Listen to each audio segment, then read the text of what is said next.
Chapter 1. Confinement. The bright moon shone like frost, filtering through the window and scattering across the floor, disturbed by the fluttering gauze curtain. In a certain courtyard, the eerie silence heightened the sounds within the room. A solitary lamp flickered, with tears of wax pooling on its base. The tall figure of a man loomed over Jiang Tingyue, who weakly reached out, clutching his lean frame, her breath fractured, her delicate body trembling under his presence. Jiang Tingyue clenched her teeth, tears brimming at the corners of her eyes. Her breath quickened, her voice a mere whisper, breaking as she called out, Lu Zhen. She felt ensnared like a prey caught in a serpent's grip, helplessly clinging to him amidst the tempest, devoid of any anchor, only despair. When it was over, she lay on the pillow, her hair cascading like a waterfall, partially concealing her smooth, pale shoulders. Enduring the ache, she reached out to the man who was dressing, lifting her gaze to ask, "Where's my father? You've imprisoned me here. What will happen to my family?" It was undoubtedly a dire situation. Her father was a staunch royalist, and Lu Zhen was a treacherous rebel. With his usurpation of the throne, her father could expect no favorable outcome. Lu Zhen paused, gazing down at her, but remained silent. Jiang Tingyue, weary of his demeanor, propped herself up with her weakened body. Her dark hair flowed like the spring river, enhancing her ethereal beauty under the lamp's glow, resembling a lustrous pearl, radiant and captivating. Her eyes shimmered with a mixture of hope and sorrow as she bit her lip, cautiously inquiring, "Could you let me leave this place?" Her lower lip split, a droplet of blood oozing forth like dew on a vibrant flower. The man's expression remained indifferent, his dark eyes heavy as he bent down, pressing a finger against her wound. The droplet shattered, staining his fingertip with crimson. Yet Lu Zhen offered no reply to Jiang Tingyue's plea. Desperately, she grasped his hand, her eyes pleading, "Lu Zhen, all that has transpired was my fault. I was headstrong, and I acknowledge it. But I implore you, can you spare my father?" Lu Zhen gazed at her for a long moment, and finally, within her hopeful gaze, he seized her wrist and pressed her back onto the couch. His attire, now in disarray, was carelessly tossed onto the footstool, and the once quiet gauze curtain began to sway violently again. Jiang Tingyue found it hard to breathe, feeling suffocated as tears welled in her eyes from the mounting pressure he exerted. After what seemed an eternity, she heard Lu Zhen's hoarse voice, uttering a simple, "All right." Jiang Tingyue was momentarily taken aback. Did this "all right" signify her release, or did it mean he would allow her father to live? Soon, Lu Zhen provided her with clarity, stating, "I will spare Duke Jiang's life." Jiang Tingyue's dimmed eyes sparkled anew, akin to ashes rekindled into flames. Joyfully, she propped herself up, wrapping her arms around his neck, pressing a fervent kiss to the corner of his lips. Thank you, Lu Zhen."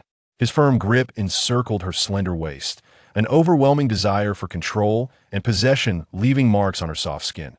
Her glistening, peach blossom-like eyes remained fixed on him, clouded yet radiant, harboring an unspoken grievance. The man reached out, covering her eyes, yet drew her body closer to his, entwining them inseparably. When Jiang Tingyue awakened once more, the day had fully dawned, and the space beside her was utterly vacant, save for Tao Shi, who gently inquired, "Miss, what style would you like for your hair today?" "No need," Jiang Tingyue replied, raising her gaze to the outside, asking, "Am I still forbidden to leave the courtyard?" Tao Shi shook her head with a heavy heart. Jiang Tingyue grasped the jade comb atop her dressing table, applying pressure until her fingers turned pale. Then, in a sudden burst of frustration, she hurled it away, shattering it with a resounding crack. Tears streamed silently down her cheeks as she leaned over the table, her heart heavy with sorrow. Tao Shi hastily offered comfort, saying, "Miss, the young master would not be so cruel. He has just received the imperial edict, and this is undoubtedly a busy time for him. He must still think of you and will come by whenever he can." "There is no need to console me," Jiang Tingyue choked out. She had long been aware of the truth, had she not? Their fateful entanglement was a result of her own desires, a union coerced through her father's influence, forcing Lu Zhen into marriage with her. It was her own doing, and this was her retribution. Jiang Tingyue recalled their first meeting during a vibrant march when the peach blossoms were in full bloom. She had gone to pay respects at a temple with her cousin when she was nearly captured by thieves, only to be rescued by Lu Zhen. She had harbored a secret affection for him, resolved to marry him without hesitation. That on the eve of their wedding, she had been filled with joy, unable to sleep, pouring her heart onto countless sheets of paper inscribed with his name, depicting the love she dared not voice to at that time. She feared nothing, believing that her love was as fervent as the rising sun, destined to melt the icy demeanor of Lu Zhen. It was only after their marriage, when he remained cold as frost and consistently rejected her affections, that she realized the truth. He was unwilling to enter into this union. She had seen the painting he cherished in his study, hidden away with great care, shielded from even a speck of dust. Lu Zhen had his beloved, a woman he wished to wed, and it was not her. Later, the truth of Lu Zhen's identity was unveiled. He was not merely the son of a minister, but the prince designated by the late emperor. Now, having successfully reclaimed his rightful place, he stood atop the imperial throne, preparing to bestow the equally esteemed title of empress upon his beloved, while Jiang Tingyue, who had forced and insulted him, languished in the cold palace. Her family, steadfast supporters of the emperor, had been imprisoned, their lives hanging by a thread. After venting her emotions, Jiang Tingyue resolutely dried her tears, declaring, "I cannot remain idle, I must escape." Uncertain of her family's fate, she felt compelled to act for their sake. Even if she could not save them, she preferred to perish alongside them rather than languish in this place, ending her days in despair. Clad only in a simple white garment, she rose, intending to assess the guards outside, but before her fingers could touch the door, it was forcefully pushed open. The blinding daylight flooded the room, momentarily dazzling her. Several eunuchs swiftly entered, encircling Jiang Tingyue and Tao Shi.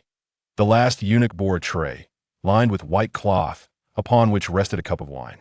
Jiang Tingyue took a cautious step back, questioning, "Who are you?" With a smile, the chief eunuch replied, "By decree of Her Majesty the Empress Dowager, for your service to His Majesty, you are specially granted a cup of poison wine. I have come to escort you on your journey." Jiang Tingyue was aware of the Empress Dowager, who happened to be Lu Zhen's maternal aunt. She had encountered her once and knew that the Dowager harbored a profound aversion towards her. As she surveyed her surroundings, she found no means of escape. With her teeth clenched and her body trembling incessantly, she clung to the last vestige of hope and inquired, "Where is Lu Zhen? Is Lu Zhen aware of this matter?" Chapter 2 Rebirth. The chief eunuch, with a sympathetic glimmer in his eyes, said, "Madam, even Her Majesty the Empress cannot issue a decree that surpasses His Majesty's will." Jiang Tingyue was momentarily taken aback. After a night filled with passion, he now sought her life. How utterly heartless. Indeed, she held no significant place in Lu Zhen's heart. He loathed her with a fervor that wished for her immediate demise, so that his beloved could take her place. How foolish of her to still harbor any hope. Outside, his men surrounded the premises, and without his consent, none could enter. Several eunuchs stepped forward, forcefully restraining Tao Shi, while another, holding a poisoned cup, smiled and said, "Madam, if you are willing to pen a letter of apology, your maid may live. Should you refuse?" His smile remained unchanged, but as his words fell, the other eunuchs had already silenced Tao Shi, binding her with white silk. "I will write," Jiang Tingyue cried out in desperation. If her fate was already sealed, it would be wiser to trade her reputation for Tao Shi's life. Before her lay a sheet of paper and a brush, as the eunuchs recited her alleged crimes, prompting her to inscribe them one by one. Jiang Tingyue gazed at the blank paper, slowly lifting the brush.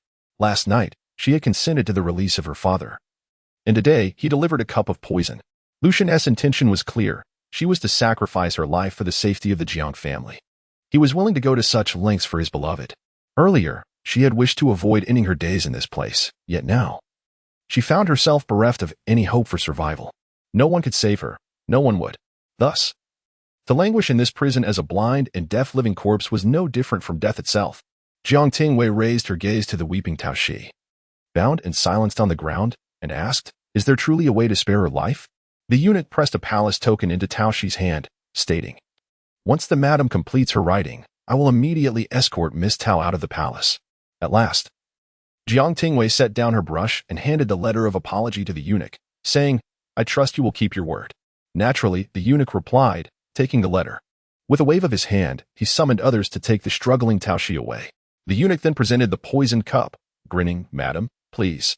It would be remiss of us to handle it carelessly and harm you." it is best if you do it yourself.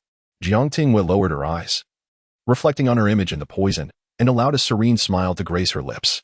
The first time she had met Lu Zhen, he had descended from the heavens to rescue her, and from that moment, her heart had been irrevocably his. She had followed him relentlessly, regardless of how her reputation had tarnished in the capital.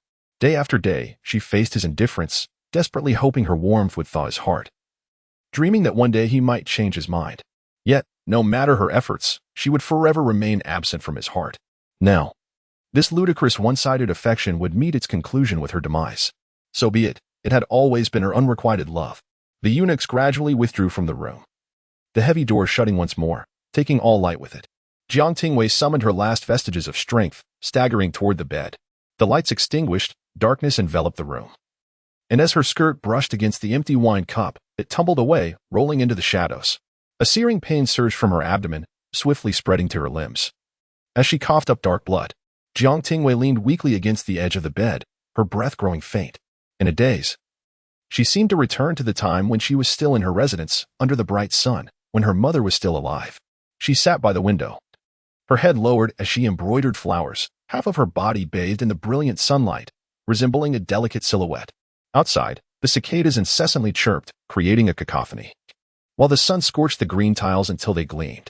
Her mother turned her head, setting aside what she was holding, and extended her fair hand towards Jiang Tingyue with a gentle smile, asking, "Little Yeye, have you fallen again?" Her mother lifted her into her warm and fragrant embrace, brushing the dust off her clothes and softly inquiring, "My little Yeye, does it hurt from your fall?"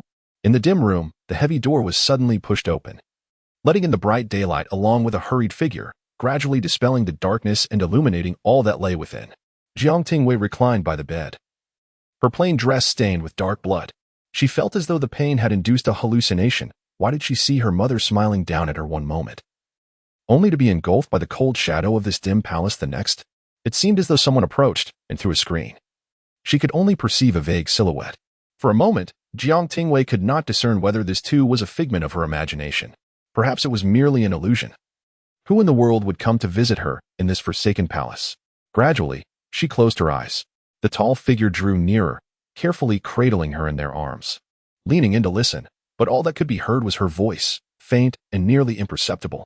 "Mother, it hurts so much."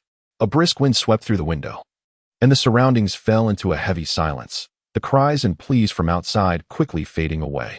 The room was eerily quiet, the light dimming and then brightening again, casting shadows that remained unmoving, like wooden carvings. "Hit. Young Master Lu has struck true." Sudden cheers erupted around her, and someone grasped her arm tightly, joyfully exclaiming, "Tingyue, Lu Zhen has hit the target. Do you think the prize he won is for you?" If it were indeed for her, then why had he not come over? Jiang Tingyue blinked in a daze, her eyes widening to see a sharp arrow strike the bullseye, followed by a cascade of colorful petals raining down.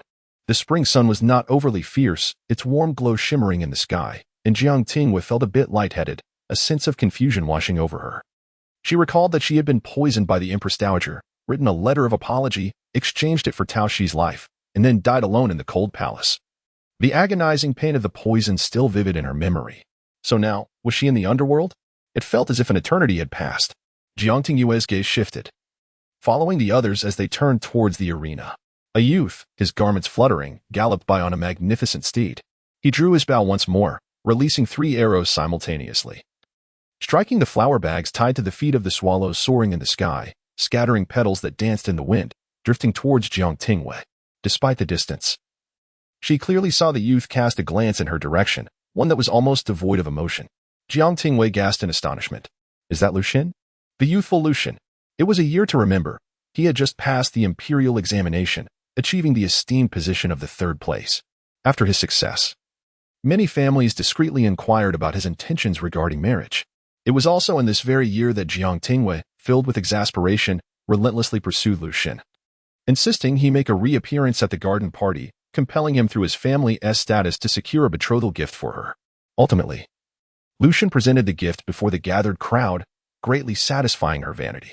However, following that event, until her father procured an imperial decree compelling Lu Zhen to marry her, several months passed during which Lu Zhen deliberately avoided her, keeping her at bay as if she were a venomous serpent. Chapter 3. Rejection of gifts. In a fleeting moment of recollection, Jiang Tingyue abruptly rose, toppling the low table before her, scattering fruits and wine across the ground. The noble ladies on the high platform turned their gazes, murmurs of intrigue filling the air. Tang Jiji, caught in the chaos, was drenched in wine, exclaiming, "Jiang Tingyue, what are you doing? Lu Zhen won the prize, but he never promised it to you. Why are you so agitated? I spent 3 whole months making this dress. And now it's ruined. Jiang Tingyue, I will not let this go." Jiang Tingyue regarded the youthful visage of Tang Jiji, who had yet to be forcibly betrothed as a princess. Her eyes, still innocent and defiant, glimmered with anger. "Tingyue, what troubles you?" Su Qinghe inquired with a glance that held genuine concern, devoid of the pretense that would later manifest.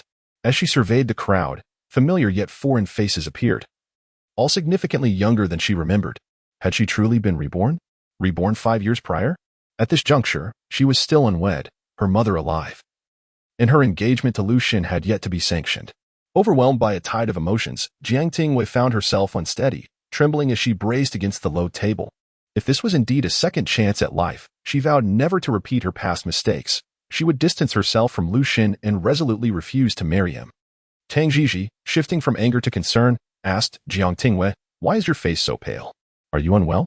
Meanwhile, Su Qinghe had grasped her arm, urging, "Tingyue, sit down and take a moment to rest." As Jiang Tingyue turned her gaze back to the arena, she noticed Lu Zhen, alerted by the commotion, looking in her direction. His lips were pressed tightly together, his features handsome yet cold, causing her hand to tremble involuntarily.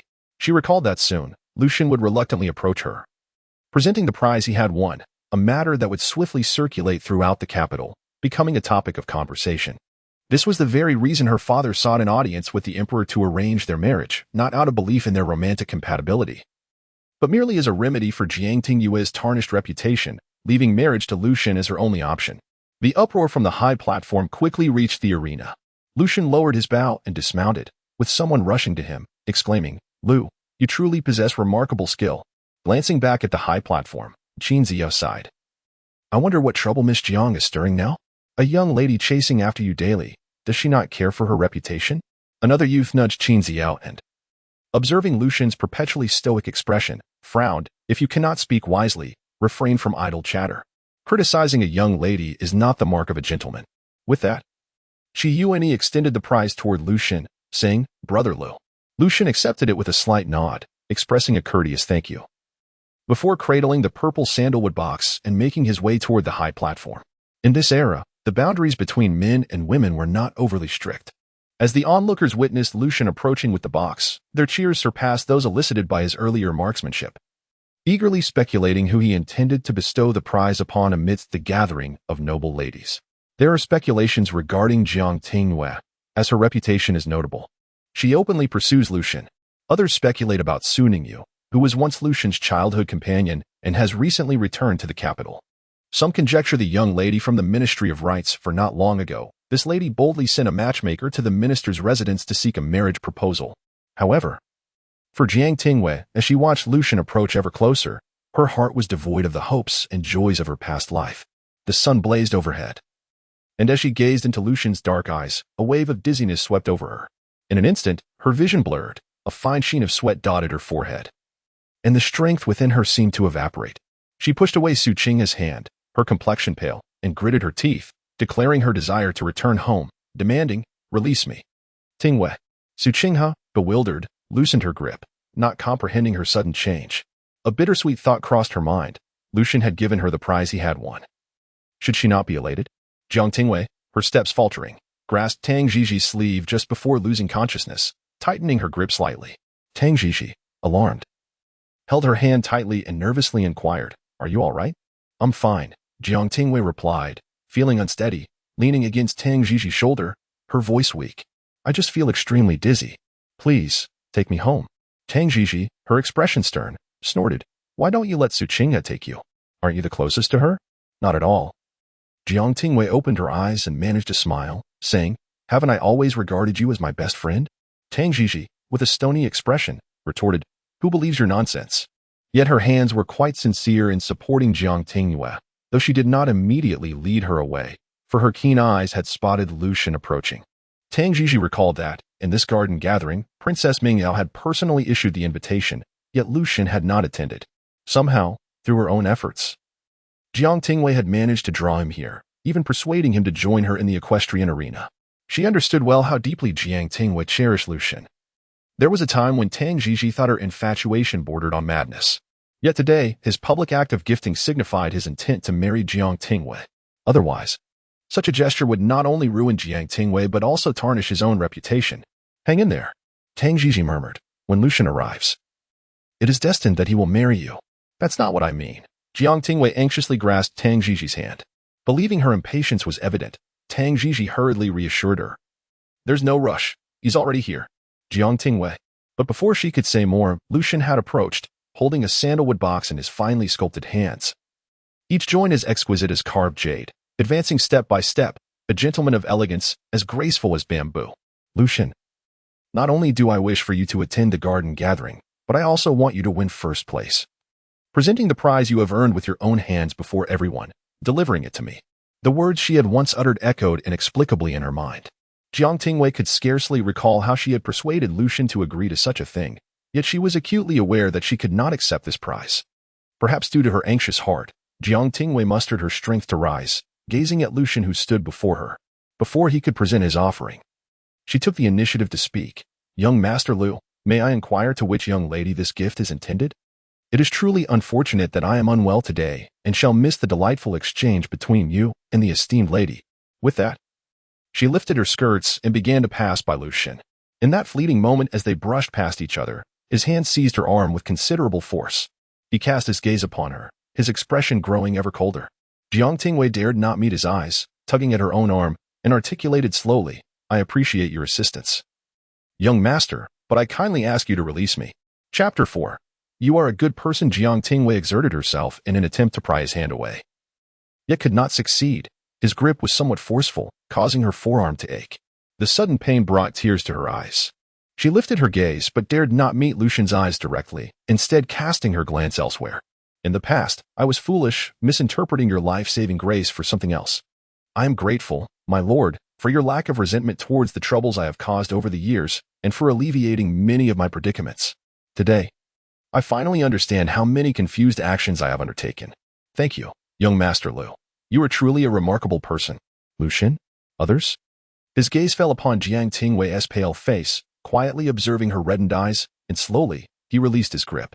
Once freed, Jiang Tingyue hastily lifted her skirts and dashed outside, with Tang Jiji quickly following, exclaiming in surprise, You're not dizzy anymore? You can run so swiftly? Behind them, Lu Zhen remained silent, clutching a sandalwood box, his expression as cold as ice. The others began to murmur softly amongst themselves. Had Jiang Tingyue truly changed? In the past, she had disregarded the decorum of a young lady, trailing behind young Master Lu. Yet now, when presented with a gift meant for her, she had chosen to decline? Truly, she was the only daughter of a duke. When she desired someone, she would resort to coercion and persuasion, but once her affections faded, she treated them like a pet. Was it merely a rejection of her family's matchmaker? Such harsh words were uncalled for, if one had the courage. They should voice such sentiments in Jiang Tingyue's presence. What was truly happening with Jiang Tingyue? I still have not seen the dowry that the eldest princess has promised for the esteemed Mingzhou County princess. Show it to me before you leave. I suspect she may feel there is no hope in marrying Lu Zhen. In the past, she could control him, but now that he has gained prominence, she finds herself unable to do so and is reluctantly letting go. How could she possibly give up? For so many years. Did she think no one else admired Lu Zhen? Anyone who approached was rudely dismissed by her, except for the daughter of the Minister of Rights, who, seizing the moment when she was off guard, boldly proposed, only to be rejected and left apologizing to Jiang Tingyue. Perhaps it was a game of rejection and allure. A strategy of feigned indifference? All these voices faded behind Jiang Tingyue as she ran far away, struggling to breathe, her vision blurring. Leaning against a pillar, she nearly collapsed to the ground. Tang Jiji rushed to her side, pulling her up, and asked, What is wrong with you? She could not articulate a complete thought before darkness overtook her, and she fell backward. In a panic, Tang Jiji caught her and exclaimed, Quick, summon a physician. When she regained consciousness, the sky had darkened considerably. Tao Shi, hearing the commotion, promptly instructed others to fetch a doctor, then quietly asked through the curtain, Miss, are you awake? Yes. Jiang Tingyue propped herself up, her head heavy and her stomach churning uncomfortably. Tao Shi handed her a handkerchief to wipe her face and gently said, Miss, you fainted in Licheng Garden. Miss Tang brought you back. The madam came to see you and stayed for quite a while, only returning when she could no longer endure it. Jiang Tingyue recalled her mother.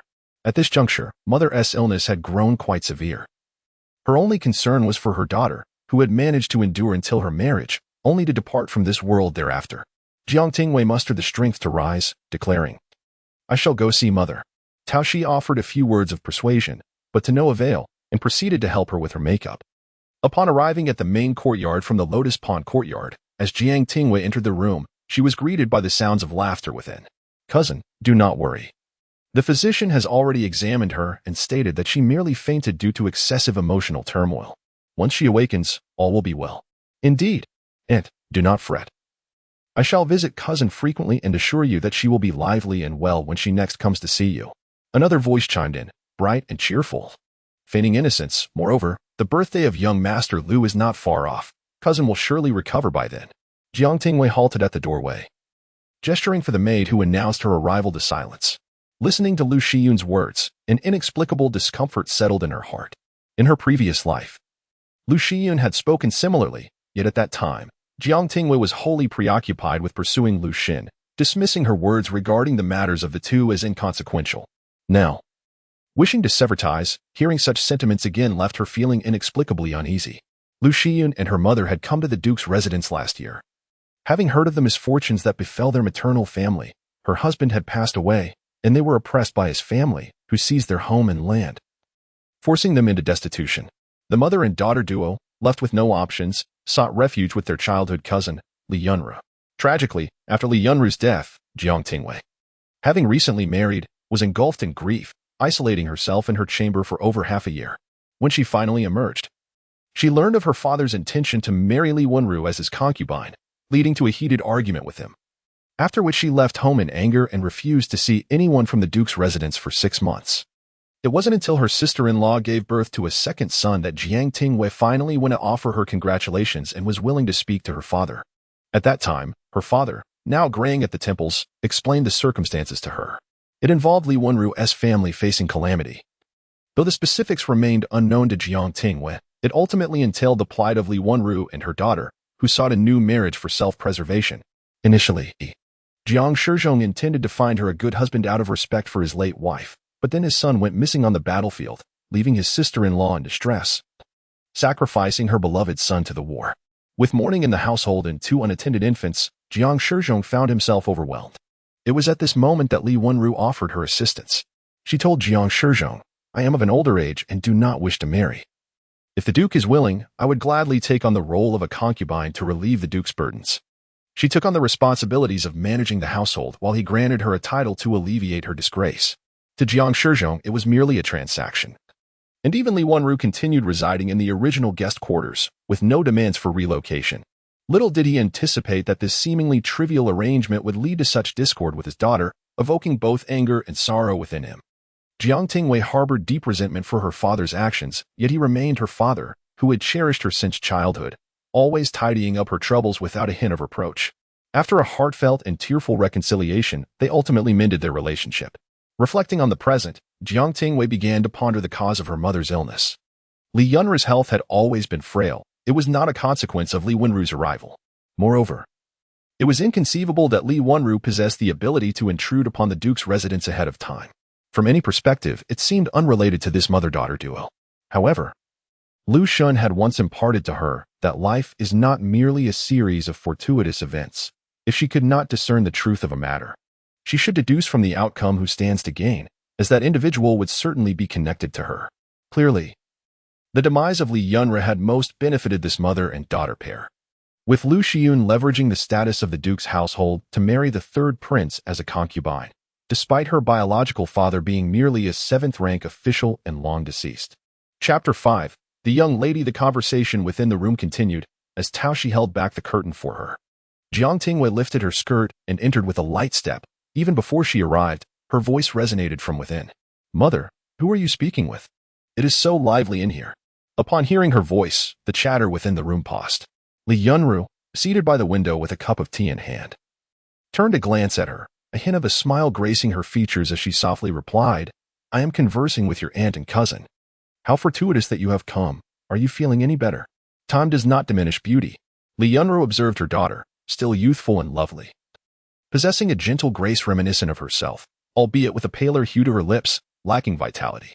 Jiang Tingyue's eyes glistened with a hint of redness as she nestled beside Li Yunru, resting her head against her mother's embrace, her tone muffled and almost sulking. Not yet. I have been ill, and you did not come to see me. Not true. My dear young lady, you fainted for an entire day and night. Your cousin kept vigil over you until dawn before she returned to rest, Li Wenru interjected with a smile, pouring tea not through a maid but personally, offering it to Jiang Tingyue. Dear young lady, your cousin cares for you the most. Jiang Tingyue raised her eyes lightly, gazing at her aunt. In her previous life, after her marriage, she had little contact with the household, yet she was aware of her aunt's unwavering integrity and kindness, which endeared her to all within the family. She refrained from assuming the worst of others, yet if her mother's death were indeed linked to them, she would not show mercy. Diverting her gaze, Jiang Tingyue chose silence, leaning against Li Yunru, stating, I have some matters I wish to discuss privately with you, mother. Such was her character. Having been sheltered from hardship since birth, she was accustomed to indulgence, often prioritizing her own desires. With those she cherished, she would willingly offer everything, without consideration for their wishes. Conversely, with those she disliked, even a glance seemed a monumental effort. After having faced death once, she had tempered her demeanor slightly, though not significantly. Li Yunru gently patted her shoulder, her brow furrowing slightly. How impolite. Your aunt and cousin are right here. It is of no concern, Li Wenru, sensing the atmosphere, gracefully stood and took Lu Zhen by the hand, saying, Cousin, I shall visit again tomorrow. Lu Zhen, displaying a timely smile, sweetly added, Aunt, I will also come to see you tomorrow. Very well, Li Yunru responded with a smile, then remarked, By the way, Zhen, do you not adore the milk cakes from here? Cui Rong, please bring some back for the young lady. The maid, Cui Rong, responded cheerfully, Certainly. Lu Zhen exclaimed in delight, Thank you, Aunt. You are my favorite. Once the two had departed, Jiang Tingyue let out a cold snort, mockingly imitating Lu Zhen's tone. Thank you, and you are my favorite. Speak properly. Li Yunru playfully tapped her forehead, smiling as she said, What has your cousin done to earn your ire? The love for her daughter, who bore a striking resemblance to her, perhaps even more outstanding than she had been in her youth, filled Li Yunru with pride as she gazed at her daughter. Reminiscent of the days before her own marriage, cherishing her as a precious treasure, Jiang Tingyue nestled into her mother's embrace, candidly expressing her disdain for certain individuals. They may not have offended me directly, but who knows what malicious thoughts lurk behind their smiles. Even if her mother's demise bore no connection to Lu Zhen and her daughter, it did not diminish Jiang Tingyue's aversion towards them. Li Yunru's smile waned slightly as she inquired, What mischief have they been up to? In her youth, Jiang Tingyue had shared a close bond with her cousin. However, after following her father to the capital and being separated for over a decade, even the deepest affections had been eroded by the passage of time. Her willingness to embrace her cousin now stemmed solely from their childhood connection. Yet, should the mother and daughter dare to harbor any ulterior motives, she would promptly retract all kindness and expel them from the manor without hesitation. Not at all. Jiang Tingyue hesitated to reveal that she was aware of the future Lady Li becoming her father's second wife. Instead, she stammered, Just keep your distance from them. I won't be wandering outside the manor anymore. I'll stay with Mother, and you needn't invite them to keep us company. Very well, as you wish, Li Yunru responded, somewhat astonished by her daughter's unexpected assertion. She had presumed that Jiang Tingyue would behave as she always had, leaving the manor daily to seek out the second young master of the Prime Minister's residence. Contemplating this, Li Yunru furrowed her brow and asked, Have you had a falling out with the second young master of the Lu family? Has he upset you? Caught off guard by the mention of Lu Zhen, Jiang Tingyue stiffened. Her past conduct had been undeniably conspicuous. The scrutiny of others had not swayed her resolve. Fearless in her pursuit of Lu Zhen, she had disregarded the perceptions of those around her. Despite her father's scoldings and her mother's tears, they ultimately resigned themselves to her determination. Just as Jiang Tingyue was convinced she would marry Lu Zhen, her parents had begun to regard him as a prospective son-in-law, having orchestrated various arrangements. Now, contemplating her sudden change of heart regarding marriage to Lu Zhen, she feared it might distress her mother. Jiang Tingyue contemplated confiding in her father first, knowing he was robust enough to handle it, while postponing the conversation with her mother until her health improved. Lowering her gaze, she snuggled closer to her mother and softly pleaded, Is it too much to ask to spend more time with you? Of course not. Li Yunru's heart swelled with delight as she gently patted her daughter's head. I would love to see you every day. Then please have Cui Rong prepare the room next door. I shall move in with you. The idea seemed increasingly appealing to Jiang Tingyue as she suddenly lifted her head, her eyes sparkling with excitement. That won't do, Li Yunru, though yearning for her daughter's closeness, firmly declined. What if my poor health worsens and I inadvertently pass my affliction to you? Just coming to share meals with me each day would bring me great joy. Despite Jiang Tingyue's persistent arguments, Li Yunru remained resolute on this matter, leading her daughter to let out a long, resigned sigh. Indeed. This was also the reason why Mother permitted Lu Zhen and her daughter to draw near. Her health was frail. At times, she fell gravely ill. Her daughter, preoccupied with thoughts of marrying her beloved, did not offer her the attention she deserved. Meanwhile, her husband was engrossed in his affairs, and her eldest son was far away on the battlefield. Although her daughter-in-law would occasionally visit, she had 2 young children of her own to tend to. And given the mother's delicate condition, she refrained from frequent visits for fear of risking the children's lives. Unlike other ladies, she could not partake in social gatherings, and her solitude weighed heavily upon her. Thus, when her cousin brought her daughter to see her, she felt compelled to accept their company, provided her illness was not too severe. During that time, Jiang Tingyue believed her mother would be by her side for a long while, leading her to think, I shall visit Mother tomorrow, day after day, until the moment her mother departed from this world, at which point Jiang Tingyue lamented her previous negligence. She reflected on her past life with regret. Sniffling, she proposed, would it be acceptable for me to reside in the eastern courtyard adjacent to Mother's? Li Yunru paused, replying, The eastern courtyard is only half the size of your Handan courtyard. Are you certain you wish to move there? Yes, Jiang Tingyue smiled, pressing her forehead. I am still unwell. I would not want Mother to visit me, only to traverse such a long distance. Li Yunru playfully pinched her nose and said with a smile, Come stay with me for a few days, and once you regain your health, you may return. Jiang Tingyue responded joyfully, That sounds wonderful. Chapter 6. The twin lotus blossoms. Lu Zhen personally carried the milk cake, a smile adorning her face, until she entered her small courtyard. Once inside, with only Madame Li and her close maid, Lanxiang, present, she furrowed her brow sharply. Lanxiang hastily took the items from her hands. Lu Zhen relaxed her grip and rubbed her wrist, expressing her frustration. Mother, we have endeavored to win that woman's favor for so long. She appears to treat us well on the surface, yet look at Jiang Tingyue's attitude. She shows no concern for us at all. What does this indicate? She merely regards us as a dog to be summoned at will, occasionally amused by our antics. If it weren't for her noble birth, what qualifications does someone as vacuous as Jiang Tingyue have to look down upon us? A fire of indignation smoldered within Lu Zhen. Enough. Madame Li shot her a sidelong glance, admonishing, You are becoming increasingly impatient. I have told you time and again, if you lack intelligence, do not betray any emotions. Exercise patience. Lu Zhen bit her lip, channeling her pent-up fury towards the servants. Madame Li frowned and interjected, That is enough. Do not let anyone catch on to your discontent. I understand, Lu Zhen replied, her mood still sour. She lamented, Mother, you have no idea. The last time gifts arrived from the palace, 3 bolts of shoe silk were sent to the main courtyard. I made numerous hints about my fondness for them, believing the Duchess would gift them to me. Yet, when Jiang Tingyue encountered her mishap, she abruptly stopped mentioning it. It is merely a piece of cloth. Do not fret. There will be other opportunities, Li Yunru comforted, patting her shoulder. But that is something only the palace possesses. I have never seen anything like it before, Lu Zhen exclaimed, feeling both angry and resentful. Lu Yunru even claimed to treat her like a daughter, yet she wouldn't part with a mere piece of fabric, merely offering sweet words while hoarding the treasures for herself. Madame Li shot her a warning glance, and Lu Zhen dared not speak further. Lowering her brow, she conceded, All right. All right, I will say no more. I shall return to my room. Upon entering her chamber, Lu Zhen remained despondent. Lanxiang placed the milk cake on the table and poured her tea, harboring her own dissatisfaction. The young lady merely relies on the Duke and Madame's affection. She possesses no talent or virtue, spending her days chasing after men. She is truly a disgrace to noble women. Who would take notice of her in a common family? Lu Zhen lazily lifted her gaze, casting a fleeting glance at Lanxiang. Accepting the tea, she coldly retorted, No matter how fierce such words may spread outside, not a single word must escape from us. Otherwise, I fear for your life. I understand my mistake, Lanxiang quickly replied. I only feel that you were wronged, Mississippi.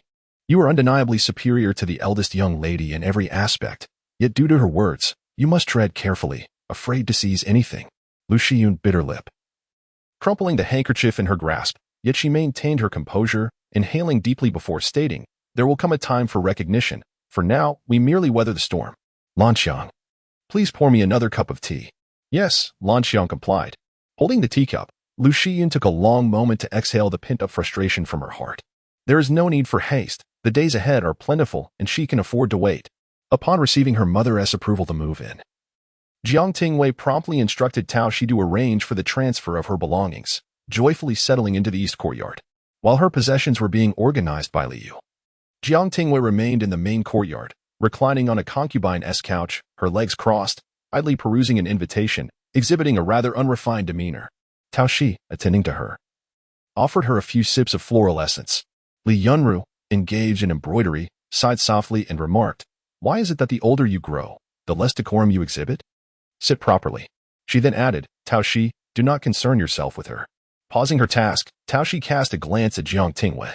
Jiang Tingyue sat up and scooted closer to Li Yunru, cheerfully exclaiming, "Mother, you are far too rigid. I am in my own home. Why must I adhere to such strict decorum? Such sentiments cannot be entertained. You have grown accustomed to idleness. When you find yourself in significant situations, mistakes are inevitable." Li Yunru admonished gently, her brow furrowing. "I understand," Jiang Tingyue replied, leaning forward to observe a piece of red fabric in Li Yunru's hands, upon which she was embroidering intertwined flowers with golden thread. "What is this?" "It is a bridal veil I am crafting for you," Li Yunru responded, her face softening with a gentle smile. "You have reached your coming of age, and as you grow older, you will soon be wed. I wish to personally embroider it for you." Jiang Tingyue's gaze fell, fixating on the vividly embroidered flowers, her expression dimming.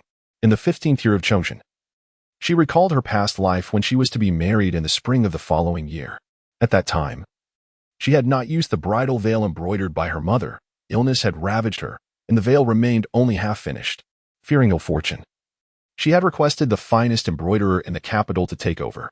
Nearly 2 months post-marriage, her mother had passed away. Calculating the time, she realized that less than a year remained. Slowly leaning against Li Yunru, she tugged at her sleeve and declared, "It is settled then. If you do not finish the veil, I shall not marry. You must take care of yourself. Do not endure like last time, merely holding on until I wed." Burdened with heavy thoughts, Jiang Tingyue was uncertain how to begin her investigation. She meticulously scrutinized Li Yunru's daily life, examining her meals, medications, household items, incense, and the intricate relationships of every servant in the courtyard. Yet, despite her exhaustive inquiries, she unearthed nothing of significance. In the process, however, she stumbled upon a plethora of servants' gossip, which maid was exchanging favors with which servant, who was claiming to have adopted younger siblings, and who was flaunting their authority in the kitchen, trivialities that yielded no useful information. With nothing of value to uncover, she ordered surveillance on Li Wenru and her daughter, mandating that every item entering or leaving their premises be meticulously recorded. Amidst her fervent activities, her cousin Jiang Xuanyan arrived with a congratulatory notice. Upon entering, Jiang Xuanyan hurriedly exclaimed, Yeah, I just returned to the capital with my mother and heard that you were ill. Are you feeling better now?" Jiang Xuanyan was Jiang Tingyue's cousin. Her father, Jiang Shiyang, was the younger brother of Jiang Tingyue's father, Jiang Shizhong. Following Jiang Shizhong's ascension to nobility, friction had arisen between the brothers. Jiang Shiyang, feeling stifled within the family estate, had chosen to establish a household of his own, one that rivaled the grandeur of the duke's residence. Now, both have established their families, and the bond between the brothers has significantly softened. Jiang Xuanyan, just 2 years senior to Jiang Tingyue, has always enjoyed a harmonious sisterly relationship. In her previous life, shortly after her marriage, she was dispatched by her in-laws, and by a twist of fate, she remained uninvolved in the ensuing palace upheaval. However, from that moment on, Jiang Tingyue never saw her again. Today, Jiang Xuanyan approached briskly. Adorned in a gown of delicate yellow, the hem shimmering in the sunlight like a flower blooming in the spring, Jiang Tingyue smiled and said, "You look splendid. I shall take you to meet my mother." Jiang Xuanyan nodded and replied, "My mother also sends her regards to Aunt." Chapter 7. The Musical Gathering. Li Yunru, upon seeing Jiang Xuanyan, was filled with delight and engaged her in conversation for quite some time. She inquired, "Pray tell, how is our esteemed ancestor's health?" "There is no need for concern, dear aunt. The ancestor is quite well," Jiang Xuanyan replied with a radiant smile, her sincerity apparent. Yet those present were acutely aware that her words were veiled in falsehood. Grandmother Jiang Tingyue was known for her stern demeanor and unwavering principles. In her youth, she had followed the late duke into battle. After his passing, her health had significantly declined, leaving her frequently in the company of flickering candles and ancient scriptures. Eventually, when the Jiang brothers divided their family, she chose to accompany her second son. She held a particular disdain for her daughter-in-law, Li Yunru, believing her to be frail and of insufficient lineage, merely the daughter of a wealthy merchant. Unworthy of her eldest son and incapable of bearing the responsibilities of the Jiang family matriarch. However, due to Jiang Shizhong's strong will to marry her, she had to relent. Yet this did not prevent her from displaying a lack of warmth towards Li Yunru over the years. As for Li Yunru's two children, Jiang Chuanbai and Jiang Tingyue, the ancestors' attitude remained one of indifference, tolerable at best, far less enthusiastic than her reception of Jiang Xuanyan and her siblings. Yet still an improvement compared to her treatment of Li Yunru. Li Yunru, aware of this underlying tension, offered a polite smile, stating, "As long as the ancestor is in good health." After discussing various topics for a while, she began to feel fatigued and said to Jiang Tingyue, "Please indulge in a leisurely stroll with your sister Yan. I find myself rather weary." Of course, Jiang Tingyue nodded, assisting her to the inner chambers for a respite. Following tradition, she began to inquire into Li Yunru's daily necessities, thoroughly investigating every detail, and by the time she finished, an hour had elapsed. Jiang Xuanyan, observing from the side, remarked in astonishment, "You were truly concerned about your mother." When no satisfactory answers emerged, Jiang Tingyue felt a wave of anxiety wash over her. She pressed her fingers to her temples, forcing the agitation down, and sighed, "Given my mother's condition, I cannot afford to be indifferent. Yet, this level of concern seems excessive." Jiang Xuanyan pondered, then asked, "Do you suspect that someone is meddling with your mother's illness?" Jiang Tingyue did not conceal her thoughts and replied candidly, "Indeed. I have my suspicions." She trusted Jiang Xuanyan not only due to their childhood bond but also because, despite their families having separated, they remained connected by blood. What affects one inevitably impacts the other. Who would be so audacious? Jiang Xuanyan furrowed her brow, contemplating for a moment before exclaiming, "Your father has no concubines, and the household consists of long-standing servants. The only newcomer is that cousin who arrived recently." However, this reasoning seemed flawed. As the mother and daughter relied on the matriarch for their current standing, should anything happen to her, it would only spell disaster for them. Jiang Tingyue could not divulge matters of the previous generation and merely suggested, "It would be prudent to investigate. It cannot hurt." Indeed, Jiang Xuanyan nodded in agreement. "If you require assistance, do not hesitate to seek me out." Jiang Tingyue reclined against the wall, rubbing her temples, and assured her, "Rest easy. I shall certainly turn to you if the need arises. Do not let your worries consume you. Allow me to show you something cheerful." Jiang Xuanyan gently pressed her fingers to Jiang Tingyue's forehead, a mischievous smile spreading across her face. "Do not say that I have not been kind to you." With that, she produced a sandalwood box and presented it to her. Gazing at the remarkably familiar box, Jiang Tingyue furrowed her brows, pondering its significance. It was sent by Lu Zhen. "You must be delighted," Jiang Xuanyan remarked with a teasing smile, noting how in the past it was only she who pursued Lu Zhen with gifts. "When did he ever send anything through someone else? Where did you acquire such skills? They are quite effective. I must learn them to impress my fiancée, Shiming."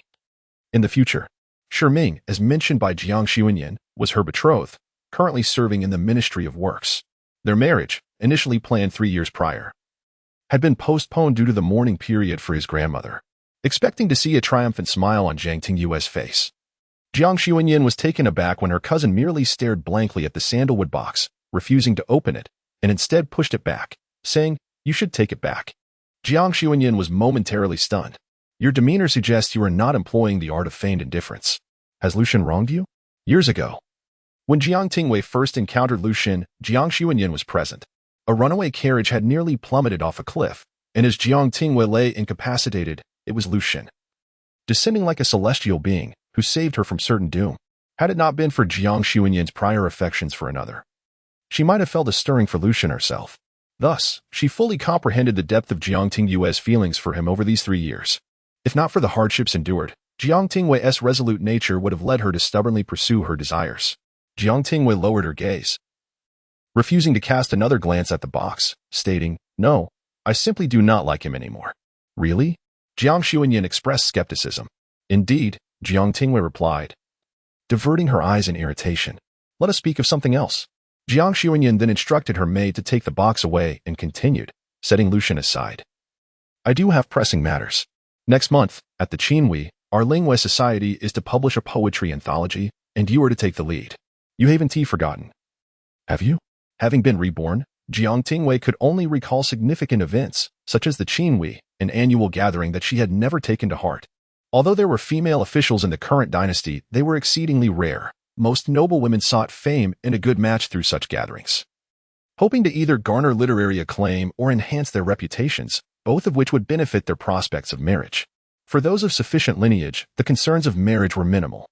Like Jiang Tingyue, who cared little for her reputation, though such individuals were scarce, most young ladies held their reputations in high regard. Thus, these gatherings could not be infrequent. Spring brought the peony banquet, summer the lotus appreciation feast, autumn the chrysanthemum gathering, and winter the cold plum banquet, interspersed with various qin and poetry events throughout the year, making it impossible for Jiang Tingyue to remember each one.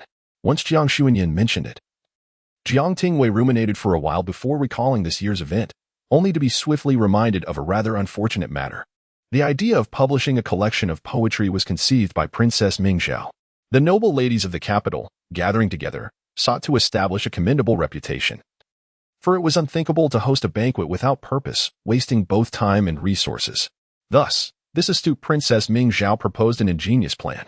The ladies would form separate poetry societies, and during the monthly banquets, each society would present a volume of poetry to be sold among the populace.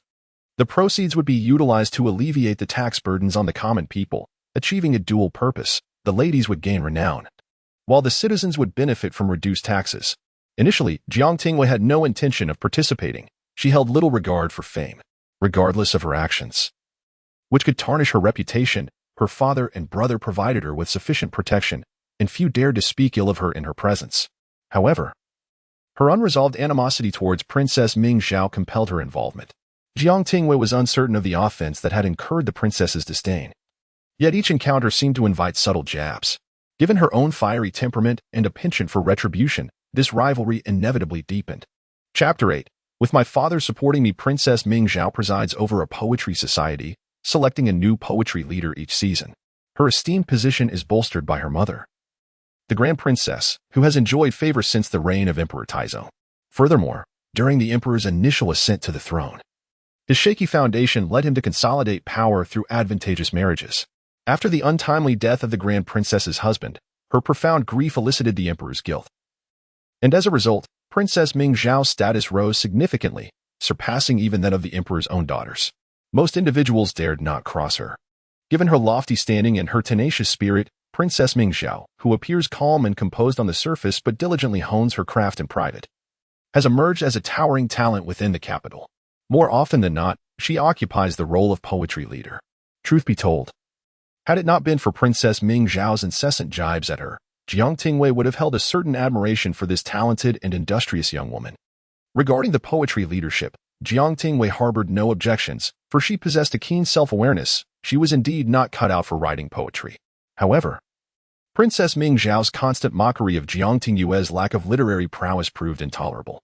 Jiang Tingyue recognized that she could never rival Princess Mingzhao in poetic skill. Yet she had no aspirations for the title of poetry leader. Her sole desire was to undermine Princess Mingzhao. Prompting her to engage in a rather unscrupulous act, she sought the assistance of Lu Zhen to compose her poems.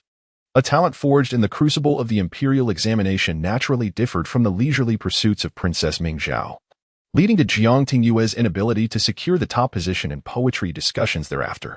The noble ladies present were well aware of Jiang Tingyue's capabilities. When questioned, she candidly acknowledged her limitations, unbothered by any tarnished reputation. Leaning against the intricately carved pillars, she coyly concealed half of her face with a fan, smiling as she retorted, "What can be done? The esteemed poet is simply willing to write for me. If you cannot abide by it, then endure." Princess Mingzhao, incensed, declared, "Your shameless behavior tarnishes the reputation of scholars everywhere." Jiang Tingyue, with a smile, shot back, "Am I truly so formidable? A mere girl like me can ruin the reputation of all scholars? It seems your esteemed scholars are not as reputable as you claim, easily sullied by my actions." Her audacity knew no bounds, and she regarded her reputation with indifference. The other noble ladies, unable to match her boldness, begrudgingly accepted the situation but were reluctant to concede the title of poetry leader to her, dragging the competition on day by day, with no new leader emerging. While some noble ladies aspired to emulate Jiang Tingyue, few could rival Lu Zhen. He had narrowly missed achieving the highest honors in the examinations. Earning only the title of the third-place poet, primarily due to his exceptional looks, which had caught the emperor's eye. Aside from Lu Zhen, there existed a first-place scholar and a second-place scholar. However, the first-place scholar had reached the age of maturity, while the second-place scholar, of similar age to Lu Zhen, was already married, leaving no noble lady willing to entangle herself in such complications. This year, it was once again time for Jiang Tingyue to present her poetry collection. Without Lu Zhen's assistance, and given her disinterest in studying, she naturally found herself at a loss. With a heavy sigh, she inquired, "Is it permissible for me to withdraw this year?" "Not at all." Jiang Xuanyin spoke with righteous fervor. "In our poetry society, there are 7 young ladies. The reason you were able to rally us together was your grand promises, assuring us that we would secure the top position at the poetry gathering each year. Now, at the moment of truth, you are abandoning us. What shall the other ladies do?" "I have no choice. I am prepared to sever ties with Lu Zhen." Jiang Tingyue shrugged, seemingly indifferent. "For the past 2 years, the ladies of Lingua society have stood by me, bearing the brunt of the criticism while you all enjoy the accolades. I have not wronged you."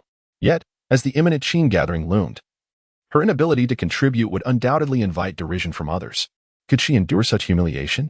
Jiang Xuanyin, who had already arranged a marriage, was not particularly concerned about these matters. But the accumulated grievances with her fiancé weighed heavily on her. Reborn in this moment, aside from her mother's illness and the rebellion 5 years hence, nothing else seemed of great consequence. Jiang Tingyue remained true to her nature. She could not bear to see her enemies thrive.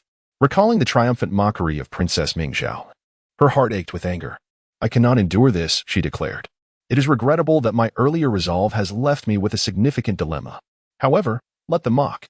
Jiang Tingyue leaned back, her face covered with a handkerchief, saying, "I will merely inform my father. That will suffice." Jiang Xuanyin pulled her up, incredulous that she would resort to such a brazen approach. "Are you truly planning to have the Duke confront her father over a mere insult? What else is there?" Jiang Tingyue lacked the cunning to engage in such battles. She had always felt secure when supported by her powerful connections, but once that support faltered, anxiety set in. In her previous life, had Lu Zhen not rebelled, and had her father still been able to provide her with support, she would never have surrendered so easily. Nor would she have met her demise through a poisoned cup. Jiang Xuanyin felt a pang of jealousy, while her father doted on her. It was nothing compared to the Duke's devotion to his daughter. Hence, fate truly is predetermined. Some are born to be cherished and destined for a life of wealth and privilege. She took a deep breath and suggested, "Perhaps there are alternative solutions. If we think carefully, even if they do not dare to openly criticize you, they will inevitably speak ill behind your back. I simply need not listen." Jiang Tingyue replied nonchalantly, "Besides, if it is something my father can resolve with a single word, why should I trouble myself with it?" Jiang Xuanyin found herself speechless. Her reasoning was irrefutable, and she felt a twinge of envy.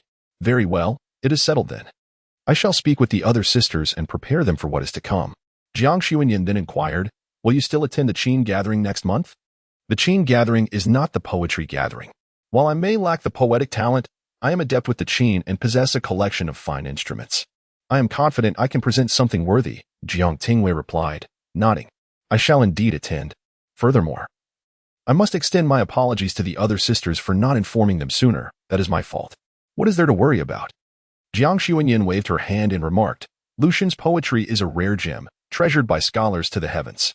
After I began ghostwriting for you, a new poem emerged each month, and the verses of other sisters were compiled into the same anthology for sale, benefiting them without a doubt. Now that you wish to cease this endeavor, the blame cannot fall upon you." Jiang Tingyue smiled gently and replied, "In any case, I have made amends and treated everyone fairly. If they still hold me accountable, I shall bear it."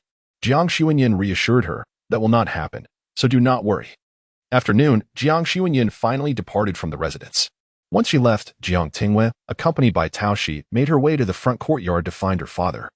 The steward, stationed before the study, greeted Jiang Tingyue with a smile and affectionately inquired, "Miss, what brings you to the study today?" "I seek my father regarding a matter," Jiang Tingyue replied, peering into the room, catching only a glimpse of the bookshelf. "Is father inside?" From within, a calm male voice resonated, "How many times must I reiterate? The study is a sacred space. Do not enter without proper announcement. Come in." Chapter 9. The burdened father. Jiang Tingyue entered with great delight, murmuring, "I did not barge in directly. I merely paused at the study's entrance and even inquired with Uncle Jiang." Jiang Shizhong sighed. "What difference does it make? You've already set one foot inside." Habitually, he asked, "What trouble have you stirred up this time?" He believed he had raised his daughter well. Although her demeanor was somewhat rough around the edges, her heart was kind, and she would not engage in anything heinous. Admittedly, her temperament was a tad fiery. But for a young lady, a bit of pride was only natural to prevent being bullied. Moreover, he knew his daughter well, despite her haughty blunders. She had yet to find herself entangled in serious misfortune. "Daddy, my dearest father," Jiang Tingyue said as she poured tea for him, presenting it with her own hands and flashing a sweet smile. "You must be weary from your labors. Please have a sip of tea." Jiang Shizhong took the cup, yet hesitated to drink, sensing that such unusual obedience from his daughter might herald an impending storm. Under her eager gaze, he set the cup down, sighed, and said, "Speak up. What do you wish for me to do?" Jiang Tingyue chuckled softly, inching closer to the desk. "It's just a small matter that requires your assistance." She then recounted the entire situation. Jiang Shizhong breathed a sigh of relief, thinking, "Thank heavens it is not a matter of life and death." However, he quickly grasped the implications. There were countless noble daughters in the capital. With a troubled expression, he asked, "So, you mean to tell me that you want me to chastise every official with a daughter in the capital, just to spare you from their mockery? My dear daughter, is this how you wish to burden your father?" Jiang Tingyue nodded, smiling as she replied, "It may be a bit troublesome, but you are so capable. It will surely be no issue. Besides," she added, feigning grievance, "if others scold me, I cannot eat or sleep well. Would you truly allow me to suffer in such a manner?" Jiang Shizhong paused, slowly raising the cup to his lips, taking a sip before sighing, "Very well." The weight of his mounting work pressure seemed to collapse upon his shoulders, and he looked worn as he asked, "Is there anything else?" Just as Jiang Tingyue was about to shake her head, she recalled matters concerning Lu Zhen, suddenly adopting a serious expression. "Yes, there is." Jiang Shizhong's hand trembled, causing ripples in the tea as he asked with difficulty, "What else is there?" "Daddy, I am already 16, Jiang Tingyue said, leaning on the desk. "I have come to realize that Lu Zhen is not all that impressive. If you still entertain thoughts of marrying me off, please consider other promising young gentlemen. I do not wish for an arranged marriage without knowledge of my suitor." Jiang Shizhong's expression shifted. "That scoundrel has been unkind to you?" Jiang Tingyue, recalling the poisoned cup from her previous life and the 6 months of confinement, nodded, feeling a sense of grievance. Indeed, Lu Zhen was a rogue who had treated her poorly. That scoundrel. Jiang Shizhong slammed the teacup down heavily, striking the table in anger. "I have not disparaged the Lu family, yet he dares to show my daughter disrespect? His audacity has grown. If my daughter is not furious, then I shall reclaim her dignity on her behalf." Jiang Tingyue's eyes were slightly red. She knew that as long as her father was present, no one could bully her. Jiang Shizhong's heart burned with anger as he promised her numerous jewels and treasures, saying with a pained expression, "What else do you desire? Father will open the private treasury for you." Almost blinded by the allure of gold and silver, Jiang Tingyue, however, resolutely regained her composure and replied, "Let us discuss the private treasury later, father. There is something of great importance I must share with you. I have serious doubts that my mother's illness harbors deeper secrets." Jiang Shizhong's expression grew solemn. "What are you saying? Do not jest about your mother." "I certainly would not jest about her," she insisted. "Moreover, I suspect this may be related to our aunt in the mansion, though I possess no evidence, merely a gut feeling. Father, you must investigate." Jiang Tingyue had come to realize that she need not face this challenge alone. Her mother was in poor health and lacked the energy. But she had her father by her side. While she might not uncover the truth, her father might very well be able to. As for whether her father would believe her, it mattered little. As long as she made the request, he would seek out the truth regardless of his initial doubts. Jiang Shizhong's countenance turned stern as he suppressed his rising anger, tightening his grip on the teacup, and declared, "I will ascertain the truth of this matter." "Thank you for your hard work, father," Jiang Tingyue said with a bright smile as she refilled his teacup. "I shall take my leave now." Jiang Shizhong nodded slightly, instructing, "Have Uncle Jiang escort you." "Very well," Jiang Tingyue acquiesced. After her departure, Jiang Shizhong pinched the bridge of his nose and exhaled a heavy sigh. His daughter's visit had inundated him with a multitude of tasks. He sprang into action, dispatching personnel to gather information on prominent families, dismissing those of lower official rank, and focusing solely on officials of the third rank and above, scrutinizing their actions over the past 2 years for any missteps, sending in reports to address them accordingly. In no time, officials in the capital found themselves engulfed in trepidation. Exchanging glances, one would ask, "Have you also been reprimanded by the Duke?" Initially, they were puzzled until they realized that those being admonished all had daughters. It became clear, thus, each official, upon returning from court, made it their first order of business to thoroughly educate their daughters, ensuring they treated Jiang Tingyue with utmost respect, lest their own careers be jeopardized. Even the Grand Princess found herself urging Princess Mingzhao, do not hold a grudge against Jiang Tingyue, though we may not fear her, and could easily bring her down. We are but unanchored reeds, reliant on your imperial uncle for our sustenance. Her family's foundation is far more stable than ours. Do not let momentary pride lead you astray. You must avoid the storm for now. Princess Mingzhao, seething with indignation, clenched her teeth but ultimately relented, saying, daughter understands.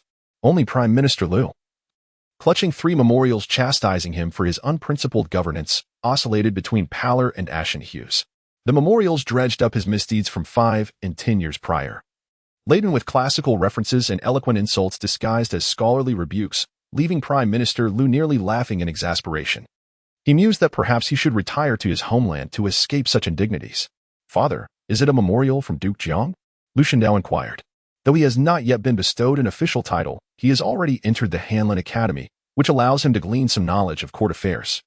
It is rumored that today at least 30 ministers have been admonished by Duke Jiang through memorials. One can surmise that the document in the hands of Prime Minister Lu was also penned by Duke Jiang, likely concerning Jiang Tingyue. Reflecting on this, Lu Zhen furrowed his brow. The gifts he had presented were all returned, even those he entrusted to Jiang Xuanyan for delivery. What could this mean? Prime Minister Lu sighed, remarking that aside from that reckless old man, who else would dare to act in such a manner? Even with familial ties binding them, his support is not guaranteed. Marrying his daughter brings no advantage, merely subjecting one to a few scornful remarks, which ultimately bears no consequence. Chapter 10. Selecting a husband. Minister Lu inquired. What is your perspective? Lu Zhen lowered his gaze, responding with a chilling detachment. I do not require familial connections to consolidate power. Relying on women is not a mark of true capability. If one lacks genuine prowess, even the most cunning schemes will ultimately lead to loss.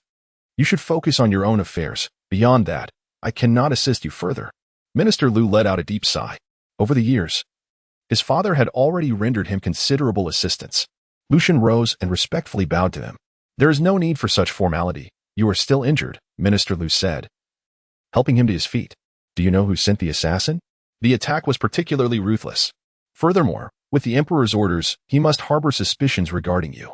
Historically, cases involving corrupt officials seldom end well. It would be prudent for you to leave the capital and preserve your life. Minister Lu was troubled. He had previously felt uneasy about Lu Zhen participating in the imperial examinations.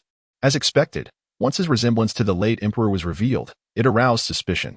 No, Lu Zhen replied, devoid of emotion. If I flee now, it would indicate guilt. Remaining in the capital, with my reputation rising, will deter those who might seek to harm me. I will handle the corruption case thoroughly. Minister Lu remarked, as long as you are aware of this, it suffices. After the memorials for the impeachment of various officials were concluded, Jiang Shizhong rubbed his wrist while instructing his subordinates to investigate the prominent young talents, selecting those with integrity, noble lineage, and striking appearances to send portraits. Simultaneously, he found an excuse to send Li Wenru and her daughter outside the manor, distancing them from his wife. He also dispatched someone to Zhangzhou to meticulously examine the past of this mother-daughter pair. Jiang Tingyue was unaware of her father's meticulousness. Each day, she remained in the main courtyard, accompanying her mother at meals while contemplating how to subtly warn her father about Lu Zhen's impending rebellion in 5 years. Having died prematurely in her previous life, she was ignorant of how Lu Zhen treated the ministers of the former dynasty after ascending the throne. Nor did she know if he had honored his promise to spare her father's life. Thus, she concluded that the best outcome would be for their family to remain uninvolved in this insurrection. It would be ideal to devise a way, like Jiang Xuanyan, for the family to avoid entanglement during that critical time. However, such matters were not ones she dared to openly discuss with her father. Unlike her previous minor disputes, this was a matter that could lead to the annihilation of 9 clans. Even her father would be unable to protect her. Jiang Tingyue pressed her lips together, uncertain of the extent of Lu Zhen's current power. In her past life, she only learned of his private army when she was imprisoned after his successful rebellion.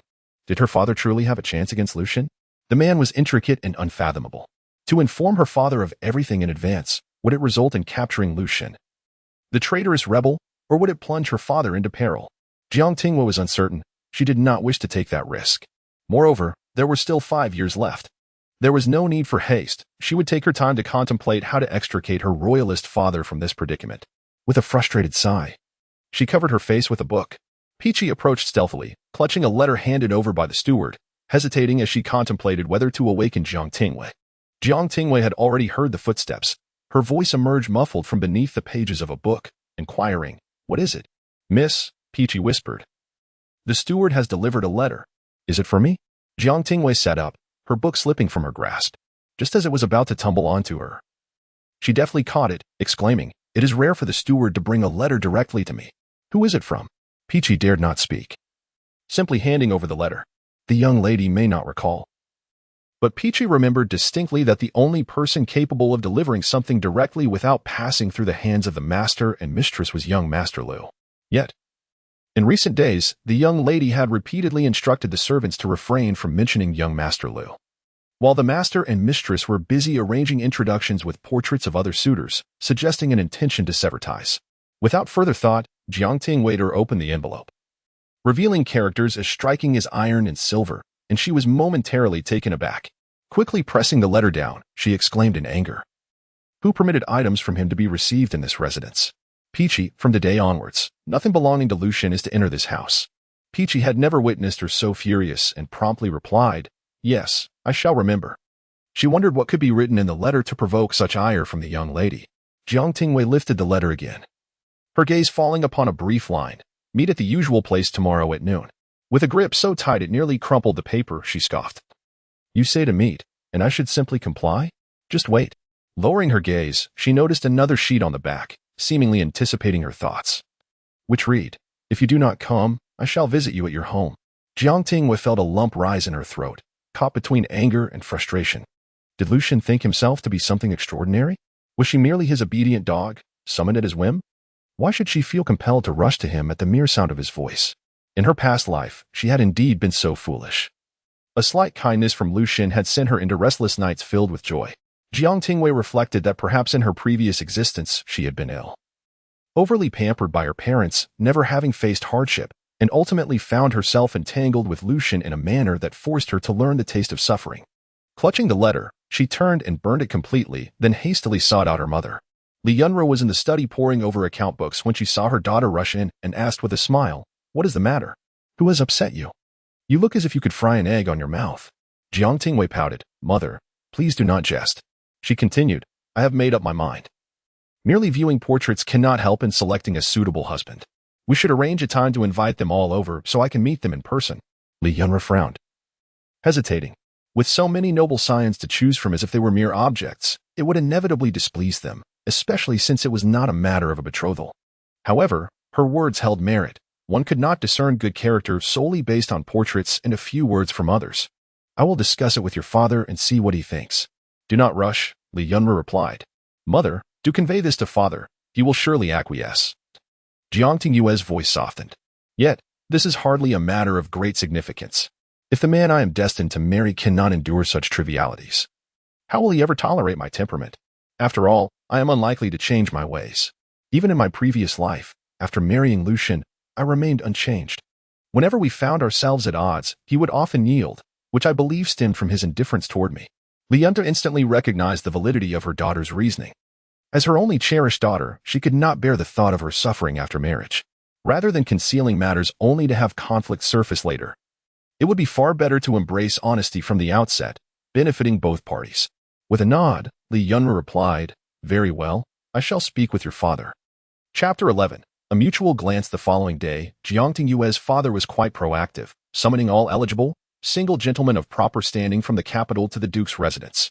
Li Yunru sat in the main hall, while Jiang Tingyue occupied a seat to her lower left, perusing the list in her hands. Furrowing her brow, she remarked, "Why are there still those who have previously taken concubines?"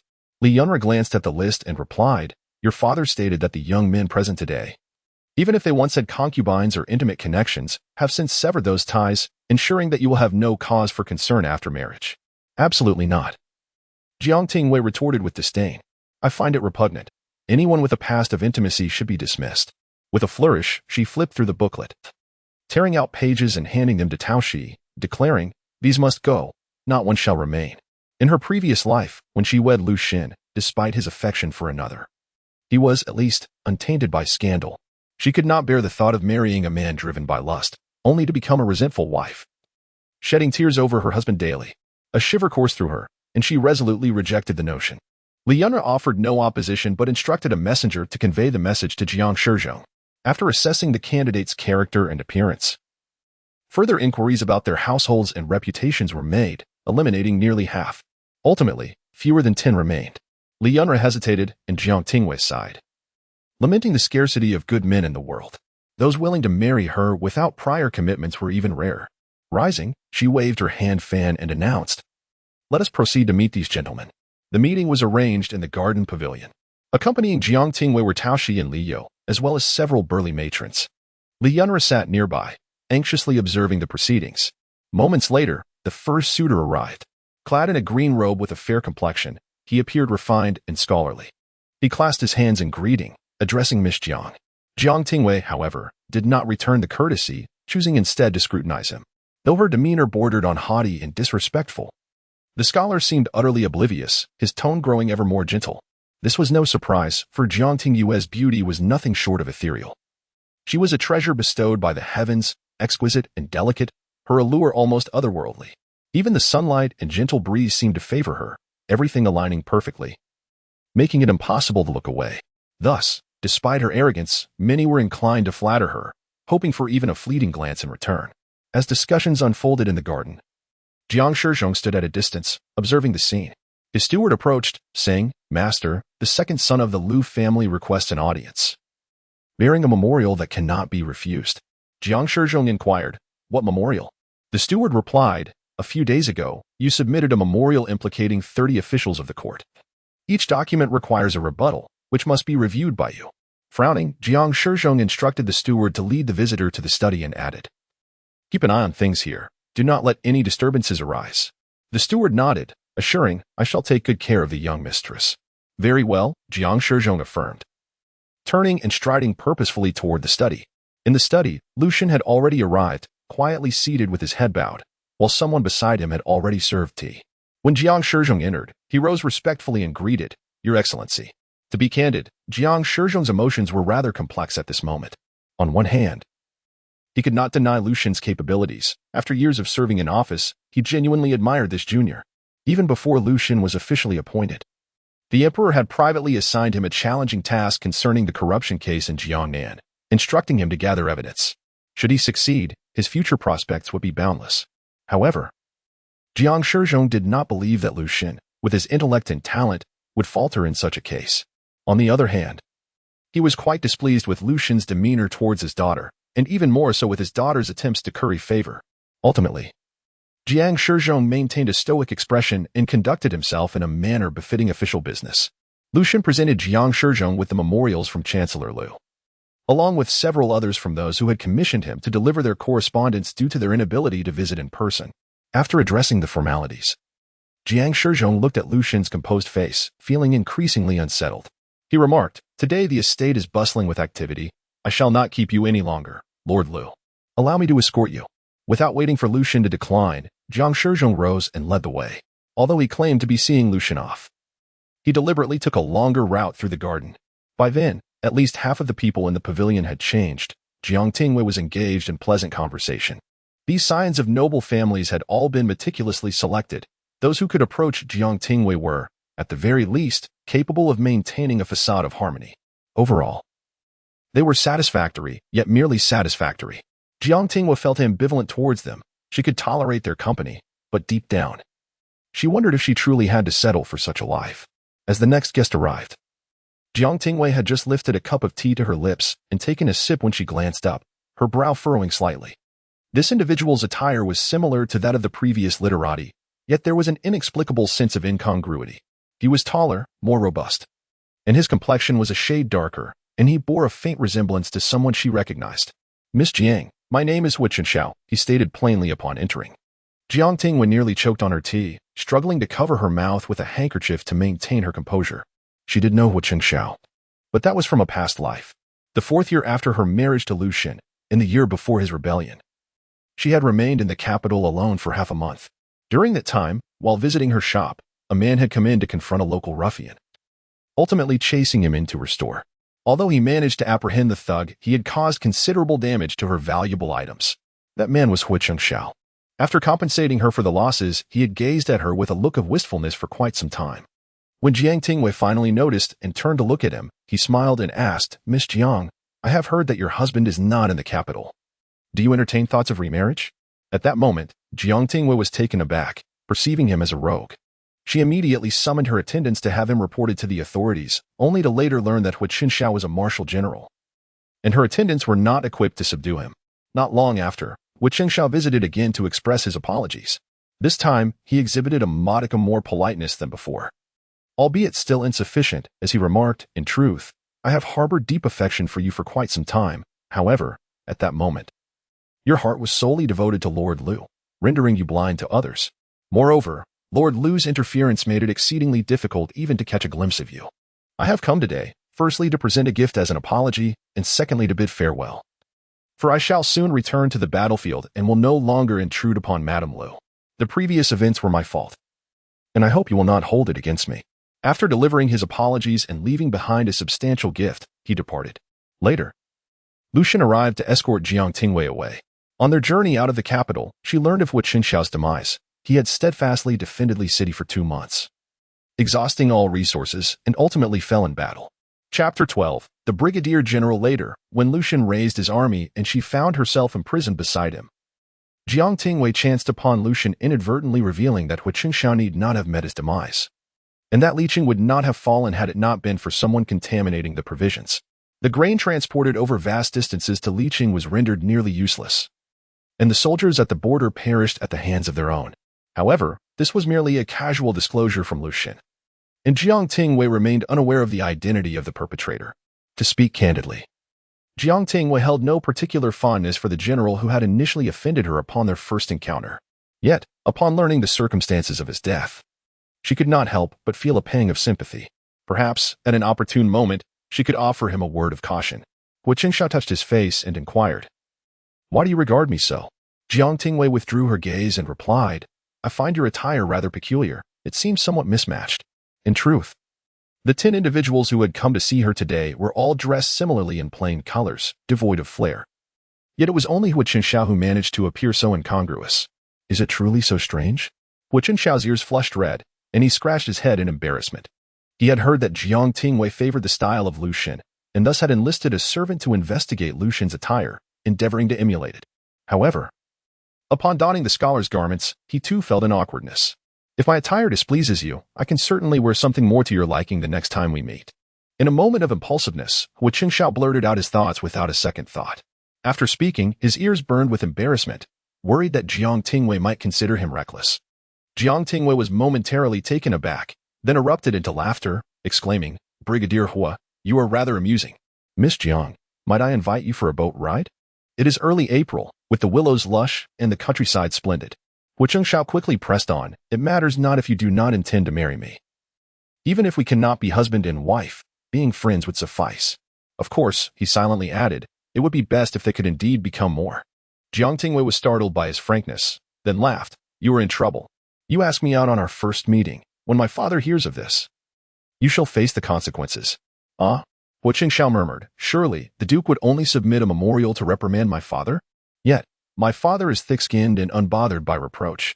Jiang Tingyue paused, then burst into laughter, covering half her face with her fan, revealing only her twinkling eyes, and reiterated, I told you, you were quite amusing. He then asked, So, will you go? Yes, Jiang Tingyue replied with a bright smile, but the timing will be at my discretion. That is only natural. Hu Qinshao hastily responded.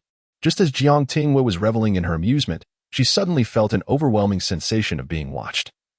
Akin to a sharp thorn in her back, chilling and intense, yet fleeting. She glanced back uneasily but saw nothing. Was it merely an illusion? Miss Jiang, what do you gaze upon?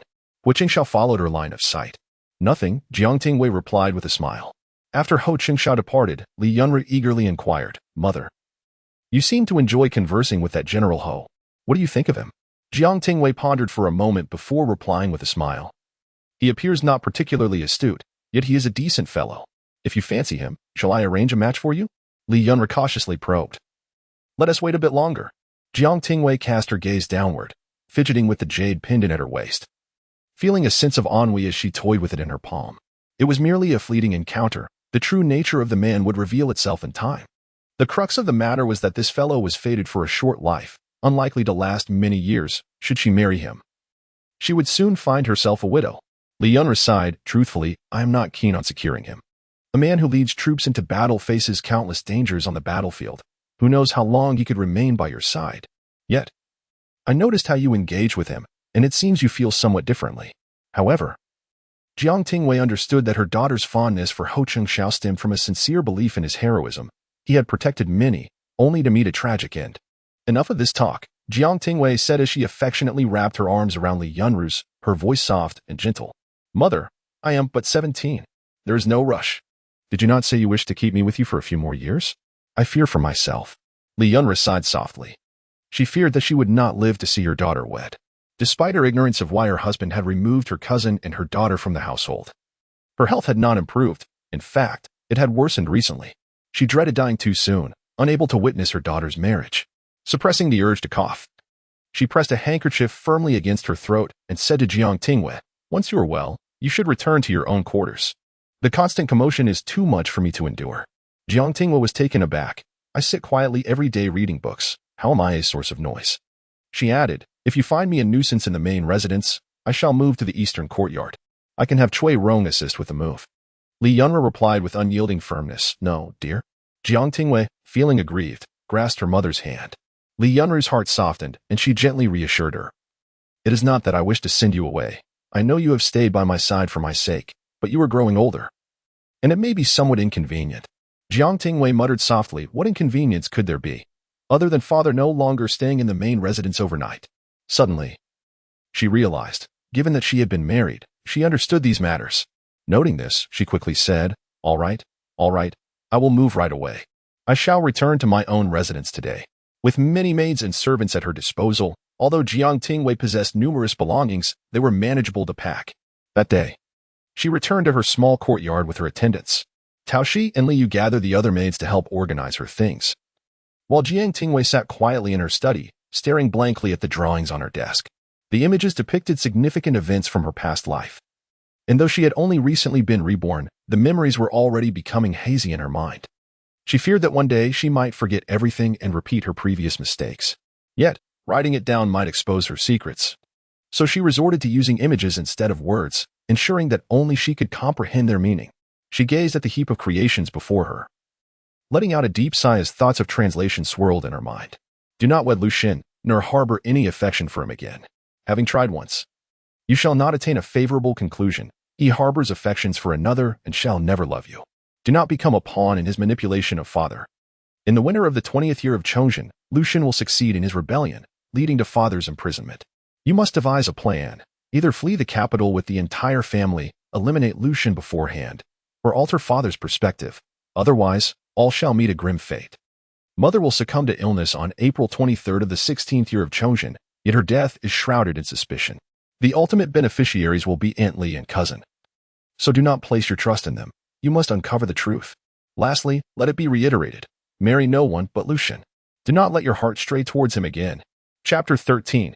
Intrusion. Jiang Tingyue gazed at the nearly dry ink on the paper, folding it carefully before placing it into a locked box, which she reverently set in what she deemed the most important spot in her heart. She quietly returned to her writing desk, her eyes cast down upon the empty surface, her expression one of melancholy. Outside, a soft click echoed, and assuming it was Taoshi, she casually called out, Taoshi, bring the tea. A pair of hands appeared, holding a teacup, the fingers distinctly shaped, resembling exquisite jade. The white porcelain cup was even more beautiful than the porcelain itself. Jiang Tingyue was momentarily taken aback. These did not seem to belong to Taoshi. She lifted her gaze and, startled, stood up. Lu Zhen? Her tone lifted in surprise, and in her sudden movement, the teacup tilted. Before the water could spill, Lu Zhen swiftly reached out to right the cup. How did you get in here? Jiang Tingyue furrowed her brow, her initial shock giving way to anger, the impulse to call for help arising within her. Yet, before she could utter a word, Lu Zhen was quick to pull her forward, swiftly covering her mouth, saying, silence. I came secretly. Jiang Tingyue thought to herself, the one I wish to call for help is none other than this stealthy thief. She struggled, but the man's strength far exceeded hers, holding her firmly in his embrace, his grip tightening around her wrist. Jiang Tingyue could not break free and, in frustration, bit down hard on the palm that covered her mouth, her malicious intent driving her to bite deeply, soon tasting the metallic tang of blood. The man behind her let out a muffled grunt, but did not release his hold, merely stating, "I will leave soon. Do not shout. I have matters to discuss with you." Jiang Tingyue finally relented, giving a couple of firm taps on his arm to indicate her understanding. Lu Zhen eventually released her, and she warily stepped aside, ensuring she was at a safe distance before coldly huffing and raising her chin to ask, "What do you wish to inquire about?" "But I may not answer. Why did you not attend the appointment today?" Lu Zhen's gaze was heavy, fixated on her. "What about the courtship banquet at the manor?" Jiang Tingyue crossed her arms defiantly, a chilling scoff escaping her lips, her attitude alarming in its severity. "What are you to me? What right do you have to meddle in my affairs? I can marry whomever I choose and do as I please. Why should it concern you? I once enjoyed our playful chase when I liked you, but now I am weary of it. What of it if I choose to kick you aside?" As thoughts of Lu Zhen ascending the throne in 5 years flickered in her mind, she felt a twinge of guilt, but then recalled that he was merely a son of the manor at present, unable to impose upon her. Thus, her bravado grew with each word. Lu Zhen's gaze seemed to freeze, his countenance darkening ominously, the muscles in his forehead taut with fury, as he coldly retorted, "Repeat that again." Jiang Tingyue faltered. With only the two of them in the study, she remembered Lu Zhen's formidable martial skills, should a fight ensue. Her petite frame would likely not withstand even a single blow. Casting her eyes toward the door, she noted it was merely ajar, not fully closed, and quietly began to retreat toward it. As she neared the threshold, she once again scoffed, saying, "I said, what of it if you cannot control me? In my eyes, you are merely a whimsical trifle." Upon finishing her words, she, fearing a beating, swiftly turned and ran, clutching her skirt. The afternoon sun cascaded down her floral garment, leaving behind traces of exquisite hues upon her form, rendering even her fleeing silhouette captivatingly enchanting. Jiang Tingyue pushed open the door and shouted as she ran, "Help! There's an assassin!" The first to emerge were Tao Shi and Li Yu. One supported the breathless Jiang Tingyue while the other stood protectively in front of her, gazing into the study. Shortly thereafter, a flurry of activity ensued as servants rushed over, armed with whatever tools they could grasp, forming a protective circle around Jiang Tingyue. Casting a glance over her shoulder, she felt a wave of reassurance upon seeing so many familiar faces. Li Yu turned back, concern etched on her features, and asked, "Miss, where is the assassin? Is it in the study?" Jiang Tingyue nodded earnestly, "Yes, it is indeed in the study." She did not dwell on the potential consequences if Lu Zhen were to be captured. After all, her father would be there to handle any fallout. With a supportive figure behind her, there was no need for worry. Everything would be resolved. Li Yu, accompanied by two matrons, cautiously pushed the door open and peered inside. Moments later, she turned back, puzzled. "Miss, there is no one here." "No one?" Jiang Tingyue leaned out to look once more and then stepped forward to investigate. The study was utterly vacant, save for the open window casting shadows of flowers from outside, their branches swaying gently in the breeze. Tao Shi cautiously inquired, "Should we have the master send someone to investigate thoroughly?" Jiang Tingyue pressed her lips together, fixating on the window. After a pause, she shook her head. "No need. The assassin, I must have been half asleep and mistaken what I saw." With her gaze lowered, she turned and walked away without looking back. Tao Shi scrutinized her expression, hesitating to speak, ultimately remaining silent. Li Yu quietly asked if they should inform the madam. Tao Shi bit her lip, pondering before responding, "No, the miss would be upset." Although they were unaware of the details of the recent events, it was clear that the miss had encountered someone in the study, and it was not a stranger. Since the miss wished to conceal this, they, as her maids, ought to feign ignorance as well. Perhaps it was due to having seen Lu Zhen during the day that Jiang Tingyue dreamed of her past life that night, a tapestry woven with both light and shadow, surreal and indistinct. In her previous life, Lu Zhen had intruded upon her chamber once, but that time was marked by her impending marriage. He had arrived with an extensive list of gifts, inquiring about her preferences. He meticulously added items to the list himself, claiming to supplement her dowry. Having secured a residence outside this young residence, intent on reconstructing everything and seeking her input, his earnestness was so profound that Jiang Tingyue believed he was filled with anticipation, leading her to entertain unwarranted notions. It was not entirely her fault for being so infatuated in her past life. Rather, Lu Zhen was to blame for instilling in her a sense of hope, making her feel uniquely cherished in his heart. The dream shifted once again, plunging her into the dim, cold palace, where a pale-faced eunuch, concealing a dagger behind a smile, spoke with a patronizing pity, "Madam, even Her Majesty the Empress cannot issue orders that bypass His Majesty." The nightmare lingered relentlessly, seemingly unwilling to release its grip on her. Jiang Tingyue abruptly awoke from her slumber, drenched in cold sweat, her nightgown clinging to her skin uncomfortably. She pressed her fingers to her forehead, her expression contorted in pain. It should have been a moment of tranquility, After all, it was merely a lost gamble. She had resigned herself to fate, believing there would be another chance to begin anew.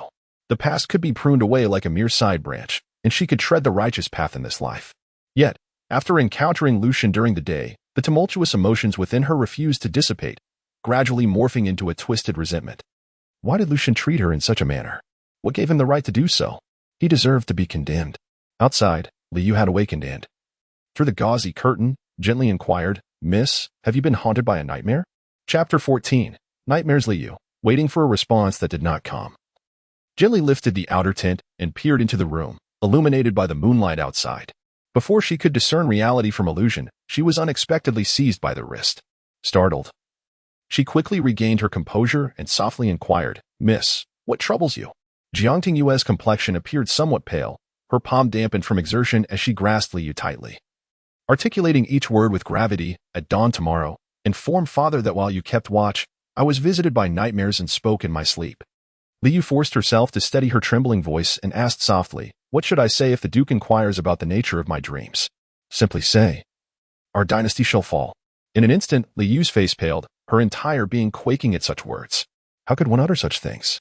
The consequences could range from being deemed mad and confined to facing severe punishment for sowing discord and chaos. "Mississippi," Liu stammered, her lips quivering, her legs weakening, nearly collapsing. Just as she swayed, she managed to brace herself. Jiang Tingyue's grip tightened further, enunciating each syllable, "Do not worry. You shall come to no harm as long as you keep this secret. Father will not harm you." With tears brimming in her eyes, Liu nodded earnestly. "I believe in you, Mississippi. Now, you may leave," Jiang Tingyue said, releasing her grip and averting her gaze. "Yes."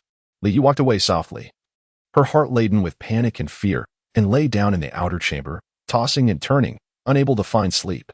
Inside, Jiang Tingyue gazed intently at the moon hanging in the sky for a long while, before suddenly curling up and burying her head in her knees, feeling a wave of discomfort. In a moment of impulsive decision-making, she had not summoned Liu back. When it came to the choice between the life of Lu Zhen and that of her family, Jiang Tingyue unhesitatingly chose her own kin. Although conveying the message to her father through dreams seemed tenuous, there was a strong possibility he would doubt her or even disbelieve her. Unlike the last time, when she could feign vulnerability to sway him, she found herself with no such options this time. She did not wish to die nor repeat the past of being imprisoned again. Informing her father was the only recourse. The burden of this secret should not rest solely on her shoulders. After all, she was merely a pampered young lady, often acting with a touch of recklessness. But at her core, she was just a helpless girl seeking the assistance of adults. Was that not the most natural course of action? Moreover, who was Lu Zhen to treat her in such a manner? Who allowed him to let her know of his future? Thus, whatever she did, he had brought upon himself. Jiang Tingyue clutched her soft pillow, shivering with trepidation, a wave of guilt washing over her for what she felt she had done wrong. Yet, she quickly closed her eyes, holding the pillow tightly, attempting to lull herself to sleep. "It's all right. Everything will be better upon waking.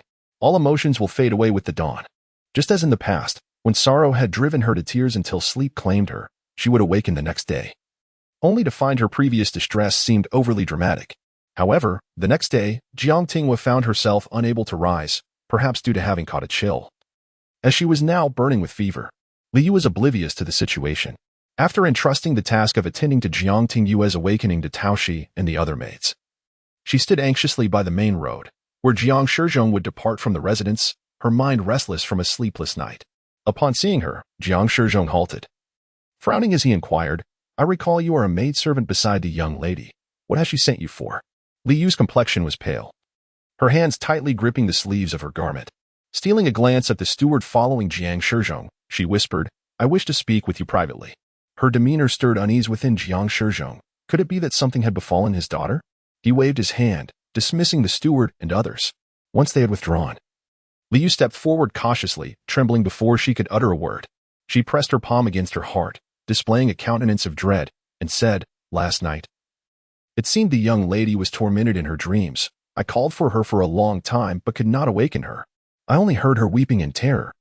Crying out, Jiang Shizhong furrowed his brow. Crying out what? Liu knelt, her forehead striking the ground heavily as she weakly replied. The young lady cried, "The dynasty is about to perish. Preposterous." Jiang Shizhong erupted in rage. "You insolent servant, how dare you slander your mistress?" Someone Take her away and interrogate who incited this before selling her off. Liu bowed her head, striking it against the ground repeatedly, her voice a mournful plea. My lord, spare my life. My humble existence is of no consequence, but if we neglect the young lady and others over here, it may spell disaster. Before the other servants could drag Liu away, a new maid appeared in the distance, led by the steward, her face filled with urgency. Upon arrival, the maid forgot to bow, exclaiming in haste, the young lady is ill, speaking deliriously. The physician has come, yet her fever remains unyielding. Jiang Tingyue raised his hand, halting the attempt to remove Liu. His gaze was icy as he addressed her. Should I discover that you have deceived me in the slightest, I will not show you mercy. After uttering this, he turned and strode purposefully towards the Handan courtyard. At this moment, chaos reigned in the Handan courtyard. Taoshi was the first to sense something amiss. After Liu had departed, she remained inside, only to notice unusual commotion. Gathering her courage, she lifted the curtain and found Jiang Tingyue's face flushed with fever. In a panic, she called for assistance. Summoning the family physician while also informing the master and mistress, she attempted to cool the young lady down herself. As the personal maid, Taoshi had diligently learned basic medical techniques alongside Liu, and she repeatedly changed the cold cloths, but the young lady's temperature refused to subside. When the family doctor arrived promptly, administering acupuncture and medicine, Jiang Tingyue still did not awaken. Taoshi, desperate, wished she could take her place. Just then, the mistress rushed in, draped in a cloak, and knelt by the bed, tears streaming as she gazed at her beloved daughter. The courtyard was in disarray, and Taoshi could not help but resent Liu for her absence. What could she possibly be doing that she had not yet returned? At that moment, Jiang Tingyue strode into the courtyard and made his way indoors. Taoshi had only enough time to pay her respects when she noticed Liu trailing closely behind him. Taoshi opened her mouth, ready to scold her, but before she could utter a word, she caught sight of the angry red swelling on Liu's forehead, which bore the marks of tears and a hint of fear, leaving her momentarily at a loss for words. She could only ask, what happened to you? Liu cast her eyes downward and replied, I intended to fetch the young lady's breakfast from the kitchen, but I accidentally bumped into his grace. I was frightened. Yet to my surprise, he bore no ill will towards me. You were lying, Taoshi said, glancing around before taking Liu's hand and pulling her aside. We have grown up alongside the young lady. I can read your expression like an open book. Speak to me honestly, what truly transpired? Liu bit her lip, stubbornly refusing to respond. Taoshi demanded, have you done something to wrong the young lady? No. Liu instinctively shook her head. I would never betray the young lady. That is good to hear, Taoshi sighed in relief. As long as it was not an act of treachery, it bore little consequence. Moreover, the young lady was kind-hearted. Unless it was a grave error, she would not make things difficult for Liu. Having come to this realization, Taoshi added, I must attend to the young lady's illness. Given your distracted demeanor, what can you accomplish in the front courtyard? Go to the back and check on the young lady's medicine. Liu nodded, albeit hesitantly, and replied, all right. Chapter 15, The Medicine When Jiang Tingyue Awakened. A throbbing headache plagued her, rendering her consciousness hazy. She sensed a figure pacing restlessly, casting shadows that disturbed her fragile peace. In the latter half of the night, someone lifted the delicate gauze curtain and assisted her to sit up. Jiang Tingyue, still dazed, opened her eyes, yet all she could perceive was an indistinct darkness, obscuring her vision. She realized someone was attempting to administer medicine to her. She pursed her lips, stubbornly reluctant to open her mouth, for she detested taking medicine, particularly the bitter concoctions. A porcelain spoon gently brushed against her lips, and the person's voice was gentle, seemingly coaxing her with patience. Though Jiang Tingyue could not discern the words. Ultimately, feeling vexed, she swallowed the medicine, biting down hard on the spoon in frustration. To her surprise, the medicine was not bitter as anticipated. After a night of fitful slumber, she awoke again at the break of dawn. Feeling devoid of strength but relieved to find her fever had subsided, and the pain had dissipated. The events of the previous night remained a vague outline in her memory. She recalled only the coolness of the hand that had supported her, as if it had been steeped in moonlight, even chillier than the night breeze. Taoshi. Jiang Tingyue called softly. Miss, you're awake. Taoshi exclaimed, her face lighting up with joy as she approached to check Jiang Tingyue's forehead. The fever has truly broken. Dr. Wen said that once the fever subsides, there should be no further issues, perhaps due to the early morning, when she had fetched water. Taoshi's hands felt somewhat cool to the touch. Jiang Tingyue suddenly inquired, did you give me anything to drink last night? Dr. Wen instructed me to occasionally offer you water to prevent dehydration from the fever, Taoshi replied candidly. So I gave you water twice. but just a small sip with a spoon. I was concerned about waking you, not wanting to disturb your rest, yet you still awakened and remembered. Oh, Jiang Tingyue thought. It must have been Taoshi. Moreover, it was uncommon for medicine to be anything but bitter, even during her time at the Duke's residence. The medicines prescribed by the doctor were often bitter and difficult to swallow. Thus, it was not surprising that the water Taoshi provided was not bitter. She then asked, "Where is Leo? Have her come to me." "Leo has gone to inform the master and mistress. She hasn't returned yet," Taoshi replied. "Then I shall change my attire first. Surely, father and mother will come to see me soon." Jiang Tingyue rose from her bed. Taoshi gently dabbed a cloth to wipe her face, her movements tender, and she whispered, "Miss, yesterday Leo seemed to have offended the master. She has a large, swollen bump on her forehead. When I inquired about it, she wouldn't elaborate. I wonder what troubles her heart holds." After some contemplation, Taoshi resolved not to conceal anything from Jiang Tingyue, for she regarded Leo as a sister. However, when it came to the miss, even her own mother would not suffice. Jiang Tingyue lowered her gaze, wearily observing her reflection in the mirror. "It was I who instructed her on certain matters. You need not concern yourself." "Oh." Taoshi nodded in understanding, feeling a sudden relief that Leo had not betrayed her mistress. She picked up an ivory-white jade comb and began to delicately groom Jiang Tingyue's soft, dark hair, asking, "What jewelry would you like to wear today, miss?" Several maids beside her simultaneously reached out to open the ornate cosmetic box. Filling it with an array of exquisite treasures, the radiance of pearls and gems brightened Jiang Tingyue's mood considerably. However, contemplating her upcoming meeting with her father, where she would have to employ a ruse of feigned suffering, she reluctantly shook her head and said, "Just braid my hair casually. I do not wish to wear any jewelry, and please choose something simple for my attire." Taoshi, though perplexed, nodded in agreement. As Jiang Tingyue gazed at her reflection, she noted that perhaps due to her recent illness, her complexion remained somewhat pallid, her lips lacking color, presenting a rather pitiable appearance post-sickness. Additionally, Taoshi's deft hands had woven 2 simple hairbands into her hair. Despite the understated adornments, her beauty remained unaffected, exuding a delicate charm reminiscent of the fragile allure of Shizi. "Excellent, this is the look I desire," Jiang Tingyue thought with satisfaction. Li Yunru arrived alongside Jiang Shizhong. Upon entering and seeing Jiang Tingyue in such a state, tears welled up in her eyes, and she embraced her daughter, calling her my precious and weeping uncontrollably, which caused Jiang Tingyue to feel a twinge of regret. Given her mother's fragile health, it was indeed unwise for her to experience such emotional upheaval. With a sense of guilt, she returned the embrace and smiled, saying, "Mother, I am fine now. I shall recover in a few days." Li Yunru caressed her daughter's pale face, her heart aching. "My little crescent moon, why must you endure such suffering for no reason?" "Endure? Not at all. A little illness can indeed be a blessing," Jiang Tingyue replied with a smile, recalling that the physician had mentioned that those who rarely fall will find their sickness overwhelming when it strikes, which is truly dreadful. Thus, experiencing minor ailments now and then is a stroke of fortune. Such fortune? Nonsense, Li Yunru retorted, playfully poking her daughter's brow. Jiang Shizhong swiftly interjected on his daughter's behalf, chuckling, "It's not entirely nonsense. The old duke once told me the same when I was young." Father and daughter exchanged words, soon leaving Li Yunru in a state of confusion. After they shared breakfast, Jiang Shizhong found an excuse to take Jiang Tingyue to the study in the front courtyard. Inside the study, Jiang Shizhong's expression turned unusually grave as he recounted the matter concerning Liu. He then inquired, "Is what your maid has said true?" Jiang Tingyue's eyelashes fluttered, her gaze lowered as she timidly replied, "I indeed had such a dream. It was hauntingly vivid, causing me daily anxiety. And I was unsure how to confide this to you, father." Seeing her pale visage and anxious demeanor, Jiang Shizhong felt a pang of sorrow. He gently stroked his beloved daughter's hair, his tone softening. "It was merely a dream. Why should it distress you to this extent? Should the heavens fall, I will bear the weight for you. What is there to fear?" Jiang Tingyue sniffed, her earlier pretense now blending with genuine emotion, and she felt tears welling up. "Father, what if the dream were true?" she asked cautiously. "What if this premonitory dream is a divine warning for us? Should we then choose to do nothing?"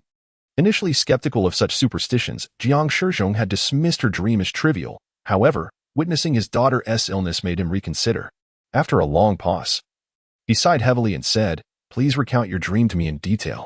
Jiang Tingyue concealed her marriage to Lu Zhen, revealing only what she knew otherwise. She mentioned that Lu Zhen would ascend the throne in 5 years and spoke of his identity.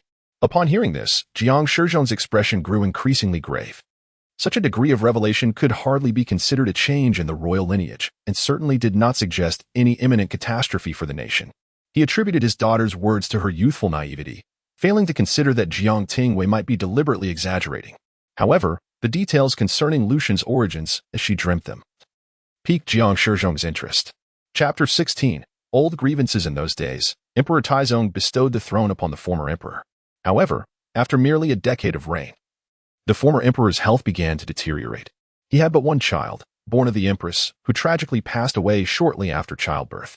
Overwhelmed by sorrow, the former emperor conferred the title of crown prince upon this infant, who had yet to reach a month in age, and appointed the empress's younger sister as the new empress to ensure the young prince's security.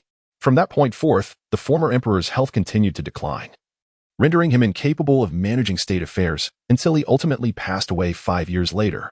A decree, concealed behind a plaque in the Hall of Sacred Governance, was unearthed, revealing that the crown prince had not been named emperor. Rather, it was the then Prince Qing who ascended to the throne. The same year, while the crown prince was paying homage to the late emperor, he perished in a devastating fire, leading to rampant speculation among the populace that the current sovereign had orchestrated the tragedy to secure his claim to the throne. Nevertheless, 15 years have since elapsed, during which the reigning emperor has diligently governed, committing no significant errors in his endeavors, thus cultivating a reputation for caring for the people, causing the rumors to gradually fade away. If Lu Zhen were indeed the crown prince of Yue, and if these rumors held any truth, then his quest for rebellion and vengeance would be entirely plausible. Most significantly, Jiang Shizhong recalled a long-forgotten tale. Before the current empress, who was the former emperor's consort, entered the palace, she had already been betrothed, though the engagement was not publicly acknowledged. Few were aware that her fiancé was none other than the present chancellor, Lu Zhen. Jiang Shizhong knew the backstory because, in the past, his mother had forbidden him from marrying a merchantess daughter. The woman she favored was none other than the current empress. In his youthful arrogance, Jiang Shizhong had spurned the empress's younger sister in pursuit of his beloved. Incensed by his disrespect, she penned nearly 30 poems denouncing his rudeness and subsequently declared her indifference towards him, swiftly agreeing to marry Lu Zhen instead. Reflecting upon these bygone events, Jiang Shizhong sighed heavily. He, too, had aged. If he were to confront the situation now, he would certainly approach it with more grace, perhaps employing a gentler method, yet he held no regrets. As he gazed upon his daughter with Yun Yang, a flicker of warmth ignited in his eyes. He chuckled, saying, "What a trivial matter this is. Leave it to your father. You are still so young. Instead of fretting over such concerns, you should be enjoying the beauty of life." Jiang Tingyue blinked in uncertainty and asked, "Father, do you truly believe this is a trivial matter?" "Of course," he replied. "Whatever the issue, it will take 5 years to unfold. 5 years is neither long nor short. We have ample time to address it." Jiang Shizhong smiled. "Now, forget about it. I will investigate." "Do you really believe in me, father?" Jiang Tingyue asked, still doubtful. "Whether I believe or not is a conclusion drawn too early. I will personally look into it, and after my inquiry, we shall have clarity." Jiang Shizhong waved her off, finally relieved of the heavy burden on her heart. Jiang Tingyue joyfully declared, "Then I shall leave it to you, father." She was acutely aware that, without assistance, altering the course of events would be exceedingly difficult. But with her father's willingness to investigate, she felt assured. Even if her father did not trust her, at the very least, he would take precautions to ensure that the Jiang family would not suffer the same fate as in the past. Wait a moment. Jiang Shizhong once again called out to Jiang Tingyue, reminding her that this matter must remain a secret, even from her mother, given her mother's current frail health. Revealing such news would only add to her worries. Be considerate and allow her to recuperate in peace. "I understand," Jiang Tingyue chuckled softly, assuring him. "I won't breathe a word of this to mother. And as for that maid of yours, let me handle it." As he spoke, Jiang Shizhong sighed. "Father, you cannot dismiss Li Yu." Jiang Tingyue turned and quickly approached his desk, frowning. "Li Yu is fiercely loyal. We have grown up together, and I know her character well. She would never betray me. In her past life, Li Yu had been wronged, and in her desperate attempt to clear her name, she met a tragic end, crashing into a pillar. In the end, only Tao Shi remained by Jiang Tingyue's side. At that moment, she experienced an unprecedented calm, shedding no tears as she held a cup of poisoned wine and forced it down the throat of the mastermind behind it all. That was the first and only life she took. In the aftermath, she fell gravely ill. During midnight reveries, Jiang Tingyue often dreamed of that person's ghastly visage before death, frequently waking from nightmares, yet she felt no regret. In retrospect, it seemed she too had been sent away by a cup of poisoned wine, a fitting retribution. Jiang Shizhong chuckled. When did I ever suggest getting rid of her? She is indeed quite loyal. What I meant was to give her a stern warning. Since you have brought it up, you should handle it yourself. You have a strong opinion, so I shall not interfere. Thank you, father, Jiang Tingyue exclaimed joyfully. Upon returning to her courtyard, Jiang Tingyue generously rewarded Li Yu with many gifts, besides the necessary medicinal supplies and silver. She also presented gifts to Li Yu's family and permitted her to rest for a while to recover. She firmly believed that a combination of kindness and authority was more effective than coercion alone. Moreover, since Li Yu was a member of the household, and given the tragic fate she had faced in her past life, Jiang Tingyue was confident in her loyalty. As Li Yu's bruises faded and she returned to serve Jiang Tingyue in full health, the day of the Qin gathering arrived. Taoshi styled her hair and, noticing her lackluster demeanor, inquired, Miss, what kind of hairpin would you like to wear today? Jiang Tingyue yawned and waved her hand dismissively. You choose. In the past, such gatherings had been an excellent opportunity for her to meet Lu Zhen, and she would typically dress meticulously before stepping out. However, today she felt indifferent. Had it not been for Jiang Xuanyan warning her that her absence would lead to public gossip at the banquet, she would have preferred to remain indoors. Fortunately, her father's 30 memorials had proven effective. Once she made her appearance, no one dared to openly humiliate her. Observing her expression, Taoshi adorned her with light, elegant jewelry. While Li Yu, watching Taoshi's movements, selected 2 garments of matching colors. Outside, a young maid peeked in, and upon noticing the fabric in Li Yu's hands, nodded slightly, lifted the curtain, and dashed out, speaking briefly to a servant stationed at the back door before swiftly returning. The servant, grinning, nodded in agreement and tucked his hands into his sleeves. As he stepped outside, he was immediately surrounded. A throng of admirers encircled him, incessantly exclaiming, Pray tell, what color attire does your esteemed lady don today? As they inquired, they pressed pouches into his hands.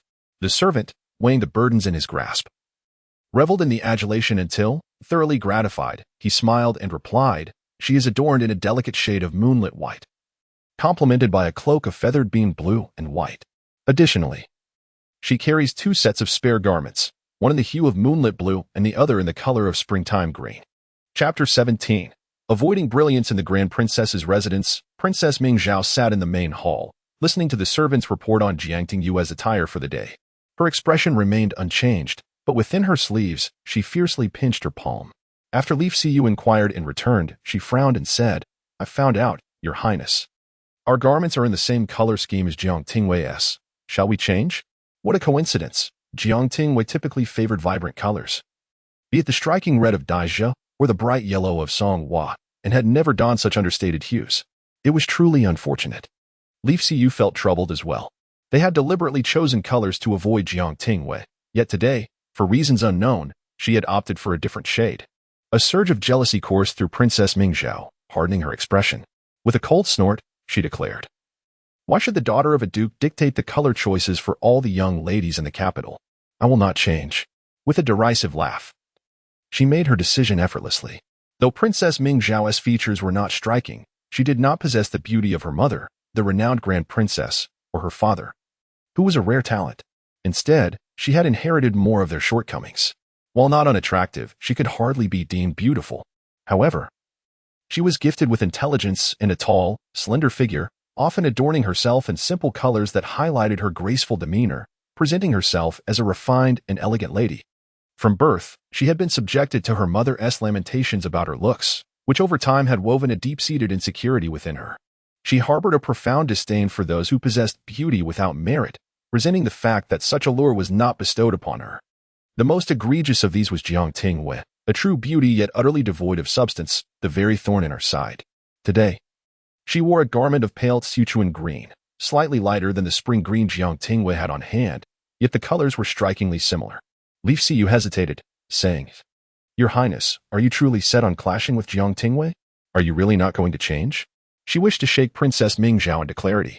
After all, this was Jiang Tingyue, known for her foul temper and poor character, disregarding decorum and easily offending others.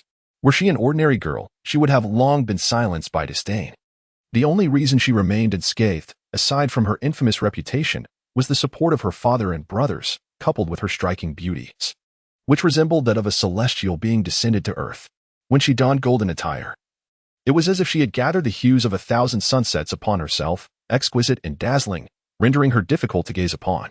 In red, she was like white snow adorned with red plums, a perfect harmony of beauty and chill. In simple colors, she embodied the fresh green of spring branches, delicate and enchanting. If you dare to compare yourself to her, I could still feign admiration. However, in the face of her beauty, one must concede that she is indeed lovely. Leaf Siyu, too, held a disdain for Jiang Tingyue, as such overt beauty was often off-putting. Princess Ming Zhao's displeasure deepened, and rising abruptly, she could no longer contain herself. Silence. This princess does not require your interjections in my affairs. Leaf Siyu fell silent, daunted by her outburst. Her father is the younger brother of the esteemed Princess Ming Zhao, and both her parents lack notable talents. However, Yi Siyu has been clever since childhood and has maintained a close relationship with Princess Ming Zhao, benefiting greatly over the years. The two have grown as close as sisters, and Princess Ming Zhao rarely adopts an air of superiority towards her. This time, however, Yi Siyu found herself stirred by emotions and chose not to dissuade her. Yet, before stepping out, she specifically instructed someone to bring along 2 additional sets of powdery purple skirts, just in case an opportunity arose to salvage the situation. The upcoming Qing gathering was to be held at Huaya Garden, and the streets were bustling with carriages, effectively blocking the entrance. Upon seeing the carriage of the Grand Princess, the crowd, recognizing the importance, swiftly made way for her. Upon arrival, both Princess Ming Zhao and Yi Siyu disembarked from their carriage. They were not among the earliest arrivals, as many guests had already gathered. A glance upward revealed a kaleidoscope of reds, yellows, and purples, with scarcely a hint of blue or green in sight. As they ventured further inside, the feeling of scrutinizing gazes weighed heavily upon them. Princess Ming Zhao straightened her back, feeling a sudden surge of irritation. She sensed that behind these gazes lurked whispers, mocking her audacity to compare herself to Jiang Tingyue. Looking down at her own attire of Tuchan green, she became increasingly restless.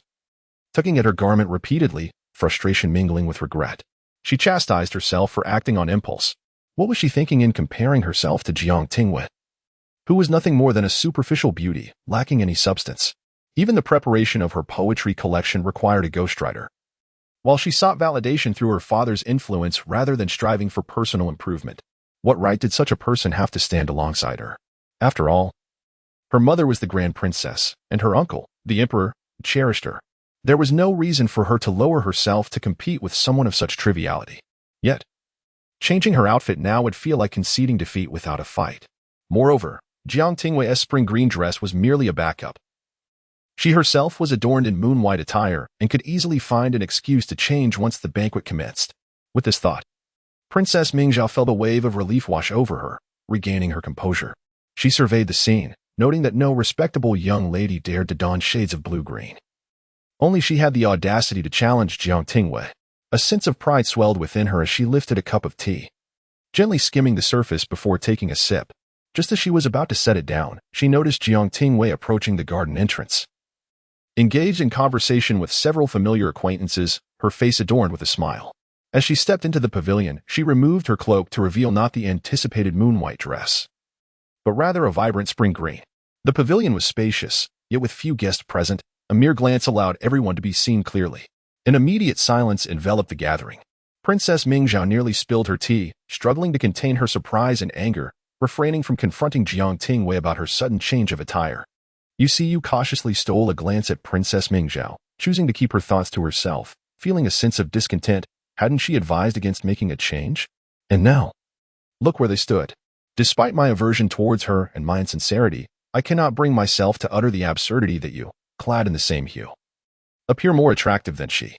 Your momentary display of bravado may bring you satisfaction, but what of me? Once the performance concludes, you shall resume your torment. Tears began to well in Yi Siyu's eyes. Su Qingda cautiously surveyed the surroundings before gently inquiring, Tingyue, why have you changed your attire halfway? I inadvertently spilled tea on myself within the carriage, Jiang Tingyue replied, her frustration palpable. She had intended to recline in the carriage, but due to the congestion ahead, the driver failed to manage the horses properly, resulting in her collision with the table. Her garments were soaked, and now her forehead throbbed with pain. Su Qinghe, noticing the gloomy countenance of Princess Ming Zhao, could not restrain herself from continuing, then why not change into another dress? Given her already fraught relationship with the princess, this would undoubtedly deepen their enmity. Su Qinghe sighed, feeling a sense of unease. Jiang Tingyue bristled at this remark, retorting with a cold huff. I shall wear what I please. Who are you to criticize my choices? Su Qinghe's complexion paled at her response. Chapter 18. Severance of ties. Such situations are not uncommon. When Jiang Tingyue was in a domineering mood, Su Qinghe would gently intervene, attempting to ease the tension.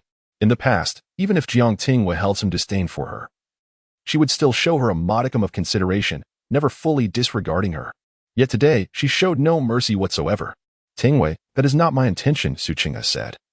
Her expression one of panic as she anxiously defended herself. I merely thought that it would be better to avoid unnecessary conflict between you and Princess Mingzhao. Irritation flickered in the corners of Jiang Tingyue's eyes as she interrupted, countering, what does this have to do with Princess Mingzhao? At what point did I mention her? When have I ever quarreled with her? Do you need to play the peacemaker to enhance your reputation? Su Qinghe's attempt to act as a shield for her, while subtly crafting an image of herself as gentle and virtuous, was not lost on Jiang Tingyue. Yet, in her past life, amidst the turmoil of chasing after Lu Zhen, Su Qinghe had been the one friend who wholeheartedly understood and supported her.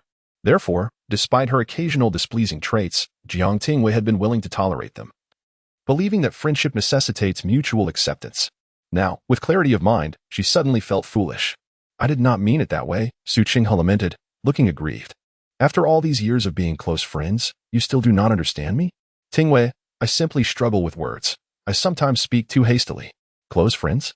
Jiang Tingyue scoffed, her gaze heavy as it bore into Su Qinghe's pale and pitiable face. In her previous life, when Lu Zhen had sent someone to bring Su Qinghe before her, she could hardly believe that Su Qinghe would poison her, all for a preposterous reason. Su Qinghe came from a humble background, ranking low among the noble ladies of the capital, and it was solely due to her association with Jiang Tingyue, coupled with Jiang Tingyue's protective nature, that she had been included in their circle. Her mother had died during childbirth, and her father had quickly remarried.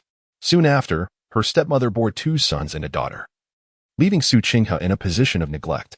Had it not been for her father's concern for reputation and the fearless Jiang Tingyue's defense, her striking beauty might have rendered her a mere pawn in the intricate webs of aristocratic alliances. When her father was demoted and exiled, it was Jiang Tingyue who had sheltered her, yet she never anticipated that Su Qinghe would resort to poisoning Lu Zhen.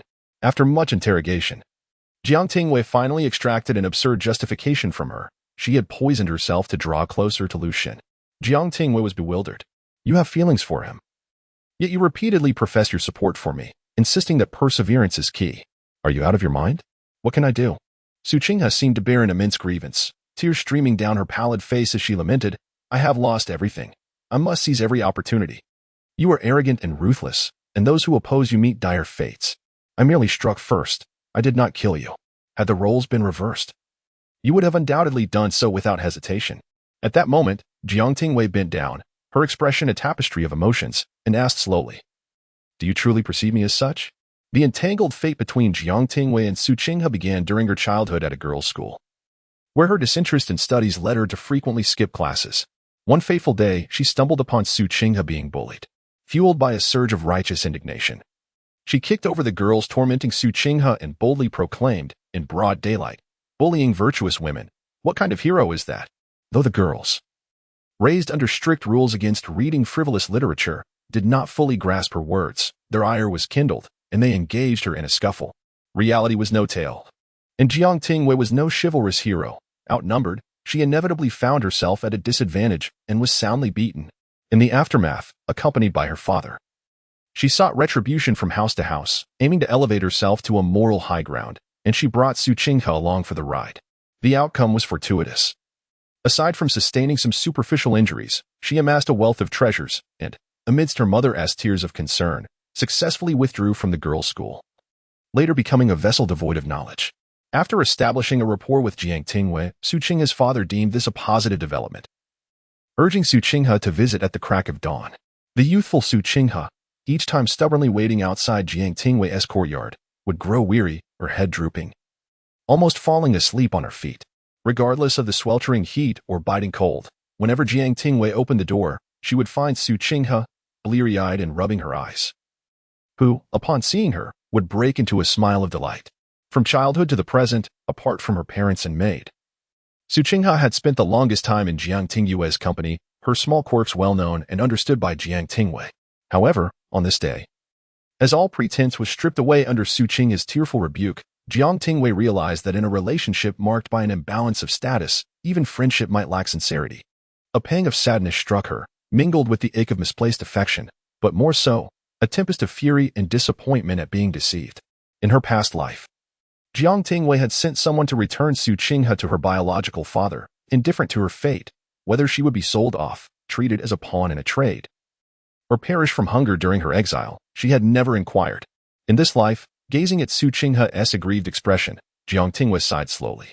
With a gentle tone, she said, "You should withdraw from the Lingua Society." Panic seized Su Qinghe. She rose in a flurry, attempting to grasp Jiang Tingyue's hand. Her face a grotesque blend of tears and laughter. "Tingyue, I was wrong. I should not have spoken to others against you. Please, do not cast me away." Her words about withdrawing from the Lingua Society carried a weight far beyond mere resignation. It signified that from this day forth, Jiang Tingyue would no longer shield her, and all the favors Su Qinghe had accrued would be repaid in kind. Jiang Tingyue stepped back, evading her grasp, and retreated into the pavilion, her demeanor cold as she seated herself beside Tang Jiji. "Tingyue," Su Qinghe called out, her voice tinged with unwillingness. Yet before she could call out a second time, a nearby noblewoman shielded the lower half of her face with a fan, her eyes betraying a glimmer of disdain. With disdain, she remarked, "In this place, we cannot allow just anyone to enter, can we?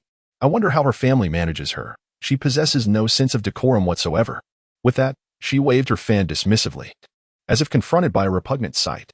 Su Qinghe bit her lower lip, trembling all over, engulfed by a mix of anger and regret. The one who had just spoken was the daughter of the Minister of Rights. Even if she were to enter this pavilion, she would occupy the seat furthest back.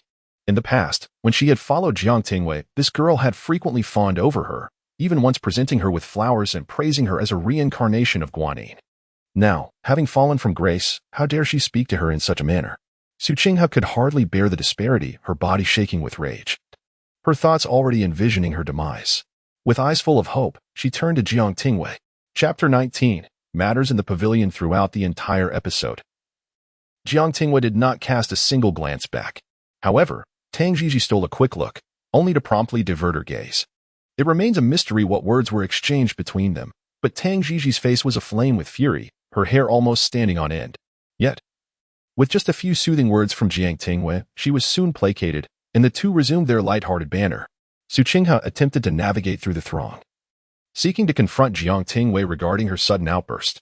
However, before she could reach her, a maid politely intercepted her. Two young maids, their hair styled in twin buns, wore courteous smiles and spoke in gentle tones. "Miss Su, the front seats are fully occupied.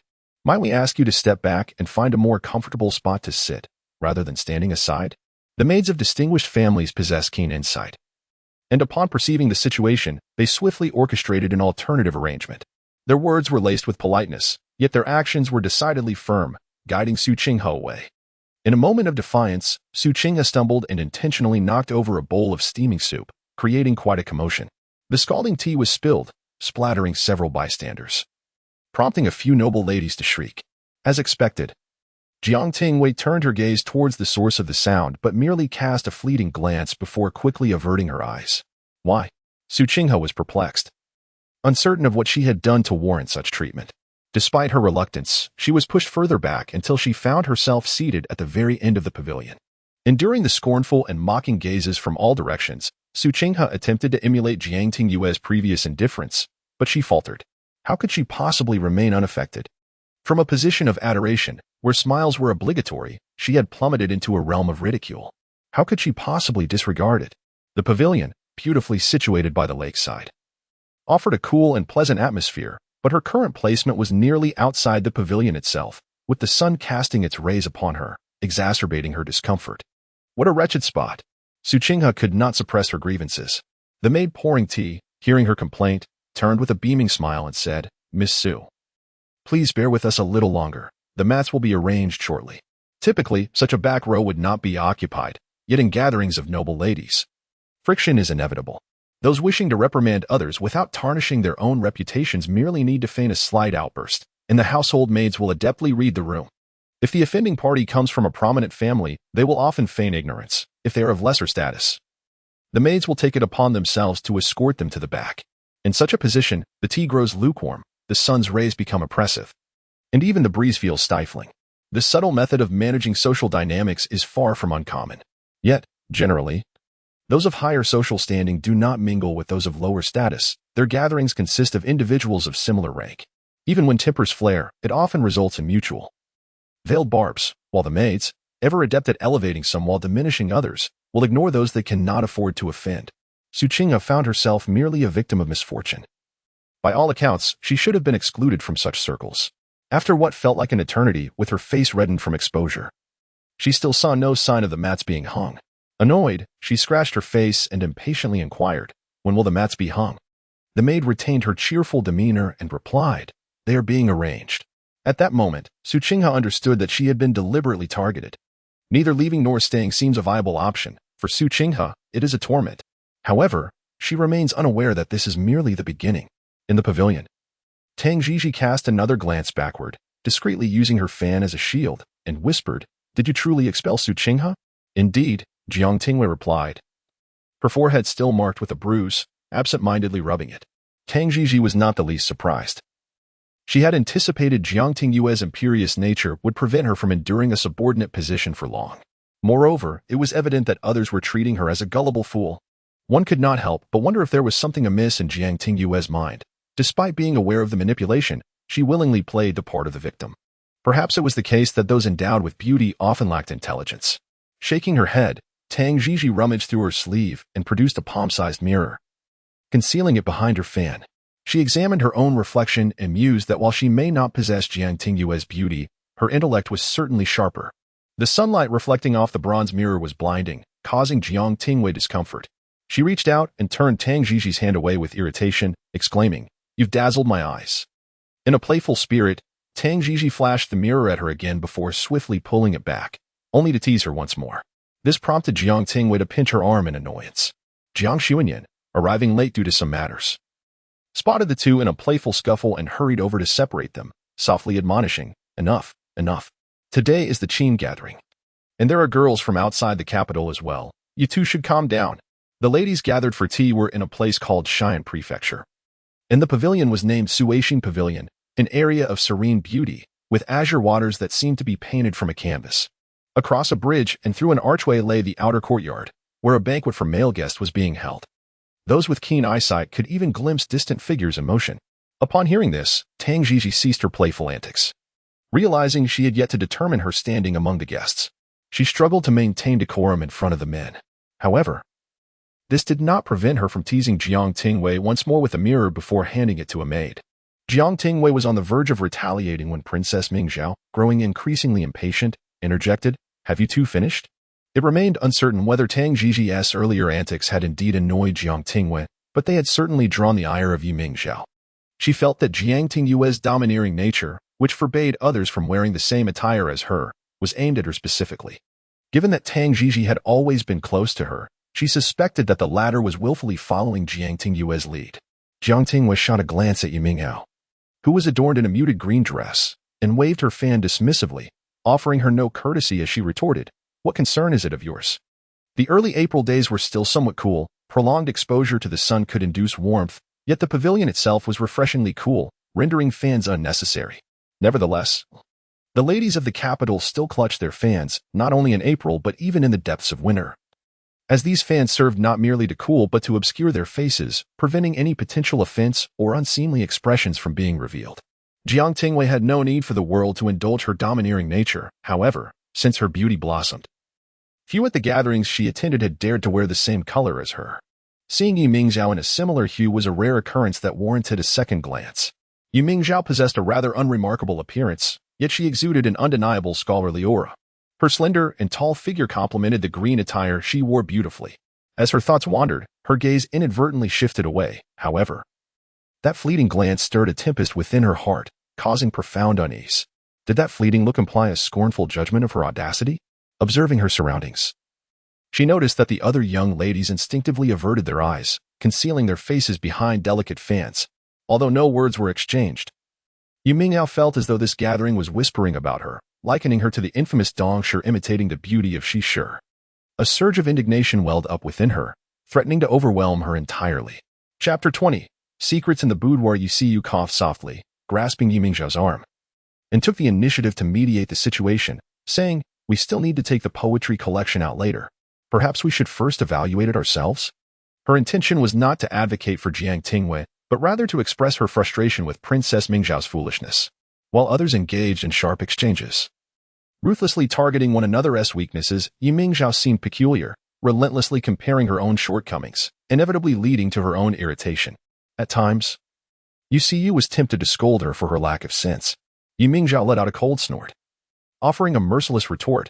"You've even sought the assistance of your father and 30 ministers. I doubt anyone could even produce a single poem."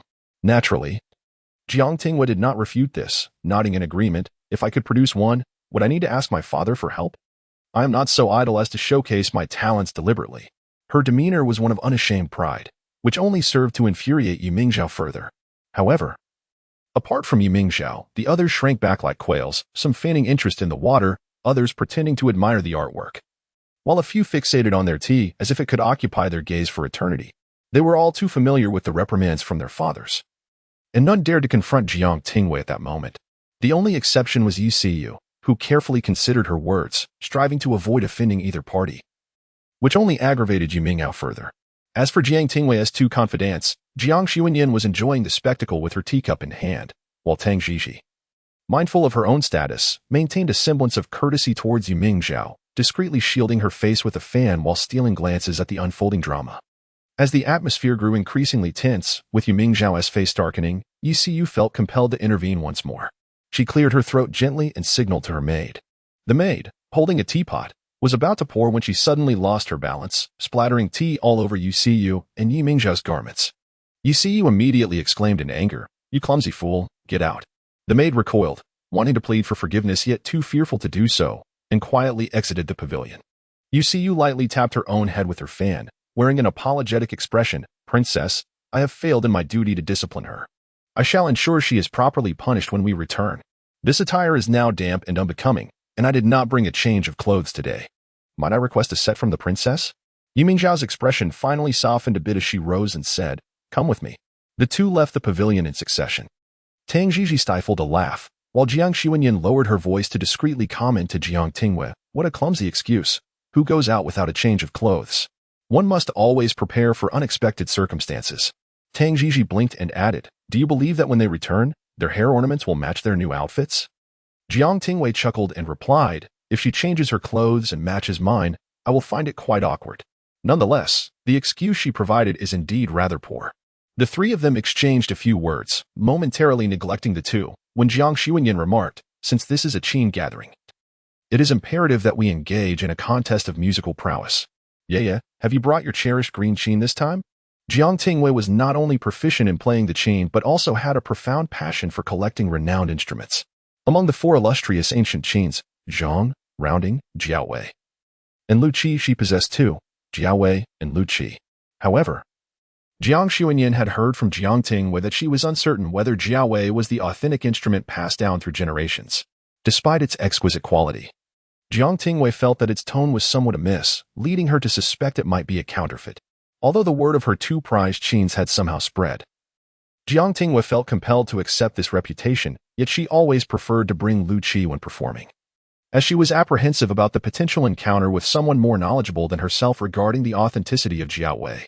While Jiang Tingyue was indifferent to fame, she cherished her singular talent and wished not to tarnish her own reputation. Not brought it. Jiang Tingyue's response took Jiang Xuanyan by surprise. "I have brought Jiaowei along with an ancient Qin from the previous dynasty. That should suffice." "You are rather audacious," Jiang Xuanyan mused, noting her friend's increasingly assertive demeanor. Although Jiang Tingyue had never been particularly mild-mannered, her current air bore an unmistakable hint of arrogance, a stark contrast to her previously childlike pride. Indeed, Jiang Tingyue's skills had flourished. She possessed a natural gift for the art of the Qin. Her master, the finest player in the capital, had taken her under his wing, generously imparting his knowledge due to his admiration for her talent. Jiang Tingyue met his expectations, excelling in her studies. After her master returned to his hometown, she had not encountered anyone of his caliber until her previous life when she traveled to the south with Lu Zhen and met the foremost Qin player of Jiang'an. Seeking his guidance, she learned a great deal, significantly enhancing her skills, rendering her artistry incomparable to her earlier self. Holding a cup of tea, Jiang Tingyue smiled lightly. "Just wait and see." Even with just that ancient chain, none shall surpass me. However, she was not so presumptuous as to use an ordinary instrument. Aside from her disdain for them, she feared it would compromise her touch. Moreover, as everyone else utilized esteemed chains, to insist on using a common one would indeed be foolish. If one were to perform, it was best to strive for perfection, without leaving room for shortcomings. As the two discussed the chain, Tang Jiji found herself unable to interject and instead pulled out a mirror to check her appearance. Glancing sideways, she was taken aback to see Yiming Zhao and Yu approaching. "What did I say?" Tang Jiji remarked, tucking the mirror away with a smile. "It seems they are all fully prepared after all." Jiang Tingyue and the others turned their gaze towards Yiming Zhao and Yu, who returned not only in new garments and adornments but also sporting fresh variations of waist pouches and neck ornaments. What do they matter? Jiang Tingyue thought, feeling that they treated others as fools, while she herself cast a languid glance before adding, "All right, let us not be swayed by them." She then inquired of Tang Jiji, "Have your parents mentioned when they will arrange your marriage? Why decide so early? You haven't settled anything either, have you?" Tang Jiji, seemingly unconcerned, remarked, "I have heard that marrying too early may not be a favorable choice. It is said that the first night of marriage can be quite challenging, and should one conceive thereafter, the act of giving birth can be perilous. I have a distant aunt who was gravely affected after childbirth and passed away not long after." "I have heard similar tales," Jiang Shuiyan interjected. "I have a cousin who tragically succumbed to complications during labor. Besides, am I not already engaged? My mother even took the precaution of hiring a former palace midwife to accompany my dowry, fearing that I might face similar misfortunes." Tang Jiji counted on her fingers in astonishment and exclaimed, "Are you to be wed by the end of the year?" Chapter 21. Contradictions. Jiang Tingyue recalled that Jiang Shuiyan had married merely 2 months prior to her own impending nuptials. She inquired, "Sister Yan, will you be departing the capital to accompany Lord Zhou after your wedding?" In her previous life, her cousin had remained in Chuzhou after marriage, seemingly leading a prosperous life, as her uncle frequently visited her with the family. Even her second cousin had chosen to stay in Chuzhou for her sake. In the autumn of the 19th year of Chongzhen, her uncle once again took the family to visit Sister Yan. By that time, the old matriarch's health had deteriorated significantly. Her bond with her grandchildren was weak, and disregarding all advice, she ventured alone to Wuxingshan to pray for the late duke. Upon their return, a heavy snowfall ensued. Her father received a letter from her uncle stating that due to the severe snow and landslides in the mountains, they were compelled to remain in Chuzhou for the new year, intending to return after the festivities. By sheer coincidence, on New Year's Eve, Lu Zhen initiated his rebellion, and Jiang Tingyue found herself completely cut off from external news. All she knew was that during this uprising, countless families, including her father's, had fallen from grace, while her uncle's family, being outside the capital, remained unexpectedly safe. "I am uncertain," she replied, "if Brother Shiming will choose to stay in Chuzhou."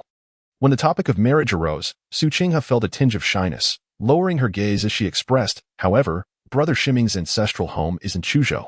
Our families have discussed and decided to first hold the ceremony in the capital, then return by boat to Chuzhou for another celebration at Brother Shiming's family estate. Though the Zhou family may not possess the same prominence as the Jiang family in the capital, they have a long-standing history as a reputable clan, remaining steadfast in Chuzhou despite the changing tides of the court for nearly several centuries. It is difficult to ascertain whether Jiang Shuiyan's marriage is a rise or a fall in status. Her grandfather, the old duke, shared a deep bond with the Taizong and was sworn brothers with him. Moreover, Jiang Shizhong and his son were favored by the emperor. Thus, in terms of wealth and power, the reputation and influence of the duke's household were undoubtedly greater. Despite their separation, familial ties are unbreakable, and outsiders do not view them differently. However, if one were to consider the historical context, the Zhou family is a prestigious lineage that has stood the test of time, contrasting sharply with the fleeting prominence of the duke's house. Ultimately, the two are genuinely in love, representing a union between two noble families, where neither party suffers loss. Jiang Tingyue smiled. "I believe this is splendid, Sister Yan. On the day of your wedding, I shall present you with a grand gift." Jiang Shuiyan's eyes sparkled with delight as she replied, "I eagerly await it." "What kind of grand gift?" Tang Jiji asked curiously. "If you cannot tell her, you may confide in me. I shall certainly keep it a secret." Jiang Tingyue smiled mysteriously and jested, "If you desire to know, you should hasten to finalize your own marriage. That way, everyone will receive a share." In her heart, she hoped Tang Jiji would promptly settle her engagement. Given Tang Jiji's unique background, her mother being Princess Huaning and her maternal grandmother, Princess Hui, having fallen out of favor, her title was merely for show, lacking real power. Nevertheless, her father had made significant strides. Despite his advanced age, he had fortuitously gained the favor of a cabinet minister, becoming a disciple and entering the cabinet, which subsequently elevated Tang Jiji's somewhat awkward status as a county princess. The troubles began here. After all, her father was no longer a young man. In 2 years, when the Grand Minister retired, he would have little room for advancement, and without any influential support, Tang Jiji, merely a nominal county princess, would find herself bestowed with a title by the emperor, directly sent off for a political marriage, although the imperial decree would not be issued until the following year. The mere thought of it caused Jiang Tingyue great distress. With a soft sigh, she felt compelled to remind Tang Jiji to prepare for the future, saying, "Shouldn't you seek a favor from your great-grandfather? With our years of warfare against the Xia kingdom, once peace is established and relations improve, a marriage alliance will be inevitable. Your position is precarious. What if?" Jiang Tingyue left the statement hanging. Jiang Xuanyan furrowed her brow in response. The Grand Minister is still here. Surely Jiji would not be sent off for marriage just yet? She could not voice the thought that in 2 years he might retire and head home, having already paved the way for such a fate. Such words would be too offensive, and Jiang Tingyue was not so foolish. She merely replied, "It is wise to be prepared. After all, it is not a bad thing." Tang Jiji pondered for a moment, recognizing the validity of her words, and replied, "I need to discuss this with my father. He is wiser than I and knows how to approach my great-grandfather more reliably." The great-grandfather she referred to was indeed the esteemed Grand Minister of this dynasty, the most significant pillar of support for her father. Jiang Tingyue felt a weight lift from her heart and smiled. "As long as you are aware." Ultimately, she wished to avoid the tragic fate of her past life. Jiang Tingyue pressed her lips together, her long eyelashes casting shadows over her eyes, concealing her emotions. In her previous life, Tang Jiji had perished in a foreign land less than a year into her marriage. Her body never returned. That marriage had not served to halt the conflict between the two nations. Rather, it had become a pretext for further hostilities. If Jiang Tingyue possessed the power, she would choose to terminate the marriage and the ensuing turmoil, but she did not. Her abilities stretched only as far as protecting her friend to the best of her capacity. The three of them conversed in hushed tones while nearby. Yu Mingzhao swiftly arranged the poetry competition, first composing verses to determine superiority, followed by a musical contest. Tang Jiji frowned in distress, exclaiming, "With all this poetry and music, if it weren't for you two making us look less capable at the Lingua Society, I would feign illness and skip it altogether." As she spoke, Jiang Xuanyan kept giving her sidelong glances, though Tang Jiji failed to comprehend, frowning and saying, "Can't you just speak plainly? Why the need for such gestures?" With a heavy sigh, Jiang Xuanyan inwardly chastised Tang Jiji for her lack of awareness. She then turned to Jiang Tingyue, whose smile had faded considerably. Jiang Tingyue preferred to avoid thinking too deeply. If she could rest, she would. Yet, she was not without intellect, including the three of them. There were still 3 others in the Lingua Society, excluding Su Qinghe, the Su sisters, Su Zi and Su Zian, and Lin Jingzhu, the daughter of the Minister of Personnel. In the past, the 7 had been close, and upon hearing Jiang Tingyue's announcement regarding the establishment of the Lingua Society, everyone had eagerly joined. Yet today, it turned out that the poetry collection could not be produced, and none of the 3 were present. What a pretense of illness! Jiang Xuanyan coughed lightly.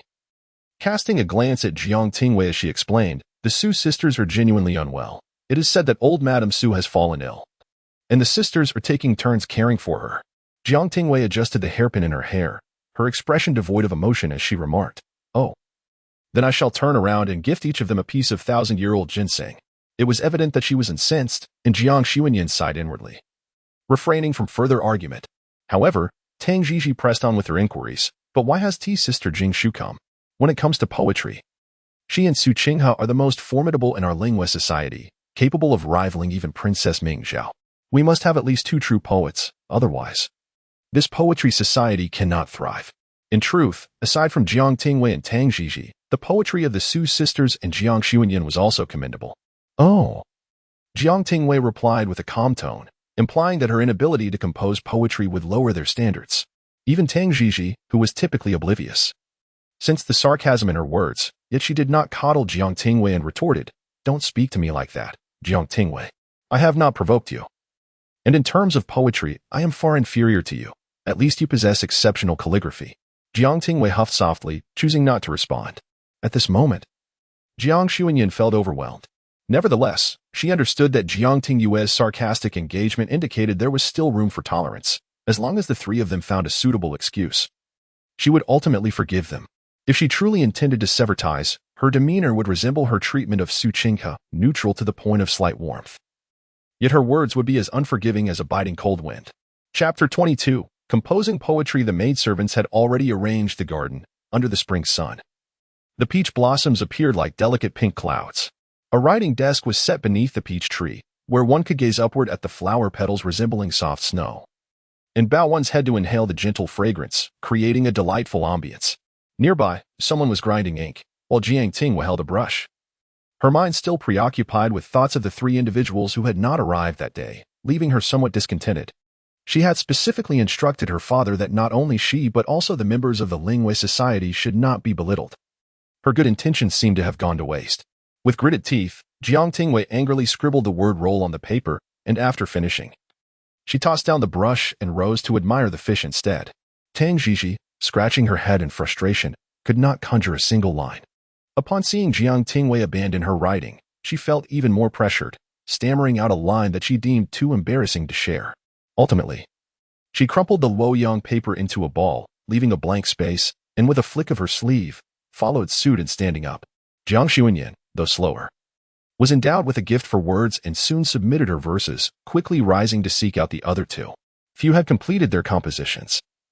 The young lady hosting the gathering was of considerable standing, and all the attendees were daughters of noble families. Thus, the guests were not of ordinary caliber, including newly minted scholars and esteemed Hanlon academicians, as well as various prominent figures, all of whom were literati. It is well known that literati can be most scathing in their critiques, and a careless misstep could tarnish one's reputation for eternity. No one wished to jeopardize their standing at such a moment, leading most to write with utmost sincerity. When Jiang Xuanyan approached Jiang Tingyue, she lifted her gaze to behold groups of noble ladies standing together, some with downcast eyes inhaling the fragrance, others tilting their heads to adorn themselves with flowers, some feeding the fish by the water, and many seated elegantly sipping tea. Yet, the majority were engaged in composing poetry or painting beneath the flowering trees. Even after witnessing this numerous times, Jiang Xuanyan could not help but marvel, sometimes. It was not merely the exquisite scenery of the garden that captivated, but rather the enchanting presence of the young ladies harmonizing perfectly with the surroundings. It was not until Jiang Xuanyan reached the waterside pavilion that she spotted Jiang Tingyue leaning against the railing, idly tossing fish food into the water. The food was served in a white jade dish, which Jiang Tingyue held herself, not permitting the maidservant to assist her. Her delicate fingers rested on the edge of the jade, surpassing even the beauty of the finest jadeite, as the light glimmered upon her slender fingers, rendering the edges almost translucent. Tang Jiji had been observing Jiang Tingyue's hands for quite some time and, growing impatient, Jiang Tingyue handed her the dish with an exasperated expression, offering her a jade bracelet from her wrist, saying, "Here, take this. Stop staring at me. It gives me the creeps." Tang Jiji initially hesitated to accept the bracelet, but upon noticing its exquisite transparency and lack of any markings, she suddenly realized it might be an unspoken treasure. She delicately slipped it onto her wrist, smiling, "The 12 flower god's cup you desired last time. I shall have someone deliver it to your residence tomorrow." "But you said that was your father's prized possession, one that must never be touched?" Jiang Tingyue gazed at her in disbelief. Tang Jiji's expression soured. "Take it or leave it." Jiang Xuanyan found amusement in the exchange. In truth, Tang Jiji was the one most unable to tolerate Jiang Tingyue's temperament, perceiving her as possessing an array of flaws. However, Tang Jiji possesses a peculiar flaw. She tends to judge individuals by their appearances. Therefore, more often than not, for the sake of Jiang Tingyue's captivating visage, she tolerates her bad temper, though she never indulges her. Others may deem her superficial, yet she remains unfazed, asserting, "If you cannot even bring me a sense of serenity with your looks, why should I engage in conversation with you?" Consequently, this remark severely offended Princess Mingxiao. Jiang Xuanyan chuckled lightly and approached, inquiring, "You are writing so swiftly? What have you penned?" Struggling to compose the next line, "I submitted a blank sheet instead," sighed Tang Jiji. "Your father is, after all, a cabinet scholar. Are you not afraid of his reprimand for being unable to write a single verse?" Jiang Xuanyan remarked with a gentle laugh. "In truth, my mother reprimands me even more harshly," Tang Jiji replied with a pained expression. As their conversation lingered, they noticed Jiang Tingyue standing in silence, her body rigid. After a heavy sigh, she lifted her skirt and made her way towards the peach grove. Tang Jiji hurried after her, asking, "What troubles you?" Jiang Tingyue, feeling a sense of unease, queried, "What did you write?" Even submitting a blank sheet shouldn't warrant such haste. Once the three entered the grove, the poems on the writing desk had already been collected. Yi Mingzhao's maid, having tidied up, was heading to the front courtyard while Yu, covering her mouth, could be seen peering through her fan with a look of schadenfreude. Jiang Tingyue stepped forward, reaching for the poems held by the maid, only to have Yi Mingzhao sharply swat her hand away, positioning herself before the maid, and said, "What? You aren't considering cheating, are you?" The force of the slap left a large red mark on Jiang Tingyue's delicate hand, causing her to furrow her brow. "I merely wish to retrieve my own writing. I do not wish to submit it for others to see. Is that considered cheating? Who knows if that is indeed your excuse?" Yi Mingzhao remained unyielding. Regardless of her words, Yu promptly gestured to the maid, saying, "What are you still doing here? Shouldn't you leave? Have you forgotten who your true mistress is?" The other noble ladies, sympathetic to Yi Mingzhao, rose as well. Though they said nothing, they positioned themselves firmly behind her. The divide between the two factions was stark, resembling an impending storm. The maid glanced around, ultimately recognizing her true mistress, and quickly departed with the poetry collection in hand. Jiang Tingyue realized that Yi Mingzhao must have seen what she wrote, which explained the obstruction. With a deep sigh, she acknowledged her lack of advantage in this situation and tugged at the sleeves of the now rolling up Tang Jiji, her expression somber. "Let us go," she said. Jiang Tingyue's demeanor was dejected, and Jiang Tingyue and Tang Jiji lagged a step behind. Jiang Tingyue, filled with uncertainty, asked, "What exactly did you write?" There was an ominous feeling that her cousin was about to stir up a significant commotion. Jiang Tingyue covered her face and muttered, "I wrote the word roll." Tang Jiji's eyes widened in astonishment. "You dared to publicly insult these literary talents?" "Jiang Tingyue, your reputation is doomed. From now on, whether in drama or poetry, there shall be no good words about you." Jiang Tingyue shot her a glare and replied exasperatedly, "I clearly had no intention of insulting those scholars." "Enough." Jiang Tingyue sighed and spoke dismissively, remarking that foolishness was not limited to a single instance. Moreover, she mused, her refraining from slandering others had never elicited any kind words in return. The world was not devoid of critiques that labeled her as merely a vessel of beauty. And though she had committed no transgressions, she was still subjected to such judgments. These literati had brazenly trampled upon her dignity. Uttering a mere "get lost" hardly seemed excessive. Jiang Tingyue pondered for a moment before conceding, "You have a point.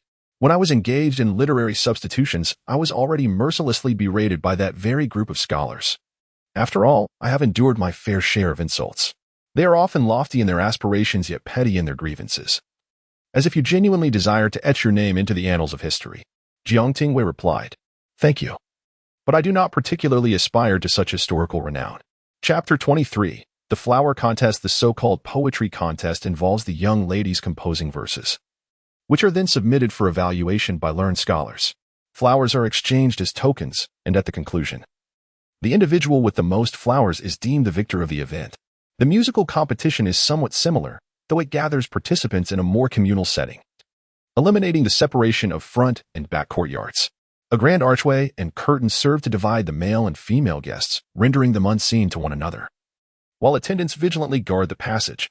Jiang Tingyue fidgeted with the jade pendant at her waist, feeling a twinge of anxiety. She sighed softly. "I hope no one tosses a toad into my flower basket. That would be utterly humiliating." "Is it truly that severe?"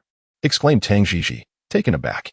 "Not to such an extent," Jiang Tingyue interjected, playfully tapping Tang Jiji with her fan. "They are quite concerned with their reputation. They wouldn't dare commit such an indiscretion in public. Do not fret." Before long, the flower basket was returned to them, and to Jiang Tingyue's astonishment, not only had she avoided the toad, but she had also received a considerable number of flowers. The peach blossoms were in full bloom that April, and the scholars had contributed an abundance of these delightful blooms, creating a vibrant display in her basket. Not only did she receive many, but even Tang Jiji, who had submitted a blank paper, garnered a few, albeit in sparse quantity. Jiang Tingyue, puzzled, remarked, "Could it be that this year's batch of scholars has a peculiar inclination towards being scolded? How else could Jiang Tingyue have received so many? Her count is only surpassed by Yi Mingzhao." This was indeed peculiar. Jiang Tingyue possessed a beauty akin to a celestial goddess, yet scholars typically revered those like Yi Mingzhao, who exuded an air of aloofness steeped in literary prowess. Jiang Tingyue's exuberant beauty seemed less appealing to them. Tang Jiji gazed at the lush peach branches and nodded. Perhaps they simply favor this style. Have you not noticed how Yu Mingzhao often quotes classics even while scolding others?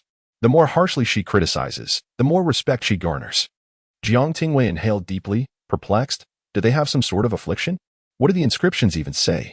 Jiang Xuanyan reached out, plucking a branch of peach blossoms. The stem neatly trimmed, with a wooden tag affixed to the bottom. The tag contained an elaborate flattery directed at Jiang Tingyue, concluding with a bold signature. Who is Wucheng Xiao? I have never heard of this name before, Jiang Xuanyan mused, her brow furrowing slightly. Jiang Tingyue responded, Isn't he a military general? Who invited him to this gathering? Tang Jiji leaned closer. Let us take a look at another. She retrieved a second branch, instinctively reading aloud. The calligraphy is commendable. Wait. Why does this handwriting seem so familiar? Why is there no signature? Jiang Xuanyan quickly discerned the author of the inscription, her expression shifting to one of exasperation. This one is unacceptable. Discard it. Eh? Tang Jiji remained bewildered. With swift motions, Jiang Xuanyan procured a third branch, which also contained a lengthy praise followed by a brief note. This is entrusted by Brother Qing Xiao. She paused, then continued to extract several more branches, each bearing the same concluding phrase. Jiang Xuanyan's gaze turned complex as she glanced at Jiang Tingyue. Jiang Tingyue, confused, inquired, What is with that look? She lowered her gaze, glanced a few times, and was suddenly taken aback. Instinctively, she pulled out a few more branches, each adorned with a wooden plaque. No matter how embarrassing the flattery inscribed upon it, would still bear the additional line, entrusted by Brother Qing Xiao. Jiang Tingyue, this is worse than tossing a toad into her flower basket. Who is this Wucheng Xiao? Jiang Xuanyan, with a serious expression, said, If you do not favor it, you should clarify it publicly. Otherwise, he might use this against you later, and then will you still be able to marry? Jiang Xuanyan pressed her lips together and replied, I understand. Over there, Tang Jiji looked uncertainly at the peach blossom in her hand and turned back to say, Isn't it inappropriate to invite a prince this time? For a gathering of our modest scale, do we really need to invite a royal? Perhaps it was Princess Mingzhao's invitation. She had good relations with the princes and princesses of the palace. Although inviting a prince might be somewhat excessive for them, who could know what Yu Mingzhao was thinking? However, the branch from the third prince was directed towards Ye. Tang Jiji raised her hand, the peach blossom swaying in the wind, the wooden plaque beneath trembling, which she quickly grasped tightly, pointing it out to the two. The plaque clearly bore an overt love poem. What a joke. Jiang Tingyue abruptly stood up. If her memory served her correctly, in her past life, she had no interaction with the third prince whatsoever. She had only seen him twice, once at a grand banquet in the palace, where she had gotten lost in the imperial garden and barely encountered the third prince. But before she could ask for directions, Lu Zhen had come to take her away. The other time was during Lu Shiyun's marriage to the third prince as a concubine. He had accompanied Lu Shiyun back to her family, also getting lost, and somehow collided with her and her father. But in terms of her impression of the third prince, Jiang Tingyue found him excessively effeminate, his features delicate, and although he always wore a smile, it was unsettling to behold.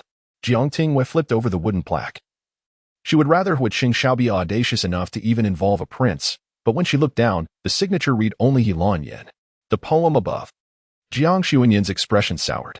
If it were an ordinary poem, it would be one thing, but this was evidently a love poem, its words explicit and filled with longing.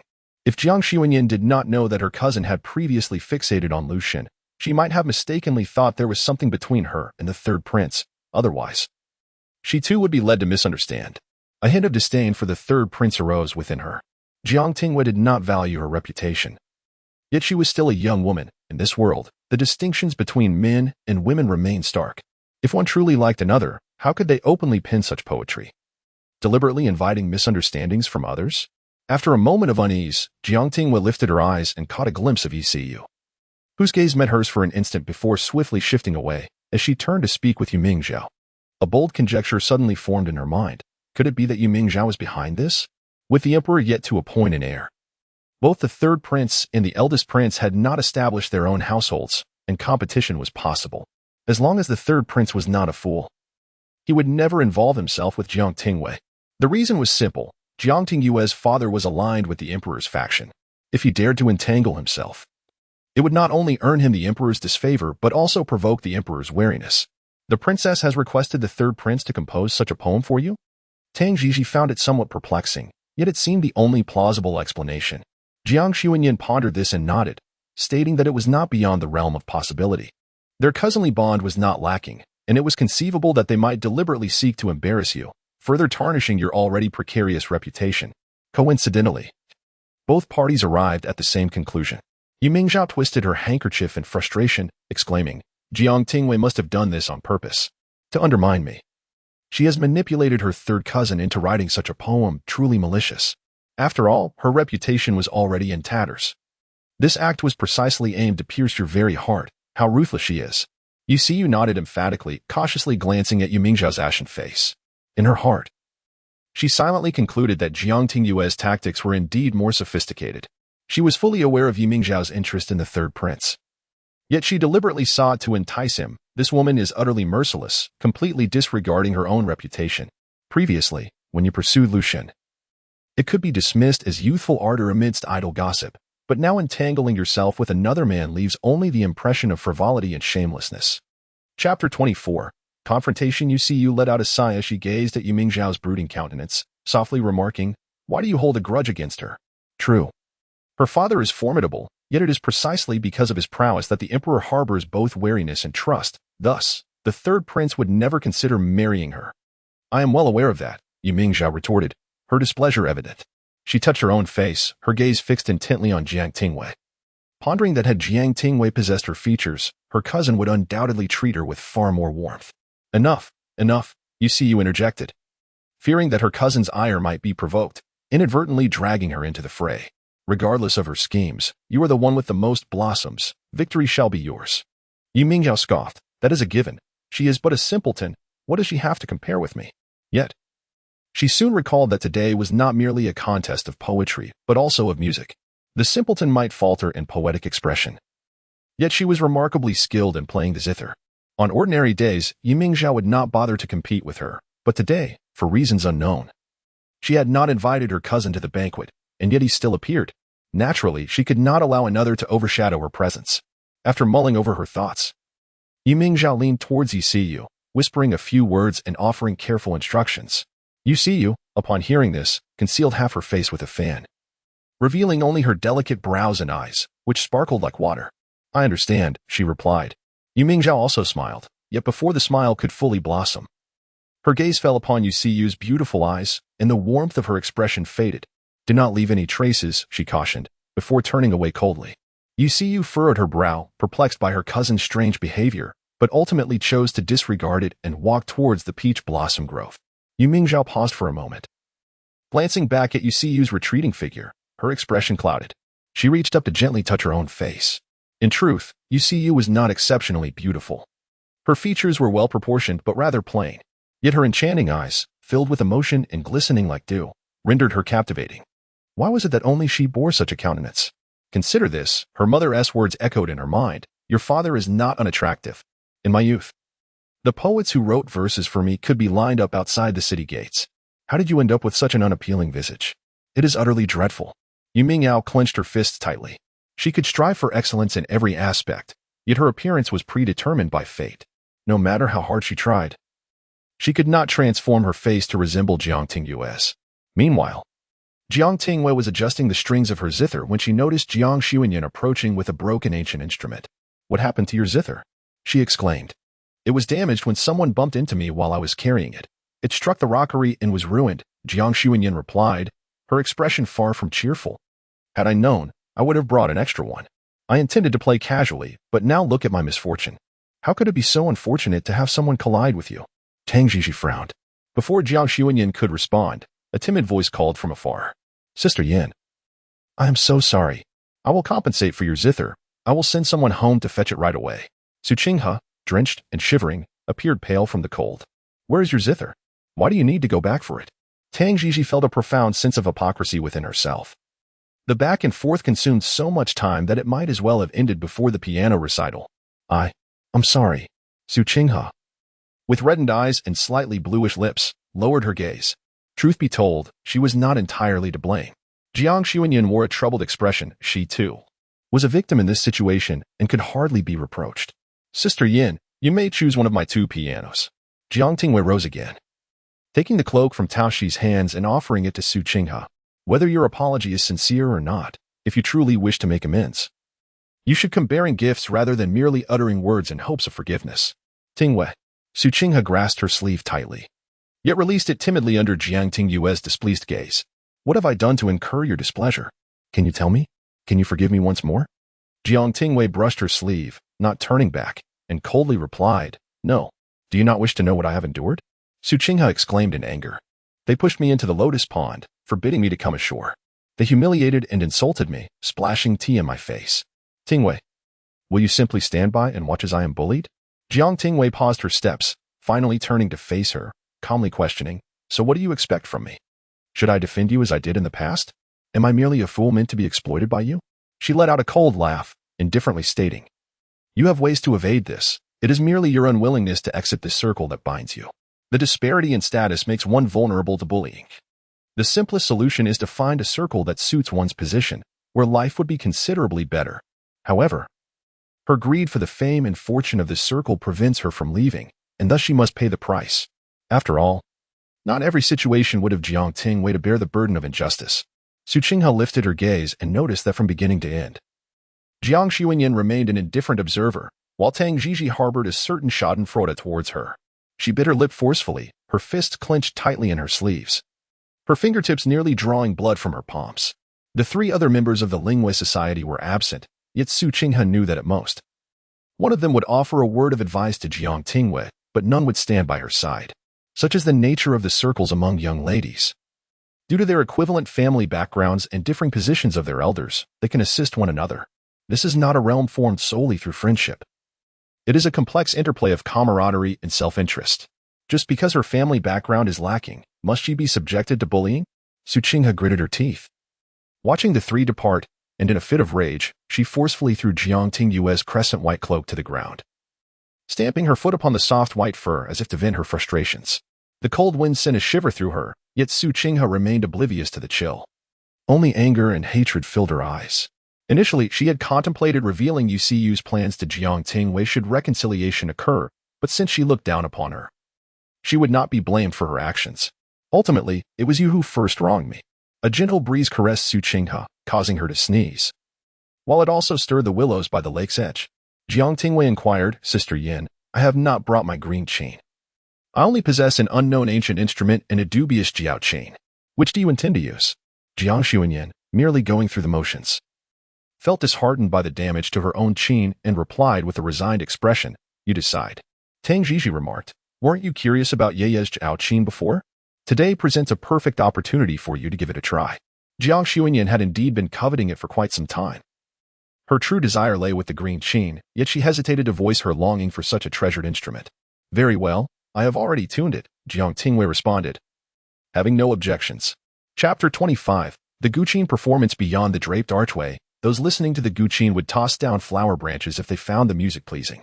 Jiang Xuanyan gently placed her guqin down and gracefully took a seat, testing the strings twice, allowing a melodious tune to flow from her fingertips. Tang Jiji received a cup of tea from her maid and handed it to Jiang Tingyue, remarking, Sister Yan's playing seems to have improved significantly. Jiang Tingyue accepted it with a smile, replying, It does seem quite good. In her memory, the last time she heard Jiang Xuanyan play was many years ago. Yet at that moment, a sudden disturbance occurred. An inebriated scholar rudely flung aside the curtain and pointed at Jiang Xuanyan, exclaiming, Is this the renowned music that has captivated the capital? Startled, Jiang Xuanyan jumped up, momentarily at a loss. Jiang Tingyue quickly rose, saying, Who let him in? This place does not accommodate male guests. Someone should escort him out. Attempts were made to pull him away, but they were in vain, as he continued to berate her. Miss Jiang, you are playing on a distinguished guqin, are you not? Listening to your performance is a disservice to such an esteemed instrument. The ladies of Bai Yueguang Tower play far more beautifully, at least they sing with some charm. Jiang Xuanyan, likened to a courtesan and insulted openly, turned pale with rage. Trembling all over, Jiang Tingyue, infuriated, hurled the steaming tea she held, which splashed all over Pan Shirlai, scalding him. How dare you utter such nonsense? Who are you to criticize? Take him away. Pan Shirlai yelped in pain, his face turning a deep shade of red as his features twisted in anger. Is this the etiquette of noble women in the capital? I have witnessed it firsthand, he sneered, advancing directly toward Jiang Tingyue. Though somewhat intimidated, Jiang Tingyue stood her ground, not retreating a step. However, she felt a twinge of confusion at the delay in anyone coming to remove him. The other noble women had already scattered in panic the moment he entered, leaving only Jiang Xuanyan and Taoshi by her side. Just before entering the pavilion, The man seemed to be struck by something and staggered. He instinctively reached out, but before he could grasp Jiang Tingyue, a sharp crack resounded as a slender red whip lashed out in front of her, toppling him. "Get away!" Tang Jiji shouted, swiftly delivering 2 more precise strikes that sent the drunken man reeling backward, avoiding Jiang Tingyue with precision. Seizing the opportunity, Jiang Tingyue pulled Jiang Xuanyan back, while Tang Jiji shielded them, turning to reassure, "Do not be afraid. I am here." "Thank you." Jiang Tingyue sighed in relief. She knew that Tang Jiji possessed some martial skills, though she did not indulge in literature or music, preferring horseback riding, archery, and whip techniques. The members of their society held her in high regard. Jiang Xuanyan trembled, clutching Jiang Tingyue's hand, asking, "Why has no one come yet?" Jiang Tingyue, equally perplexed, cautiously inquired of Tang Jiji, "What do you think? Can you handle him? If not, we should find a safe place to escape. A drunken fool could never best me." Tang Jiji scoffed disdainfully. Jiang Tingyue felt reassured. As she witnessed the drunken man scream in pain from the lashes, Jiang Tingyue felt a surge of panic, quickly replaced by nausea. She grasped her cousin Jiang Xuanyan's icy hand tightly and said, "Apologize to my cousin." Tang Jiji lashed out again, demanding, "Are you deaf?" "I said to apologize." At that moment, guards finally arrived, restraining the man. Yu Mingzhao followed closely behind, coldly stating, "I hear you believe our musical skills are lacking? Perhaps we should have a contest using the same instrument, with the sister of this so-called inept Miss Jiang as your competitor." Jiang Tingyue turned around immediately, frowning. "Are you out of your mind? Such a person should be thrown out without question. Why bother with a contest? Why don't you compete yourself?" Yu Mingzhao replied with a smile, "This gentleman's surname is Pan. If he is not convinced, I fear for my sister Yan's future." Jiang Xuanyan suddenly recalled who this person was. She whispered to the two, "My brother Shiming once told me about a candidate named Pan Shirlai among this year's scholars. He has a square head and is quite obsessed with music, lacking common sense. He has taken the imperial examination 3 times and was disqualified twice for composing scathing essays against the emperor. Nonetheless, his talents are exceptional. Even though he lacks adaptability and speaks his mind, he still achieved success this time. His obsession is so profound that he believes the emperor's decision to keep him is a sign of favor, which has made him increasingly reckless." With that, a look of disdain crossed Jiang Xuanyan's pale face. Upon hearing this, Pan Shirlai sneered, "Even if you kill me, I will still proclaim that the renowned Miss Jiang, who is said to play heavenly melodies, is actually inferior to the girls of Baowet Tower. I intend to spread this knowledge far and wide. Even if I perish here today, the tales of Miss Jiang shall certainly echo throughout the world." Such filthy words, such a despicable man. Tang Jiji, infuriated, struck him with 2 more lashes. Jiang Xuanyan's complexion grew even paler. Her teeth trembled, but she ultimately declared, "Let him say what he wishes, just throw him out. Who cares about maintaining a good reputation?" Jiang Tingyue gazed at Jiang Xuanyan, remembering distinctly that such an incident had not occurred in her previous life. Her rebirth seemed to have altered certain events, bringing calamity to her cousin. After a moment of contemplation, Jiang Tingyue took a step back and asked, "Are you suggesting a competition? If you lose, you will no longer speak recklessly, correct?" She surmised that the Miss Jiang Pan referred to was herself, not her cousin, who had merely been dragged into this mess by her. "And who might you be?" Pan Shirlai, bloodied yet disdainful, inquired. "I believe the Miss Jiang you speak of is me, not my cousin. You have vented your frustrations on the wrong person," Jiang Tingyue replied, suppressing her anger. Then impatiently asked, "Enough of this chatter. Will you compete or not? Is it truly you?" Pan Shirlai's face revealed a flicker of doubt, yet he continued, "Then let us compete. You see you chimed in with a laugh. Using the same instrument, it shall be fair and just." "Very well, I shall go first." Pan Shirlai hastily wiped the blood from his face, grinning as he stood, gazing at the guqin before him with great fondness. After washing his hands with clean water, he added, "Let us use this instrument. I shall choose the piece. If you truly possess the remarkable prowesses rumored, I am willing to humbly seek forgiveness from Miss Jiang." Jiang Tingyue was reluctant to allow him to use her, yet his hands had already made contact, causing her some discomfort. Nevertheless, she nodded and stated, "Very well, you shall apologize as we dictate." Pan Shirlai responded with composure, "Agreed." Soon, his fingers danced upon the strings, and a melodious tune cascaded forth, a piece from a bygone dynasty that demanded exceptional skill. Even though Jiang Tingyue found the drunken man quite distasteful at that moment, she could not help but acknowledge that, despite his shortcomings, he indeed played beautifully. Chapter 26. The Scholar. However, a turn of events occurred at the conclusion. As Pan Shirlai struck the final note, Jiang Tingyue heard a sharp twang, One of the strings of the chain had snapped. Tang Jiji immediately exclaimed in anger. In order to avoid losing, you deliberately broke a string. How outrageous. Pan Shirlai, somewhat at a loss, wiped the blood from his face and, filled with remorse, stammered. Did I break a string? This is a renowned chain, the Jiaowei. I truly deserve to be condemned. He turned back, his face etched with frustration, and told Jiang Tingyue, you need not continue. With one string broken, it cannot produce high notes. Its sound will be muted, and you are bound to lose. But that does not imply you have won. I shall not apologize. Pan Shirlai snorted coldly once more. Jiang Tingyue inhaled deeply, suppressing the urge to eliminate him, and replied, It matters not. Tao Shi, Jiang Tingyue instructed, please rearrange the tables and chairs and clean the chain. Yes, Tao Shi, ever loyal to Miss Jiang, stepped forward to rearrange the furniture and meticulously wiped each string with a cloth. Jiang Tingyue, you cannot force a facade of confidence. Tang Jiji anxiously grasped her hand, fearful that she might act impulsively. This time, it's Sister Yan's reputation at stake, not yours. She values her reputation greatly. She prepares thoroughly for every gathering, whether for poetry or music. It is fine, Jiang Shuiyan interjected, pulling Tang Jiji's hand back. I trust Jaya. Moreover, she added with a hint of pride, what I have to fear? My marriage is already arranged. Zhou Shiming will not forsake me due to a mere rumor. If my reputation is tarnished, so be it. Whether I remain in the capital is uncertain. Who cares what they say? Jiang Tingyue smiled at Jiang Shuiyan and reassured her, Sister Yin, do not worry. She then grasped Tang Jiji's hand, her eyes sparkling. Jiji, trust me. You. Tang Jiji, frustrated, released her grip and retorted, fine. If by some slim chance you lose, I shall ensure he apologizes by force. Agreed. Jiang Tingyue chuckled lightly. Once Tao Shi had meticulously cleaned every corner, she took her seat opposite Jiang Tingyue, casting a cold glance at Pan Shirlai. Jiang Tingyue did not rush to begin.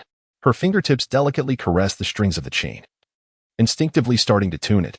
Suddenly, she sensed something peculiar. Having played this instrument numerous times before, she had always detected a slight oddity during tuning, which contributed to her belief that the Jiaowei was inauthentic. However, with one string now broken, that sense of peculiarity vanished. She could now unequivocally ascertain that this was indeed the legendary ancient qin, the Jiaowei. In that moment, she was uncertain whether this was a blessing or a curse. After an extended period of tuning, Jiang Tingyue calmed her mind, and a continuous stream of music began to emanate from her. She opted not to select a new piece but instead reinterpreted the one chosen by Pan Shirlai, adapting it to suit the condition of the chain. You observed the unfolding situation, then quietly turned to Yiming Zhao, saying, it seems she is quite foolish. Even with a broken string, she insists on playing. Initially, I merely wished for her to fail at performing, yet she insists on embarrassing herself. Who knows, from today onwards, she might ruin even her only redeeming talent. Yiming Zhao remained silent, her brow furrowed tightly as she fixed her gaze on Jiang Tingyue. Noticing this, Yu attempted to reassure her, Pan Shirlai possesses remarkable skill. Any instrument that passes through his hands tends to suffer greater wear and tear. When he plays, it is inevitable that at least a couple of strings will snap. Haven't we anticipated this from the beginning? The strings have indeed broken as we hoped, so do not fret. No matter her efforts, she cannot overshadow your brilliance. Moreover, Pan Shirlai is known for his sharp tongue. Even if she manages to play somewhat decently, she will likely receive harsh criticism and may end up in tears. Yu chuckled softly. Let us hope so, Yiming Zhao replied, pressing her lips together, feeling a twinge of unease within. At that moment, just beyond an archway, a voice sneered, what a rarity. Someone has dared to venture inside. Those guards, instead of apprehending anyone within, are foolishly blocking our way outside. It appeared they were preparing for a musical competition, which was laughable. How dare anyone compare themselves to Brother Shirlai? Although he is somewhat straightforward in terms of musical talent, he is undoubtedly the most gifted individual I have ever encountered. Surely, they are not attempting to compare with the one from the Duke's residence? Let me be frank. Miss Jiang truly does not embody the qualities of a refined lady. She is coarse and rude, overly competitive, disregarding decorum, and bullies others based on her standing. Apart from her ineffectual beauty, she is even inferior to a peasant woman. Brotherwin, are you being too harsh on Miss Jiang? Another gentleman interjected. I actually believe that Miss Jiang is quite genuine. Do you genuinely think Miss Jiang is authentic? Or do you merely perceive the Duke's power as genuine? You know the truth within your heart. To flatter the mighty, to fear authority, to fawn and ingratiate oneself, such behavior is unbecoming of an educated person. The scholar named Wen sneered, his sharp tongue silencing the other scholars who dared not defend Jiang Tingyue. However, His moment of triumph was short-lived as a stone struck his knee, causing him to stumble precariously. The other scholars retreated several steps, not daring to assist him. When, inwardly cursing, found his leg throbbing painfully. Just as he nearly fell, a strong arm seized him, pulling him upright. "Are you all right?" the newcomer asked warmly, guiding him to a nearby chair and offering him a cup of tea. "Thank you," one said, relieved. As he accepted the tea, the stranger continued, "I just helped you." "Didn't I? Don't you scholars often say that even a drop of kindness should be repaid with a fountain of gratitude? I do not expect any grand gesture in return. Just remember to cast your flower towards Miss Jiang later." When nearly choked on the tea, finding himself in a predicament, to drink was one option, but to refuse was another. After a moment of hesitation, he placed the cup heavily back on the table, about to decline when he noticed the man in black draw a dagger from his waist. "One." Qiao chuckled. "Didn't you just boast about your eloquence? It seems he is indeed a clever individual." Well aware of the proverb that a gentleman does not stand beneath a crumbling wall, the scholar trembled with rage, questioning, "Did you not injure my leg? Ah? Was it not your own clumsiness that caused the fall?" Qiao perceived this as an accusation against him, had he truly intended to harm someone. That ineffectual scholar would have surely lost his life. As a scholar, one ought to remain unafraid of tyranny. Yet, before he could utter the second half of his thought, a sharp dagger grazed his face, embedding itself with a resounding clang into the pillar behind him.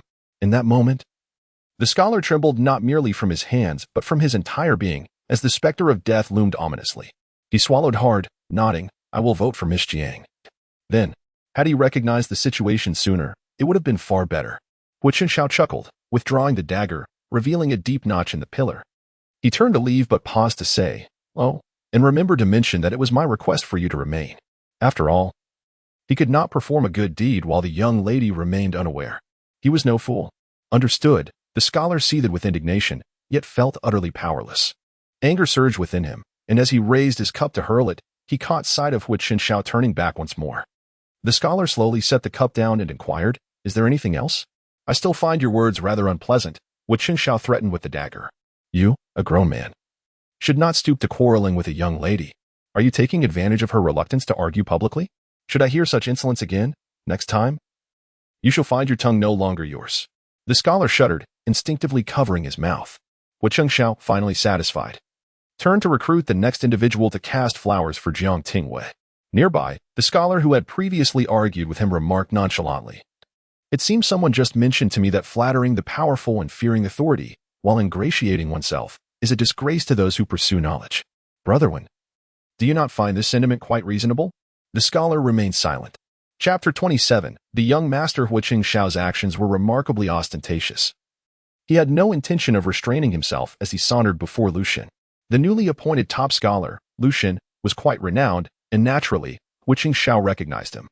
What was most pertinent was his awareness of the ambiguous entanglement between Jiang Tingyue and Lu Zhen. However, he firmly believed that this had little to do with Miss Jiang, and that it was Lu Zhen, the scoundrel, who sought to exploit the influence of the Duke to entangle her. After all, if she wished to wed Lu Zhen, the Duke would never publicly seek suitors for her. That day in the garden, Qiao felt he had conversed quite pleasantly with Jiang Tingyue. Twirling the dagger in his hand, he again sheathed it at his waist, smiled, and approached as if oblivious to past events, saying, "You are the newly appointed top scholar. Lu Zhen, I have heard much about your reputation. Why not send a flower to Miss Jiang?"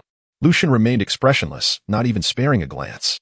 As he busied himself with brewing tea, the scalding water poured over the tea leaves, releasing a white mist that enveloped Lu Zhen's delicate yet frigid features. Moments later, the water was discarded. "Forget the flowers.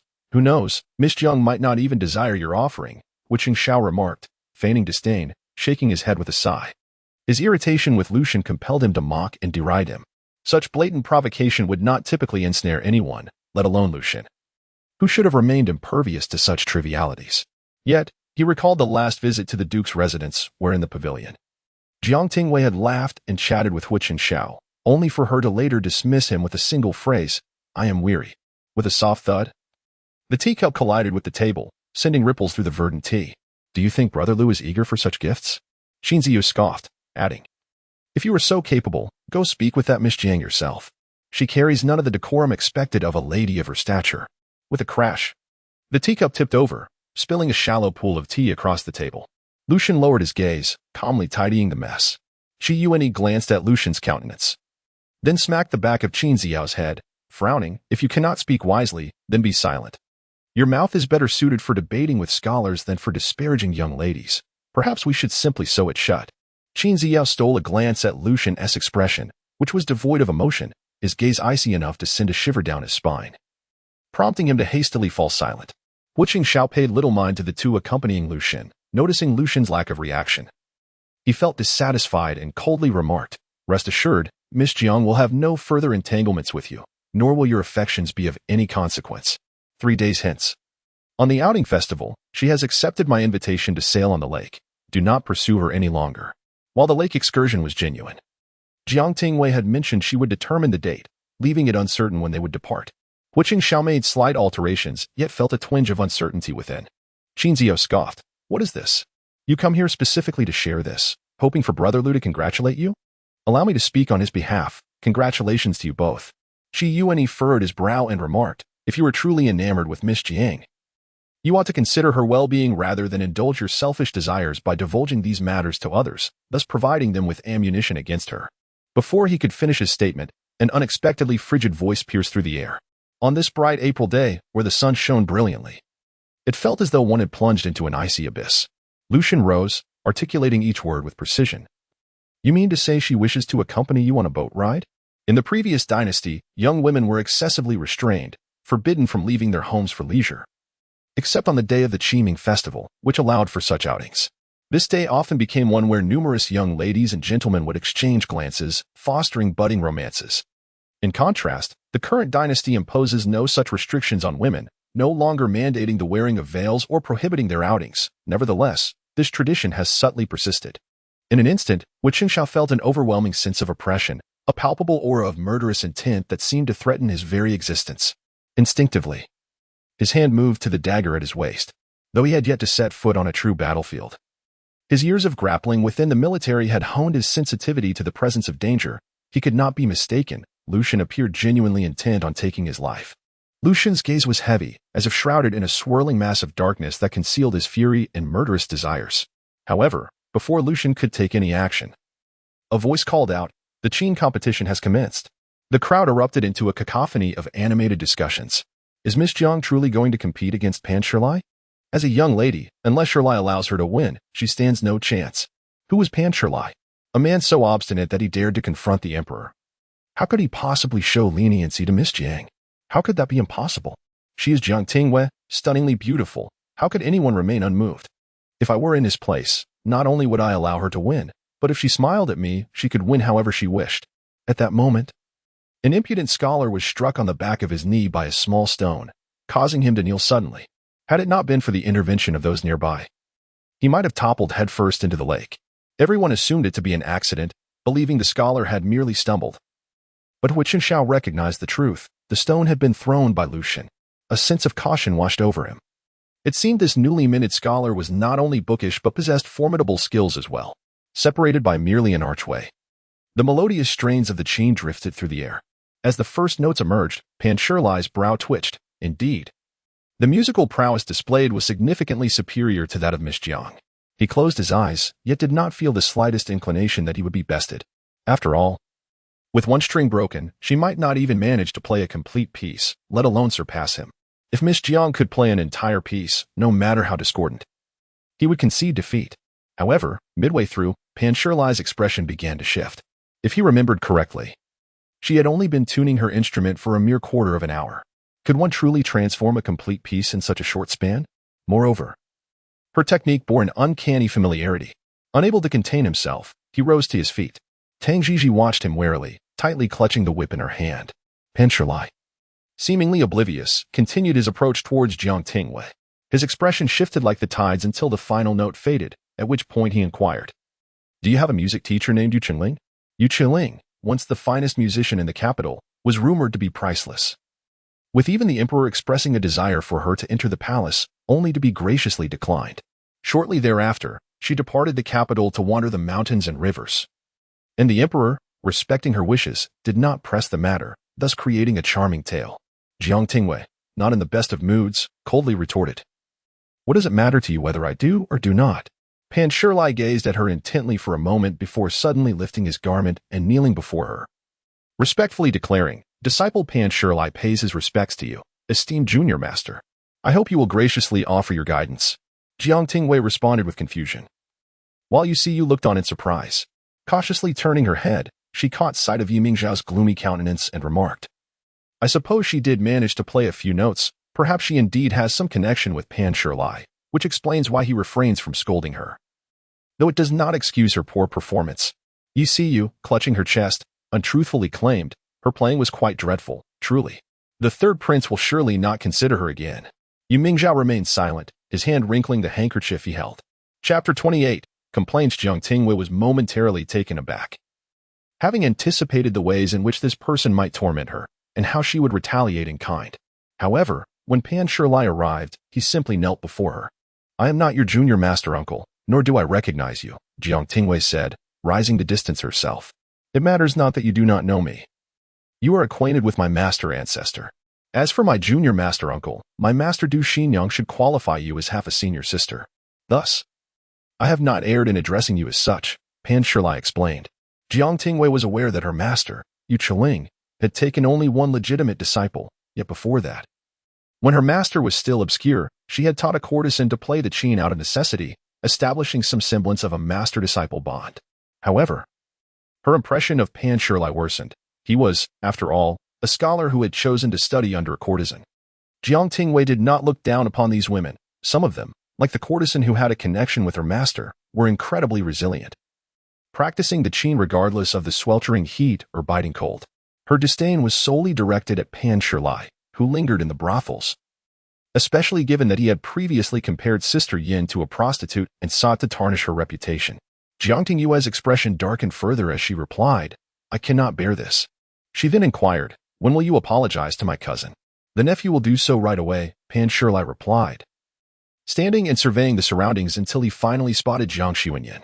He rushed over to her, but before he could utter a word, a whip crack echoed, striking the ground just beside his face. Tang Jiji coldly remarked, "Why are you standing so close? Step back." Pan Shirlai wore a sincerely contrite expression, cupping his hands in a respectful gesture towards Jiang Xuanyan. "Miss Jiang, regarding the earlier incident, my ignorance and inebriation led to my offense.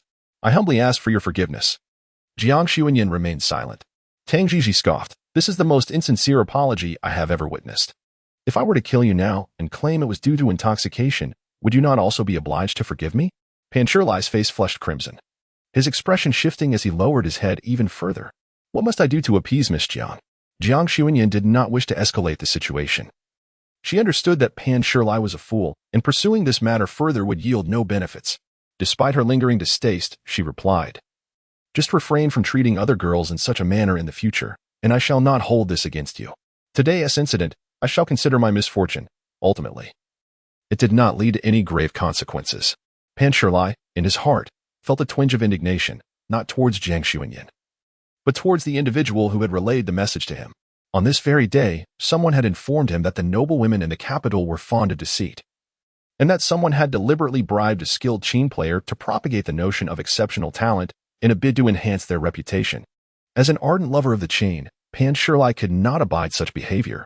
He had not intended to cause a scene, but in his drunken state, upon hearing others chatter incessantly about how Miss Jiang's qin playing was unparalleled, he found it intolerable. Moreover, there were those who insisted he acknowledge the excellence of her performance time and again, as he listened to the rather mediocre piano melodies. An inexplicable flame of anger ignited within him, prompting a moment of impulsive words. Now, Pan Shirlai found himself filled with a sense of regret. Had he known that this Miss Jiang was not the same as that Miss Jiang, the one who truly excelled in her craft, being the esteemed disciple of his master, he would have remained silent. With utmost seriousness, Pan Shirlai swore to Jiang Xuanyan that he would never again act in such a manner. Afterward, he discreetly turned to glance at Jiang Tingyue, who stood gracefully to the side, her expression not particularly pleasant as she observed her maid collecting the piano. Pan Shirlai was a person who valued friendships forged through music, regardless of social standing, which is why he dared to take a courtesan as his teacher. He mused that it was no wonder this Miss Jiang was accepted as a disciple by his master while he was not. She possessed undeniable talent. Even if Pan Shirlai was reluctant to acknowledge it, he had to admit that she surpassed his young master in skill. The more he looked at her, even with her seemingly impatient demeanor, the more enchanting she appeared. He found himself momentarily entranced. recalling how just moments earlier he had been so consumed by anger when his junior uncle splashed tea on him that he had failed to notice her striking beauty. Had he seen Jiang Tingyue's face before her performance, he would have dismissed her as merely an empty vessel of beauty. Yet now, through the lens of admiration, she transformed in his mind into a celestial being, possessing both grace and talent. As Jiang Tingyue turned to leave with Jiang Xuanyan, Pan Shilai attempted to approach, only to be forcefully pulled back by Tang Jiji. Jiang Tingyue, clearly annoyed, questioned his intentions. "What more do you want?" she asked. "I have a few inquiries I wish to pose to my junior uncle," Pan Shilai replied, attempting to feign a smile and offer compliments. "Spare me. I have no such nephew as you," Jiang Tingyue retorted without mercy. "My master has declared that I am her sole disciple." Pan Shilai was about to protest further when Jiang Tingyue took a deep breath, suppressing her irritation, and stated, "The performance has concluded. My cousin is magnanimous and will not hold this against you. I kindly ask that you leave promptly, as your lingering presence has caused considerable inconvenience amidst the many ladies in the garden." Surveying his surroundings, Pan Shilai noticed that while the women had previously gathered nearby during the performance, they now retreated behind their maids at the sight of him. Guards had already approached, urging him to depart, and feeling somewhat embarrassed, he rubbed his nose and said, "I bid you farewell, junior uncle. Until next time." Jiang Tingyue scoffed, choosing not to respond. As the three retreated and resumed their seats, listening to the piano melodies from outside, Jiang Xuanyan frowned and remarked, "It seems as if they are intentionally targeting us. Just moments ago, when we requested them to leave, not a single guard intervened. Now that we are no longer performing, they are eager to chase us away. It must be the handiwork of Princess Ming Zhao behind this banquet." Tang Jiji gripped her whip tightly, feeling a mix of fear and resentment. What if she failed to stop anyone? How could they allow a man to enter the garden? What if an incident were to occur? In her anger, Tang Jiji found herself perplexed, unable to comprehend why they would act without gaining any advantage.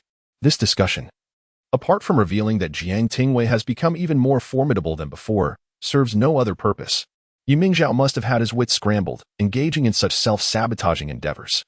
As the two conversed passionately, Jiang Tingyue remained silent.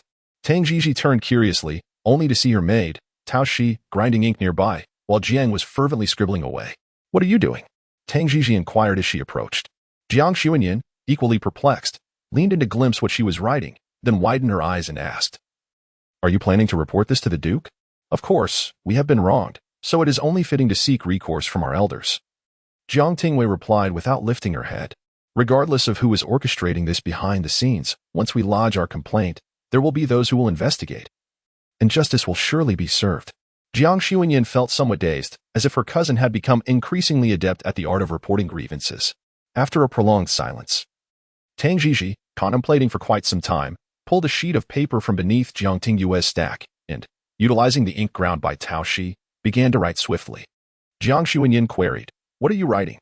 "A complaint," Tang Jiji replied, her expression one of learned determination, as if it were the most natural thing to do. Chapter 29. The scapegoat. Having composed their complaint, the three young ladies entrusted it to a handmaiden to deliver back to their residence. Tang Jiji felt a twinge of anxiety. "If I cannot even resolve this minor issue, my father will undoubtedly berate me for my ineptitude, merely for resorting to complaints. Why not shed a few tears? Your father would certainly prefer your well-being over seeing you as a dignified person subjected to grievances," Jiang Tingyue quipped earnestly, mischievously leading her astray. "Let me teach you. If your father scolds you, go find your mother and weep, lamenting your own worthlessness.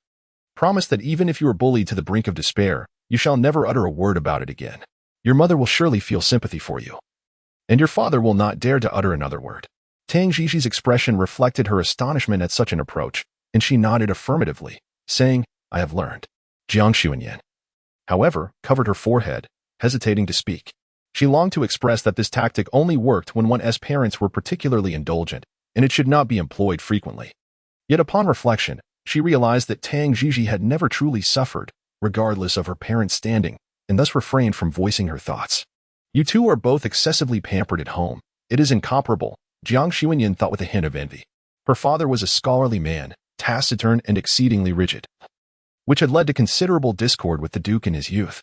The bond she shared with her father was far less amiable than that of her cousin with the Duke, and Jiang Xuanyan could not bring herself to shed tears before her parents. As the trio deliberated on how to return home in a manner that would evoke the greatest parental affection, the results of the Qin competition emerged, and a flower basket was brought forth by a maid. Accompanying the maid was a fair-skinned eunuch, wearing a smile, who addressed Jiang Tingyue, Miss Jiang.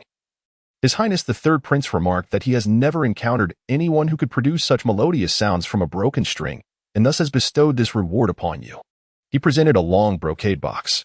Jiang Tingyue was reluctant to be associated with the Third Prince, yet she could not decline the gift, accepting it through her handmaiden. She smiled innocently, saying, "Your Highness is overly astonished. There are countless talented young women in the realm. If you listen more often, you will see that what I have done is nothing remarkable." Her modest assertion left the fair-skinned eunuch speechless, and the young eunuch forced to smile as he handed over the brocade box, exchanging a few polite words before departing in a huff. "You are quite audacious," exclaimed Tang Zhishi. "My great-grandfather would not dare to openly mock the Third Prince, yet you have the gall to criticize him for his lack of discernment. I merely spoke the truth. Besides, as a prince, he should not take offense with me," Jiang Tingyue replied, though she harbored a subtle concern. Nevertheless, she was determined to distance herself from any connection to the Third Prince, setting aside the fact that the Third Prince was destined to take Lu Zhen as a consort. Her father's neutral stance meant she could not afford to entangle herself with any prince. Any favoritism shown could easily lead to the emperor's suspicions falling upon her father. Jiang Xuanyan understood her reasoning, but still advised, "Next time, let us be more tactful. Yeah. Are you not concerned that if the Third Prince ascends the throne in the future, he might harbor resentment towards you?" Jiang Tingyue inwardly scoffed. The Third Prince had yet to ascend the throne. Either Lu Zhen would successfully rebel, or the first prince, Jing, would take the crown. In her previous life, Jing had been crowned as the crown prince. However, outwardly, Jiang Tingyue revealed nothing, merely stating, the Third Prince should not be so petty. Jiang Xuanyan felt a pang of worry. She thought to herself that she must keep a close eye on Jiang Tingyue from now on, ensuring she does not offend anyone again. The pale-faced eunuch trembled with rage. Ever since he had followed the Third Prince, everyone had treated him with utmost respect. He had never encountered anyone so arrogant. After taking a few steps, he spotted a figure ahead, slowed his pace, and again donned a mask of cheerful demeanor, saying, "This humble servant pays his respects to the princess." "Please, Lord Fuan, do not stand on ceremony," Yu Mingzhao quickly replied. "Lord Fuan, I was merely wondering why my cousin has come to my banquet today without prior notice." Fuan had no idea what the Third Prince was thinking. He had come inexplicably today, and who would dare stop the Third Prince from going wherever he pleased? He chuckled. His Highness simply felt a sudden inclination to come and take a look. "Is that so?" Yu Mingzhao asked cautiously, twisting her handkerchief tightly with a sense of unease. For reasons she could not quite comprehend, she had an inexplicable intuition that her cousin had come specifically for that wretched Jiang Tingyue. How could this humble servant dare to speculate on His Highness's thoughts? Seeing that Yu Mingzhao intended to inquire further, Lord Fuan quickly added, "The time grows late, and I must return to report to His Highness. I fear I cannot linger." "Please take care, Lord Fuan," Yu Mingzhao said, maintaining a smile. As one of her maidservants offered a pouch, Lord Fuan waited in his hand, and his anger finally dissipated. He smiled, saying, "This humble servant takes his leave." It was only after turning the corner that Lord Fuan tucked the pouch into his sleeve, feeling a sense of relief. Indeed, it was not his fault. It was merely that the Jiang family young lady was too peculiar. Even the most favored princess treated him with kindness and offered gifts, which was quite normal. Behind him, Yu Mingzhao's expression grew increasingly sullen as she coldly commanded, "Bring Yu Siyu to see me." Before long, Yu Siyu was brought forth, her head bowed, hands clasped, her heart racing with anxiety. She had anticipated that Yu Mingzhao would be furious in such a situation, thus she had deliberately sought an excuse to avoid her. To her surprise, Yu Mingzhao had specifically summoned her. How infuriating. Could you not take your frustrations out on someone else? I truly do not wish to hear your incessant grumbling. When Yu Siyu finally raised her head, a fawning smile appeared on her face as she asked, "Princess, what troubles you? You still dare to smile after this debacle?" Yu Mingzhao glared at her coldly. Yu Siyu's smile froze on her face as she mentally cursed. "This plan was devised by you, and I merely followed your instructions. Now, when things do not go as intended, you blame me. It's all Su Qing's fault." Yu Siyu unhesitatingly betrayed her, asserting that it must have been she who leaked the plan. In truth, the plan had succeeded in many aspects. The only failures were that they had not anticipated Jiang Tingyue's remarkable skill, allowing her to perform so well even after the strings were severed.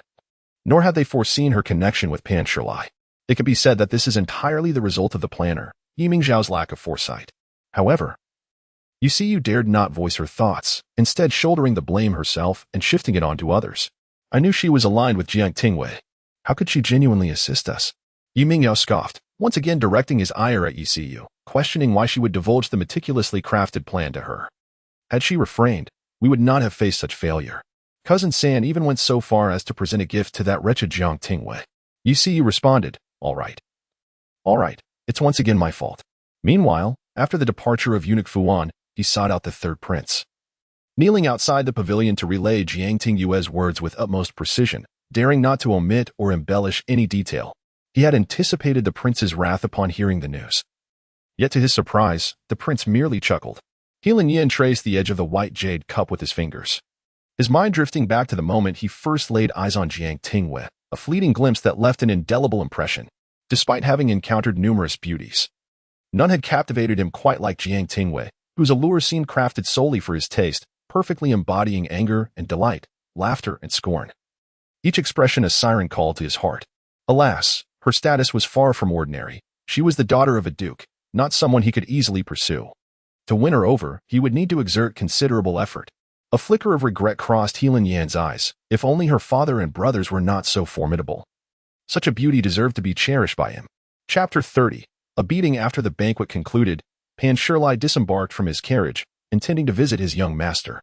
He had some inquiries, and since Jiang Tingyue was unwilling to impart knowledge, he resolved to seek enlightenment from his master instead. He first stopped by the rouge shop to select some cosmetics, then purchased a hairpin, which he tucked into his cloak as he made his way to Baowei Tower. As he traversed a narrow alley, an unexpected hand emerged from the shadows, seizing the collar of his coat and yanking him backward as if he were a mere chick. Pan Shirlai was taken aback, ready to struggle and cry out, but his mouth was swiftly covered, a sack was thrown over his head, and he was brutally beaten. Once the assault ceased, the assailant delivered a heavy blow to his back and inquired, "Who instructed you about today's events?" Pan Shirlai grimaced in pain, feeling as if his very bones were fracturing. Upon hearing the question, he momentarily lost his senses and reflexively retorted, "What instruction? It matters not if you choose to remain silent. Your master will uncover the truth. Remember, your life was spared, but do not harbor any further delusions. Proceed with caution in the future." "What do you mean, spared?" Pan Shirlai yanked the sack off his head, eyes wide with indignation. "Under the emperor's foot. Who are you to dare commit such an act?" However, upon removing the sack, he was met with an empty void. No one was present. Pan Shirlai, in dismay, pressed his bloodied nose with his sleeve and carefully picked up the scattered rouge, along with the now broken jade hairpin. He gasped in anguish. This had cost him an entire month's salary. Who was the scoundrel that dared to lay hands upon him? Leaning against the wall, he struggled to regain his composure. Yet, before he could exit the alley, he was confronted once more. This time, the newcomer was clad in black, a mask obscuring their face. Pan Shirlai pointed accusingly and asked, "Were you the one who just assaulted me?" The masked figure scratched their head and chuckled. "It seems you've made quite a few enemies. Given how badly you've been beaten, I'll spare you a few more punches." With a flick of his wrist, a faint sound echoed. Pan Shirlai trembled, retreating apprehensively. "This is the Emperor's domain. Do you know who I am?" "I am Pan Shirlai, an official of the court." The masked man laughed, twisting Pan Shirlai's wrist. "Precisely the type of court official I intend to punish. You, a grown man, bullying two young ladies. How shameless can you be? Trespassing into their garden. Your passion for music is merely a facade for your ulterior motives. Today, I shall teach you a lesson." "I was wrong. I was wrong," Pan Shirlai pleaded, his face swollen beyond recognition. "Hero, I beg for mercy. I shall not offend again."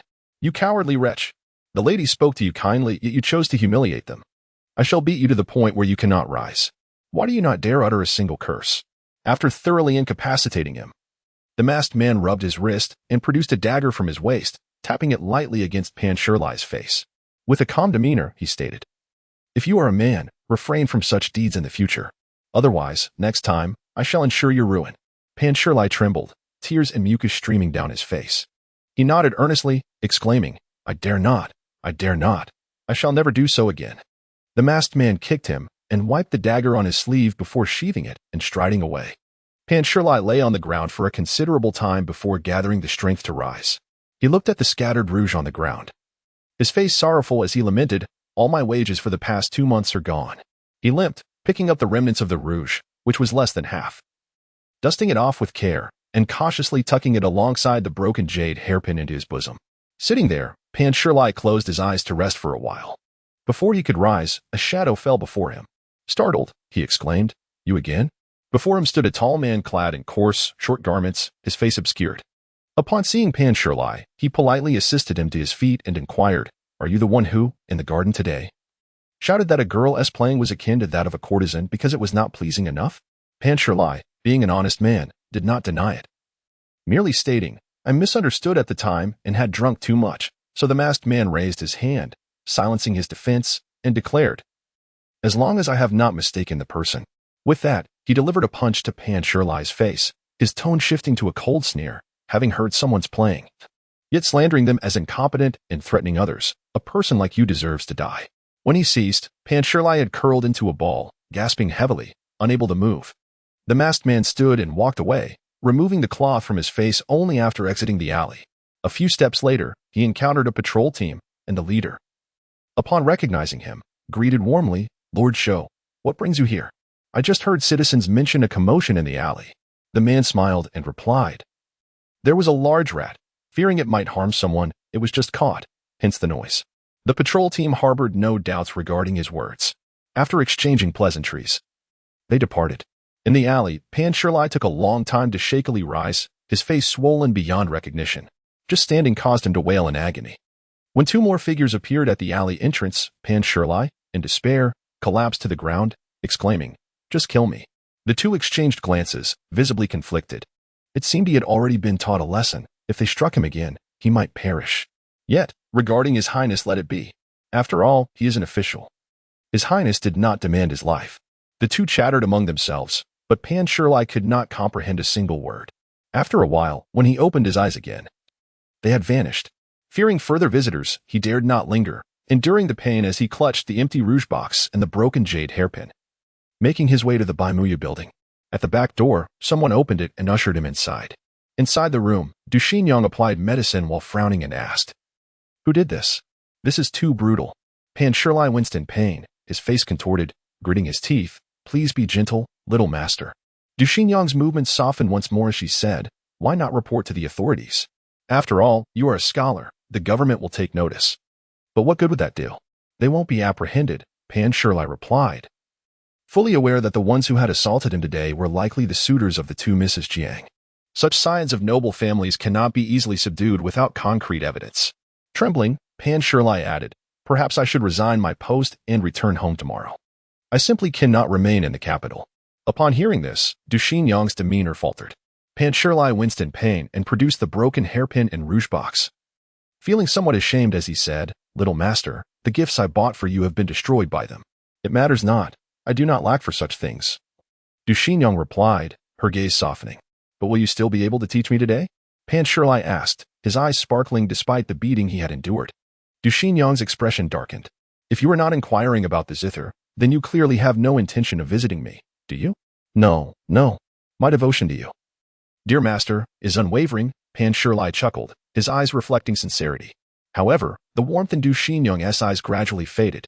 She shook her head and sighed softly. "Forget it. You would not understand." As for Pan Shirlai's mention of resigning and returning home, before he could even submit his letter of resignation, the order for his departure from the capital was issued. He had no choice but to visit the Bai Yueguang Tower once more, but this time, it was to bid farewell.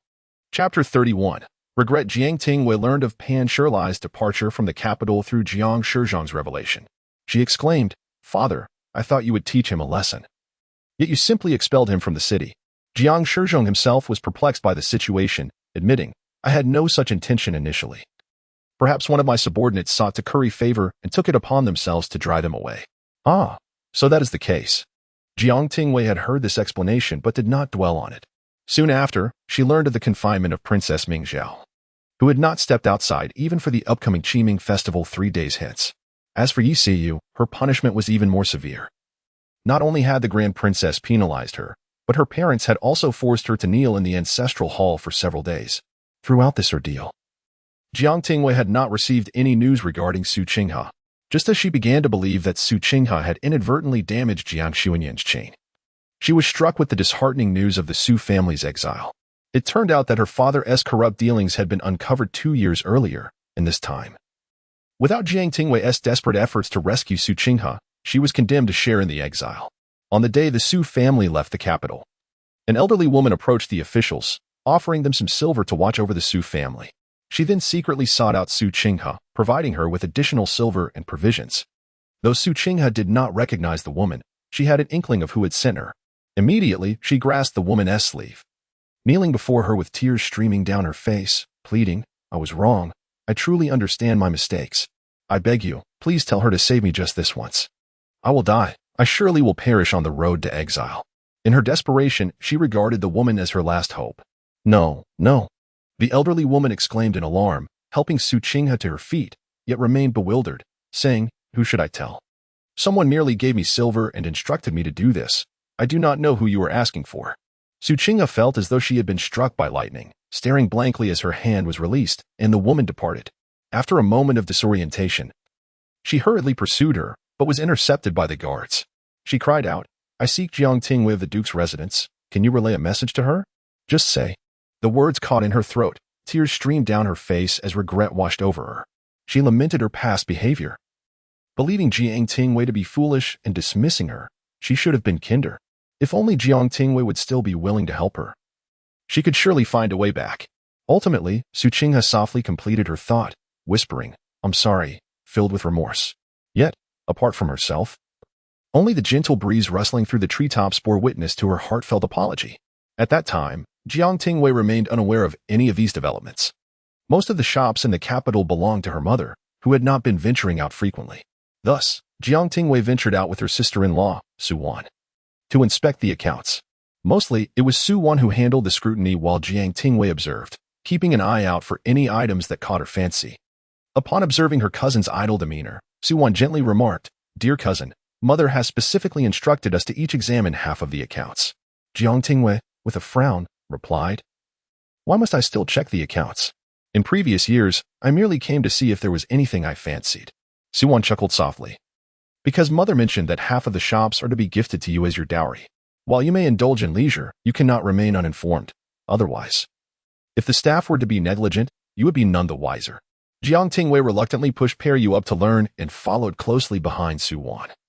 Mimicking her steps, "As long as my maidservants are competent, that suffices."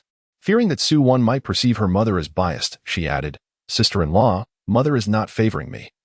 She fears for my well-being after marriage. The other half will also be yours. I possess my own shops, and besides, what mother-in-law would bestow her assets upon her daughter-in-law?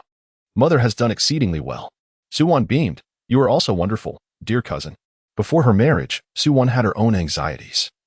Her father was a fourth-rank historian with a modest official rank, and her marriage to Jiang Chuanbai was indeed a significant elevation. Furthermore, prior to her wedding, she had heard of Jiang Tingyue's notorious reputation, with whispers in the capital branding her as haughty and domineering, especially given the exceptional indulgence from the Duke and his wife. Thus, Su Wan worried about her future married life. However, after marriage, her mother-in-law treated her with kindness, rarely involving herself in household matters, and entrusted her entirely with the affairs of the inner quarters.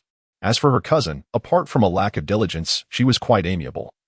Exhibiting none of the arrogance rumored, she was a genuine and straightforward young woman, well raised by her in-laws. In summary, Su Wan found herself largely content with her married life.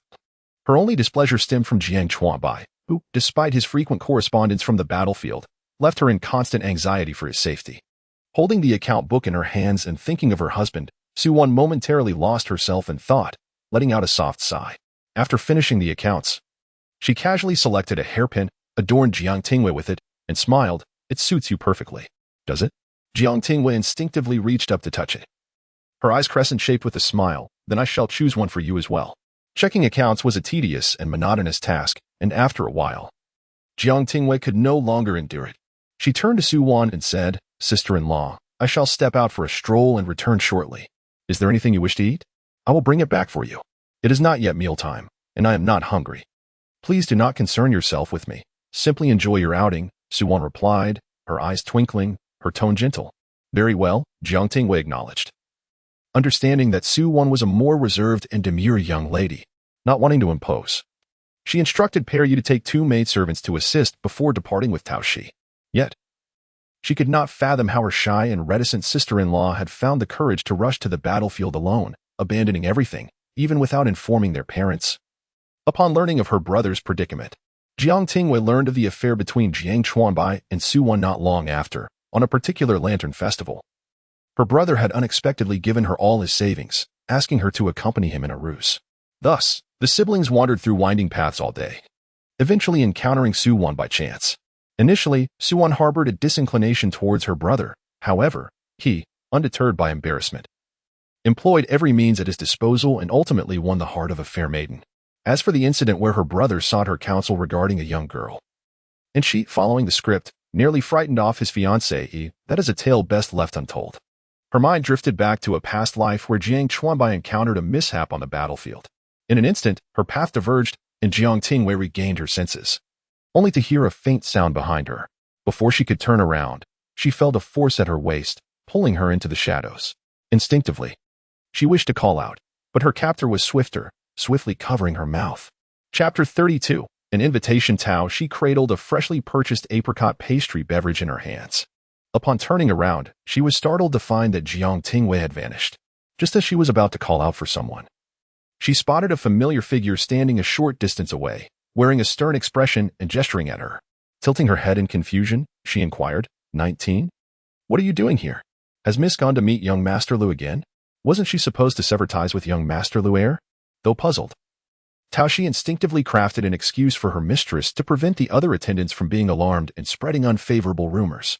After being led to the rooftop, Jiang Tingyue was finally released. Her immediate instinct was to flee, but Lu Zhen, with his notoriously cunning nature, had brought her to the rooftop, leaving her utterly at a loss for how to descend. Moreover, she harbored a slight fear of heights.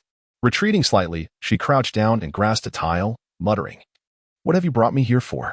Lu Zhen fixed his gaze upon her, and after a moment, he also crouched down, looking into her eyes as he asked, "On the upcoming Qiming festival, are you truly planning to go boating with Shangshu?" Jiang Tingyue responded with confusion. How could she possibly be unaware of such an arrangement? In previous years, before her brother married, she would accompany him, but once he sought a wife, her outings diminished. It was only after being saved by Lu Zhen that she began to venture out for the Qiming festival with him. This year, however, she had no intention of leaving her home. Avoiding Lu Zhen's penetrating gaze, she cleared her throat and replied, "Who I go boating with is none of your concern." "Is it? Do you truly believe it bears no relevance?" Jiang Tingyue instinctively raised her eyes, only to meet Lu Zhen's icy stare. Causing her to quickly avert her gaze, her heart inexplicably racing, she pressed her lips together, contemplating that this was not her fault. It was Lu Zhen's, after all. He looked like a beguiling fox spirit, with ink-black hair, sharp eyebrows, and piercing eyes that were as frigid as a handful of snow resting upon a white jade railing, yet chillingly enchanting. When he gazed intently, it ignited a false sense of being cherished. Had he not possessed such a visage, she would have simply offered some silver as gratitude to her father for his rescue during her past life. Beauty had indeed led her astray. It is irrelevant, Jiang Tingyue insisted, blinking forcefully as if to dispel something. Her tone was both cold and obstinate as she declared, "I have already stated that I was foolish in the past, having endured enough hardship. Now I have awakened to my regrets, and I wish to change my choice of companion. As for whom I choose, that is my prerogative and none of your business." Raising her gaze once more to earnestly regard Lu Zhen, she was met only with the chilling glint in his eyes, which sent a shiver down her spine. Suddenly rising, she stated, "I must return. I came out with my sister-in-law, and she is timid. She will surely be frightened if she discovers my absence." With that, she turned to leave, yet found no means of descent. Taking a deep breath, Jiang Tingyue closed her eyes, even preparing to leap from the rooftop.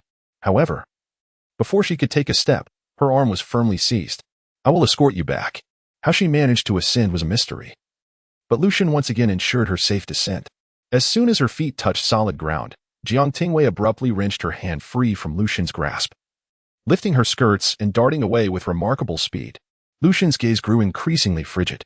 Jiang Tingyue fled in a flurry, and upon seeing her, Taoshi wore a look of shock, swiftly catching her and anxiously inquiring, "Miss, what is the matter?" Taking a deep breath, Jiang Tingyue declared, "I must find the dark guards. I will summon 7, 8, or even 10 of them to encircle me.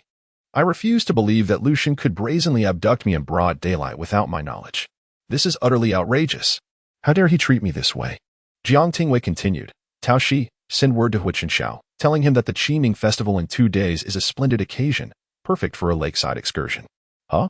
So, miss, you just met with young Master Lu and immediately wish to invite someone else?" Taoshi, quick to respond, nodded affirmatively, understood.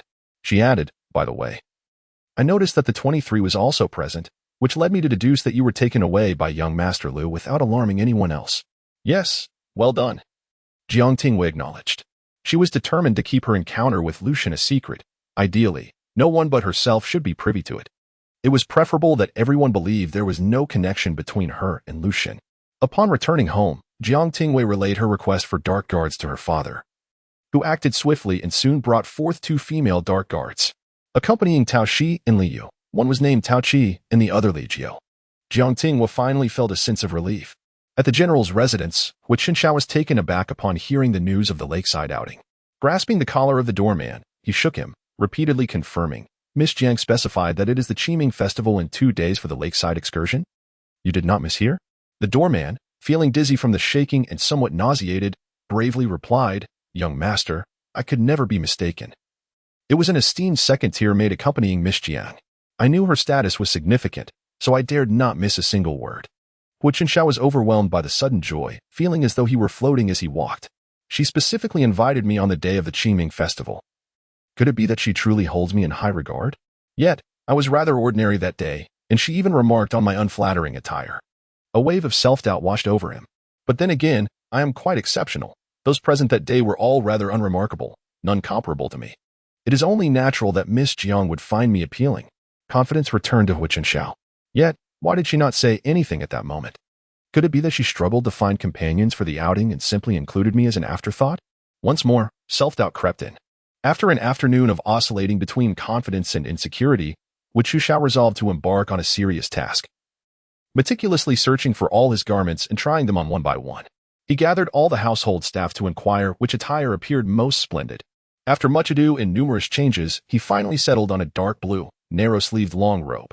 Hu Qinsha hoped that this time, the attire he had chosen would garner some favor from Jiang Tingyue. However, even if she did not appreciate it, it would be of little consequence. He merely wished for the opportunity to present her with his garments on another occasion. On the day of the Qiming festival, Hu Qinsha joyfully donned his new clothes, only to receive news of his father's severe injury at the military camp just as he was about to leave. The camp lay 20 miles outside the city, and regardless of the gravity of his father's condition, he could not attend the gathering.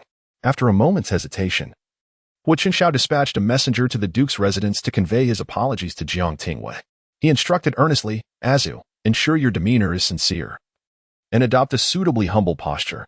Avoid provoking Miss Jiang at all costs. Do you understand? I understand, young master. Rest assured. Despite the turmoil within, Hu Qinsha had no choice but to leave the city to ascertain his father's situation. Chapter 33, A Lakeside Excursion at the Duke's Mansion. Jiang Tingyue sat before her dressing table, while Tao Shi styled her hair and inquired, Miss, what kind of jewelry would you like to wear today? Anything is fine.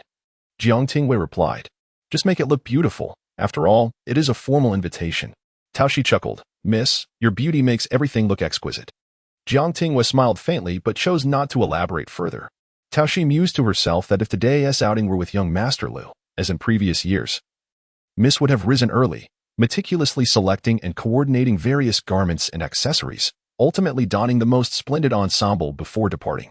Even as she left, she would be brimming with joy, chattering like a sparrow about her nervousness, constantly questioning, yet filled with delight rather than the current air of casualness.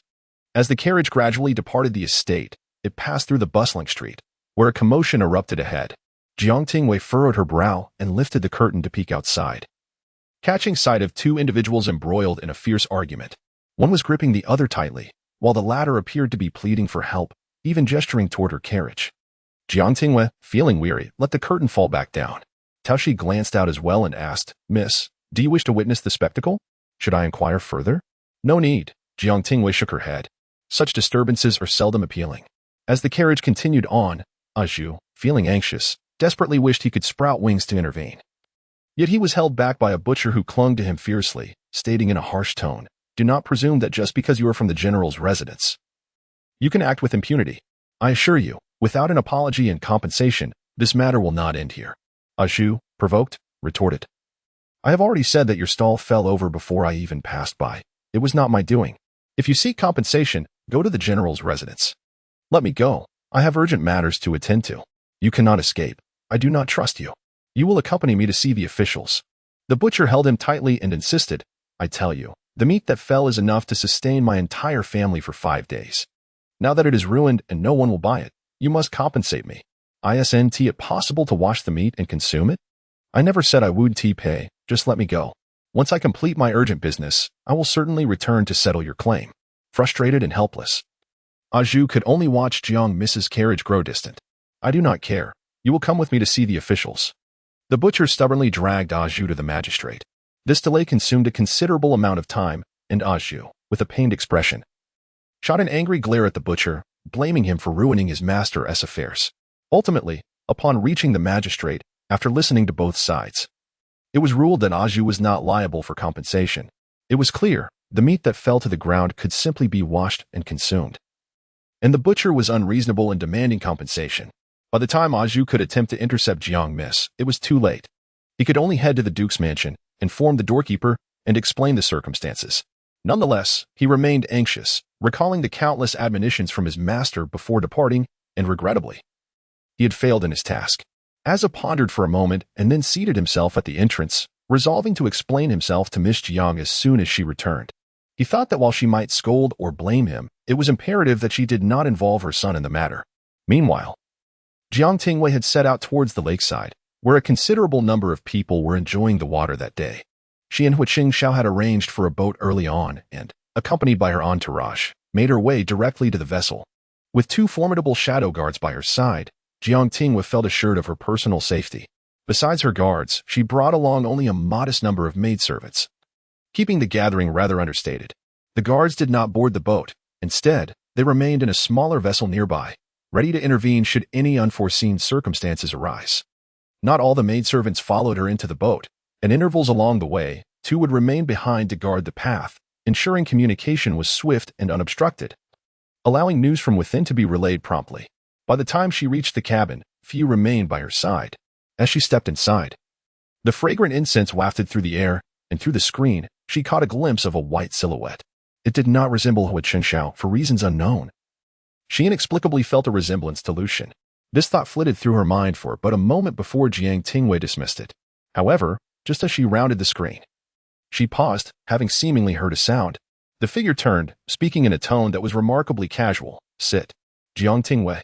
At times, she found herself resenting her heightened sensitivity towards Lu Zhen. Merely a vague outline was enough for her to recognize him in an instant. She glanced around, noticing that the door through which she had entered had been closed. Tao Shi and Li were now being held at bay by 19. This implied that she could not leave without sitting down. What of Shangshu? Jiang Tingyue inquired, her feet remaining firmly planted. Lu Zhen tightened his grip around the jade cup, an inexplicable smile gracing his lips, devoid of any discernible emotion. Well then, Jiang Tingyue, your first question upon seeing me pertains to another. What else should I ask? Under the weight of Lu Zhen's imposing gaze, Jiang Tingyue ultimately relented, taking a seat opposite him. Her eyes lowered as she spoke softly. I reserved the boat with Shangshu. He is not here, yet you are present. Should I not inquire about you? With a sudden crash, Lu Zhen's cup shattered in his grasp, shards piercing his palm. He lowered his gaze, methodically clearing the fragments from his hand. Your hand. Jiang Tingyue's eyes flicked to his palm, now stained crimson. It's nothing, Lu Zhen replied casually, turning his gaze back to her. He stated, you have mentioned twice that you wish to change partners. I require a reason, one that is compelling enough to persuade me. I no longer harbor feelings for you. Is that not a valid reason?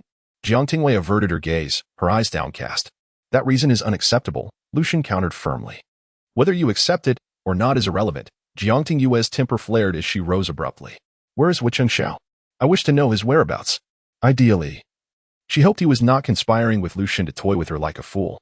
He has encountered an unexpected situation and could not come, Lu Zhen replied, his tone oddly calm. How do you know this? Jiang Tingyue gazed at him with a face full of uncertainty. Lu Zhen candidly replied, I dispatched someone to intercept the messenger who was to convey news from him. Had I not done so, you would have remained oblivious to his absence and would never have ventured out. Jiang Tingyue thought bitterly, you truly understand me. She turned and walked outside, pushing open the door, declaring, since Shangshu has not arrived, I shall return. However, upon opening the door, she discovered that the boat had drifted far from the shore without her noticing. The sun was obscured by dense clouds, casting a grayish hue over the misty sky, blending the water and heavens into a hazy and damp panorama. The individuals she had brought along were all restrained, Tao Shi and Li Yu were intercepted by the 23. While Tao Chi and Li Jiao were engaged in a fervent struggle with Lu Zhen's men at the horizon. As for the small boats near the vessel, they had long vanished from sight. Where are the guards I brought? Jiang Tingyue asked in exasperation as she turned back. Chapter 34 Reasons a clever ruse had been employed to confound them, leading their small boat to unwittingly follow another vessel. Lu Zhen replied calmly. Jiang Tingyue attempted to steady her breathing, but to no avail. Frustration began to consume her. Why have you gone to such lengths to meet with me? I demand a reason, one that I can accept.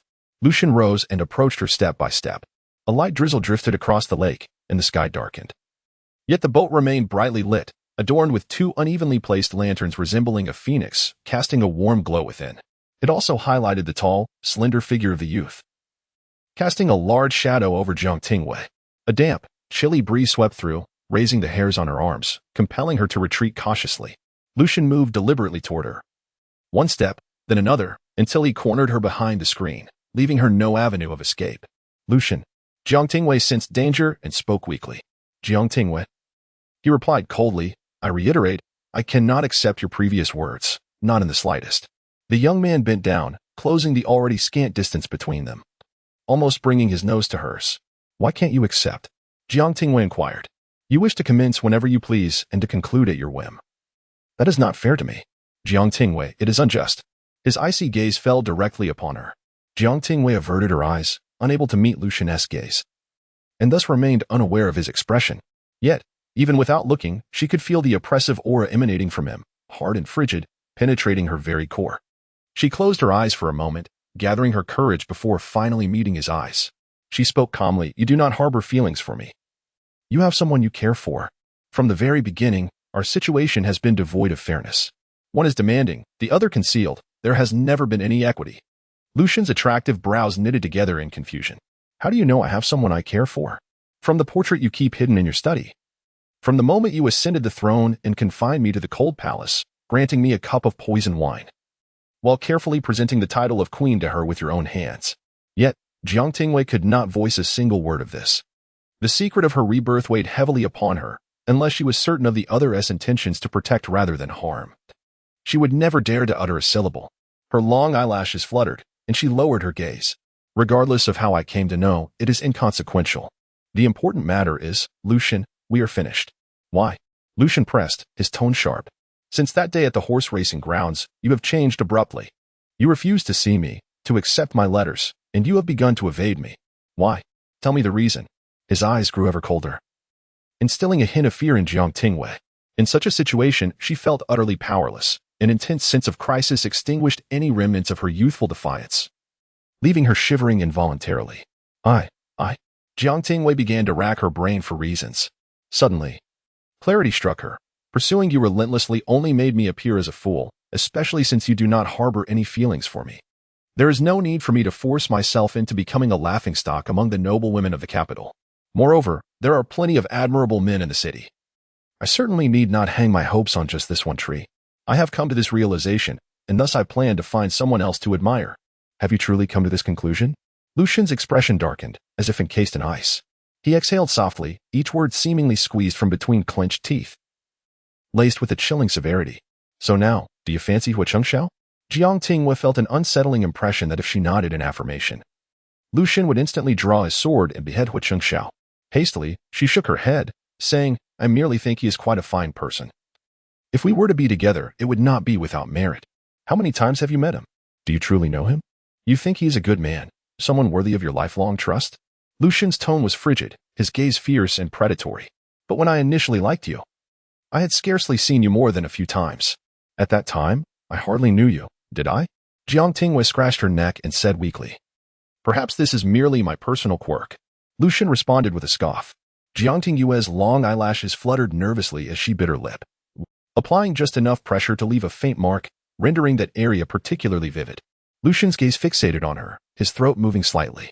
He straightened up, returned to the table, poured himself a cup of tea, and commanded, Come here.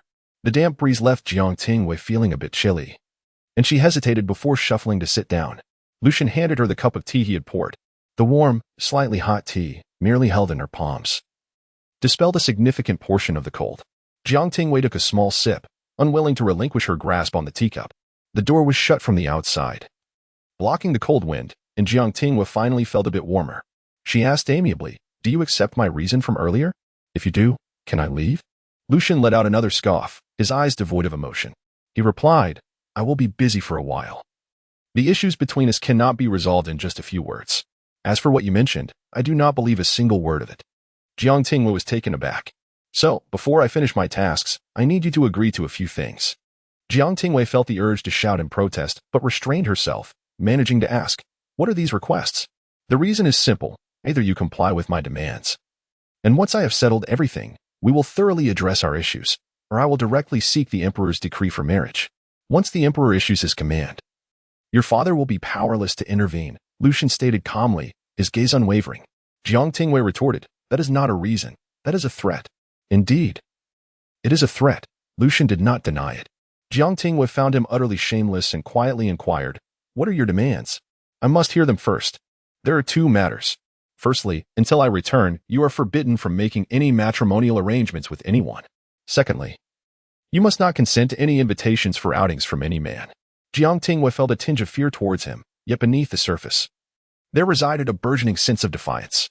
She provocatively inquired, "Am I not allowed to accept an invitation from my father either?" Lu Zhen raised an eyebrow and cast her a cold glance, silently admonishing her not to feign ignorance. He was aware of her implications. "If you do not articulate your thoughts, how am I to discern their meaning?" "I am not a clairvoyant," Jiang Tingyue retorted with a light scoff, turning her head away. Lu Zhen reached out, taking the cool teacup from her hand and setting it aside. However, this was not the end. After placing the cup down, he grasped the slender wrist of the young girl, and with a sudden motion, he pulled her towards him, leaving Jiang Tingyue bewildered by his actions. Chapter 35. Disdain for you. Jiang Tingyue was abruptly pulled upright, her body swaying as she instinctively grasped the corner of the table and raised her gaze. The light from the phoenix lamp radiated softly, illuminating the boy's face, which was intricately sculpted as if fashioned by the goddess Anwa herself. He lowered his eyes, staring intently at her, and suddenly curved his thin lips into a slight arc, not quite a smile, but rather a cold, mocking expression. "Jiang Tingyue." Lu Zhen called her name gently, his voice carrying an endless chill. "What makes you believe you can toy with me?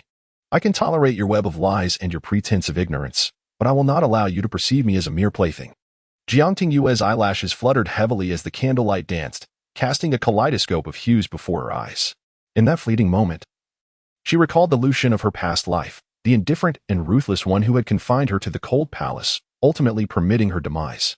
Those days in the cold palace were hauntingly silent. He allowed no one to enter and forbade her from taking a single step outside. At that time, Taoshi had not yet arrived by her side. The palace was surrounded by people, yet none dared to speak to her. Each day, she watched the light of day rise and fall, alone, clutching a lamp as she guarded the desolate palace. Sometimes he would come, other times he would not. She clung to fleeting hopes, only to be met with disappointment time and again until all her expectations were extinguished. The sound of rain outside the boat began to diminish, while water dripped rhythmically from the eaves. Yet, the horizon gradually unveiled a hint of dawn, refracting colorful brilliance through the mist. Jiang Tingyue gazed at him quietly for a considerable time before saying, "Very well, I concede to your request." She struggled free from his grasp and inquired, "When may I depart?" Lu Zhen's brow furrowed, his demeanor as frigid as ice. Noticing his silence, Jiang Tingyue resolutely turned away and pushed open the window. Just as she climbed onto the windowsill, her wrist was seized firmly, and Lu Zhen pulled her back down. "Let go of me," Jiang Tingyue exclaimed, exasperated. "You deceived me onto this boat, orchestrated the removal of my guard, and trapped me on this lake. What do you truly desire?" In this intertwining of past and present, the clash of shadows compelled Jiang Tingyue's emotions to teeter on the brink of collapse. Lu Zhen averted his gaze. Her dark eyes glimmered like black pearls submerged in clear water, tears cascading down like a string of pearls breaking loose. His fingers twitched, tentatively brushing against her cascading hair. And sensing her lack of resistance, he tightened his embrace around her. Jiang Tingyue wept fiercely, her throat constricted, yet her words remained clear. "Lu Zhen, I loathe you." Lu Zhen merely offered a comforting stroke to her long hair. "I despise you, Jiang Tingyue opened her mouth and bit down hard on his arm, applying relentless pressure until she tasted a hint of metallic sweetness. Momentarily dazed, she regained her senses and forcefully pushed Lu Zhen away, fleeing without a backward glance. Ersan reached out to stop her, but upon Lu Zhen's call, he glanced back into the room and withdrew his hand. "Ersan, escort her back to the residence." Understood. Upon receiving the command, 23 raised his head, hesitating to speak. My lord, your wound. Lu Zhen cast his gaze downward. The shards of porcelain embedded in his left palm had yet to be fully extracted, and the wound stubbornly refused to heal, blood flowing profusely and staining his hands. It is nothing. My lord, a secret order has arrived from above. We can no longer afford to delay. If we linger any longer, we may arouse the emperor's suspicions. We must depart tonight. Inside the carriage, Tao Chi and Li Jiao knelt before her, bowing their heads and saying, We are incompetent. Please punish us, Mississippi. This is not your concern. You may leave. Jiang Tingyue's expression bore traces of fatigue. Exchanging a glance, Tao Chi and Li Jiao ultimately rose and exited the carriage. Li Yu fanned herself gently while Tao Chi poured her tea, quietly inquiring, Miss, should we inform the master of today's events? In the past, you held affection for him. It was benign for young Master Lu to meet you privately, but now that your feelings have changed, his deception to lure you onto the boat and compel you to meet him is utterly excessive. Let it be, Jiang Tingyue said, rubbing her temples.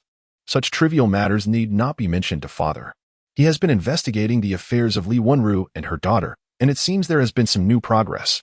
Jiang Tingyue steeled herself. In comparison to her tumultuous feelings for Lu Zhen, her mother's situation commanded her utmost attention. I shall rest for a while. Do not disturb me. Jiang Tingyue gently closed her eyes, yet her mind was a whirlwind of chaotic images intertwined with one another. When the carriage came to a halt, she exhaled softly, rubbed her face, and endeavored to display a faint smile before alighting. Just as she entered the door, a disturbance arose behind her. She furrowed her brow and asked Tao Chi, What is it? Tao Chi replied, I shall go and see. Moments later, she returned. Bowing her head to whisper to Jiang Tingyue, Miss, it is someone from the residence of General Hua. He came to relay a message that General Hua could not keep the appointment. However, he became unexpectedly delayed on the way and could not deliver the message in time. He hopes you will not hold this against General Hua. Jiang Tingyue understood that this was Lu Zhen's doing. She sighed softly and said, Go tell him that I have arranged another meeting. It is of no consequence. Tao Chi nodded gently and spoke a few words to a nearby maid, who hurried off to deliver the message. After issuing her instructions, Jiang Tingyue turned her thoughts back to her mother's affairs. Her mind troubled for the better part of the day, ultimately deciding to visit Li Wenru at the main courtyard. Li Wenru's condition remained unchanged. There was no improvement. Still suffering from intermittent headaches and fevers, but thankfully it had not worsened. With timely medication, it was manageable. After having lunch in the main courtyard, Jiang Tingyue was summoned by Jiang Shizhong to the study. Her heart trembled slightly as she asked, Father, have you uncovered something? Jiang Shizhong handed her a confidential letter. Jiang Tingyue opened it and read only 2 lines, her expression shifting as uncertainty washed over her. The letter, transcribed from oral testimony, states that the Lu clan, who were related to Li Wenru's family, discovered an iron mine. In their greed, they caused the deaths of hundreds, including a court envoy. Yet there is currently no evidence. Jiang Tingyue's hand trembled. She exclaimed in shock, Father, once evidence is found, such a crime would be sufficient to warrant the execution of their entire clan. The iron ore can be clandestinely fashioned into weapons, and its illicit appropriation raises suspicions of rebellion, particularly given the loss of countless lives, including that of a high-ranking official within the court. Each incident, once substantiated, could lead to the execution of entire families. Thus, in a previous life, her father, in a bid to safeguard the lives of both mother and daughter, resorted to such desperate measures. It is bewildering how he would trade his trust in the emperor for their safety. As Jiang Tingyue regained her composure, she pondered aloud. Yet, what relevance does this have to my mother? In the wake of the Lu family's misfortunes, it stands to reason that Lu Xiyun and her mother should strive even harder to align themselves with my mother, ensuring their survival in the capital. Jiang Shizhong remarked, 2 weeks prior, members of the Lu family had already sought us out. What could they possibly want from us? Weren't they the ones who had expelled our family? Jiang Tingyue furrowed her brow, her understanding faltering. Chapter 36. Longevity since last year. Numerous individuals from the Jia Lu family have sought them out, presumably having heard of their presence in the capital and coming to request their assistance. Jiang Shizhong pondered this matter as well. After all, he held the esteemed title of a first-rank duke, inherited from his father, yet valued highly by the emperor, thus ensuring his significant standing. What struck him as peculiar was the behavior of Li Wenru and her daughter, who seemed to have made some sort of promise to the Lu family yet remained inexplicably inactive, behaving far too quietly. Consequently, prior to his daughter mentioning them, Jiang Shizhong had not connected his beloved wife's illness to their involvement. The unusual circumstances coupled with the lack of information were what truly perplexed Jiang Shizhong. Jiang Tingyue felt as if her mind might explode. She weakly waved her hand and said, "Father, continue your investigation. They must harbor some issues. So we should assign more people to monitor them and ensure they do not approach anyone from our household." If her father struggled to comprehend the situation, Jiang Tingyue naturally found herself even more confounded. She could only employ her own methods to sever any contact between Lu Zhen and her mother. As long as there was sufficient distance and the household servants were vigilant, no matter what means they possessed, they could not reach her mother. The following day, Wu Qingxiao paid a visit. Jiang Tingyue met with him, and he presented her with numerous gifts, specifically coming to apologize and explain his reasons. Jiang Tingyue was unconcerned, merely responding with a light laugh. "It's all a trivial matter." She then inquired, "How is your father faring?" At the mention of this, Lu Zhen felt a surge of frustration. He genuinely believed his father had sustained a serious injury and hastened to the military camp with utmost urgency, only to discover that his father's injury was merely a small cut on his hand. Had he delayed even a moment longer, the wound would have already begun to heal. However, the military camp was heavily guarded, and Wu Qingxiao had already lost considerable time. Even if he rushed back, the city gates would soon close. He understood that Jiang Tingyue would not wait for him. Yet he returned to the city overnight and chose an auspicious time the next day to visit and offer his apologies. Wu Qingxiao stated, "It is just a minor injury. Nothing serious." "That is good to hear," Jiang Tingyue replied with a smile. After a moment's hesitation, Wu Qingxiao asked, "When do you wish to go boating again? If not, we could ride horses and hunt outside the city." Jiang Tingyue politely declined, saying, "I am not particularly skilled at riding, so perhaps we should forego it." "I can teach you," Wu Qingxiao responded enthusiastically. "I am quite adept at riding. I can tame even the wildest of horses." Jiang Tingyue had never witnessed horse taming firsthand, and a sense of curiosity stirred within her. However, she also recalled the two conditions Lu Zhen had presented her with. After a moment of hesitation, she shook her head and replied, "No, I have no desire to ride outside the city at the moment." This was a clear rejection, and Wu Qingxiao understood that his prior failure to keep his promise warranted such a response. Nevertheless, in a moment of unexpected clarity, Jiang Tingyue proactively suggested, after some time, "Once I resolve a few matters, I will invite you to ride outside the city. Would that be agreeable?" "Certainly, any time would be perfect," the young general responded, his bright eyes twinkling as if something within him had begun to illuminate. "Whenever you desire, I shall be at your beck and call." Jiang Tingyue paused momentarily, instinctively inquiring, "Is that true for any time?" "Indeed, any time," the young man affirmed, then nervously fidgeted with a whistle before handing it over, saying, "Take this. Whenever you wish to find me, blow it, and I shall come upon hearing it." Logically, she ought not to accept it. There existed no relationship between her and Wu Qingxiao. Accepting his gift unilaterally was improper and could lead to misunderstandings. Yet, having waited in solitude for far too long and endured countless disappointments, his promise of being readily available resonated deeply within her. After a brief moment of hesitation, Jiang Tingyue reached out, gently accepting the whistle, and smiled. "Thank you." "There is no need for thanks," he replied, scratching his head with a chuckle. Jiang Tingyue raised her hand, using the round fan to partially shield her face, and joined him in laughter. As she saw Wu Qingxiao off, Jiang Tingyue tightly clutched the whistle. It was new, simply made yet meticulously crafted, smooth to the touch. Even without his words, she could sense that this whistle was likely fashioned by his own hands. Watching Wu Qingxiao step through the doorway, she suddenly called out, "Wu Qingxiao." The young general turned, his high ponytail brushing against his left shoulder. Raising his hand, he smiled upon seeing her and asked cheerfully, "What is the matter?" "Wu Qingxiao, if only you could live a bit longer, perhaps." Jiang Tingyue ultimately refrained from finishing her thought. Gripping the whistle tightly, she earnestly cautioned, "You must not die. Do not perish on the battlefield. You must live well, ideally to a ripe old age." Wu Qingxiao paused, momentarily taken aback, then slowly grasped the meaning behind her words. As if something had struck his heart, unleashing boundless joy. His smile blossomed even more radiantly as he waved to her, his brow arching in delight, proclaiming, "I certainly won't die. I shall live long." Jiang Tingyue's eyes sparkled with a crescent smile. "A promise is a promise. A promise is a promise," he echoed, waving goodbye as the dappled light danced upon his deep blue robe, casting a golden sheen. Turning back to her residence, Tao Shi observed her expression and softly inquired, "Miss, do you truly intend to marry young General Hua? Do you harbor feelings for him?" "I do not know," Jiang Tingyue replied, gazing at the whistle in her palm, gently caressing it. Lowering her gaze, she added, "But I am aware that he likes me, perhaps very much so. That kind of affection, even if merely drawing closer, is palpable and searing, much like it was in my past life." In contrast, her relationship with Lu Zhen was marred by enmity and the sacrifice of her own life. Regardless of his feelings, she would never again be with him. At 16 years of age, her parents had begun to fret over her marriage prospects. So, why not with Cheng Xiao? At the very least, he cherished her. Tao Shi pondered thoughtfully and asked, "Then, will you be happy marrying young General Hua?" "I also do not know." Jiang Tingyue shook her head and glanced back at the closing door, where she could only see a branch of bougainvillea peeking out from the corner, gently swaying in the breeze. However, I found great interest in what I had shared with him. I had never learned how to tame a horse before. It was worth a try, after all. Jiang Tingyue smiled radiantly, saying, "If I make mistakes, it matters not, for my father and mother can always rescue me from the path of error in due time. As long as Cheng Xiao remains alive, as long as Lu Zhen does not succeed in his rebellion again, and as long as my parents are safe and sound, I shall always have my support." Chapter 37. The Testament. Lu Zhen had not returned to the capital, and Jiang Tingyue adhered to her promise, neither arranging for marriage nor accepting any invitations.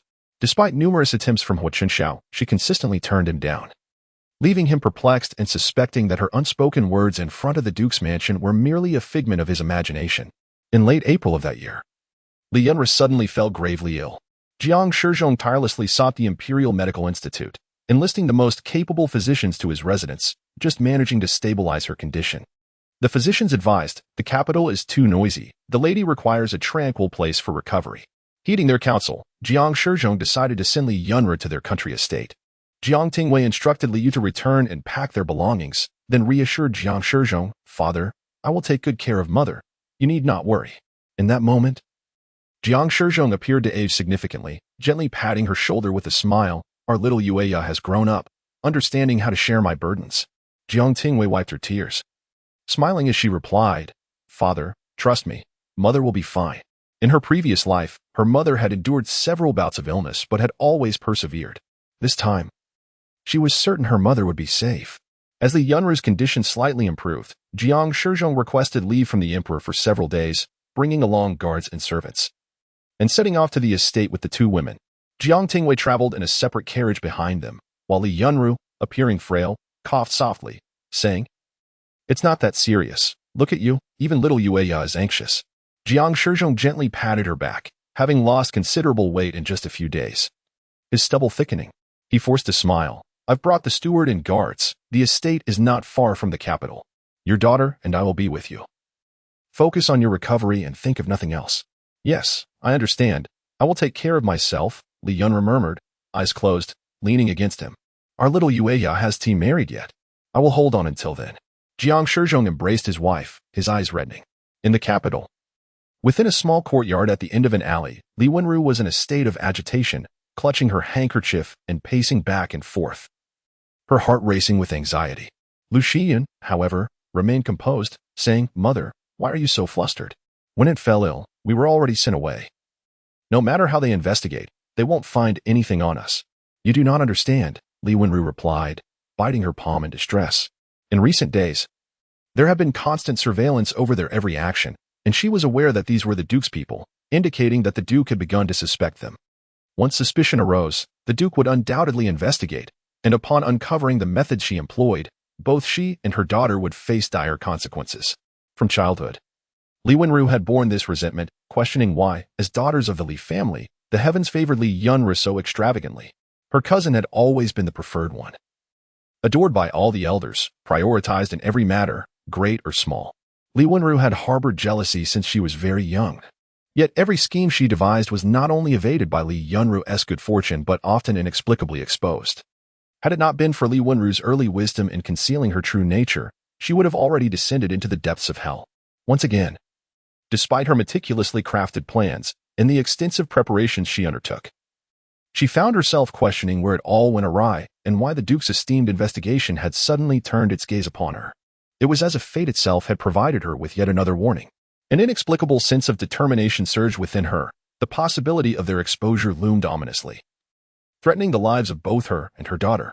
This foreboding intuition had allowed Li Yunru to evade numerous calamities throughout her life. From the moment she sensed something amiss about her esteemed fiancé, whom all praised, her instincts had never led her astray. As she closed her eyes, memories flooded her mind. In her youth, her father had secured a most advantageous marriage for her. Her fiancé was handsome, courteous, and well-versed in poetry, seemingly flawless in every regard, earning universal acclaim. That was the first time she chose to trust her instincts, painfully relinquishing her fiancé to her cousin. After her cousin's marriage, the man revealed his true nature, tragically causing her cousin's demise and subsequently succumbing to the vices of gambling, ultimately losing all his fortune and freezing to death on the streets. At that time, Li Wenru felt immense relief, grateful she had calculated her cousin's fate. Otherwise, it would have been her own life extinguished. The last instance of such a premonition occurred when her husband was lured into a mining operation, his mind set on surrendering the venture. However, Li Wenru recognized it as a path to ruin. After futilely attempting to dissuade him, she decisively feigned a visit to her family, claiming to take their daughter back home.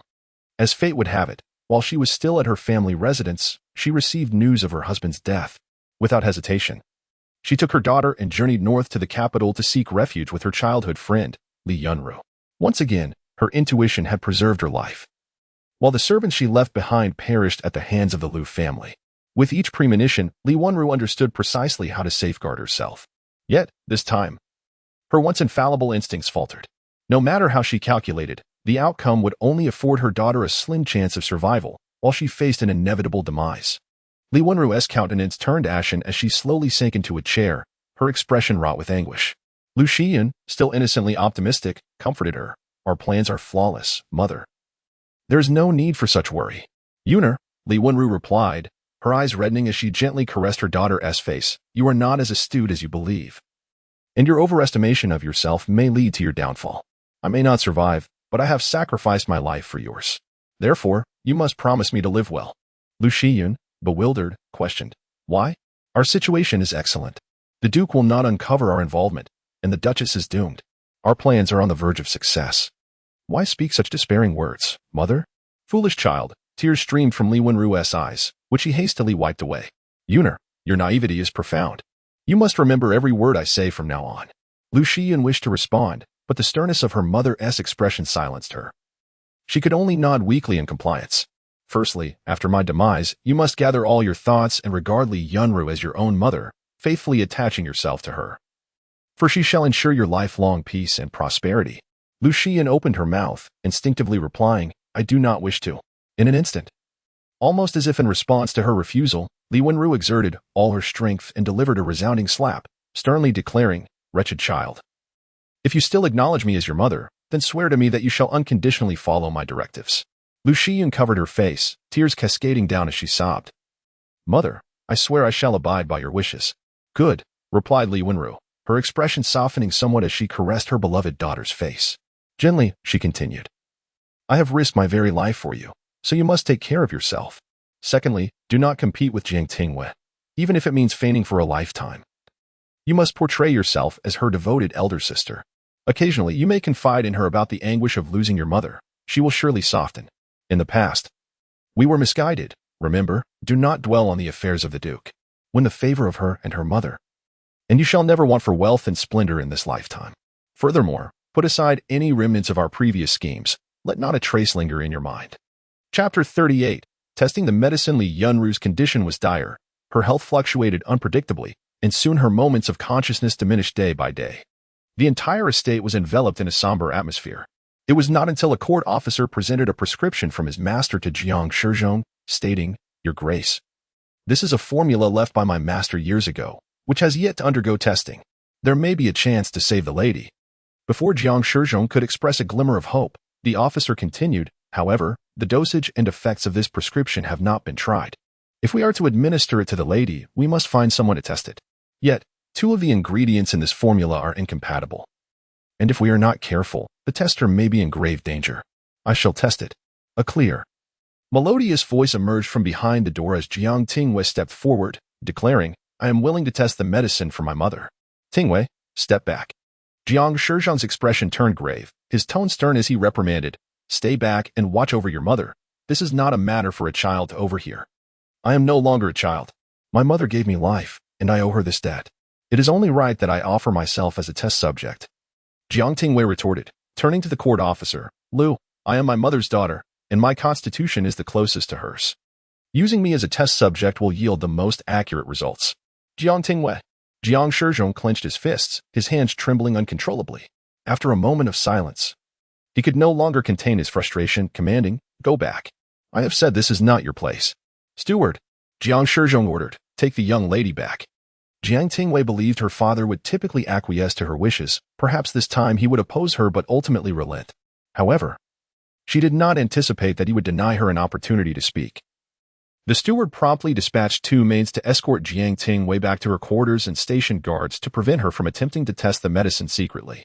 Enraged, she shattered everything in her room, yet no one dared to allow her to leave. 3 days later, when the courtyard door was unlocked, Jiang Tingyue looked on in confusion as her father appeared, haggard yet with a glimmer of joy in his eyes. "The tester has been found. You need not worry," he announced. "Father, you wouldn't resort to coercion or bribery to compel someone to test the medicine, would you?" Her throat dry, Jiang Tingyue hesitated before asking, "Who is the tester?" "You will see for yourself." Jiang Shizhong did not provide a direct answer. Jiang Tingyue entered the neighboring courtyard, only to encounter a remarkably familiar figure. Li Wenru, dressed modestly with a single jade hairpin adorning her hair, greeted her with a gentle smile. "Miss, you have arrived." Jiang Tingyue's lips moved slightly. "And? What are you doing here?" It was inconceivable. If they were involved in her mother's demise, Li Wenru would never agree to test the medicine. Could it be that in her past life, they were truly innocent, merely fortunate? "I have come to test the medicine for my cousin," Li Wenru said, lowering her voice intentionally as she covered her mouth. "Cousin, you are still unwell. Let us speak softly. This matter must not reach her ears. If she were to know, she would never consent." Jiang Tingyue's lips trembled slightly. After a considerable pause, she regained her voice and inquired, "Does cousin Shiyu know of this matter?" Li Wenru lowered her head, revealing a bittersweet smile. "Yuna is still unaware. She possesses a childlike disposition, and if she were to find out, she would likely cause quite the uproar. However, given that my cousin is gravely ill, I cannot bear to witness her suffer through such torment. Ultimately, I may not be the best mother, but if I can be a good sister, that suffices." Yet, the trial of the medicine could be fatal. Before she could finish her thought, she was interrupted by Jiang Shizhong, who grasped her firmly. He declared solemnly, "Regardless of whether your trial succeeds or fails, Lu Zhen shall, from this day forth, be regarded as a daughter of our duke's household. I, Jiang Shizhong, shall treat her as my own flesh and blood." Li Wenru trembled, her eyes reddening as she covered her face, unable to restrain her tears. Thank you, Duke. My greatest concern is for my Yuna. I believe that with your and cousin's care, she will thrive." After visiting Li Wenru, Jiang Tingyue accompanied her father as they departed in silence. Jiang Shizhong gently ruffled her hair and asked, "Do you think your father is heartless?" "No." Jiang Tingyue bit her lower lip, reflecting that had she been in his position, she would likely have made the same choice. Why has Aunt suddenly come to test the medicine? Jiang Tingyue felt a pang of guilt for misjudging her. Yet she remained perplexed as to how Li Wenru had learned of this matter. The news of your mother's illness was not deliberately concealed. Those with intent could discover it swiftly. She initially came to visit your mother, and it was I who inquired if she would be willing to participate in the trial. After all, Lu Yuanpan stated he could not conduct the trial himself. He could not bear to watch his daughter risk her life for the sake of his wife. Should the lady find out, he would never be forgiven. Jiang Tingyue suddenly declared, "I shall go see mother. There are certain things that must not be spoken of, lest they disturb her. Do you understand?" Jiang Shizhong reiterated earnestly. "I understand," Jiang Tingyue assured him. "I shall not reveal a single word that should remain undisclosed." "I comprehend fully." "Good child," Jiang Shizhong patted her head. "Go on." Jiang Tingyue turned and made her way to Li Yunru's quarters. Upon her arrival, Li Yunru was still in a deep slumber. Jiang Tingyue tiptoed closer to the bedside, slowly taking a seat beside her, gazing at her increasingly frail mother, feeling a twinge of sorrow. Not long after, Li Yunru awakened, only to be seized by a fit of coughing that escalated into vomiting blood. Jiang Tingyue sprang up in alarm, patting her mother's back as Cui Rong hurriedly instructed someone to fetch a basin and went to retrieve the medicine herself. Jiang Tingyue took a cloth to wipe the blood from her mother's face. Receiving the medicine from Cui Rong, she cautiously administered it to Li Yunru, asking, "Mother, are you in great pain?" "It is bearable. After being ill for so long, one becomes accustomed to it and does not feel the ache as acutely," Li Yunru replied, leaning against the soft pillow, her complexion pale. Jiang Tingyue wiped the medicine dribbling from her lips with the cloth, blinking back tears, feeling the urge to cry. "Oh dear." Our little Yueya has turned into quite the crybaby again. Even growing up, you still weep so easily. Li Yunru gently pinched the tip of her nose, mustering her spirits as she smiled softly. Jiang Tingyue embraced her mother, sniffing back her tears, and said, "Mother will be fine. You must recover swiftly." Of course. Mother still wishes to see little Yueya married. Li Yunru tenderly caressed her daughter's hair and spoke softly, "But I shall not pressure you. Our little Yueya need not rush into marriage. If you still have feelings for Master Lu, do not force yourself to accept another." Jiang Tingyue was momentarily taken aback. "Mother, what are you saying?" She instinctively retorted, "I no longer have feelings for Lu Zhen. You are mistaken." Chapter 39. From the heart, Li Yunru coughed softly a few times and raised her hand. Upon noticing this, Cui Rong set down her task and, along with the other maidservants, retreated to the outer chamber. Deceiving others is one thing, but to deceive oneself is quite another. Li Yunru grasped her hand gently, patting it softly as she spoke tenderly, "My dear daughter, I am unaware of the recent happenings in your life. Perhaps they are related to that young master of the Lu family. Each time you mention him, you transform into a hedgehog, bristling with defenses." I. Jiang Tingyue found herself at a loss for words, unable to counter her mother's observations.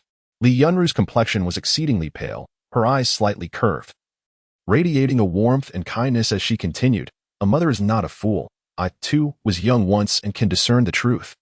Our little Yueya has a deep affection for young Master Lu, doesn't she? In the past, when you spoke of him, your eyes sparkled like the sun at dawn. Bright and dazzling. I do not know what has transpired, yet you suddenly declare your intention to look elsewhere. Though you engage with those young gentlemen with apparent joy, I see no traces of happiness in your gaze. Recently, you have changed so profoundly, as if burdened by countless sorrows. When you smile, your eyes are crescent-shaped, yet devoid of joy. You are unaware that you often weep in your dreams, particularly during the night shortly after you moved into my courtyard, where your sobs echoed with such sorrow, as if you bore deep grievances. I am at a loss for what has transpired and how to comfort you. Mother." Jiang Tingyue's voice caught in her throat, the suppressed grievances threatening to erupt amidst her mother's gentle words. After her mother's passing in her previous life, a series of events unfolded, each one more distressing than the last, leaving her feeling aggrieved, furious, and with nowhere to vent her frustrations. First, her father remarried.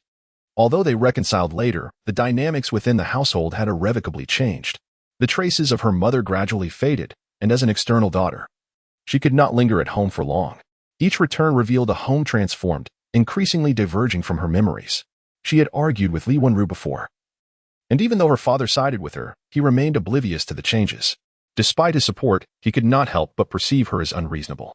Her elder brother was seldom at home, even when she confided in her sister-in-law, the latter, having not grown up in the Duke's residence, lacked the understanding of the difference between the newly planted peach blossoms and those that had bloomed for years. Then came the tragic news of Tang Jiji, who was forced into marriage and met her demise within a year. Shortly thereafter, another close friend fell victim to treachery, poisoned. Later, when Lu Zhen was exiled, she followed him away from the capital, leaving the land of her childhood. In the face of unfamiliar surroundings, she felt utterly lost until Lu Zhen brought her beloved Moonlight into his household. During Lu Zhen's time away, she too endured a life devoid of joy. Each time anger flared and arguments ensued, he remained silent, almost driving her to madness. Until 6 months later, when she was completely confined, returning from Chuzhou to the capital. From the time Lu Zhen successfully rebelled to uphold mourning for her mother for half a year until his ascension. An entire year passed during which she was monitored and trapped within the confines of her quarters, deprived of any news from the outside world. Confined in a place devoid of light for an extended period, the once proud and radiant young girl, oblivious to the vastness of the world, has long been tempered into a state of anxiety and trepidation. The heavens, in their mercy, have granted her a return to the past, yet the scars of her experiences linger upon her heart, indelible and persistent. She yearns to reclaim her former self. You need not voice your thoughts. Your mother does not press you for answers. Do not burden yourself excessively, regardless of what transpires. Remember to listen to your heart and ponder what it is you truly desire. With a few heavy coughs, her mother speaks softly yet tenderly. Yes, replied Jiang Tingyue, discreetly wiping her eyes with her sleeve. When she looked up again, a faint smile graced her lips.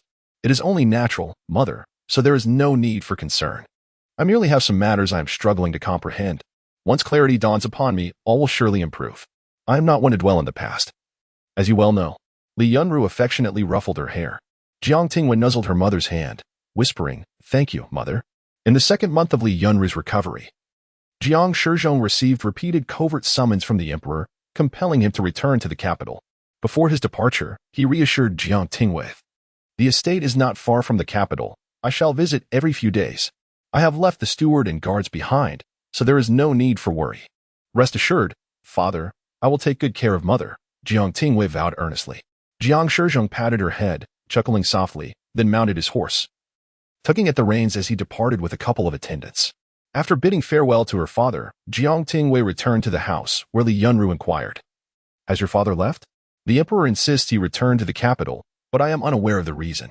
Jiang Tingyue sighed lightly, responding, "It is nothing to worry about. I shall remain by mother's side.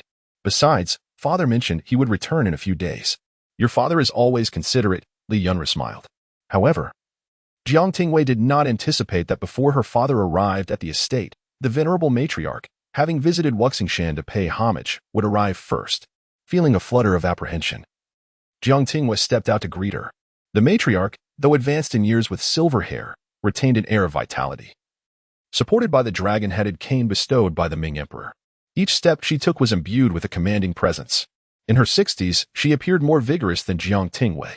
Throughout her life, the grandmother had seldom bestowed a kind expression upon Jiang Tingyue, maintaining a demeanor of coldness that even her own sons could scarcely provoke a smile from her. Thus, Jiang Tingyue felt no grievance, merely a sense of intimidation by her grandmother's formidable authority. Hastening forward, Jiang Tingyue performed a graceful bow, addressing her with respectful distance. Granddaughter Tingyue pays her respects to the matriarch. The matriarch acknowledged her with a curt nod and proceeded into the house, inquiring of her attendants, "Where does the eldest daughter-in-law reside?" Fearing that her grandmother might intend to confront her mother, Jiang Tingyue swiftly interjected, "Grandmother, allow me to guide you." The matriarch regarded her with a fleeting glance and a slight nod, remaining silent as Jiang Tingyue led the way. Her palms grew damp with apprehension as she contemplated. Her mother had merely fallen ill without any wrongdoing. She could not fathom why her grandmother had traveled from Wuxingshan with such urgency. To speak candidly, despite being her biological grandmother, when she was born, her father had already fallen into a quarrel with his brother. In a fit of anger, her uncle took the matriarch and moved away. Over the years, although the two brothers reconciled, for Jiang Tingyue, she only felt compelled to visit her grandmother during festive occasions.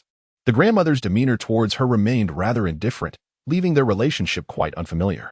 Upon her return, it surely could not be merely to witness her mother's grave illness, with the intent of compelling her parents to divorce. After all, in tales, the wicked mother-in-law often finds every opportunity to undermine the daughter-in-law she disapproves of.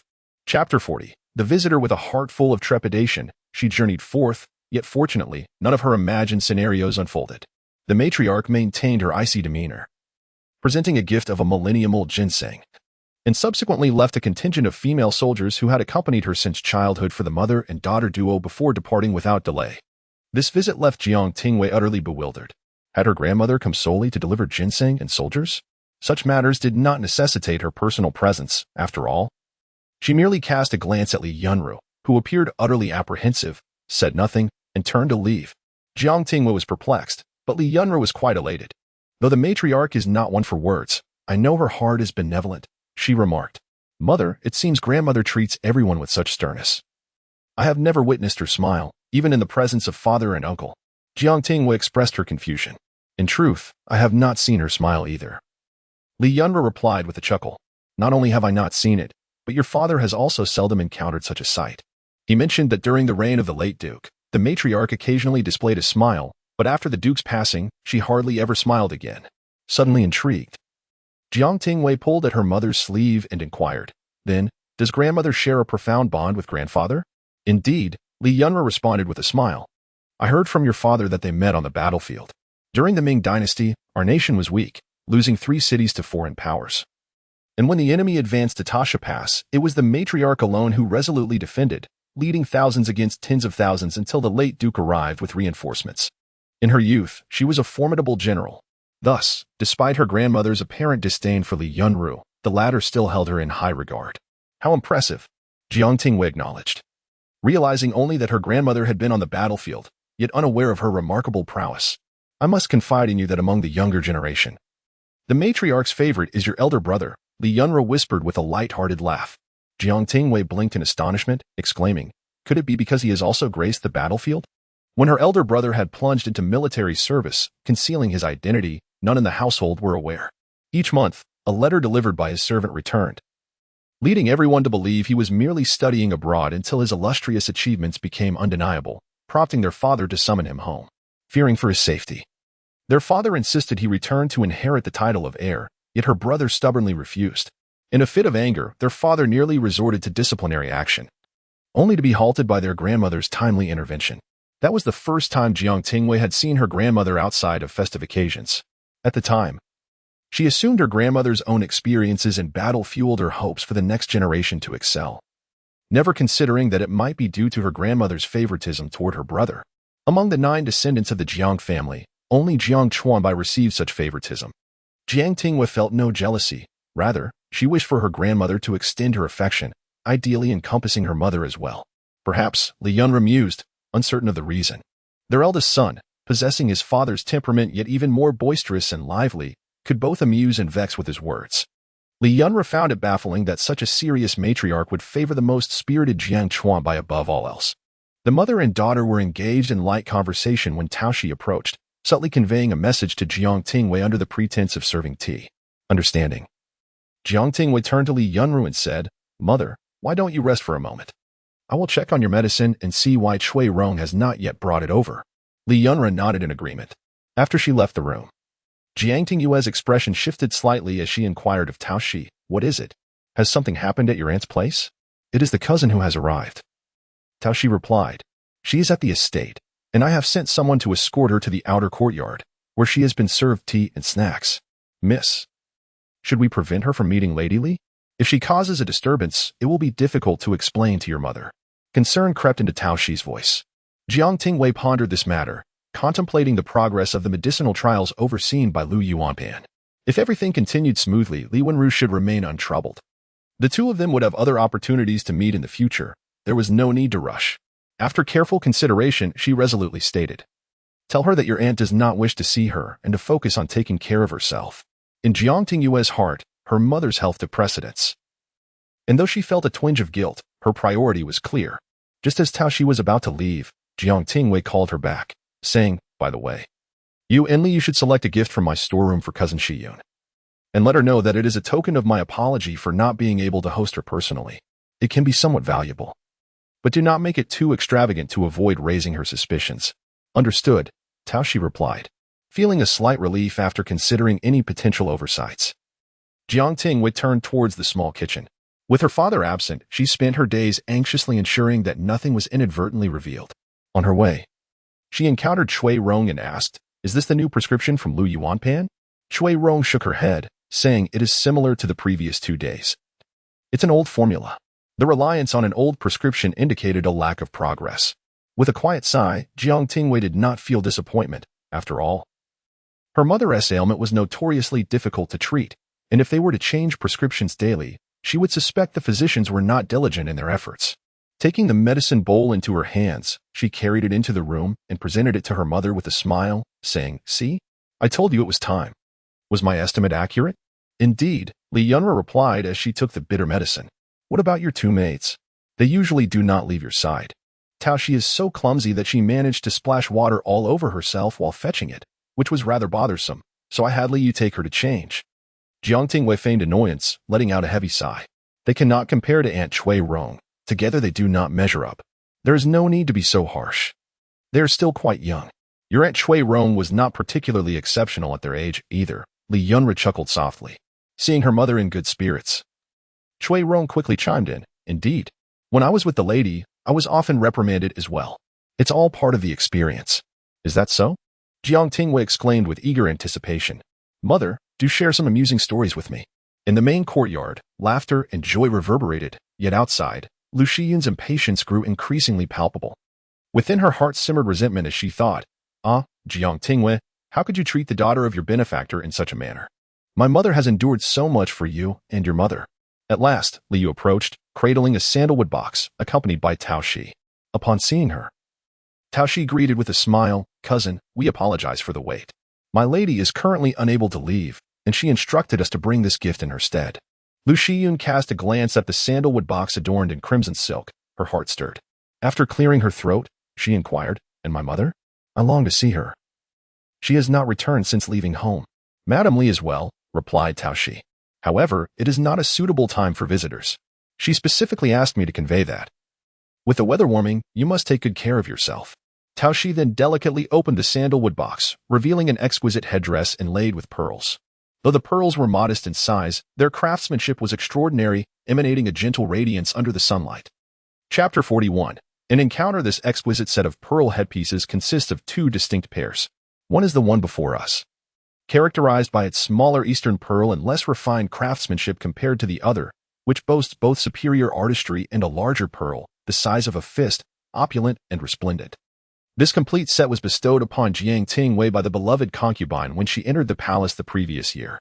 After a thorough discussion, Tao Shi and Li Yu decided upon this particular headpiece, as they understood that Madame Li had shown kindness to the young lady.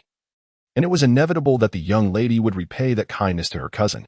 In the future, they would merely need to find a suitable occasion to present the other set to her cousin. Moreover, to keep the matter of Madame Li concealed from her cousin, the gift must be rare yet not overly extravagant. Thus, this headpiece, gifted by the concubine, with its smaller Eastern pearl, was the most fitting choice.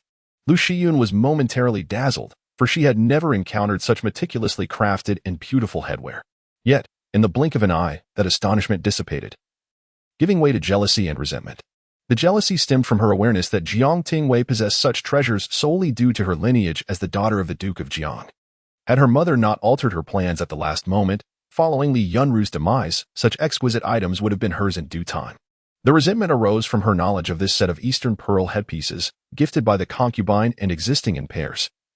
She was incensed that Jiang Tingyue would so casually offer one as a gift, and more so that, having already bestowed a gift, she was so miserly as to part with the lesser quality piece. Arrogant and mean-spirited, how could someone like her be born into such abundance? Lu Zhen's heart ached with indignation. Noticing her prolonged silence, Tao Shi felt a twinge of anxiety. Was the cousin displeased? To her dismay, the selection they had painstakingly made might not have met her cousin's approval. She regretted not having explored other options more thoroughly. Exchanging a glance with Li Yu, the latter's eyes clearly inquired whether they should search for another piece. However, just as Tao Shi closed the sandalwood box, preparing to withdraw it for a reselection, Lu Zhen pressed her hand upon the box and chuckled softly. It's not that I dislike it, merely that I am taken aback. I did not realize such exquisite jewelry existed in this world. Her grip was somewhat firm, causing Tao Shi's hand to tremble slightly before she steadied it. How delightful that you like it, cousin, Tao Shi replied with a smile, though she was perplexed by the strength of her cousin's grip. The maids in their household were all professionally trained, especially those serving closely, as they were required to have steady hands. The tea that passed through their hands never spilled a drop. Yet just now, she nearly lost her hold on the box. Lu Zhen instructed Lan Xiang beside her to take the sandalwood box and inquired, Am I truly unable to see my mother? It is not that we prevent you from seeing her. It is Madame Li who refuses to meet you, Tao Shi replied, her expression unwavering. Oh, Lu Zhen responded, a hint of disappointment in her voice. As she felt this disappointment, doubts began to creep into her mind. Was it truly her mother who did not wish to see her? If her mother had indeed chosen to avoid her, she would have conveyed that message through others. Yet now, aside from Jiang Tingyue's two maidservants, she had seen no one else. Or perhaps she was being watched, and thus no messages were brought to her. Lu Zhen was filled with a sense of unease, her thoughts perpetually returning to the words spoken by Li Wenru on that fateful day before she departed from home. At that moment, Lu Zhen had been struck across the face and was consumed by anger. In her stubbornness, she feigned sleep when her mother called for her, refusing to meet her. Now, in retrospect, the more she pondered, the more she found her mother's words unsettling. What did she mean by saying after your death? Could it be that her mother was destined to die? Yet, this was the territory of the Jiang family, and Lu Zhen had no means of escape. Only the bittersweet prospect of departure. After her exit, Tao Shi and Li Yu exchanged glances, simultaneously letting out a sigh before breaking into laughter. Thankfully, no unforeseen mishaps had occurred. Lan Xiang, cradling a wooden box, ascended the carriage alongside Lu Zhen. As the driver cracked the whip, the carriage glided smoothly along the path. Lu Zhen remarked, Let me see this headpiece. Lan Xiang cautiously opened the box, revealing a dazzling headpiece that shimmered with pearls and jewels. Instinctively softening her breath as she whispered, Miss, it is truly beautiful. What is this? Lu Zhen scoffed, her expression one of disdain for Lan Xiang's lack of appreciation. There exists an even more exquisite piece, held by Jiang Tingyue. Alas, she is reluctant to part with it. Lu Xian felt a twinge of discontent, pressing her hand against her chest, and added, Lan Xiang, style my hair. I wish to try on this headpiece. Of course, replied Lan Xiang, her face beaming with joy as she approached, loosening Lu Xian's hair and intricately braiding it before adorning it with the jewels. Lu Xian held a palm-sized bronze mirror, glancing at her reflection from side to side. Suddenly, a gentle smile graced her lips as she cradled her face and asked, Lan Xiang, am I beautiful? Naturally. You are beautiful, Lan Xiang replied with a grin. Only my lady possesses the grace and beauty to complement this headpiece. Others would merely appear as commonplace. Her flattery struck a chord with Lu Xian, who, touching the ornaments in her hair, couldn't help but smile.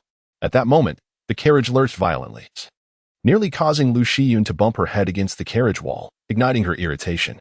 Observing her distress, Lan Xiang quickly called out to the driver, inquiring about the commotion. The driver's timid voice responded from outside, explaining that he had to yield to a procession marked by royal insignia, causing the wheels to become stuck. Stuck? Lu Xian exclaimed, pulling aside the curtain and frowning as she jumped down from the carriage, her jewelry shimmering softly in the light. Peering beneath, she discovered that the wheel was wedged between stones. A surge of frustration welled within her as she demanded, Why are you not hastening to free the wheel? Yes, indeed. The driver replied, drenched in sweat, attempting various methods to dislodge the stone. Meanwhile, Lan Xiang fanned Lu Xian, soothingly assuring her, It will be resolved shortly, my lady. Do not fret. In the distance, the carriage of the third prince had already begun to depart when he suddenly recalled that, as the wind lifted the curtain, he had glimpsed the insignia of the Jiang family. He gestured for attention, inquiring of Fuan, was that a carriage from the duke's residence that just passed? After a brief investigation, Fuan returned with the answer, indeed, it was the duke's carriage, though it was not part of the accompanying convoy. Which is why it went unrecognized at first. He Lan Yan's heart stirred slightly. In the capital, no matter the matter, secrets seldom remain concealed. The Duchess was gravely ill, and Miss Jiang had accompanied her to attend to her ailments. A mere inquiry would reveal this. The mountain path to Hanming Temple seemed to lead to Jiang's estate as well. Contemplating this, He Lan Yan raised an eyebrow, a hint of a smile playing on her lips, and remarked, Fuan, what do you think? Miss Jiang walks alone amidst the mountains and forests, which could pose certain dangers. Since we have a substantial number of people, it would be prudent to escort her. What say you? Fuan bowed his head and praised, My lord is indeed benevolent. Chapter 42 The carriage of the third prince abruptly changed direction, retracing its path. As Fuan raised the curtain, before approaching, He Lan Yan caught sight of a charming figure standing by the carriage, her hand fan fluttering with a hint of impatience. Though he could only see her silhouette, the ornaments adorning her hair were unmistakably the East Pearl headdress gifted by the esteemed concubine named to Jiang Tingyue. Indeed, it was Jiang Tingyue. He Lan Yan mused to himself, he had not made any special effort. This was entirely the young lady's initiative, a serendipitous encounter, a manifestation of fate that one cannot defy. With a slight smile playing on his lips, exuding confidence, he raised his hand, and Fuan nodded, promptly leading his entourage to encircle Lu Xian and her companions. Miss Jiang, Fuan said with a grin, the mountains harbor fierce tigers, and dangers may lurk. My lord, being kind-hearted, has come to assist you. Startled, Lu Xian turned around, her hairpins clattering together with a crisp sound. Upon seeing his true visage, He Lan Yan's expression stiffened, and disappointment washed over him. Recognizing the emblem on the carriage, and then gazing at He Lan Yan's remarkably handsome face, Lu Xian was momentarily taken aback, followed by a tumultuous wave of joy. She recognized him as the third prince, having once trailed behind Jiang Tingyue and overheard someone calling out for the third prince. When Jiang Tingyue hastened away, she lingered deliberately to catch a glimpse of He Lan Yan's countenance, committing it to memory. A surge of exhilaration washed over her.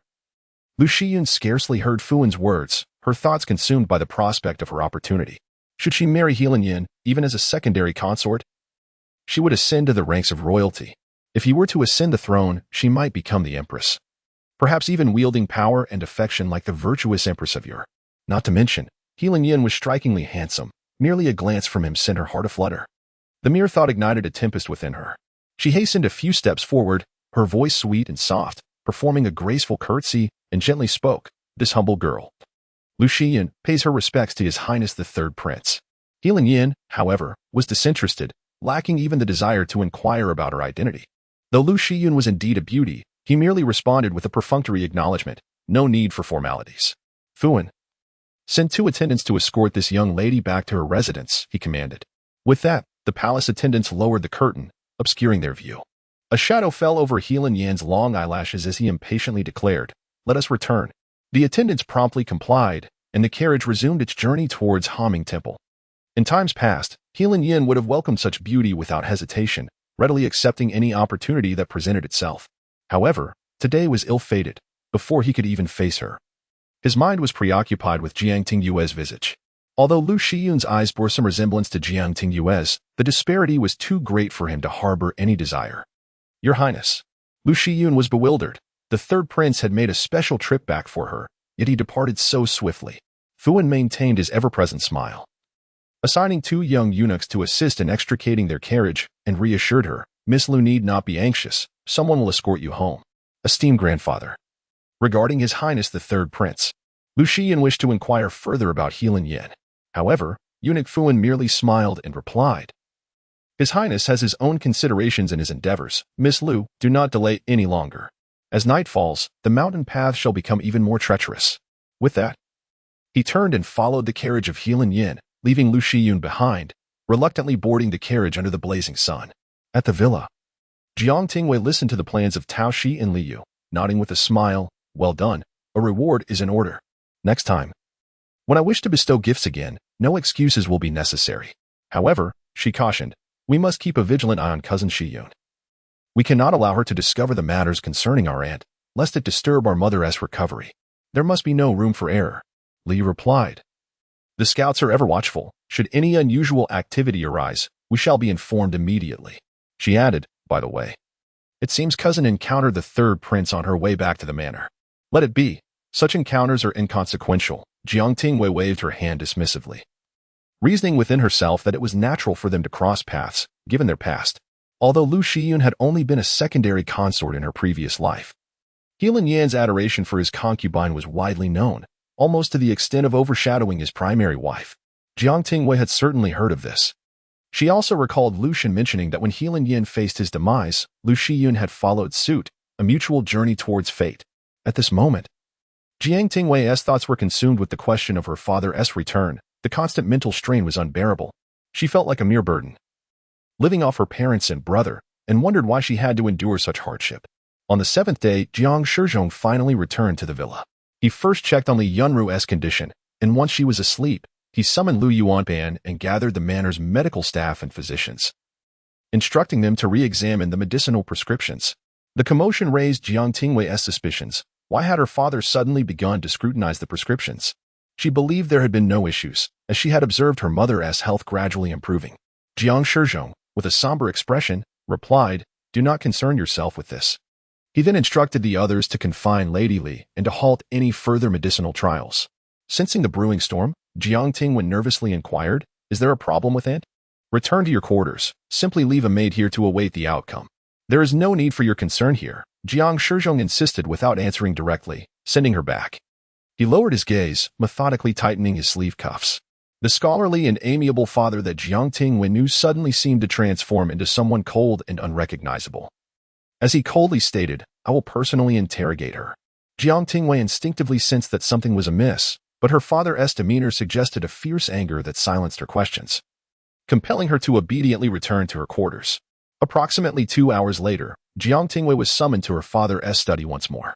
Jiang Shizhong, with a stern countenance, pressed his fingers against his brow. Upon seeing his obedient daughter, he begrudgingly softened his demeanor and asked gently, "Were you frightened by your father?" "A bit," she replied. Jiang Tingyue nodded slightly and inquired, "Father, what troubles have arisen regarding Lady Li?" Jiang Shizhong exhaled a heavy sigh, closing his eyes momentarily, and replied, "What you previously shared with me is indeed true." Jiang Tingyue recalled the numerous discussions she had concerning Lady Li, remembering that she had only mentioned it once. She had confided in her father her suspicions that her mother's illness was linked to Lady Li and her daughter. Her heart raced with the confirmation from Jiang Shizhong, who nodded and stated, "Indeed, your mother would not have fallen so gravely ill were it not for her insidious hand. She has confessed it all." Jiang Tingyue's eyelashes trembled violently. Chapter 43. Return to the capital. Li Yunru was quick to confess, even before Jiang Shizhong resorted to torture. She divulged everything he asked, knowing she could not endure the punishment. Honesty seemed a better path, sparing her from physical torment. Yet, she still employed a touch of cunning, withholding her darker thoughts. She merely stated that her husband had been in poor health, and she carried a fragrant sachet to alleviate his suffering. It was only upon her first visit to the Duke's residence, witnessing Li Yunru's illness, that she realized the scent from her sachet could exacerbate Li Yunru's condition. She admitted to having hesitated but ultimately chose to ignore the potential consequences. Jiang Tingyue pressed her, questioning why she would harm someone who had shown her such care and consideration. Li Yunru, concealing her face in anguish, wept bitterly, filled with remorse. I was envious of her. We are sisters, having grown up together, but when my family left the capital, my fortunes dwindled while hers flourished. My jealousy festered. After using the sachet a few times, I regretted it. Aside from my daughter, she is my only remaining kin. I never anticipated her condition would deteriorate to such severity. Thus, I have come to atone. I am willing to test the medicine myself, even if it costs me my life. I only wish for my cousin to recover swiftly. Her tears were abundant, her words sincere, yet Jiang Tingyue remained skeptical and ordered her to be watched closely. Jiang Tingyue inquired if they would continue with the testing and whether Li Yunru might employ any devious tactics during the trials. Jiang Tingyue reassured her that he had dispatched someone to investigate, and there were no issues to report. After a moment's contemplation, Jiang Tingyue hesitated before saying, "The Judge Lu mentioned that the testing is in its final stages, merely awaiting confirmation of the dosage. Perhaps we should postpone further inquiries into this matter. My mother's health is of utmost priority."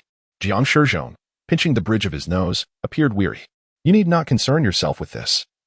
I will discuss it with Judge Lu." He gently patted his dear daughter's head and smiled softly. "Go and join your mother for dinner. I will arrive shortly. You need not worry about these troublesome matters. Not worrying is one thing, but being able to assist my mother brings me joy," Jiang Tingyue replied. Turning back to wave at her father, "Do remember not to come too late, or else the food will be cold." Indeed, Jiang Tingyue smiled, yet once Jiang Tingyue departed, the smile quickly faded from his face. The peach blossoms of May had nearly withered, leaving only a few drooping, reluctant flowers clinging to the branches. With the slightest breeze, they would fall into the earth below. As Jiang Tingyue strolled past the tree, she gazed up at the lush, verdant foliage. A small white-winged bird flitted from the treetop, startling the wind chime hanging below, which rang out with a clear, melodious sound, momentarily distracting her. Taoshi, her maid, softly asked, "Miss, what troubles you? Do you think the testing will proceed?" Jiang Tingyue queried. Taoshi pondered for a moment before shaking her head. "It likely will not. Who knows what other schemes Lady Li might devise?" Jiang Tingyue smiled faintly, gently shaking her head but offering no reply. She understood that at this moment, even if Lady Li regretted breaking their agreement, her father would insist on continuing the testing regardless. As for Lu Zhen, as long as she remains innocent and her mother is unharmed, her father will conceal everything from her and uphold his promises. To navigate the political arena with such finesse, garnering the emperor's favoritism while instilling fear in the court officials, one must possess not only ample skill but also cunningly ruthless tactics. Regrettably, she has not learned even the slightest bit of these devious methods. Her father would never impart such treacherous knowledge to her. However, it matters little, for whatever she desires can be achieved with a mere word. With someone backing her, there is no need for her to toil in learning these underhanded strategies. Predictably, 2 days later, Jiang Tingyue received news from Lu Yuan about the continuation of her medicinal trials, which did not surprise her. As the sun set, golden-hued clouds drifted gently across the sky, darkening as twilight approached, the horizon a deep indigo. With a soft sound, a white-feathered bird alighted on the windowsill. Ersan retrieved the letter tied to the bird's leg and presented it to the person seated at the desk. A solitary lamp cast a dim, warm glow. With fingers delicately defined and as pale as jade, the individual accepted the letter and slowly unfolded it. Ersan was unaware of the contents of this correspondence. But ever since the master received a letter a month prior, his expression had turned notably grim, suggesting that the letter contained troubling news. Ersan could ascertain that had it not been for the master's commitment to the task at hand, he might have been infuriated enough to rush back to the capital that very night. Since that day, every subsequent letter had elicited a frown from the master, leaving Ersan in a state of trepidation, fearing yet another missive that would provoke his wrath. Yet, it seemed this time there was nothing of the sort. Ersan cautiously glanced up to see the master gently stroking the letter, his gaze oddly softened, almost hauntingly tender. He blinked hard, suspecting he was seeing things. And upon looking up again, he met the cold, murderous eyes of Lu Zhen. Ersan knew he must have misjudged the scene. "Ersan, prepare to close the net," Lu Zhen instructed, lowering his lashes as he carefully stored the letter and resumed his writing, ink flowing steadily across the paper. In a calm tone, Lu Zhen remarked, "Before long, we shall return to the capital. Everything shall proceed as planned." Ersan's expression turned serious as he respectfully accepted the document, responding softly, "Yes." Since the day they departed the capital, waves of assassination attempts had followed, each perpetrator a top-tier expert wielding weapons devoid of insignia. Clearly beyond the capabilities of ordinary hidden guards, they bore the hallmark of the Jingyue. If the Jingyue were indeed after their lives, it signified that the emperor had likely suspected their identities. After securing the document, Ersan pondered for a moment before inquiring, "Master, after years of planning, if we do not return to the capital and instead directly meet with General Hua, we could." His words trailed off as Lu Zhen shot him a cold glance, remaining silent yet exuding a heavy pressure that compelled Ersan to kneel. Beads of cold sweat forming on his brow. "I spoke out of turn. Please punish me, master. You shall receive your punishment. The task at hand will temporarily be entrusted to Erwil," Lu Zhen replied calmly. "Understood." Ersan breathed a heavy sigh of relief, grateful that it was merely a reprimand. Once Ersan departed, silence enveloped the room as Lu Zhen quietly completed his writings before once again unfolding the modest sheet of paper. Unlike the previous letters received, this time, it is a portrait. The young girl depicted seems to be troubled, resting her chin on one hand, leaning against the windowsill. Her head tilted as she gazes out at the sky, her expression one of deep melancholy. The sky grows increasingly dim, shrouded in a thin mist. With the glow of the streetlights flickering, the boy's long eyelashes droop slightly, his eyes dark and desolate, reminiscent of a serene autumn moon reflected in a frozen pond. After gazing for a while, Lu Zhen suddenly let out a cold scoff, a hint of fierce intensity surfacing in his eyes. Yet his tone remained eerily calm as he murmured, "A century of longevity? Such audacity to accept any gift without regard for the consequences one might bear."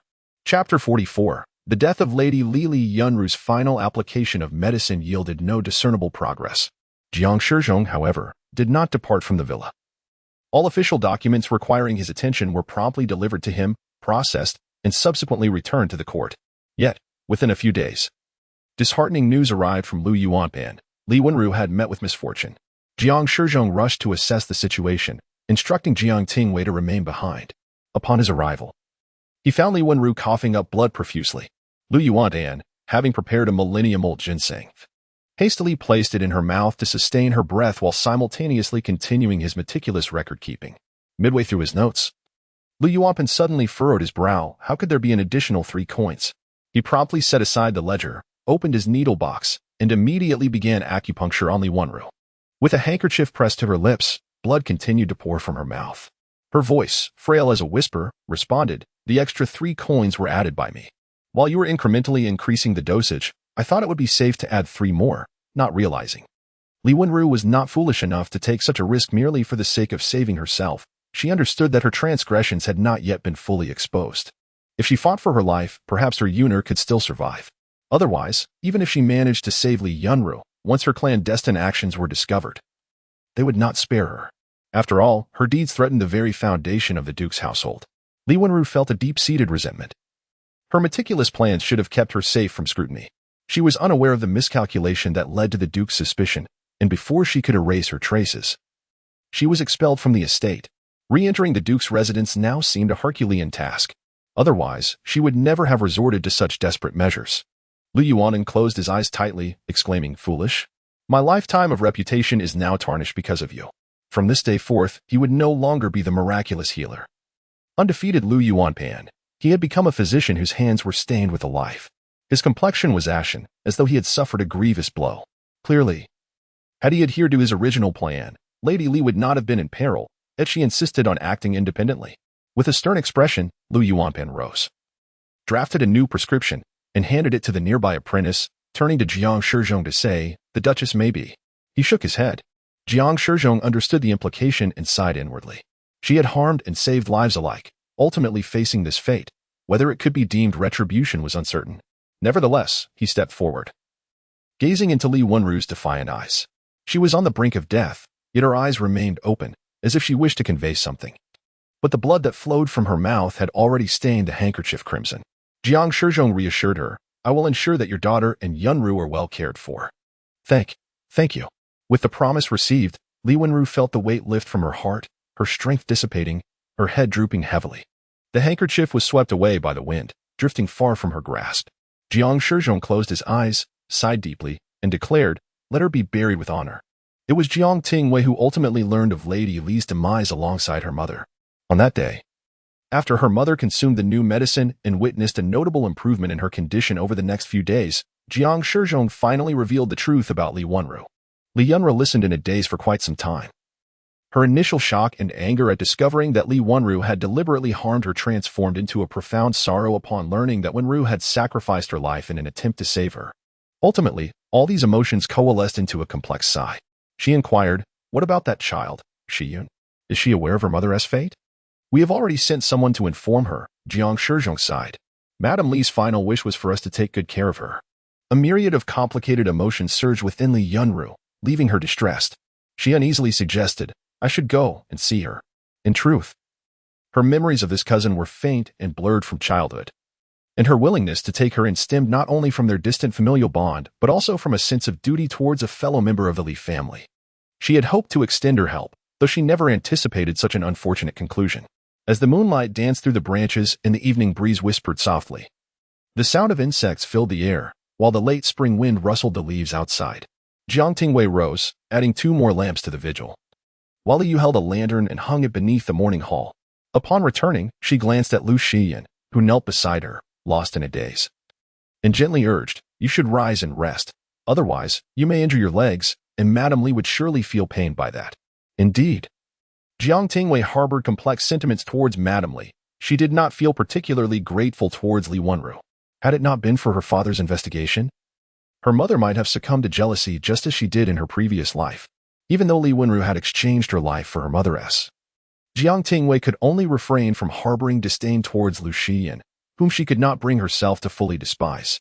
Given her temperament, Jiang Tingyue was not inclined to keep vigil for Li Wenru willingly, yet due to Li Wenru's insistence on attending personally, she felt compelled to volunteer. After all, it would be unthinkable to have her ailing mother endure such a duty. Nevertheless, despite her kind suggestions, Lu Zhen remained unresponsive, her expression blank. Neither crying nor showing any sign of emotion, merely staring vacantly at the coffin. After a prolonged silence, Lu Zhen finally spoke in a hoarse voice, "Cousin, I can keep watch here. You should return. I cannot leave you alone. I must accompany you," Jiang Tingyue insisted. Since she had committed to keeping vigil for Madame Li, she would adhere to her promise, never retracting her word halfway. I.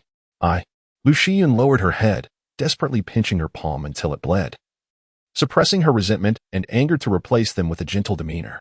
"I have some words I wish to share with my mother privately. Cousin, please take the servants and leave for now. At the very least, I have Lanxiang with me. Nothing will happen." Seeing her insistence, Jiang Tingyue found it difficult to dissuade her. After a moment's hesitation, she replied, "I will leave some maids outside. If you require anything, be sure to call for them." She then turned to Lanxiang, instructing, "You must keep a watchful eye on your young mistress and ensure her safety." Lanxiang bowed her head, responding softly, "I understand." Once she had given her instructions, Jiang Tingyue stood up and began to return, not forgetting to remind Taoshi to alert her of any developments. Taoshi nodded in affirmation. One by one, those around her withdrew, and when the hall fell silent, save for the whispers of the wind, Lu Zhen slowly pushed herself up from the ground, limping as she rose. "Mississippi." Lanxiang offered to assist her, only to be gently rebuffed. Lu Zhen made her way towards the coffin. According to our customs, a corpse must remain unburied for 7 days following death. The body, having been transported from a distant estate, was still in transit, and today marked merely the 3rd day. Thus, the coffin had not yet been sealed. Lu Zhen, drawing upon an inexplicable strength, her visage contorted, managed to force the coffin lid open. The day was somewhat warm, and though the 3rd day had passed, a faint odor began to emanate from the remains.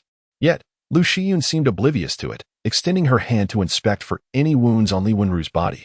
Lanxiang, filled with trepidation, hesitated to approach and timidly called out, "Mississippi, come here, and hold the light for me." Lu Zhen's voice resonated with an otherworldly chill. Chapter 45, Bitterness. Lanxiang, unable to find a way out, stepped forward, straining to hold up the lantern as she watched the young lady meticulously examine the lady's body. Tears streamed down her face as she cradled the lady's arm. "Lanxiang." Lu Zhen fixed her gaze intently on the arm, where the marks from Li Wenru's final medicinal trial lingered, left by Lu Yuanpan's desperate attempt to save her. Yet Lu Shiyun was unaware of this, in her bitterness. She exclaimed, "My mother must have been driven to death by them. Look, there are scars." She pointed them out to Lanxiang, but given her current state, Lanxiang hesitated to speak. Fortunately, Lu Shiyun needed no response. She adjusted Li Wenru's garments and, unable to contain her sorrow, embraced her hand, weeping uncontrollably. "My mother is dead." Lu Shiyun choked on her words, repeatedly uttering this phrase. "My mother is dead. Who is responsible for her demise?" "Miss," Lanxiang wished to offer counsel, recalling the lady's prior instructions to keep a close watch over Lu Shiyun, to prevent her from acting foolishly. However, Lu Shiyun was beyond listening. She wiped her tears and suddenly laughed, her expression ghastly. It was the Jiang family who caused her death. She was perfectly fine before going to the villa. How could she return a corpse after just 2 months on the estate? They killed my mother. I will seek revenge. Lu Shiyun's eyes were frightfully red, her mind clouded, consumed by thoughts of vengeance. Alarmed, Lanxiang grasped her, fearing she might provoke disaster, and tightly wrapped her arms around her waist, persistently urging, "Miss, please remain calm. Do you recall what the lady said during her lifetime?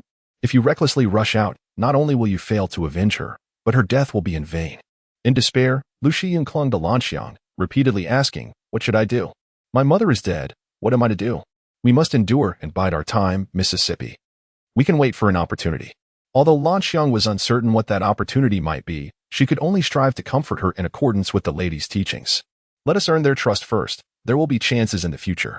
In the vast, empty morning hall, Lu Shiyun listened to Lanxiang's words over and over. As if through Lanxiang's voice, she could hear her mother's counsel. "Yuner, you are not wise and are self-assured. You will ultimately suffer great losses. Instead, lay bare your simplistic thoughts, so that others may see through you at a glance, and they will not waste their efforts to scheme against you. Therein lies an advantage. When you plot against others, you can strike decisively, but this method may only be employed once." She gently wiped away her tears and nodded earnestly. "I will heed my mother's words." Lanxiang, the lady's original words clearly urged you to forget everything, to rely on the Duke's residence, and to enjoy a life of luxury henceforth. Clearly, you have not absorbed a single word. It was not until Li Wenru's funeral had concluded that Jiang Tingyue found the time to speak with her father and mother properly. She rushed into her mother's embrace, indulging in a moment of affection before broaching serious matters. "Mother, while I was keeping vigil with cousin Shiyun, she once mentioned wanting to be alone with Lady Li. So I left her company. Later, I heard she wept terribly that night." Upon hearing this, Li Yunru could not help but let out a faint sigh. The bond between mother and daughter had been their sole reliance, and now, with only herself remaining, she inevitably felt a profound sense of loneliness. "Indeed, I share this sentiment." In truth, Jiang Tingyue harbored a darker thought, whispering to her mother that Lady Li had perished while testing medicine for her, and although her cousin was unaware, any reasonable person might cast suspicion upon them. She feared that Lady Li might harbor resentment towards them for this. After all, Lady Li had never avenged the death of her mother in her previous life. This time, she had paid with her life. And Jiang Tingyue had resolved to consider the matter as an end to their grievances. However, if Lu Shiyun were to direct her ire towards her family, Jiang Tingyue could not possibly accept that. She admitted to being petty, prone to contemplating the worst outcomes regarding others. For the ultimate cost was one she could not afford to bear. Contemplating this possibility, Li Yunru felt a tug-of-war within her heart, ultimately leaning towards her kin. She patted Jiang Tingyue's hand, smiling as she said, "This matter shall be decided by your mother. Do not rush. When one must be wary of and yet care for another, the wisest course of action is to discreetly lay a foundation of precaution nearby. If she does nothing, all shall remain well, but should she act, the precaution will prove invaluable." Thus, Li Yunru proactively suggested to Lu Shiyun, "You have but one Lanxiang by your side. It may not be sufficient. Would you like to add a few more maids?" Lu Shiyun's immediate reaction was to feel suspected, as if they sought to place her under surveillance. However, Li Yunru quickly reassured her with a gentle smile, "I shall find trustworthy servants for you. Choose a few, and the expenses can be covered by the household. Do not fear spending." Lu Shiyun lowered her eyes and softly acquiesced. Simultaneously, a sense of relief washed over her. As Li Yunru observed Lu Shiyun's departing figure, she sighed softly and remarked to Cui Rong, "That girl is too tense. When she faces me, it is as though she sees a ferocious beast, so different from before." Perhaps Ware is right. She must harbor some resentment within. It is not the resentment that is feared, but the concealed malice that lurks beneath a calm facade, ready to strike treacherously. "Do not fret, my lady." Cui Rong consoled as she assisted her back inside, adding with a smile, "Everything has been arranged." As long as the young lady does not engage in any schemes against the household, the two maids she acquires will remain loyal to her for life. Indeed. Li Yunra nodded, then inquired, and what of Yue? Cui Rong replied with a smile. That young general from the Hua family has arrived again and is currently meeting with the young lady in the main hall. I overheard that the young lady seems to have informed him about her visit to Hanming Temple to repay her vows in 7 days. I thought that after this period of mourning, perhaps the household will soon welcome a joyful occasion. Hanming Temple, renowned for its flourishing incense offerings, even houses the tablets of several royal family members, frequented by numerous dignitaries. Previously, when Li Yunra was gravely ill, Jiang Tingyue made a vow. And now that she has recovered, it is only fitting that she fulfills that vow. Li Yunru expressed her surprise and then sighed softly. Let us hope for the best. I shall not interfere. I will leave it to her wishes. Upon entering the room, Li Yunru seemed to recall something and inquired. Isn't Chuan Baisho's Xiaosha Pass rather close to the Ho family army's encampment? The servant, Cui Rong, was not well versed in such matters. She had only heard about it from her mistress, and when questioned by her lady, she was at a loss for words. I shall ask the master, I suggested. Li Yunra contemplated that had it not been for the emperor's unease regarding the Ho family's military power 6 months prior, summoning both father and son back to the capital, the Ho family might still be stationed at the border. Perhaps the eldest son knew more about Ho Chengxiao than she did. She considered it prudent to inquire further. Sensing that Jiang Tingyue might have some insight, yet she remained uncertain about her beloved daughter's true sentiments. Chapter 46. The transaction. Lan Xiang followed Lu Zhen out, observing as Lu meticulously selected 2 clever young girls. Finally, she turned to her, saying, You may take them back. What about you, miss? Lan Xiang asked, her brow slightly furrowed with anxiety. Lu Zhen, gazing at the familiar carriage that had come to a halt in front of the tavern, did not turn her head as she replied, I have an appointment. Lan Xiang bit her lip, her nerves getting the better of her as she implored, Miss, it has been less than half a month since the lady's passing. Please do not act foolishly. Lu Zhen abruptly halted, clenching her sleeve tightly before slowly smoothing it out. Turning back, she assured, I am aware. I am not a fool. After a moment of contemplation, Lan Xiang decisively removed the badge indicating her affiliation with the Duke's residence and handed it to one of the girls. She then gave a silver ingot to the coachman, instructing, You know the way to the Duke's residence? Take them there. Indeed, I do, the coachman replied, his face lighting up with delight upon receiving the silver. You may go about your business. I guarantee they will arrive safely. Lan Xiang offered a perfunctory nod and hurried after Lu Zhen. However, Lu Zhen was a step ahead, and Lan Xiang could not keep pace, finding herself momentarily barred from entry. She anxiously awaited outside but was not kept waiting long before Lu Zhen emerged. Miss, Lan Xiang called out. Lan Xiang? Why haven't you left? Lu Zhen inquired with a puzzled frown. Miss, who did you just go to meet? Lan Xiang asked cautiously. Am I no longer allowed to know even this? Lu Zhen walked ahead, her tone somewhat sullen. Did you not oppose my quest for vengeance? What good would it do to tell you now? Would you merely try to stop me again? Miss, Lan Xiang hastily defended, it is not that I wish to impede you. It is merely that the lady said. Lu Zhen suddenly stopped, turning to face her. Sunlight filtered through the leaves, casting small, dappled spots of light on her shoulder. The wind rustled through the branches, creating a stark contrast to the silence of the moment.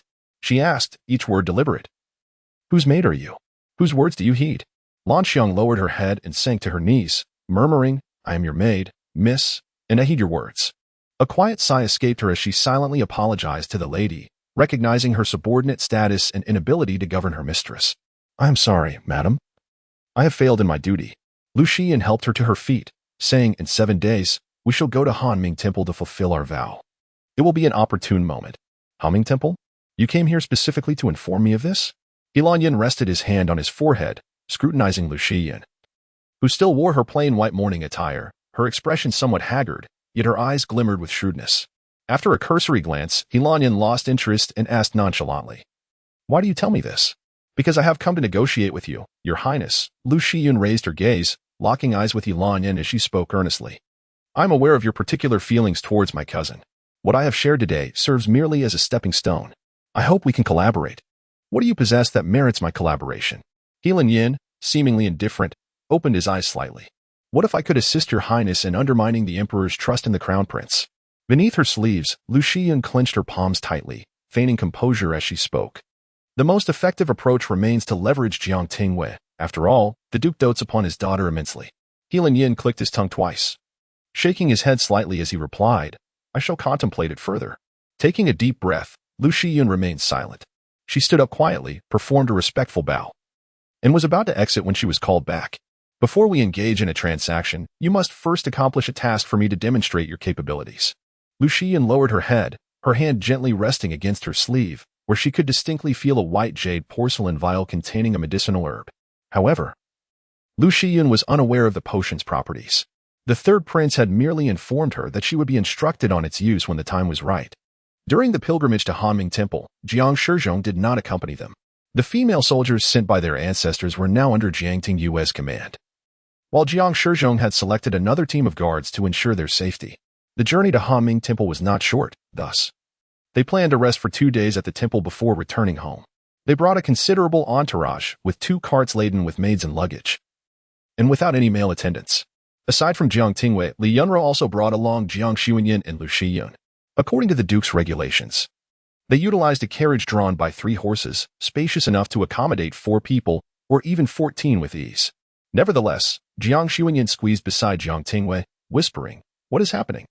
Why did we bring her along? Aren't you suspicious of her? Jiang Xuanyin spoke softly, ensuring only the 2 of them could hear, to which Jiang Tingyue replied quietly. It's complicated. I will explain later. Oh. Jiang Xuanyin gestured that she understood. While the 2 conversed in hushed tones, Li Yunru was preparing tea, and Lu Zhen remained silent, her gaze downcast, appearing reclusive. In truth, her hand continually brushed against the white porcelain vial concealed within her sleeve. How can I find an opportunity? Lu Zhen pondered. Once the tea was ready, Li Yunru poured a cup for herself, smiling, You are all of similar age. If you find my presence bothersome, you may switch to another carriage or take a ride, as long as you do not stray too far from the guards. Very well, Auntie, I will take Ye outside. Jiang Xuanyin, eager for information, tugged Jiang Tingyue and headed out. Jiang Tingyue grasped the doorframe and called out to Lu Zhen, asking, Cousin, will you join us? Lu Zhen's gaze swept over Jiang Xuanyin, who was closely observing her. Noticing her wary expression, Lu Zhen feigned disappointment, lowering her head, I cannot ride. I will just keep Auntie company for tea. In truth, Jiang Tingyue's sentence was cut short as Jiang Xuanyin pulled her away. They switched to another carriage, leaving the maids behind. Jiang Xuanyin, puzzled, inquired, Why do you always call for her? If you summon her again, how am I to question you? Pray tell. What transpired during your sojourn with Aunt Ber in the other manor? I had intended to visit you, but grandmother expressly cautioned us against disturbing your peace. Jiang Tingyue recounted all that she could, deftly glossing over certain matters that were best left unspoken. With a sigh, she remarked, In truth, I find myself at a loss as to what to do. Resting her chin upon her hands, a look of melancholy crossed her face. Just as Jiang Xuanyin was about to devise a means of consolation, a series of knocks echoed against the carriage window. How thoughtless of that guard. Jiang Xuanyin furrowed her brow in discontent. Jiang Tingyue rose to open the window, revealing a young man outside, one hand grasping the reins, leaning forward as if preparing to knock again. The wind tousled his high ponytail, and as the window opened, his eyes sparkled with delight. Chapter 47. The administration of medicine. It was Hu Qingxiao who arrived, mounted upon his horse, slightly bending forward, his face illuminated by a radiant smile. Jiang Tingyue's brows twitched slightly as she inquired, What brings you here?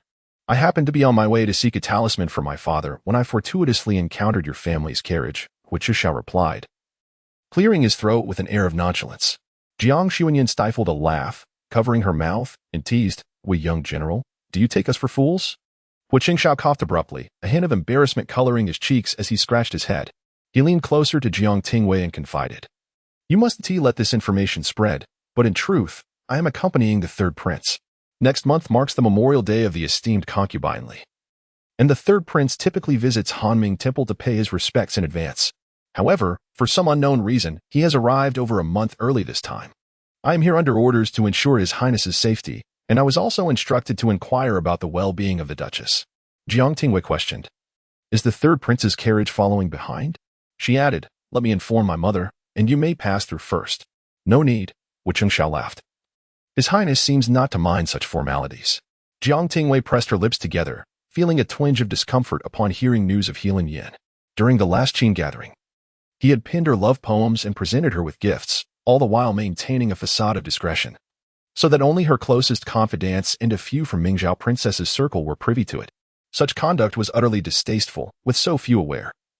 Jiang Tingyue found it impossible to refuse him, and to speak openly would only serve to amplify the situation. She had initially thought that her rudeness towards Duke Fuan would diminish his favorable impression of her in Helan Yan's eyes. Yet, he was here to honor his late mother. Perhaps merely by coincidence. Reassuring herself, Jiang Tingyue addressed Hu Chenxiao, "Then you may carry out your duties with peace of mind." After exchanging a few more words, she was about to close the window when she suddenly called out to Hu Chenxiao urgently, "Should there be any developments concerning the third prince, do remember to inform me in advance. We are all unmarried daughters here, and it is prudent to maintain a distance from men. We cannot expect His Highness to avoid us." Her words were elegantly articulated, and Hu Chenxiao, without suspicion, responded with a smile, "No problem." Despite having made numerous preparations, Jiang Tingyue was still unable to evade the situation. After donating her incense money and completing her prayers, she, alongside Li Yunru and their group, was heading towards the rear chamber when they encountered Helan Yin in the corridor. Faced with him directly, they could not feign ignorance. So they exchanged courtesies and passed each other. Jiang Tingyue trailed slowly behind her mother, obedient and quiet, not daring to lift her gaze. As the third prince brushed past her, he slowed his pace, his steps light, and under the voluminous sleeves of his robe, his fingers moved restlessly. In an instant, Jiang Tingyue felt a cold finger glide lightly across her wrist. Startled, she instinctively recoiled her hand and looked up in alarm, meeting Helan Yan's gaze. His gray eyes curved slightly, imbued with an insistent smile, as his eyes scrutinized her face inch by inch, cold and intrusive. Jiang Tingyue clenched her sleeves tightly, suppressing her unease. He was doing this deliberately. Had she possessed a tail, it would undoubtedly have bristled in shock at that moment. Yet, she managed to maintain her composure, avoiding the gaze of the person closest to her, and instead clung tightly to their arm, shrinking back slightly. The one who happened to be beside Jiang Tingyue at that moment was none other than Lu Zhen. Although she could not clearly see the actions of the two, she was aware that Helan Yin must have done something. Had it been either Jiang Xuanyin or Li Yunru, they would not have let the matter rest upon witnessing such a scene. However, Lu Zhen feigned ignorance, enduring the slight pain from Jiang Tingyue's startled grasp, her face serene, even adorned with a gentle smile. Jiang Tingyue vigorously rubbed her wrist, still feeling the lingering chill of that slippery touch, her heart a tumult of astonishment and anger, tinged with a hint of nausea. Hu Chenxiao, trailing behind the third prince's entourage, brightened at the sight of Jiang Tingyue, eager to engage her in conversation, only to be met with her fierce glare. Hu Chenxiao, he was entirely entangled in the situation, unable to see what Helan Yin had done from his position. Yet it did not prevent Jiang Tingyue from directing her ire towards him. Upon finally reaching the back room, Jiang Tingyue was about to share the matter concerning the third prince with her mother when Lu Zhen suddenly exclaimed, "My hairpin is missing." Grasping Jiang Tingyue's hand, she wept. "What shall I do? This is the only keepsake my mother left me." Her distress was palpable, yet Jiang Tingyue was reluctant to accompany her in the search. Having only just encountered Helan Yin, she timidly suggested, "Perhaps we could send more servants to look for it." "I know. I was just reminded of my mother. And now I feel I have no one to confide in." Lu Zhen clung to her, tears streaming as she recounted her past with Lady Li. Midway through her tale, she suddenly embraced Jiang Tingyue. At a loss, Jiang Tingyue wished to comfort her but was unsure where to begin. Jiang Xuanyin beside them exhibited a trace of sympathy, while Li Yunru's eyes reflected a hint of guilt. In that moment, no one noticed as Lu Zhen discreetly unfastened the fragrance pouch at Jiang Tingyue's waist, concealing it within her sleeve before producing an identical pouch and discarding it onto the floor. Once her actions were complete, Lu Zhen wiped her tears and said, "I apologize for my outburst. I must go search for my hairpin." With that, she took her leave, bidding farewell to the group. Jiang Xuanyin's keen eye caught sight of the pouch on the ground, and she picked it up, inquiring, Yeah, this flower pattern seems to be yours." Jiang Tingyue felt her waist and found it empty. Taking the pouch from Jiang Xuanyin, she examined it closely and nodded, "Indeed, it is mine, embroidered with the pattern of pear blossoms." After readying the fragrance pouch, Jiang Tingyue confided the events in the corridor to Li Yunru. Li Yunru's initial shock quickly turned to anger, exclaiming, "I always suspected he was no good, and now he dares to scheme against you. Although your father keeps him in check, one must be wary of any underhanded actions he may take. A young lady must always be cautious and never be without attendants. Ensure that your guards accompany you at all times. When we return home, I will discuss the third prince's affairs with your father in detail." "Yes," Jiang Tingyue replied with a firm nod, finally allowing herself to feel a sense of relief. The accommodations for female and male guests at Hanming Temple are quite distant from one another. Jiang Tingyue's room is closest to Li Yunru, almost adjacent, while beside them are Jiang Shuanyin and Lu Zhen. For reasons unknown, since returning from her mother's place, Jiang Tingyue has felt unwell. Her head heavy and her heart restless, perpetually feeling overheated. She has continuously requested Taoshi to open the window and fan her. Liu has been offering her water and wiping the sweat from her brow, frowning as she inquired, "Miss, should we summon a doctor?" Just as Jiang Tingyue was about to nod in agreement, a maidservant of Jiang Shuanyin approached, weeping as she said, "Second miss. My lady has gone out with Miss Lu to search for a hairpin, and they have yet to return. Is it just the two of them?" Jiang Tingyue, suppressing her agitation, asked. "We dispatched several people to search, all those I could command, but they have not been found. I did not dare to alarm the lady, and I truly have no other recourse but to seek you out," the maid sobbed. Jiang Tingyue felt a surge of anger rising within her. Under normal circumstances, she would have maintained her composure, deeming herself of little use and allowing the servants to handle the search. Yet, at this moment, influenced by the effects of the medication, her mind clouded and anxiety for her cousin's safety overwhelming her, she thoughtlessly declared, "Everyone should accompany me. I shall search personally." Chapter 48, Her Antidote in a Haze. She stepped outside, and as the night breeze brushed against her, the fervor in her heart was somewhat subdued. Jiang Tingyue's mind gradually cleared. Yet, she felt a twinge of regret for venturing out. Just earlier in the day, she had encountered Helan Yan, and if it had been before, she might have dismissed the meeting as mere coincidence. However, given the events of the day, Jiang Tingyue realized that this was no chance encounter. He might have come expressly for her. Lacking strength, she leaned against Taoshi's shoulder and said, "Have someone search for us. We must return." It was indeed unwise to have stepped out. She felt as if her mind had rusted. Jiang Tingyue lamented internally. Fortunately, she had only ventured into the backyard and not far, so they could return swiftly. The cool wind blew, stirring her restlessness anew, and her legs felt weak, her body increasingly feeble. Liu stepped forward, gazing at her flushed face, her eyes glistening with moisture, the corners tinged with a delicate red, a beauty that was striking. She reached out to feel Jiang Tingyue's forehead, which was alarmingly hot. "Taoshi, it seems the young lady has a fever," she exclaimed in concern. Taoshi frowned and replied, "We must hurry back." Yet, Jiang Tingyue squatted down, hugging her knees, overwhelmed and beginning to shed tears. She felt her body had turned strangely unresponsive, as if no longer under her control. Taoshi placed the hood of her cloak over her head and helped her sit to the side, instructing Liu, "Take two people and bring the soft sedan chair from the back room. Given the young lady's condition, she likely cannot walk." "Understood." Liu hurriedly departed with a few attendants, inwardly blaming the other two young ladies for not returning sooner. Had they been back, Jiang Tingyue would not have strained herself to go out. Hugging her knees, Jiang Tingyue's vision grew dimmer. With half-closed eyes, she wiped away her tears, feeling increasingly unwell. Before long, someone helped her into the sedan chair. Initially, she assumed it was Li Yu's people, but as they walked on, she sensed something was amiss and bit her tongue sharply. The pain jolted her back to awareness. As she gazed at the unfamiliar path and the strange faces beside her, a sense of panic surged within her. Where were Taoshi and Liu? Who were these people? However, she was not foolish enough to voice her fears aloud. Pretending not to notice, she patted the backrest and feigned, "Let me down, I feel nauseous." No one acknowledged her. The sedan chair continued its journey. Jiang Tingyue braced against the back, attempting to force her way out, but someone held her firmly in place. A strange maid beside her chuckled, "Miss, please behave. We will arrive soon." Her feeble ruse had been easily seen through. "Who are you?" Jiang Tingyue could no longer contain her frustration and demanded. Yet, no one responded. Jiang Tingyue propped her weak body up, struggling to escape, when suddenly the sedan chair halted. Two burly matrons seized her, half supporting and half restraining her as they carried her inside. She was unceremoniously tossed onto a soft bed, stars dancing before her eyes as she took a moment to regain her composure. The surroundings were peculiarly adorned, with sheer red silk and bell-laden canopies. Even the bedding beneath her palms was embroidered with blush-inducing patterns. The door creaked softly, and footsteps approached from afar.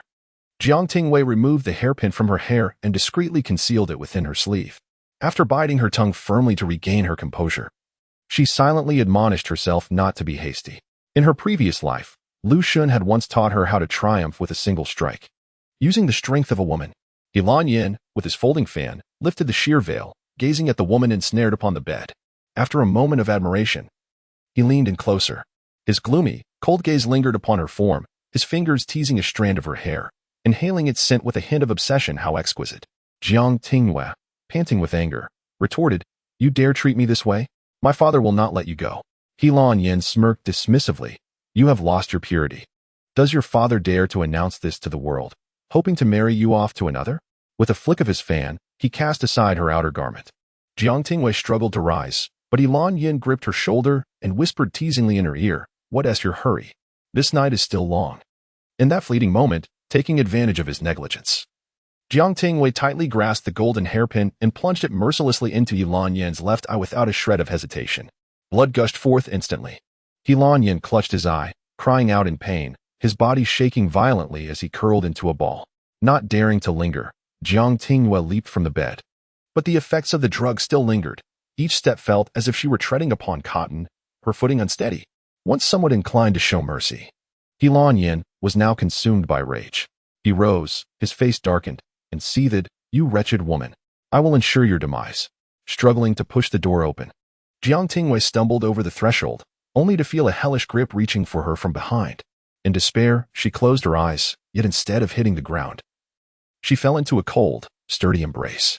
When she opened her eyes in confusion, she beheld an unexpected figure, Lu Zhen, who, with one arm around her waist, lifted her effortlessly, while his other hand struck Lu Zhen's nape, rendering him unconscious. After neutralizing the threat, he lowered his gaze to Jiang Tingyue, who was barely conscious. Her eyes, like blooming peach blossoms, shimmered with a misty allure, the corners tinged with a delicate blush, radiant as spring. Placing his palm against her forehead, Lu Zhen closed his eyes, instantly discerning that this foolish girl had been ensnared by treachery. He lifted her in his arms, intending to carry her away. But Jiang Tingyue tugged at his sleeve, her voice hoarse and peculiar. "My hairpin. It fell in there. We must retrieve it." At that moment, it was undeniable that no one else could instill in Jiang Tingyue a sense of security as Lu Zhen did. "Very well," he acquiesced, carrying her back into the room. A single glance revealed his expression darkening as ominous clouds gathered, heralding a storm. For a mere glance sufficed to unveil the intentions of the one who had arranged the room. The golden hairpin lay on the ground, its sharp end stained with crimson blood. Lu Zhen picked it up, also glancing around to see if anything else belonging to Jiang Tingyue had been left behind. With the hairpin removed, Jiang Tingyue felt a wave of relief wash over her consciousness growing ever more muddled as she softly clung to Lu Zhen's neck, resting her head against his shoulder. As Lu Zhen passed by Lu Zhen, he momentarily paused, ultimately sparing the man's life. At present, he could not take action against Lu Zhen, for it would disturb the delicate balance of power within the court. Nevertheless, this did not prevent Lu Zhen from dropping a small cursed insect, a diminutive black beetle with numerous legs, quickly scuttling up to Lu Zhen and burrowing into his wound. Jiang Tingyue, restless, shifted and brushed against Lu Zhen's jaw, her warm lips pressing against his neck, her breath fervent and heated. Lu Zhen stiffened, his throat tightening slightly as he tightened his embrace around her. The aphrodisiac she had ingested was not something that an ordinary detoxifying elixir could remedy. He was unaware of the specific type she had succumbed to and was unable to concoct an antidote for her in such a short time. Moreover, she could not afford to wait that long. Chapter 49. The cold spring, the lingering warmth coursed through Jiang Tingyue's body, and she restlessly shifted, only to be firmly restrained by Lu Zhen, his voice hoarse and laced with an unspoken warning, "Do not move." Yet, Jiang Tingyue's consciousness was a haze. Her mind was in a fog, and she was uncertain of her actions. A parched sensation enveloped her lips, compelling her to seek relief from the discomfort within. She tilted her head, clumsily and recklessly, pressing her lips against the edge of Lu Zhen's mouth. But this was insufficient. The heat within her surged, and an overwhelming desire forced tears from her eyes. In her dazed state, she thought she heard a soft sigh. As Jiang Tingyue was gently lowered, Lu Zhen distanced himself by a mere 2 inches. The moment he withdrew, the tormenting restlessness intensified, feeling wronged yet unyielding. She grasped his hand and pressed it against her body. His youthful, defined fingers caressed her back, providing a soothing touch. Once her emotions settled, he retrieved a smooth white jade vial from his sleeve, poured out a pill, and, holding her chin, administered it to her. After swallowing the pill, Jiang Tingyue finally regained a semblance of clarity. She touched her feverish forehead and murmured, "It seems the effects of the medicine have not fully subsided." The Qingxin pill could only suppress it temporarily. Lu Zhen supported her shoulder, leaning down to meet her gaze, calmly stating, "There are 2 methods to resolve the effects of the medicine in your system. One is through the harmony of yin and yang, which I can assist you with. The other is Without hesitation, Jiang Tingyue interjected, "I choose the second method." She was no naive flower, oblivious to the implications. She understood all too well what it meant for Lu Zhen to assist her in this manner. Should they engage once more? Would she not tread the same path as before? Very well, Lu Zhen replied evenly. On the back mountain of Hanming Temple, there is a cold spring. Soaking there for an hour will suffice to resolve it. Lu Zhen released her and stood, instructing, "Follow me." As Jiang Tingyue initially managed to sit upright, most of her weight leaned against him. Yet when he suddenly stood, she wobbled slightly, bracing herself against the ground to regain her balance. Her legs felt weak, each step devoid of strength. Lu Zhen remained only a step away, his expression somber as he cast a glance toward the brightly lit temple, indifferent and unhelpful. Jiang Tingyue bit her lip, yearning to command him to assist her as she once had, but upon reflection, she realized their connection was tenuous. He had no obligation to help. With her eyes downcast, she stumbled forward. After only a few steps, Lu Zhen approached her, bending down to lift her effortlessly. Startled, Jiang Tingyue instinctively wrapped her arms around his neck. With a graceful display of skill, Lu Zhen traversed the high walls of the temple, heading toward the back mountain. "You." Jiang Tingyue seemed poised to speak. Yet, Lu Zhen remained silent, awaiting her words.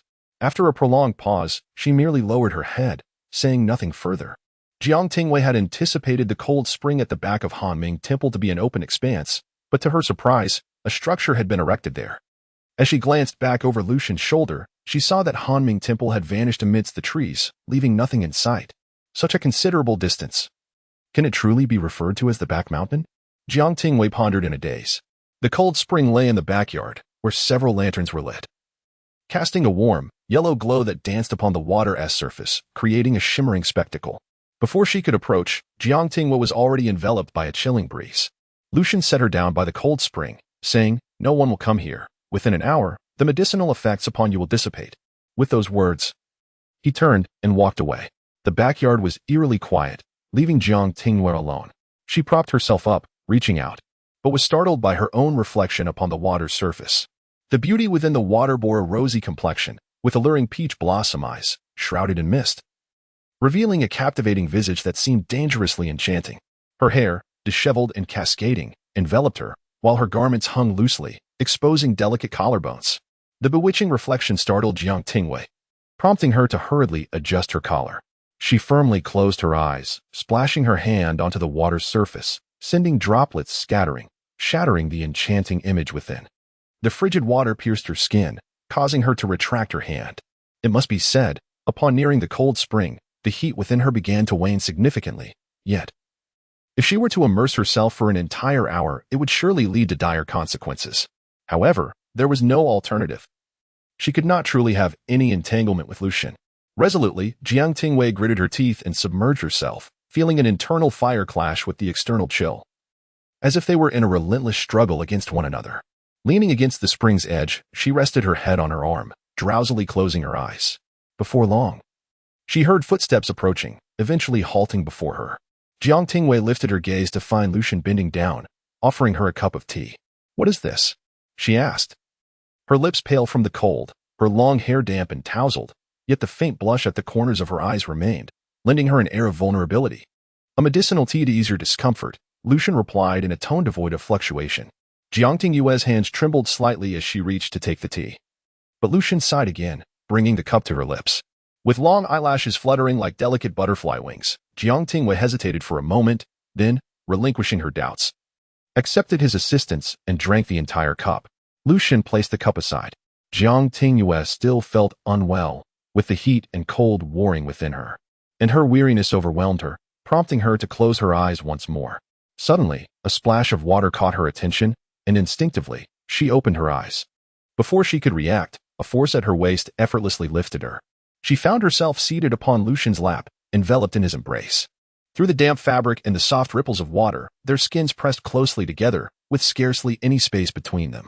Jiang Tingyue struggled slightly, questioning, "What are you doing?" Soaking in the cold spring for an hour may alleviate the medicinal effects, but it will also chill the body, Lu Zhen explained calmly, his demeanor still unperturbed. His hand, distinct in its elegance, resembled finely crafted jade, encircling Jiang Tingyue's slender wrist as the water gently rippled, mingling with the rising steam. Lu Zhen channeled his inner strength entirely into her being. The intense turmoil, a pain that seemed capable of tearing her body apart, the intertwining of cold and heat. Suddenly diminished in an instant, leaving only an overwhelming sense of drowsiness. Jiang Tingyue struggled a couple of times, but found herself unable to break free. He enveloped her entirely within his embrace, his tall figure effortlessly shielding her from the world. "I feel somewhat drowsy," she murmured, her brow slightly furrowed. Her struggle weakening as her back rested against him. "It is the effect of the medicinal tea," Lu Zhen explained once more. Jiang Tingyue forced her heavy eyelids to open, revealing the hexagonal lantern beneath the eaves casting a gentle glow, gradually fading. With a final effort, she closed her eyes, her consciousness slipping away. Chapter 50. The Hidden Dart. As she regained consciousness, Jiang Tingyue lifted her gaze, noticing that the hexagonal lantern's light had dimmed considerably. She shifted slightly, feeling a heavy grip around her waist that constrained her movements. How long had she been asleep? A sense of confusion washed over her. Yet the pain that had once plagued her was now entirely gone, leaving only a faint discomfort. The injury on her right palm, sustained from a golden hairpin, had been carefully bandaged, while Lu Zhen continued to hold her wrist, ensuring her wounded hand remained dry. "Do not move." Lu Zhen's voice was hoarse, sensing his presence.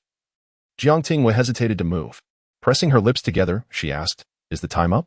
"There's still a quarter of an hour left."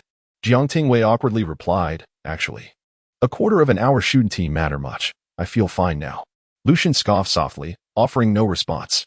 Gradually, Jiang Tingyue realized that even though she was submerged in the frigid spring water, she no longer felt the bone-chilling cold that had initially assaulted her senses. Was it because she had grown accustomed to the water, or was it due to Lu Zhen's presence?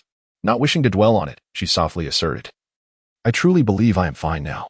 As she struggled to rise, Lu Zhen pressed her waist down, almost forcibly drawing her tightly into his embrace. His head buried in the crook of her neck, the warmth of his breath brushing against her skin, tickling her slightly. "Lu Zhen." Jiang Tingyue felt an impulse to be angry. Yet, before her irritation could manifest, Lu Zhen deftly unfastened the wooden whistle that hung from her waist. The crimson cord entwining around his fingers, its vivid hue starkly contrasting with his pale digits. He lifted his hand, droplets cascading from the whistle and splashing into the spring, creating ripples that danced upon the surface. "Before I left, what did you promise me?" Lu Zhen's eyes were devoid of emotion, his tone flat, bordering on dispassionate. Yet, the wooden whistle gifted by Shangshu rested in his grasp, and his words carried an air of knowing, although he had seemingly done nothing wrong, leaving Jiang Tingyue feeling inexplicably guilty. "I did not breach any agreement. I haven't arranged for any betrothal, nor have I traveled with anyone," Jiang Tingyue asserted, standing her ground. "Is that so?" Lu Zhen chuckled lightly. "Then this trinket is merely an ordinary gift, and its destruction would be of no consequence, would it?" "What do you mean, of no consequence?" Jiang Tingyue exclaimed, raising her hand to reclaim the whistle, her voice laced with anger. "How dare you destroy a gift given to me by someone else?" Lu Zhen remained unmoved, allowing her to snatch the whistle back, observing her with an expression that hinted at a dark tumult beneath the surface. "See, with just a casual remark, I can provoke you to this extent. You're merely defending something you deem ordinary," he sneered. Jiang Tingyue found his reasoning unreasonable, regardless of the nature of the gift. The giver had invested thought and care into it, and the recipient should cherish it in return. "And what right do you have to dispose of my belongings?" Her tone carried a hint of resentment, and as her mind cleared, her words grew increasingly combative. Lu Zhen chose not to engage in an argument. Instead, he reached for a box beside the spring, opening it to reveal a finely crafted hidden dart. "What is this?" Jiang Tingyue regarded him with suspicion. "A hidden dart. For self-defense." Lu Zhen, concise and to the point, clasped her hand and adorned her wrist with the delicate accessory. Yet, Jiang Tingyue was reluctant to accept his gift. Struggling to refuse, "I do not require it." Her resistance was fervent, prompting Lu Zhen to close his eyes momentarily, and he explained with uncommon patience. "You have offended the third prince. You will not let it go easily. Instead of relying on your hairpin or the dagger you found, the concealed dart is far more potent. I am aware, but I am not a fool. Having suffered once, do you expect me to fall into the same trap again?" Jiang Tingyue furrowed her brow, firmly rejecting, "I have no need for your concealed dart." However, her opposition was futile. With a deft motion, Lu Zhen secured the exquisite dart around her wrist, fitting it snugly. "If you were not foolish, you would not find yourself in such a predicament this time." Lu Zhen cast a glance at the wooden whistle in her hand, insinuating, rather than waiting for an uncertain savior, "It is better to rely on your own means of escape." Jiang Tingyue retorted, "Then name your price. How much silver must I offer to purchase it?" She was determined not to owe him any favors. Her demeanor suggested a desire for complete detachment, yet in truth, she remained enveloped in Lu Zhen's embrace. Their bodies closely aligned, warmth seeping through the damp fabric. Lu Zhen caressed her wrist, internally scoffing at Jiang Tingyue's naivety. 1,000 taels. Jiang Tingyue's brow furrowed. So exorbitant? Thankfully, I have some private savings in gold, Lu Zhen added. Jiang Tingyue exclaimed, Are you out of your mind? I refuse. She grasped the concealed dart, yet struggled to find a way to remove it from her wrist. Unable to extricate it, she resigned herself to keeping it. Lu Zhen lifted her hand, his tone serious. I will teach you how to use it. Jiang Tingyue was momentarily taken aback. Lu Zhen's voice, though cold, meticulously detailed the method of use as he raised her hand towards a magnolia tree in the courtyard. With a sharp sound, Jiang Tingyue's arm tingled as the dart shot forth, slicing through a leaf and embedding itself firmly into the trunk. This kind of power can incapacitate someone instantly due to pain. It can hold 3 darts, practice your aim, and self-defense will be assured. In special circumstances, the darts can be coated with poison or sedatives for greater efficacy. Jiang Tingyue, touching the small contraption on her wrist, felt a flutter of anxiety. Surely, I should not need such a device. What dire threats must I face to warrant this level of self-defense? I fear that a mere concealed dart may not suffice for my safety. For unforeseen circumstances, Lu Zhen stated calmly as he finally released her. Time is of the essence. He rose and walked towards the shore, his damp robes dripping water. Without looking back, he added, I have prepared clothing for you. Please wait. Once Lu Zhen departed, a bone-chilling cold seeped through her skin, causing Jiang Tingyue to shiver as she scrambled onto the shore. In the brisk wind, she sneezed heavily. Shortly thereafter, Lu Zhen returned, holding a woman's garment. He handed it to Jiang Tingyue, saying, The guest rooms here are all vacant. There is no one around. Choose any room to change. And after you are dressed, I shall escort you home. At this moment, chaos must be unfolding at Hanming Temple. Jiang Tingyue suddenly recalled her inexplicable disappearance. Her mother must be terribly worried and is undoubtedly searching for her everywhere. Furthermore, there is Lan Yan, whom she had wounded in one eye. This matter remains unresolved. Not daring to linger any longer, Jiang Tingyue clutched her garments and entered the room. Simultaneously, Lu Zhen turned and walked towards the courtyard. 25, stationed at the entrance, saw Lu Zhen approach and handed him another set of clothes, expressing concern. My lord, are you unscathed? No harm, Lu Zhen replied. His complexion slightly pale, yet his demeanor remained indifferent and composed. He inquired, What is the situation at Hanming Temple? 25 furrowed his brow and responded, It is quite peculiar. Miss Jiang has gone missing, and the third prince has sustained an eye injury, 2 significant events. Yet, Hanming Temple remains strangely silent. Chapter 51. Carrying you in the chamber. Jiang Tingyue gazed absently at the garments in her hands. She could instantly recognize that the crimson and gold-embroidered skirt was personally selected by Lu Zhen. Despite his seemingly upright demeanor, always clad in plain white and azure, he consistently chose vibrant and luxurious styles for Jiang Tingyue, his discerning eye and her striking beauty, with features both radiant and elegant, complemented each other exceptionally well. Clutching the fabric tighter, she felt the dampness of her own attire clinging to her skin, chilled by the breeze that sent shivers down her spine. Taking a deep breath, she reluctantly shed her soaked garments and donned the new outfit. As she tied the sash with her eyes cast down, she resolved to discard all her flamboyant clothing upon her return. Upon stepping outside, she found Lu Zhen waiting at the entrance, holding a lantern. He, too, had changed into a fresh outfit, still donning his unchanging azure robe. His tall figure stood under the soft moonlight, exuding an air of aloofness, akin to a handful of unmelted snow resting on a white jade railing. Hearing her approach, he lifted his gaze slightly, allowing it to linger on Jiang Tingyue for a fleeting moment before casually shifting it away. A subtle movement of his brow that even he was unaware of. Come here. His voice, devoid of warmth, revealed a hint of tenderness beneath the surface. Jiang Tingyue lowered her head, avoiding his gaze, and asked in a muted tone, When will you take me back? After handing her the lantern, Lu Zhen unfurled the cloak draped over his arm and gently placed it over her shoulders. Instinctively, Jiang Tingyue stepped back, but he held her shoulder firmly. Stay still. Jiang Tingyue bit her lip, ceasing her movements, and forced herself to endure the proximity of Lu Zhen, whose cold breath enveloped her, leaving a palpable presence. Her long eyelashes trembled restlessly as she anxiously awaited him to tie the sash.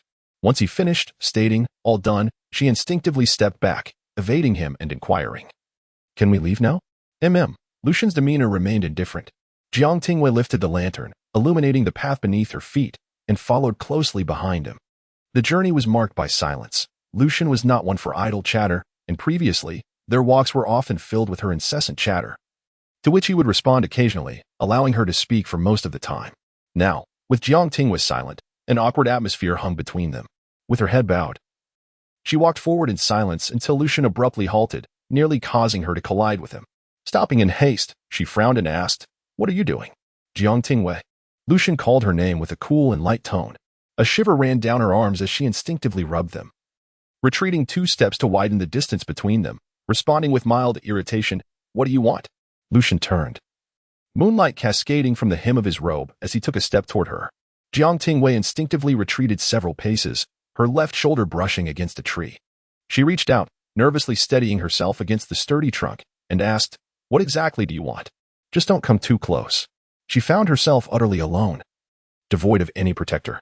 The mere thought of Lu Zhen speaking to her filled her with dread, for she feared her own loose tongue would betray her, leading to her demise in this unfamiliar wilderness.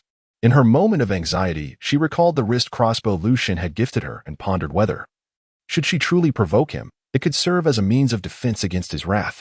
When she had tested it in the courtyard, it had seemed quite formidable. Every movement she made was keenly observed by Lu Zhen, who, for a fleeting moment, wore an expression of both amusement and ire. He then commanded her coldly to come closer. Gripping the tree beside her, Jiang Tingyue felt a surge of rebellious spirit and shook her head defiantly. Lu Zhen's gaze shifted as he drew a dagger from his sleeve and hurled it towards her. With a sharp crack, the blade grazed her hair. And just as she braced for the worst, believing Lu Zhen was enraged enough to kill her, the dagger embedded itself into a nearby tree with another soft thud. A small green snake fell to the ground, severed and writhing. "Help! Help me!" Jiang Tingyue cried out, momentarily forgetting her fear of Lu Zhen as she rushed toward him, nearly dropping the lantern she held, which Lu Zhen deftly caught. The flickering flame steadied and continued to illuminate their path. Clutching Lu Zhen's sleeve tightly, she inquired, "Where did that snake come from?" "It is quite common to encounter snakes and insects in the mountains," Lu Zhen replied calmly, wiping the dagger clean before sheathing it and moving forward. Now without the lantern in her hands, Jiang Tingyue, her courage drained by fear, hurried to keep pace with Lu Zhen, clinging desperately to his sleeve. "Will we encounter more snakes?" she asked, genuinely terrified of such creatures, though she had never been bitten. The sight of one rendered her paralyzed with fear. Noticing her palpable anxiety, Lu Zhen offered a reluctant reassurance, "You will not." Yet Jiang Tingyue remained unconvinced. She suspected that among the dense wild grasses they traversed, several fearsome snakes lurked, and she treaded with utmost caution. Lu Zhen took a deep breath and extended the lantern toward her. "What's wrong?" Jiang Tingyue asked as she accepted it, bewildered. "I will carry you," he stated succinctly. After a brief hesitation, she reasoned that she had already troubled him numerous times that day, so what was one more inconvenience? Without further ado, she climbed onto his back. Though he was lean and tall, his broad shoulders and narrow waist provided a reassuring sense of security as she nestled against him. The delicate fabric of her skirt fluttered as Lu Zhen adjusted it, and she held the lantern aloft to illuminate the path ahead, allowing him to walk steadily. However, her mind wandered, contemplating how she would explain her absence to her mother and whether she should speak the truth. The lantern swayed heavily in her grasp, prompting Lu Zhen to issue a calm warning. "Should the lantern extinguish, I shall abandon you to the snakes." Jiang Tingyue fell silent, hastily adjusting her grip on the lantern. The mountains were serene, the moonlight obscured beyond the trees, and the forest was eerily quiet, save for the occasional chirp of insects and the sparse twinkling of stars seeping through the foliage. She longed to ask him why, when he had brought her here, he had been able to traverse the rooftops with ease, yet now they had to rely on their legs to return. But she felt too timid to voice her curiosity. Despite the fact that Lu Zhen is merely a secondary son of the Prime Minister's residence, his stature instills a certain apprehension within her. Nevertheless, his formidable presence causes her to feel a hint of trepidation. "Jiang Tingyue," Lu Zhen called out once more. Jiang Tingyue responded softly, "What is it? Are you truly resolved to marry another?" Lu Zhen's tone was unervingly calm, betraying none of his inner turmoil. Fearful that a nod of affirmation would lead to her dismissal, Jiang Tingyue deliberated carefully before replying with subtlety. "In truth, I do not wish to marry anyone at all." Lu Zhen merely chuckled. Chapter 52. "I truly wish to assist you." Jiang Tingyue, fearing he might doubt her sincerity, emphasized, "I have no desire to marry anyone. Why must a woman necessarily wed? My parents can support me for a lifetime. Why should I compromise myself for another?"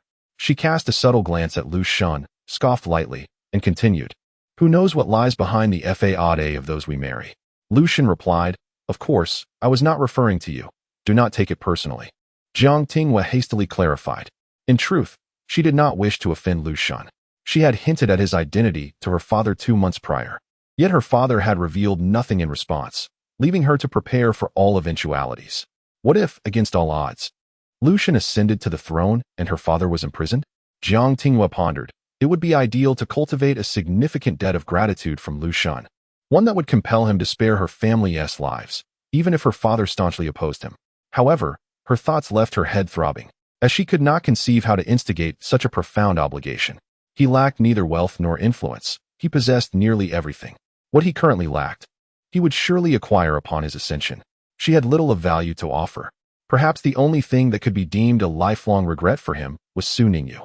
It was said that they were childhood sweethearts, and he had harbored feelings for her since youth. However, before he could confess, his little sweetheart married another, leaving him with a lingering sense of loss. Fortunately, fate had not entirely abandoned them. After Su Ningyu's husband passed away, the only obstacle remaining between them was Jiang Tingyue herself. Recalling Su Ningyu, Jiang Tingyue could not help but think of the events of the Cold Palace years ago. She closed her eyes heavily, casting aside her thoughts, inhaling deeply as she said, I will secretly share a secret with you. Lu Zhen's expression remained unchanged as he slightly tilted his head. What is it? Your childhood sweetheart, Su Ningyu, is on the verge of marrying. Jiang Tingyue recalled that Su Ningyu was set to wed even before Sister Yan, with only a few months remaining before her marriage. Lu Zhen responded nonchalantly. Jiang Tingyue furrowed her brow. Do you not intend to do anything? According to official regulations, their marriage documents had not yet been processed, and they could still retract their vows. Lu Zhen frowned. I inquired about you. Why concern yourself with others? Why should it not concern her? Jiang Tingyue contemplated, beginning to decipher Lu Zhen's thoughts. He was known for his lofty pride, and her previous actions had surely humiliated him, which explained his aversion.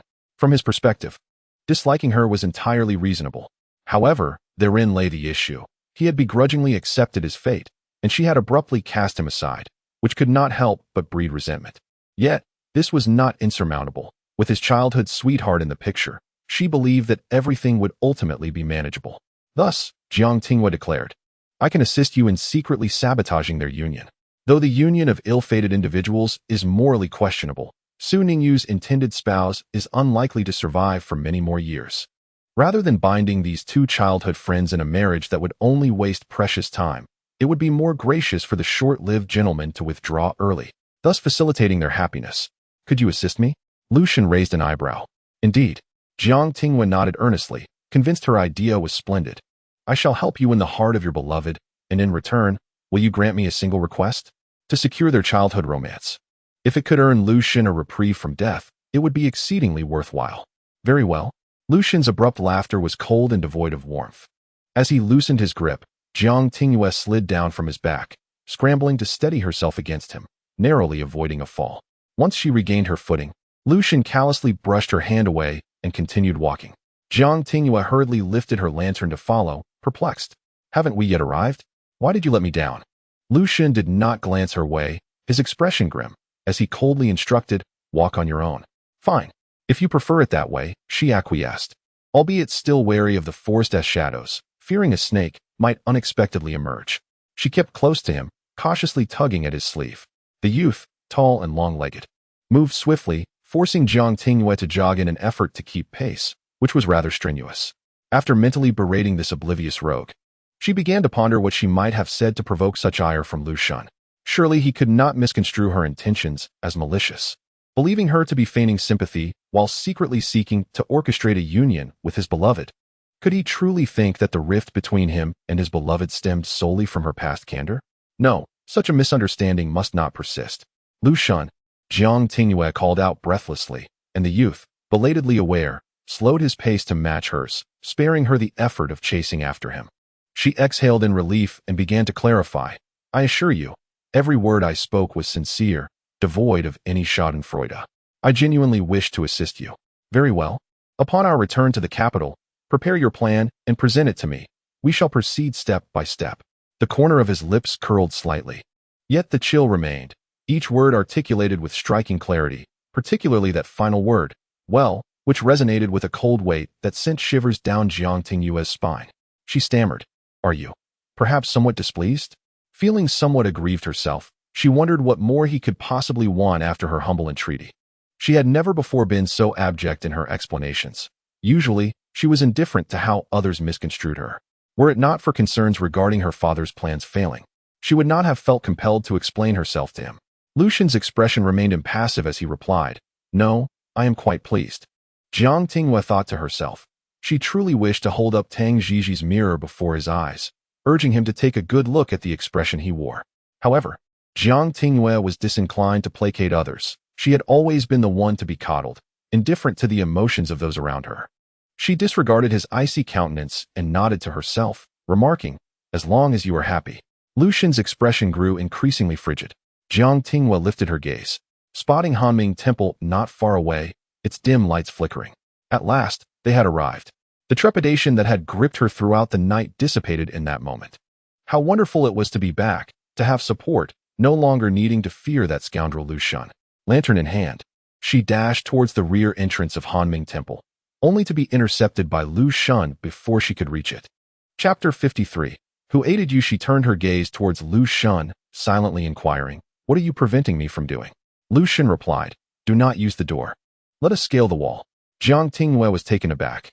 Before she could voice her confusion, Lu Zhen had already grasped her wrist, leading her away from the back door to the tall wall of the backyard. At the end of May, the purple locust flowers had yet to fully wilt, their petals scattered on the ground. With her embroidered shoes resting on a stone at the wall's base, Jiang Tingyue strained to rise on her toes.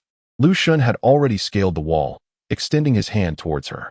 His youthful arms were strong, effortlessly lifting her over the high barrier, allowing them to land smoothly on the other side. He had chosen an excellent spot. After circumventing the towering rear wall and traversing the long corridor, they reached the arched doorway leading to the women's quarters. The number of women visiting today was sparse, with even fewer choosing to stay overnight, most being those affiliated with the Jiang family. The backyard remained tranquil, yet Jiang Tingyue's eyes were immediately drawn to her mother's chamber, where a faint light flickered, indicating her mother was still awake. "Mother must have learned of my disappearance," Jiang Tingyue gasped.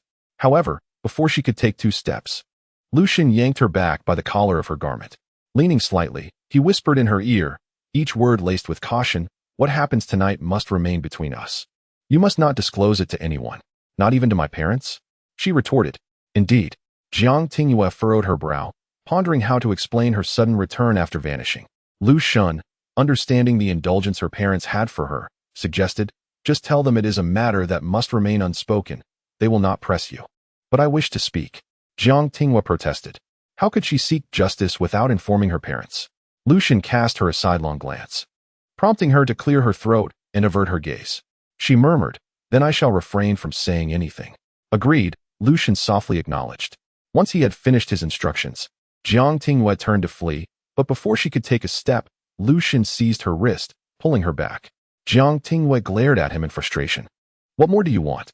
After a moment of silence, Lu Zhen said, "Return the lantern to me."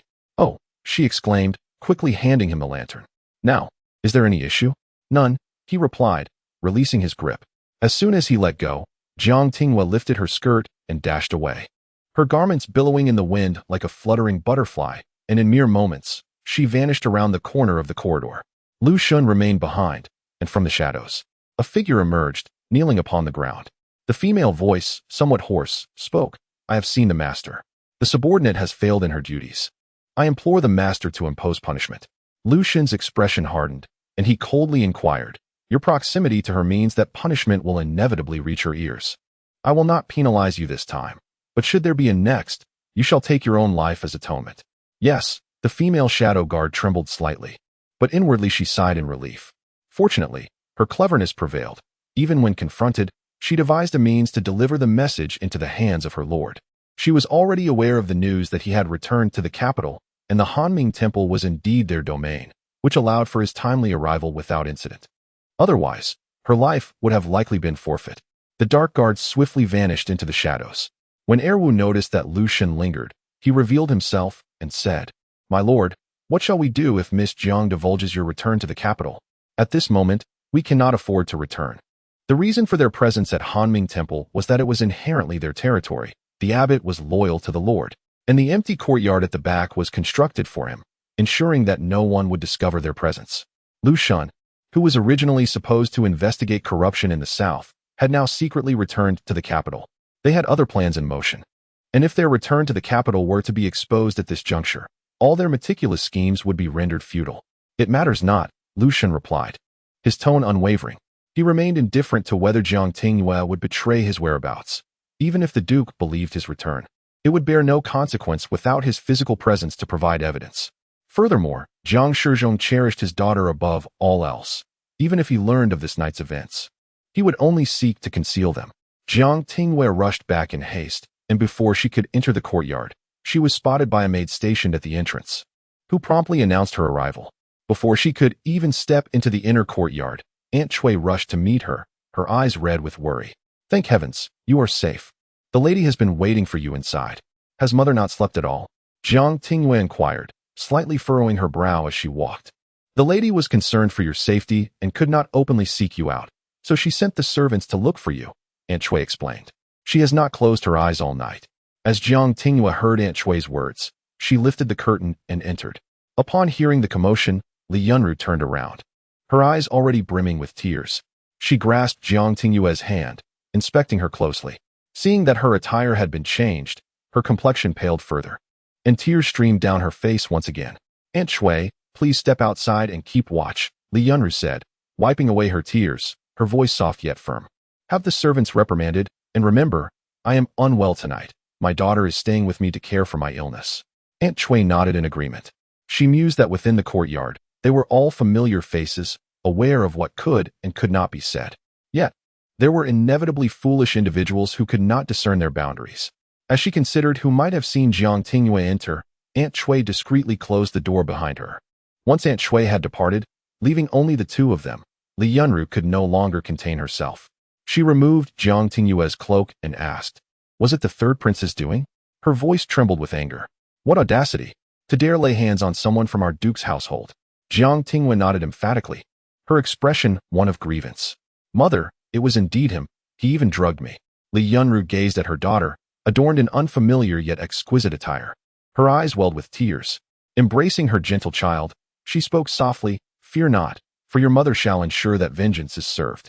As for tonight's events, do not let them weigh upon your heart. Consider it as though a mere dog had taken a bite. If need be, we shall forego marriage altogether. Your father and I will provide for you, ensuring a lifetime of comfort and security.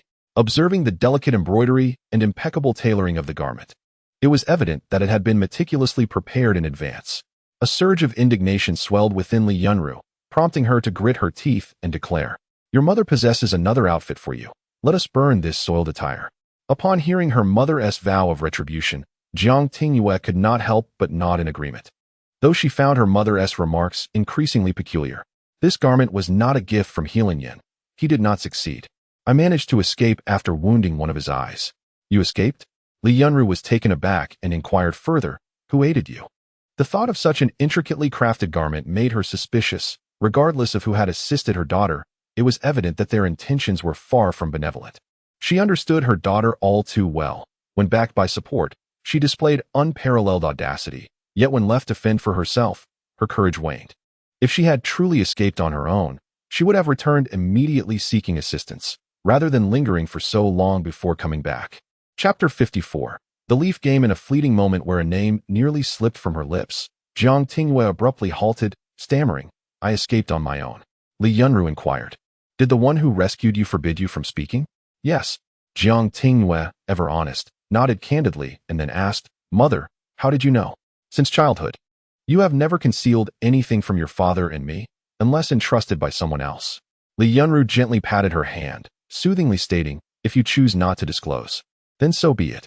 Ultimately, your safety is what matters most. That night must have frightened you terribly. Li Yunru then instructed Cui Rong to prepare a calming soup. It was indeed quite terrifying. I never expected to encounter Lu Zhen. I thought Heilin truly intended to succeed. I was utterly terrified at the time, and upon reflection, I still find it chilling. Suddenly, Jiang Tingyue remembered the reason for her initial departure and quickly asked, Mother, what about Sister Yan and the others? Have they returned? They have returned. Shortly after your disappearance, they came back. I did not disclose your absence, allowing them to rest in their rooms. Li Yunru served her the calming soup, softly assuring, do not worry, everyone is well. Oh, Jiang Tingyue finally felt a sense of relief, sipping the soup, and yawned, adding, as for the matter of the medication administered to me, I have no idea how I fell victim to it. Mother will investigate, Li Yunru said, adjusting the quilt gently, her voice tender. You should sleep. Mother will ensure justice is served. All right. Jiang Tingyue felt completely at ease. She was indeed exhausted, cocooning herself in the quilt. It wasn't long before she drifted into slumber. Li Yunru quietly extinguished the lamp and exited the room, while Cui Rong softly closed the door without a sound. Once outside, the gentle warmth on Li Yunru's face vanished, replaced by a cold demeanor. Cui Rong, bring forth all the maids who attended to the young lady. I shall personally inquire. Yes. Cui Rong turned and hastily departed. She wished to allow the recently recovered Li Yunru some rest, but given the matter concerned the young lady, she remained silent, diligently attending to her duties as instructed by her mistress. The following day, after having breakfast with her mother, Jiang Xuanyan arrived with Lu Zhen. Li Yunru had entirely sealed off the news of Jiang Tingyue's disappearance, thus even Jiang Xuanyan was unaware of the incident. She merely sensed that something was amiss. But with Li Yunru's orders in place, she dared not speak out, concerned about disrupting her aunt's plans. Early the next morning, she rushed over, eager to check on Jiang Tingyue's condition, and encountered Lu Zhen along the way. Inside, Jiang Tingyue was engaged in a game of leaf with Cui Rong and Li Yu. The younger Li Yu, eager to please, always revealed her cards, while Cui Rong, with her seasoned experience, won one round and lost two, consistently losing at critical moments, providing Jiang Tingyue with immense satisfaction. Now her vanity had swelled, and upon seeing Jiang Xuanyan and Lu Zhen arrive, she eagerly grasped their hands, saying, Sister Yan, Cousin Yun, come join us for a game of leaf. I have become quite formidable. Li Yu, unaware that Cui Rong was allowing her to win, nodded enthusiastically, believing her mistress to be far more skilled than before. Only Cui Rong looked on, anxious about the young lady's lackluster card-playing skills. Engaging with subordinates presents no challenge, as they will readily indulge and flatter. However, when faced with other masters, their true abilities become apparent after just a few rounds. Cui Rong hastily concocted an excuse, saying, I shall check on the flower tea being brewed in the kitchen and encourage the servants to be more diligent, for we must return to the manor after noon. Jiang Tingyue nodded nonchalantly. Observing her calm demeanor, Jiang Xuanyan's worries dissipated in an instant. It seemed she was indeed untroubled, and thus she too settled into a relaxed posture. The three gathered around, holding their cards. Jiang Xuanyan absent-mindedly dealt, inquiring, last night, the courtyard was suddenly on high alert, and I thought something significant had occurred. It was only this morning that I learned it was merely my aunt's ailment that had flared up. I commend you for keeping vigil through the night. Lu Zhen's eyes flickered, a silent scoff escaping her. Clearly, the third prince had made his move. Otherwise, Li Yunru would not have resorted to such a feeble excuse. What illness required no physician, but instead sought the care of a daughter who was not a healer? Jiang Tingyue wore a faintly indifferent smile and gently inquired, Is my aunt faring well? Jiang Tingyue paused, then realized this must be the pretext her mother had devised. She smiled brightly and continued, Mother is fine. I merely kept watch for a while before going to sleep. It was Aunt Cui Rong who looked after her. Thus, she deftly sidestepped further inquiries, suggesting that any questions be directed to Aunt Cui Rong, who could surely clarify everything. That is reassuring, Jiang Xuanyan thought to herself, feeling a sense of relief. Jiang Tingyue then asked, Sister Yan, Cousin Yun, did you find the hairpin you sought yesterday? Your maid came frantically looking for you, which startled me. My maid sought you out? Jiang Xuanyan furrowed her brow. Why was no one informed when I returned to my chamber yesterday? Jiang Tingyue was momentarily taken aback. Last night, she had felt quite unwell, and Han Ti closely scrutinized the maid's appearance, assuming the maid was one of Jiang Xuanyan's, based on her attire and her claim. She had not doubted her. But now, Jiang Xuanyan professed ignorance of the matter. How audacious! A flicker of displeasure crossed Jiang Xuanyan's brow, mingled with a sense of suspicion. Her maid had sought out Jiang Tingyue, and subsequently, when her aunt fell ill, Jiang Tingyue attended to her. What, then, had been the maid's purpose? The logic eluded her. Her fingers trembled slightly as she held the leaf cards, her mind elsewhere, sensing that something significant had transpired last night, of which she had unwittingly become a part. Yet her aunt evidently wished to keep it concealed. Lu Zhen maintained an air of detachment, adhering to the principle that speaking too much could lead to missteps. She refrained from intervening in their dialogue. Engrossed in her card game, she played with greater focus than Jiang Xuanyan and surpassed Jiang Tingyue's skill. Soon, she gleefully proclaimed, "Thank you for the game. I have won once more. Winning alone is rather dull. Let the losers savor sour oranges." Jiang Xuanyan held the sour orange in her hand, her heart preoccupied with thoughts, rendering the fruit tasteless. Jiang Tingyue once again clutched a sour orange. Having just finished her breakfast, she found herself continuously losing. And in a fit of frustration, she devoured several sour oranges, feeling as though her teeth were overwhelmed by the acidity, her entire stomach churning with the sourness, and a wave of nausea washing over her. She pushed the leaf-shaped playing card aside and declared, "I always lose when I play with you. I shan't continue. If I go on, I will surely vomit from consuming so many sour oranges." Beside her, Liu observed her expression and offered her a cup of hot tea. Speaking gently, "Miss, please take a moment to recover." Jiang Tingyue accepted the tea and swiftly drank it all in one gulp. Upon raising her head, she noticed Jiang Xuanyan had just finished one sour orange and instinctively peeled another, ready to pop it into her mouth once more. Jiang Tingyue exclaimed in alarm, "Sister Yin, do you not find it sour?" Chapter 55. The cleanup. Upon hearing Jiang Tingyue's startled exclamation, Jiang Xuanyan realized her own actions, spat twice, and accepted the tea from her maid, drinking 3 cups in quick succession until the twisted expression on her face faded away. "It's so sour it makes me cringe," Jiang Xuanyan remarked, furrowing her brow. "If there are any more rules about losing and having to eat sour oranges, I shall withdraw from your company." Jiang Tingyue covered her mouth, laughing. "Sister Yin, what were you thinking? You seemed so lost in thought that you ended up consuming several sour oranges." "It's because of last night." As the words slipped out, Jiang Xuanyan instinctively glanced at Lu Zhen. Pausing for a moment, she rubbed her temples and, without leaving a trace, continued, "It's because last night, I went with Sister Shiyun to search for a hairpin, but we ultimately found nothing. Since last night to now, I still cannot fathom where that hairpin could have fallen." Lu Zhen, with a moved expression, said, "Sister Yin, how thoughtful of you to be concerned for me."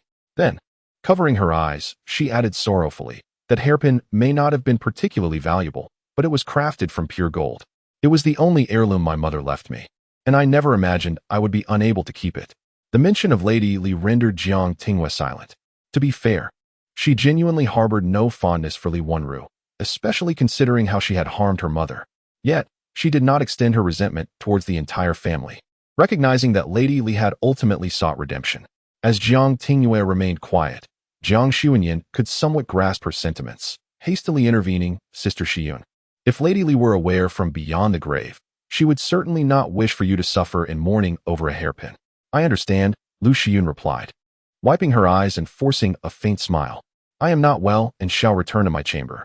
"Very well, we shall escort you," Jiang Xuanyan said, taking Jiang Tingyue's hand to rise. Jiang Tingyue added, "Should you need anything, do not hesitate to let me know." "Thank you, cousin, and thank you, Sister Yin," Lu Zhen said, rising and offering a gentle smile.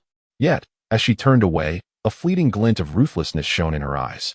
She thought, "Mother, if you truly are aware from the afterlife, then please bless your daughter's plans with success. I shall ensure that the entire Jiang family pays dearly for your death." Once Lu Zhen had departed, Jiang Xuanyan turned to sit down, exhaling heavily. She grasped Jiang Tingyue's hand and asked, "Yaya, did you encounter any danger last night?" "Aunt sealed the news and used that as an excuse, along with my maid who went to find you. I can't shake the feeling that something significant must have transpired last night, far beyond just Aunt's illness." Jiang Tingyue hesitated to speak. It was not that she wished to conceal the truth from Jiang Xuanyan. Rather, she simply found the events involving Healing Yin repulsive. She vaguely replied, "I did face some peril, but it was resolved, and all is well now." Not elaborating further, Jiang Xuanyan felt a tightening in her chest and grasped Jiang Tingyue's hand. Her throat dry. "Did I inadvertently become an accomplice last night? It's just so coincidental." As soon as she left with Lu Zhen, shortly after, someone claiming to be her maid deceived Jiang Tingyue and lured her out of the ladies' courtyard. "Fortunately, last night I was merely muddled in thought," Jiang Tingyue said with a smile, patting her hand reassuringly. "It's not your fault." Jiang Xuanyan inquired again, "Have we discovered who it was?" "No," came the reply. Jiang Tingyue shook her head with a sigh, expressing her desire to uncover not only who had deceived her into leaving, but also how those individuals had managed to take her away under the scrutiny of so many. Last night, in her quest to find someone, she had dispatched most of her servants, yet a considerable number remained. Aside from Taoshi, there were several second- and third-rate maids, as well as 2 competent shadow guards. How could so many people allow her to be taken so brazenly in plain view? Jiang Tingyue pondered for a moment before leaning closer and whispering in her ear, "Yeah, I am uncertain if it is merely my intuition. But you and your mother should remain vigilant concerning Lu Zhen." Jiang Tingyue frowned slightly, questioning why she would suspect her cousin. They had had no interaction the previous day. And even when it came to searching for a hairpin, she had invited Jiang Tingyue to accompany her. "It might just be a hunch," Jiang Tingyue replied, shaking her head. "I find it too coincidental that just as I left with her last night, someone sought your aid in my name. The timing seems too fortuitous." Moreover, while searching for the hairpin, she was quite distraught, displaying an unusual urgency, as if scouring every corner of Hanming Temple. When I inquired about the locations she had searched, she claimed to have forgotten, insisting on searching each place one by one. Taking a deep breath, Jiang Tingyue added, "A typical person, upon losing something precious, would first reflect on the places they had visited, searching the most certain locations before resorting to a more desperate search of every nook and cranny. Her behavior is rather peculiar. However, it is also possible that I am simply overthinking this." The temple bells rang incessantly, and the sound only served to agitate Jiang Tingyue further. As the time for the morning meal passed, the temple resumed its prayers, with the chanting echoing from the front pavilion to the ladies' quarters in the back. She grasped Jiang Tingyue's hand and said, "If you are still feeling unwell, you need not participate in today's labor at the temple." The temple's Labor Day was a tradition established by a certain master, mandating that all monks partake in work, with the notion that those who did not labor would not eat. Over time, many pilgrims had joined in, demonstrating their sincerity.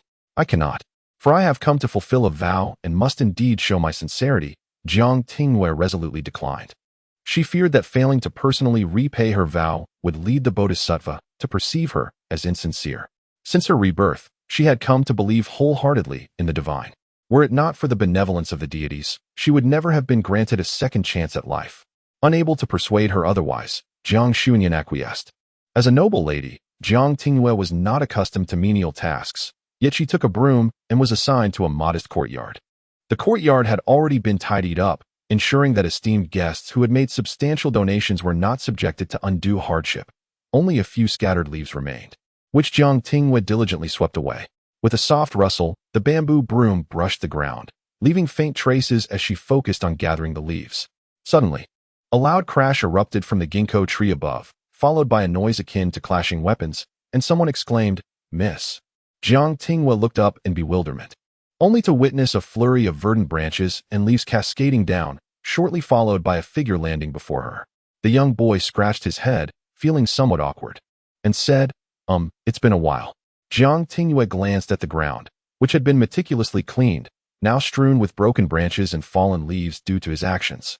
She lifted her gaze and silently fixed her stare upon Shangshu. "I didn't mean to," Shangshu urgently explained. "I intended to wait until you finished your tasks before speaking with you, but then your 2 maidservants got into a scuffle with me, so I apologize." Chapter 56. Deadline. I will assist you in sweeping. Shangshu, having procured a broom from an unknown source, took the initiative to gather the fallen leaves he had scattered across the ground. Jiang Tingyue, however, paid him no heed and continued to sweep the leaves on her own. Shangshu, seeking conversation, remarked, "It seems there was a thief last night. The 3rd prince has injured his eye. Is everything all right with the ladies?" He had only learned of this incident that morning. It was not his turn for the night watch, and he had not been on duty. He had overheard during the shift change that the 3rd prince had injured his left eye, and there was much speculation about an intruder. Recalling that Jiang Ting and her family were also at Hanming Temple, he hurriedly inquired after them and eventually located her. Yet, before he could utter a single word, one of her maidservants had spotted him, leading to a tussle that escalated into the current situation. Jiang Tingyue tightened her grip on the broom, her knuckles paling as she pressed her lips together, replying, "It's nothing." Shangshu exhaled in relief upon realizing the threat was directed at the 3rd prince. Thankfully, with so many guards around him, the situation could not escalate too far. An eye injury was manageable. Had the threat been towards the ladies, it would have been disastrous, as they were merely a group of young women, ill-equipped to defend themselves. He continued, "If you find yourself in danger, blow the whistle I gave you. It is quite special. As long as you are not too far away, I will hear it." Jiang Tingyue glanced at him, offering a gentle look, and said, "Thank you." She set aside the broom and hesitated for a moment before unfastening the wooden whistle from her waist. After a brief pause, she handed it back to Shangshu. Surprised, Shangshu asked, "You don't want it anymore?" Jiang Tingyue lowered her gaze, murmuring, "I'm still undecided." The impulsive acceptance of his gift had been a spur-of-the-moment decision, triggered by a memory from her past while on a boat with Lu Zhen. Once she regained her composure, she realized it was not entirely appropriate. She had yet to unravel her own complicated matters, and there was no need to ensnare Shangshu in them. Shangshu pressed the whistle back into her hand, stating, "You clearly accepted it last time. If you do not want it, then simply discard it. A gentleman does not take back his gifts. Let me think it over." Jiang Tingyue pondered, knowing that even if she were to consider a relationship with Shangshu, it must only be after she had severed all ties with Lu Zhen. Moreover, she met his gaze firmly and added, "Shangshu, you may not live that long." In her previous life, he had perished while valiantly defending Li Qing. Yet Jiang Tingyue remained unaware of the circumstances surrounding his demise, which was years in the future. In this life, he had yet to set foot on a battlefield, and she found herself unable to caution him about being careful. "What do you mean?" Shangshu furtively glanced at her, muttering, "If you don't wish to accept it, then why curse me?" "I am not cursing you, merely reminding you to be cautious," Jiang Tingyue replied, returning the whistle to him with a soft smile. "What?" "The young general, when I expressed my wish for your longevity, it was not mere flattery. Consider this whistle as something to safeguard for a while." Shangshu inquired. "You are not planning to renege on this, are you?" "Absolutely not." Jiang Tingyue shook her head, saying, "I simply have some matters that remain unresolved. Once everything concludes, I shall reflect on it further." The gentle wind stirred the hairpin by her hair, and she turned, picking up the broom once more to gather the scattered leaves. Shangshu listened quietly to the soft rustle of the branches swaying in the breeze. In the distance, the bells tolled, resonating in circles. Suddenly, he tightened his grip on the whistle and inquired, "So, when do you intend to contemplate this?" Jiang Tingyue felt a tumult within her heart. She had not yet formulated a plan. She needed Lu Zhen to resolve his matters with his childhood sweetheart, ideally securing a promise that would safeguard her family. By then, with Lu Zhen's happiness secured, she ought to have no issues on her end and could resume her preparations for discussing marriage. That was the plan. Yet Jiang Tingyue lowered her head, feeling a twinge of discomfort. Noticing her silence, Shangshu stepped toward her. "You still haven't made up your mind, have you?" he stated. "If you cannot set a timeline, I can do it for you. 3 months? 6 months? A year? Or perhaps 2 years?" He was unaware of the turmoil Jiang Tingyue was experiencing, but Shangshu wished to advocate for himself. He was accustomed to a carefree attitude towards most things, possessing little attachment. Yet for the first time, he realized he had someone he cherished deeply and did not want to miss the opportunity. Jiang Tingyue raised her gaze to him, biting her lip, and softly queried, "Must a deadline be established?" "Certainly," Shangshu replied without hesitation. "What if you never come to a conclusion in your lifetime? Would I then have to wait for eternity? That is quite unrealistic." Jiang Tingyue waved her hand, saying, "I never thought of it that way. Then let us set a time limit." Shangshu slightly bent down, resting his hands on his knees as he looked into her eyes, a smile illuminating his features. "Since you are uncertain, let us say the beginning of spring next year. I shall keep this whistle until then, and if you still do not wish to proceed, I shall part with it." "Very well." Jiang Tingyue did not refuse. By the beginning of spring next year, everything should be settled. Whether to marry or not, she should clarify her own feelings by then. "Agreed." Shangshu extended his hand toward her. Jiang Tingyue hesitated momentarily before lightly high-fiving him, stating, "Agreed." The shadows of the trees danced in the wind, and above, someone listened to their conversation, their face pale and anxious, trembling hands quickly writing a note to convey the news. A bird flitted from the treetop, swiftly disappearing into the horizon, while soft rays of light filtered through the lush leaves, casting circles of white. The sun grew fervent, and the wind carried a warm intensity. Jiang Tingyue gathered her disheveled hair and swept the leaves out of the courtyard. Shangshu picked up his broom and said, "The ground was made dirty by me, so I shall help you clean." "Oh." Jiang Tingyue did not decline. Together, they cleaned swiftly, and once Shangshu finished, he said to her, "There are matters to attend to with the third prince. I shall seek you out upon our return to the capital." "Why do you need to find me?" Jiang Tingyue furrowed her brow and asked, "Did we not agree to wait until next year?" However, Shangshu merely smiled in silence, bidding her farewell with a wave of his hand. His figure was swift, leaping over the high wall and quickly vanishing around the corner of the eaves. Jiang Tingyue stood on tiptoe to catch a glimpse, yet saw nothing. Outside the courtyard, Liu cautiously peered out, anxiously asking, "Miss, I have detained Li Jiao and the others. Have you finished your conversation?" Just moments ago, when Li Jiao and her companions clashed with Hui and Shao, Liu noticed the signal from Jiang Tingyue to cease hostilities and hurriedly restrained the shadow guards, allowing Hui and Shao to enter the courtyard. Otherwise, had Jiang Tingyue wished to avoid company during his intrusion, he would have been expelled long ago. Chapter 57. The Scented Pouch. After returning the whistle, Jiang Tingyue felt an inexplicable lightness. However, her brows soon furrowed again as she thought, the capabilities of the dark guards are still far too inadequate. This will not do. I must replace them.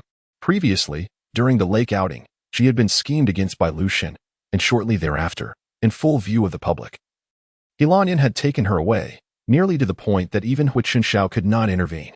How could those guarding her be so utterly incompetent? Liu lowered her head, refraining from speaking. As Jiang Tingyue exited, she inquired, "Where is Tao Shi? Why is it only you here?" "I have not seen her all day. Madam had matters to attend to and took Tao Shi with her," Liu replied, stepping forward to support her hand. "However, she should return shortly. Madam merely wished to inquire about last night's events." Oh, since her mother had matters to discuss, Jiang Tingyue felt a sense of relief. At midday, Tao Shi indeed returned, forcing herself to appear spirited, though her exhaustion was palpable.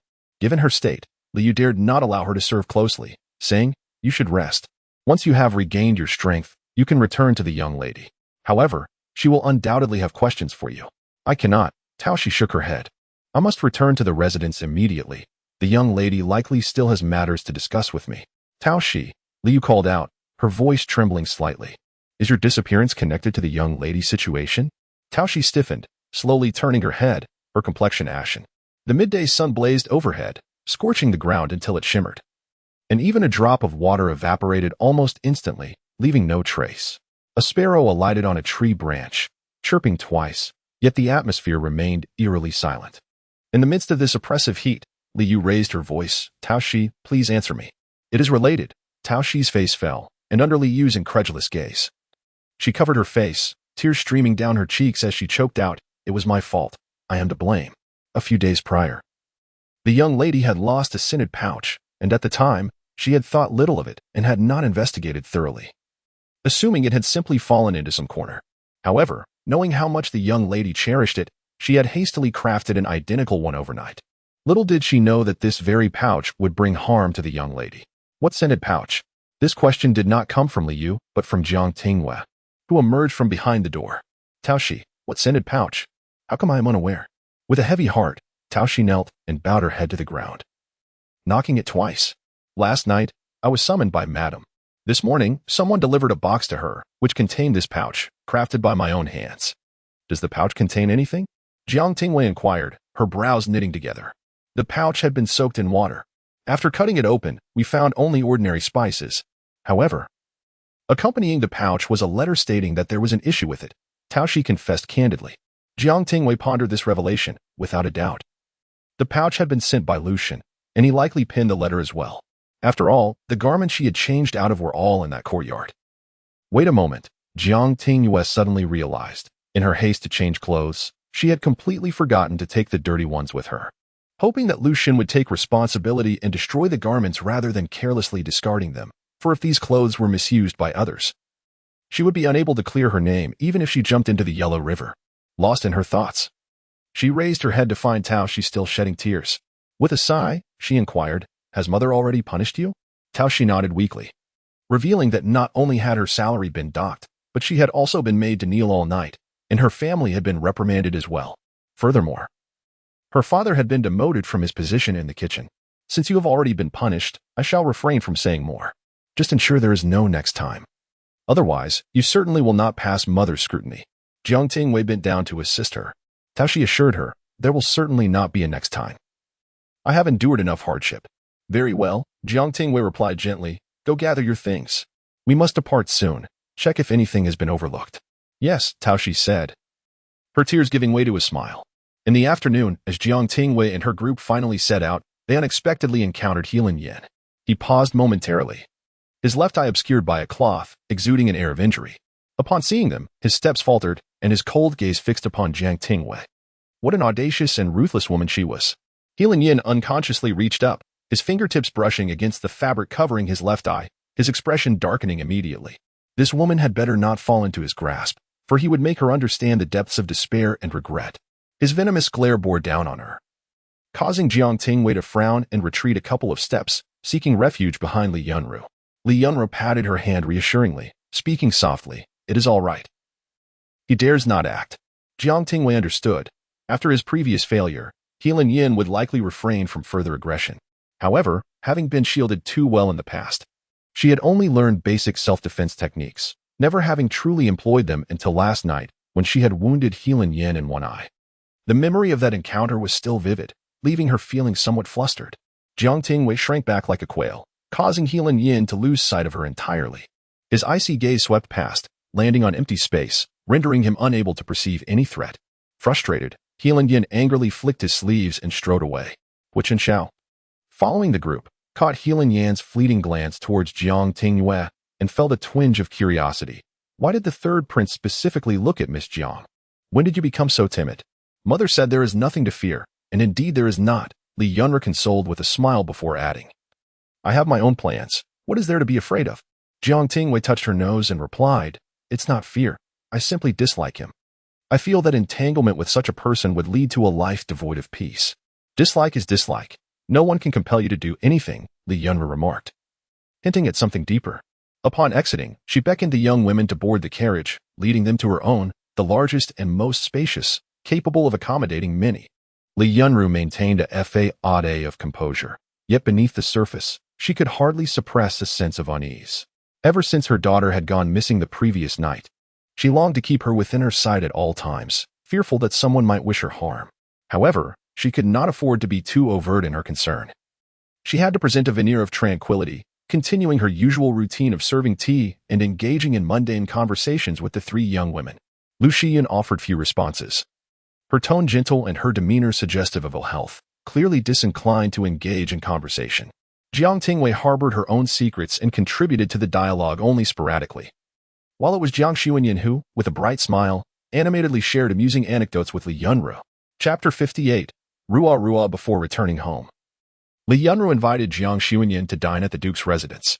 Jiang Xuanyin, with a beaming smile, accepted without hesitation, linking her arm with Jiang Tingyue's. The household was modest in size, and the rules were not overly strict. Typically, Jiang Tingyue would dine in her own courtyard, occasionally visiting her parents. However, with more company today, they gathered in the hall.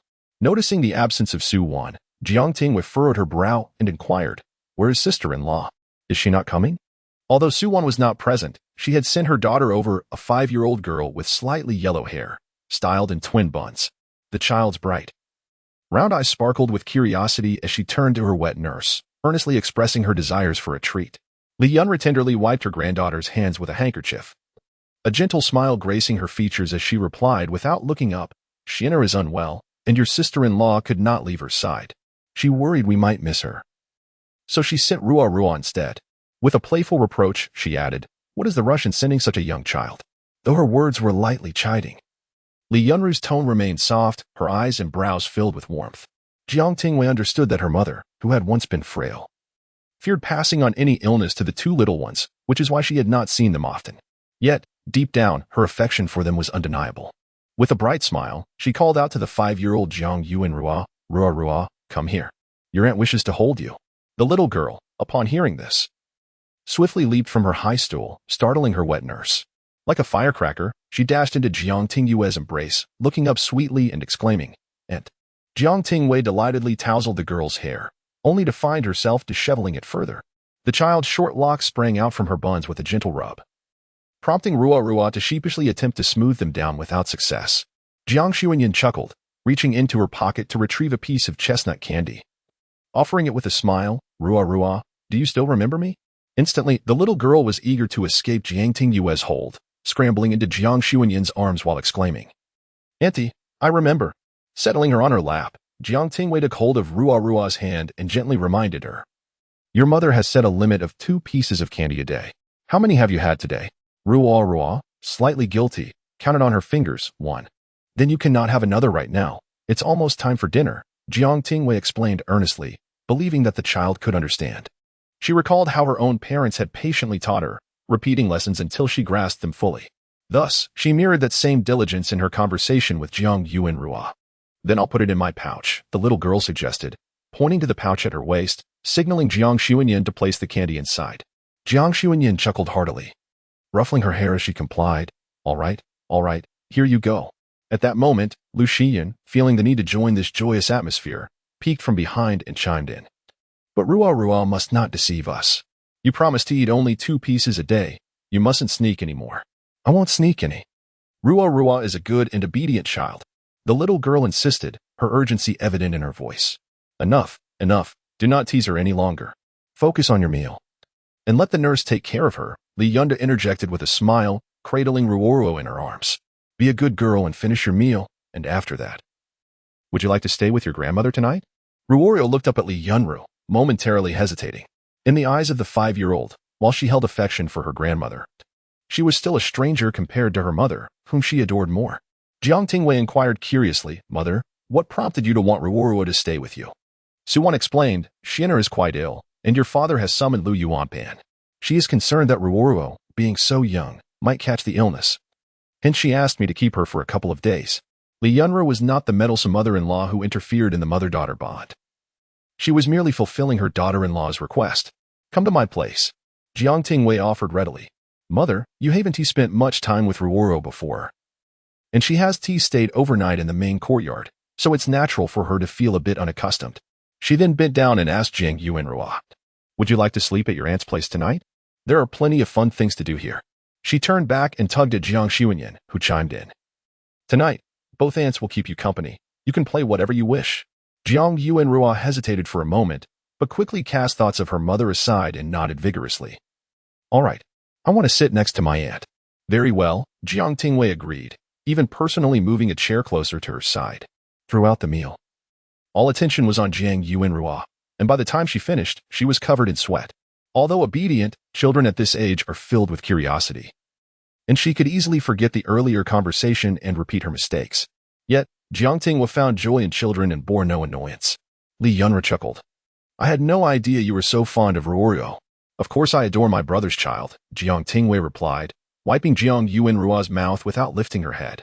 When she was young, Li Yunru often fell ill, and Jiang Shizhong, being young himself, lacked the steadiness he possesses today. Even in his youth, he was quite unconventional. He often worried that if Li Yunru were to pass away without seeing the beautiful landscapes of her homeland, what would become of her? Thus, they traveled far and wide together during those years, returning home infrequently.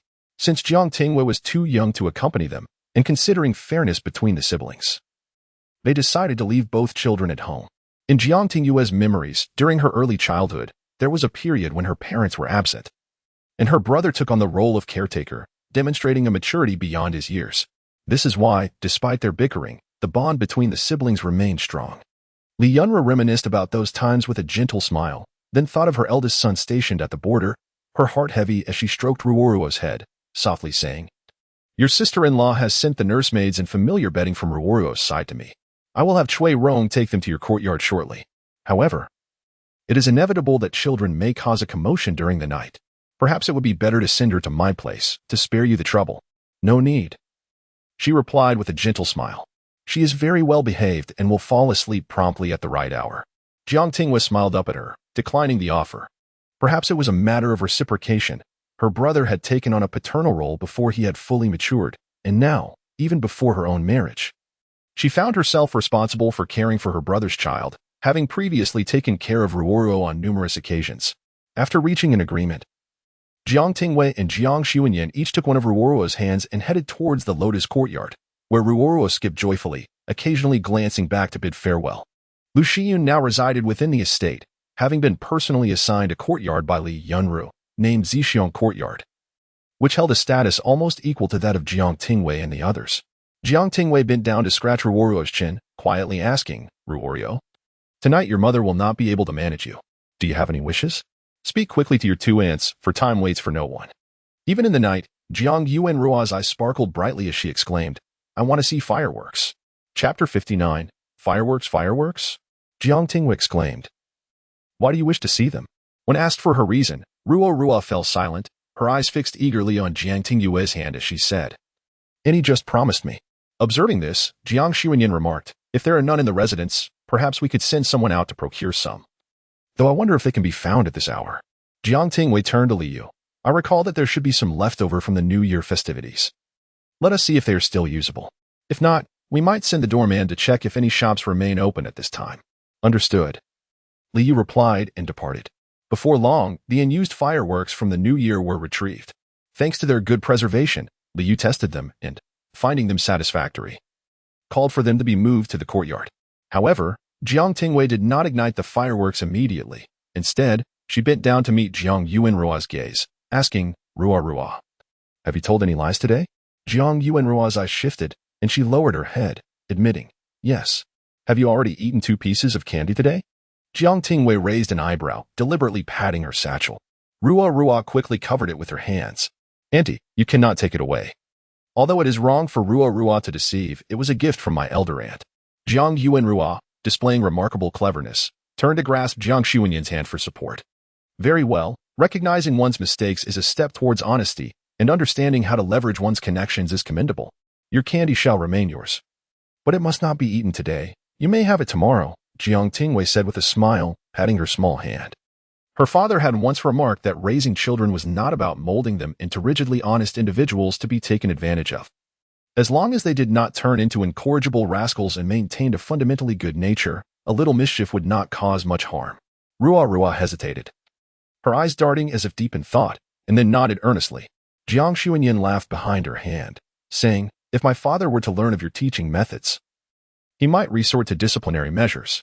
Uncle is too rigid, placing the rules of propriety above all else. Remembering the stern-faced Jiang Shiyang, Jiang Tingyue shuddered slightly and shook her head. Fortunately, Sister Yin, you grew up alongside me. Had you turned out like elder brother or third brother, becoming a replica of uncle, our relationship would certainly not be as harmonious as it is now. Jiang Xuanyin teased, dare you utter such words in their presence? I would not, Jiang Tingyue quickly pleaded. My father has only just managed to ease his relationship with uncle. If I were to say that, they would surely quarrel again. Jiang Xuanyin chuckled and poked her forehead, saying, come on. Rua is waiting anxiously. Jiang Tingyue looked down to meet Rua's large eyes, ruffled her hair, and scooped her up, exclaiming, let us go. Time to see the fireworks. Rua raised her hands in excitement, and Jiang Xuanyin hurried to catch up, worriedly calling out, Tingyue, slow down. Be careful not to drop Rua. At last, the 3 of them sat together on the steps beneath the eaves, gazing upwards as the fireworks blossomed in the sky, one burst after another. Rua, however, kept her eyes closed, earnestly making a wish. My father said he would come home after the fireworks are finished. I hope he returns soon. Xin'er is very ill. I saw my mother crying at night. Father, please come back. Jiang Tingyue was momentarily taken aback. Rua, do you miss your father? Yes. Jiang Yuanrua, with a quivering voice, nestled into Jiang Tingyue's embrace and asked, once the fireworks are over, will father return in a few days? Jiang Tingyue comforted her for a while, inwardly cursing Jiang Chuanbai, that scoundrel, who abandoned his wife and child and caused a 5-year-old to weep for him, truly a despicable man. However, after soothing Rua, she quickly grasped the crux of the matter.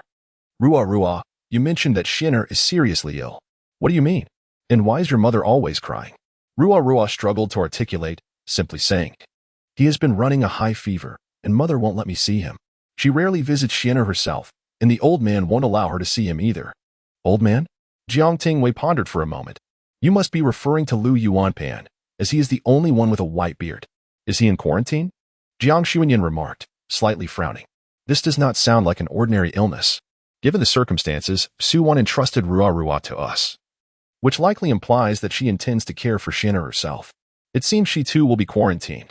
The 2 exchanged a knowing glance, silently agreeing not to disclose the situation to Rua. Jiang Tingyue smiled and suggested, Rua, let us write a letter to your father, scolding him for not returning sooner. What do you think? Jiang Xuanyin added, we can also illustrate it. If you're unsure of what to write, we can draw it together. The 2 endeavored to entertain Rua, engaging her in drawing, paper folding, bead stringing, and shadow puppetry until she was thoroughly exhausted. After tidying up, the 3 laid down on Jiang Tingyue's bed and swiftly succumbed to slumber. Tao Shi quietly extinguished the lamp and, along with Rua as wet nurse, kept watch outside.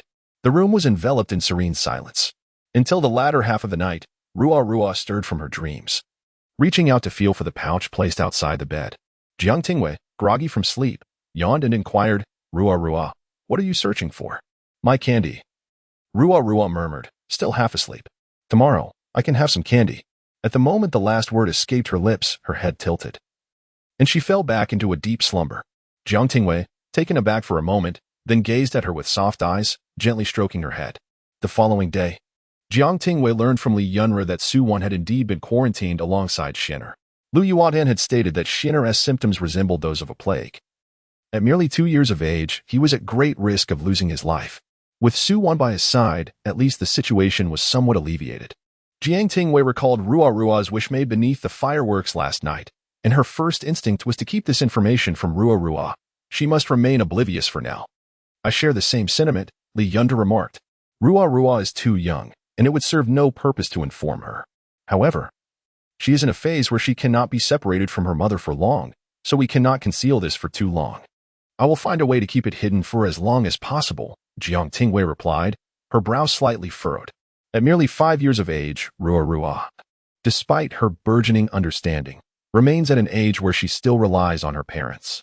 She may grasp the reason behind her mother's departure for the sake of her gravely ill brother, yet deep within her heart, she cannot help but feel abandoned.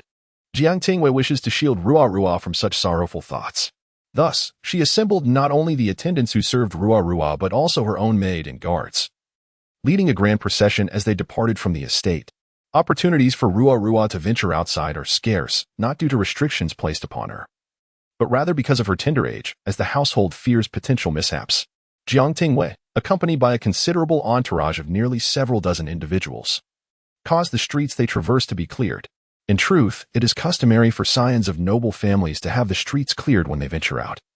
Regardless of the nature of the transaction, ample silver is provided to disperse the crowd, allowing the servants to tidy the area before their passage. In the past, Jiang Tingyue had never orchestrated such an elaborate affair, but today, with a child in tow, she deemed it prudent to proceed with utmost caution and opted for a complete clearance. Chapter 60. The walled city. Jiang Tingyue held Ruoruo's hand as they wandered through the streets, surrounded by familiar faces in a clean and safe yet eerily desolate environment. The stalls along the roadside remained, with shopkeepers eagerly approaching them, smiling warmly and speaking gently to Ruoruo, yet her spirits remained low. After a lengthy stroll, Ruoruo only requested a skewer of candied hawthorn, which was prepared by the household. As she was still too young to indulge in street food, a cautionary directive from Li Yunre that Jiang Tingyue adhered to without question, Ruoruo clung to Jiang Tingyue's leg. Her voice muffled as she asked, Auntie, why aren't there any people outside? It's to ensure your safety. Though Jiang Tingyue felt the same sense of ennui, she bent down and earnestly explained, You are still quite young. When you grow older, just like I am now, you will be able to venture out without such measures. But when my father takes me out, there are so many people. Ruoruo was unconvinced by this reasoning. Jiang Tingyue hesitated to broach the subject of Jiang Chuanbai, knowing it would inevitably lead to thoughts of Su Wan. To divert Ruoruo's attention, she had taken her out early in the morning before she could fully awaken. Initially, Ruoruo had shown some interest, but as they continued to wander, her disappointment deepened. Jiang Tingyue pondered the situation. Her intent was solely to bring joy to Ruoruo. People may be dull, but the absence of them was hardly an improvement. She recalled her own childhood excursions, where she delighted in mingling with crowds. Understanding her niece's feelings, she suggested, How about we go to the walled city to listen to a story? Ruoruo had only experienced storytelling a few times, as there were storytellers at home who entertained children with tales they could comprehend, providing both amusement and a means to pass the time. However, after hearing it a couple of times, she had found it uninteresting. The walled city featured not only storytellers but also dancers and performers, a chaotic blend ill-suited for a child like Ruoruo or a refined lady like Jiang Tingyue. Yet, during her youthful escapades with her brother, she had seen many young girls disguise themselves as boys to frequent such places. She was familiar with the proprietors there, and given her wealth and influence, it would not be impossible to transform the venue into a space suitable solely for Ruoruo's amusement. With a candied hawthorn in her mouth, Ruoruo tilted her head and asked, Are there only our people there? Certainly not, Jiang Tingyue replied, holding her small hand. There will be many others, but we must wait a moment. Let us first rest in the carriage.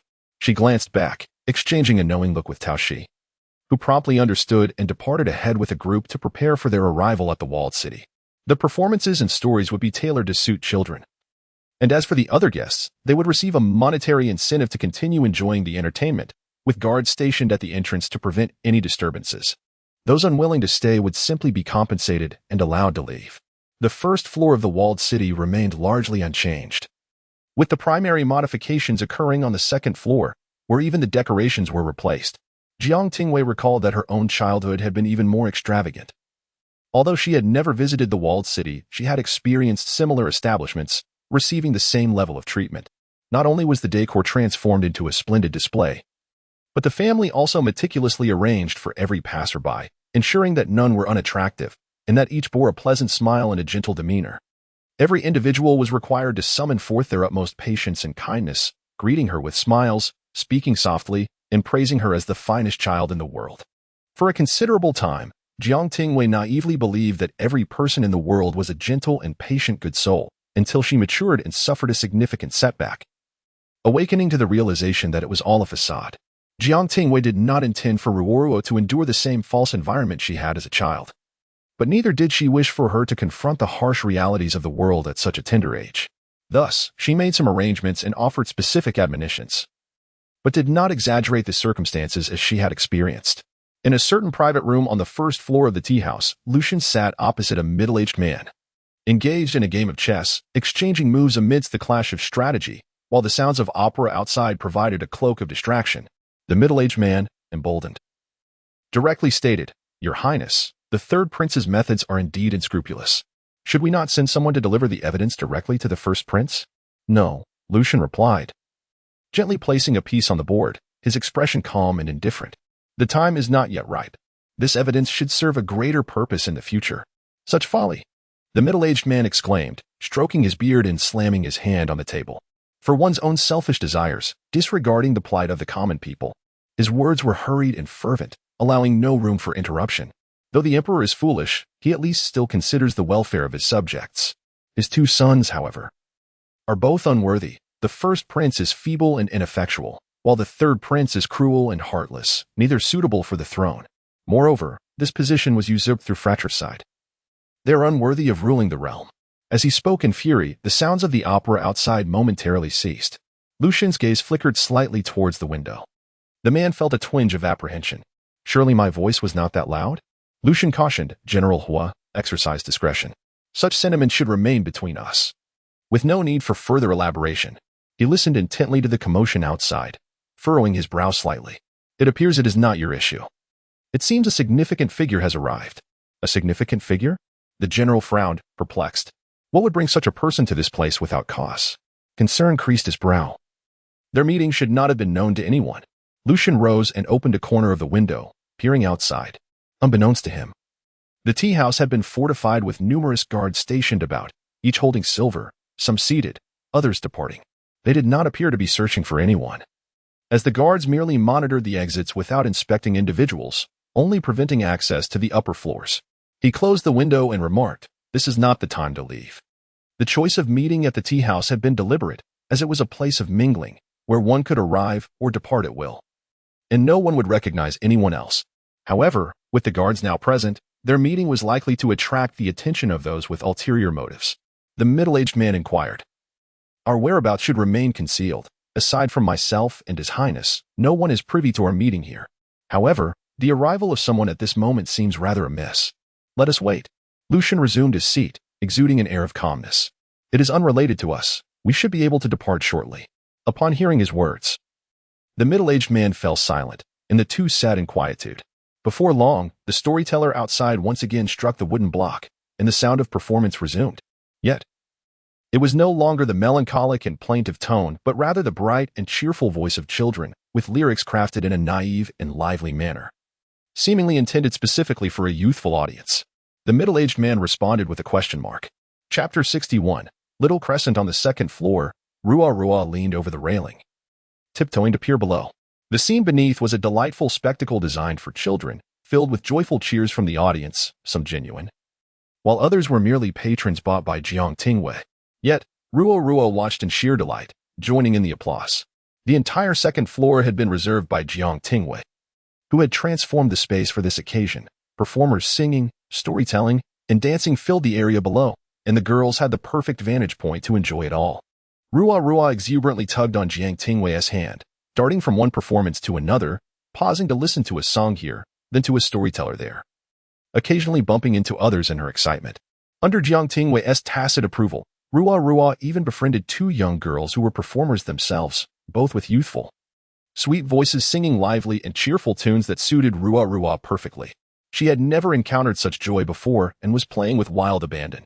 The little girl, seemingly unaware of her own stamina, energetically exhausted Jiang Tingyue, yet she still had the vitality to race about. Leaning against the door, Jiang Tingyue gently fanned herself with a round fan, massaging her temples as she said, Rua, I can't keep up. Don't run too far. You mustn't leave your maid behind, understand? Don't worry, Auntie, I want to wander off, she confidently declared one moment, only to dash away the next. Jiang Tingyue hastily instructed her maids to follow closely. She felt utterly drained despite her resolve. The establishment was filled with Jiang Tingyue's people, ensuring a safe environment for Rua, and the only concern was that she might trip while running too fast. She returned to her table, where Taoshi poured her a cup of tea. On the first floor, shadows flitted about. Soon, there was a knock at the door. Guests, our master requires the use of this establishment today. Whether you choose to leave or stay, there will be a reward. Lu Zhen lowered his gaze, remaining silent. General Hu turned and declared robustly, no need. I will sit for a while and then depart. As footsteps receded outside, General Hu lowered his voice, Your Highness. Something seems amiss. I noticed the guards merely shout orders without disturbing the guests. Those wishing for rewards go to claim them themselves. Why is there someone inquiring at our door? It appeared that someone sought to stir trouble.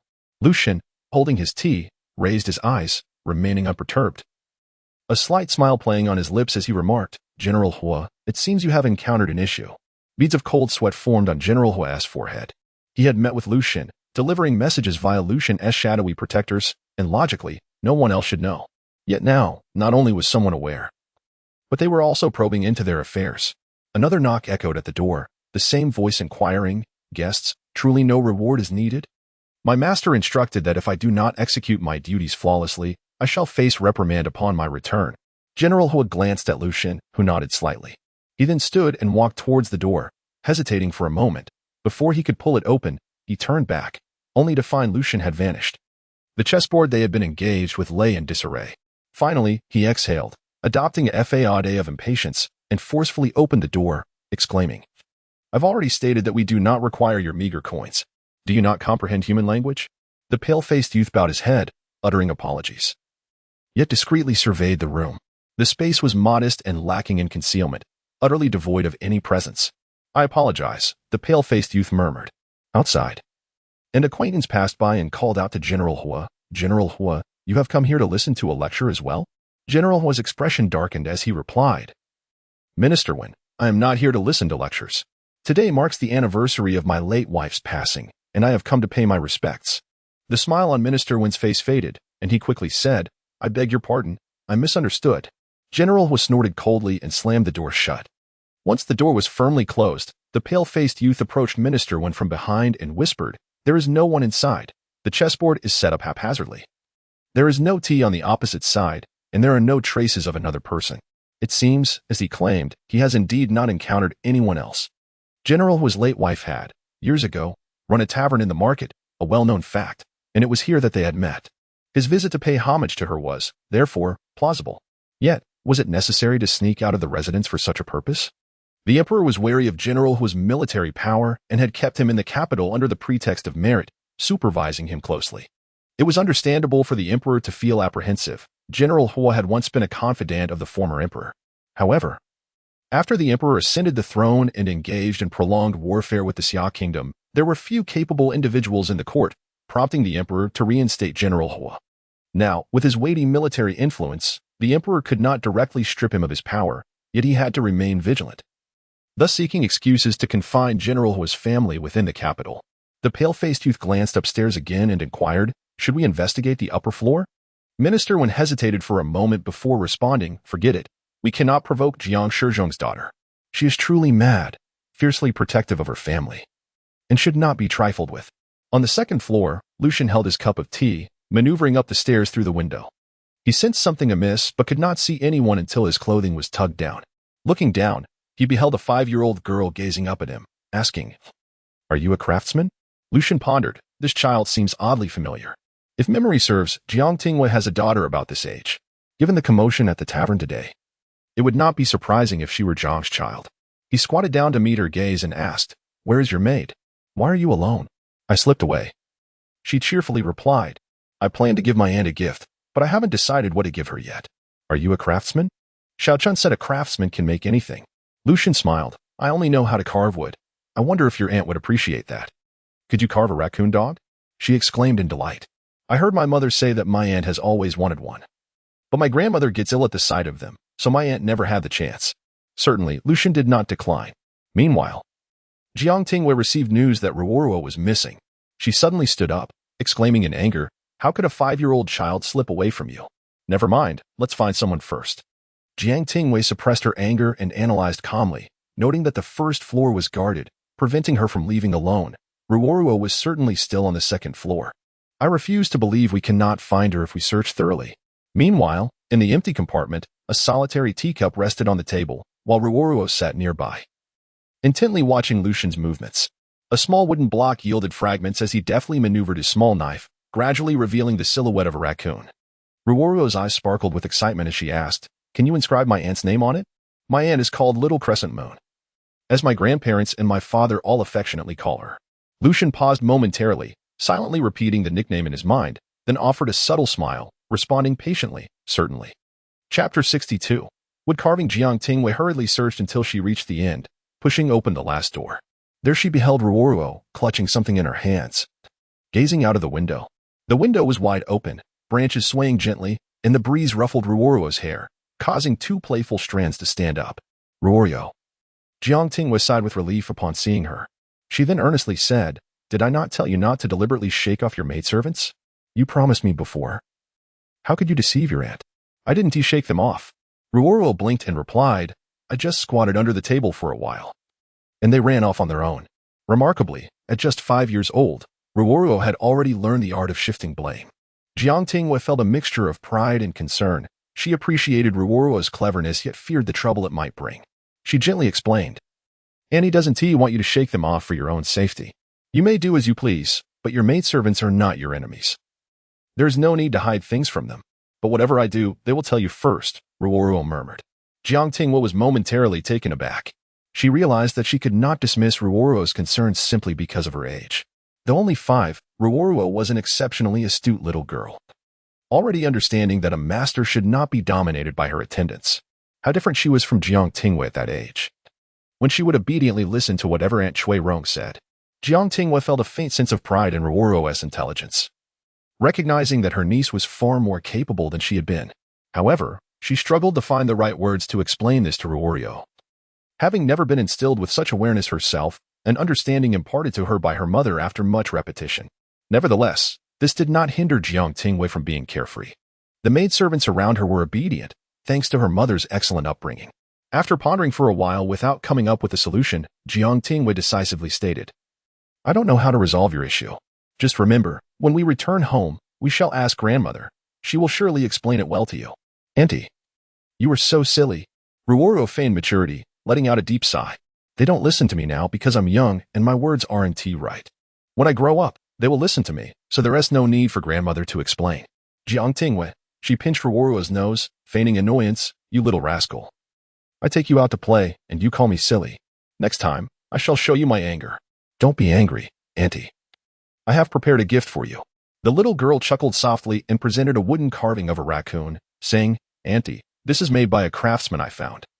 For you." The wooden raccoon was small, fitting snugly in Ruoruo's hands, occupying the entirety of her palms.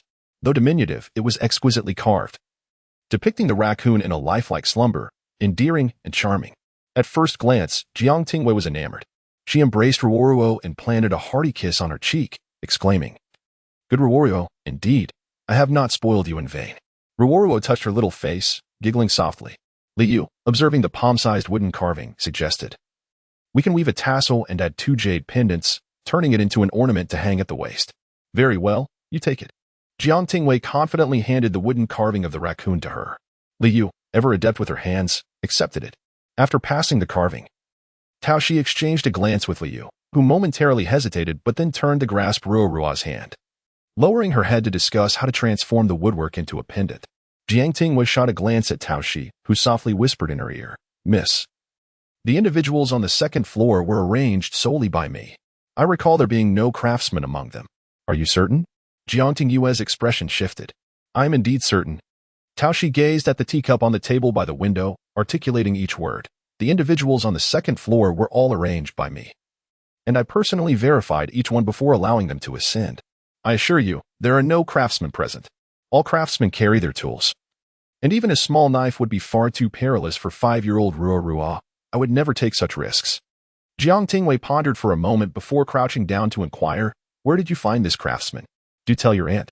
Ruorua, hiding beneath the table, suddenly mentioned a person who flew in from outside. When she asked if he was a craftsman, he affirmed it. Ruorua, ever honest, divulged everything. Jiang Tingyue slightly furrowed her brows, rising to gaze out the wide-open window.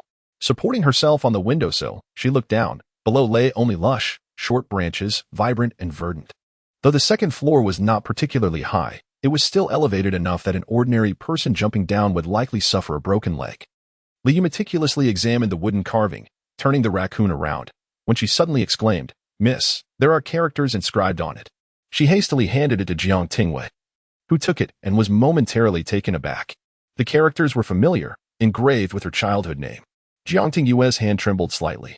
Ruorua looked up, proudly stating, "I had the gentleman carve it. It's Annie's name." Jiang Tingyue. In front of Ruorua, the elders addressed her by her childhood name. So it was understandable that Ruorua did not know her full name, being only 5 years old. Yet, still, Jiang Tingyue gazed at the familiar name on the raccoon, feeling as though the entire carving had become scalding hot, almost too much for her to hold. What could this possibly mean? Jiang Tingyue bit her lip, her heart aflame with indignation. She was protective and would not blame the 5-year-old Ruorua. All her frustration was directed at Lu Zhen. Liu observed Jiang Tingyue's expression and asked, "Shall we still make it into a pendant?" Ruorua raised her hand excitedly. "Of course we should. It's a gift for Auntie. She must wear it every day for me to see." Jiang Tingyue. Her mind raced. And she quickly replied, "Auntie loves Ruorua's gift immensely, so I plan to cherish it carefully. If I wear it constantly, it might get damaged. What if it breaks? It needs to be well preserved." Ruorua, not entirely pleased, questioned, "Does Auntie not want to wear it?" Jiang Tingyue. "Is it that obvious?" "Certainly not. Auntie merely fears it may be damaged." Jiang Tingyue hurriedly explained to placate her. Ruorua, unconvinced, stated, "If it breaks, I'll just give Auntie another one." Jiang Tingyue smiled through gritted teeth. "Oh, my clever little ancestor." The pendant crafted by Liu was a charming raccoon, no larger than a child's palm, with a delightful and endearing appearance. It was intricately woven with red tassels and adorned with 2 delicate white jade pendants, exuding an air of elegance. Under the hopeful gaze of Ruorua, Jiang Tingyue held the wooden carving and sighed deeply, feeling an unusual sensation within her. It all felt rather awkward. The raccoon, sculpted by Lu Zhen himself, bore her childhood nickname, and the thought of wearing it close to her was undeniably intimate. While the item was a personal creation of Lu Zhen, she was reluctant to accept it. Yet, since it was a gift from Ruorua, she found herself unable to discard it, and though she wished to avoid wearing it, she ultimately succumbed to the obligation of adorning it at her waist. Perhaps after a couple of days, when Ruorua had forgotten about it, she would remove it. However, before Ruorua could forget, she unexpectedly encountered Lu Zhen first. Chapter 63. Secrets in recent days, Jiang Tingyue had not afforded Ruorua the opportunity to reminisce about Su Wan, frequently taking her out to encounter various new experiences. Ruorua's mind was entirely occupied with these new distractions, and she was so exhausted that upon returning home, she would fall asleep almost immediately after washing up. Jiang Tingyue initially believed this strategy to be effective. However, she underestimated a child's attachment to her mother, as well as Ruorua's precociousness and understanding. On a day when Jiang Tingyue took Ruorua to enjoy the lakeside and view the lanterns, Ruorua suddenly inquired, "Mother, has something happened? It has been several days. Why has Tishi come to see me?" Jiang Tingyue had anticipated this moment, yet she did not expect it to arrive so soon. "There is nothing amiss," Jiang Tingyue assured her, gently stroking her head. It dawned on her that she had previously misjudged the situation. She thought Ruorua, being young, would remain oblivious to such matters. Yet sometimes, children can perceive more than one might expect.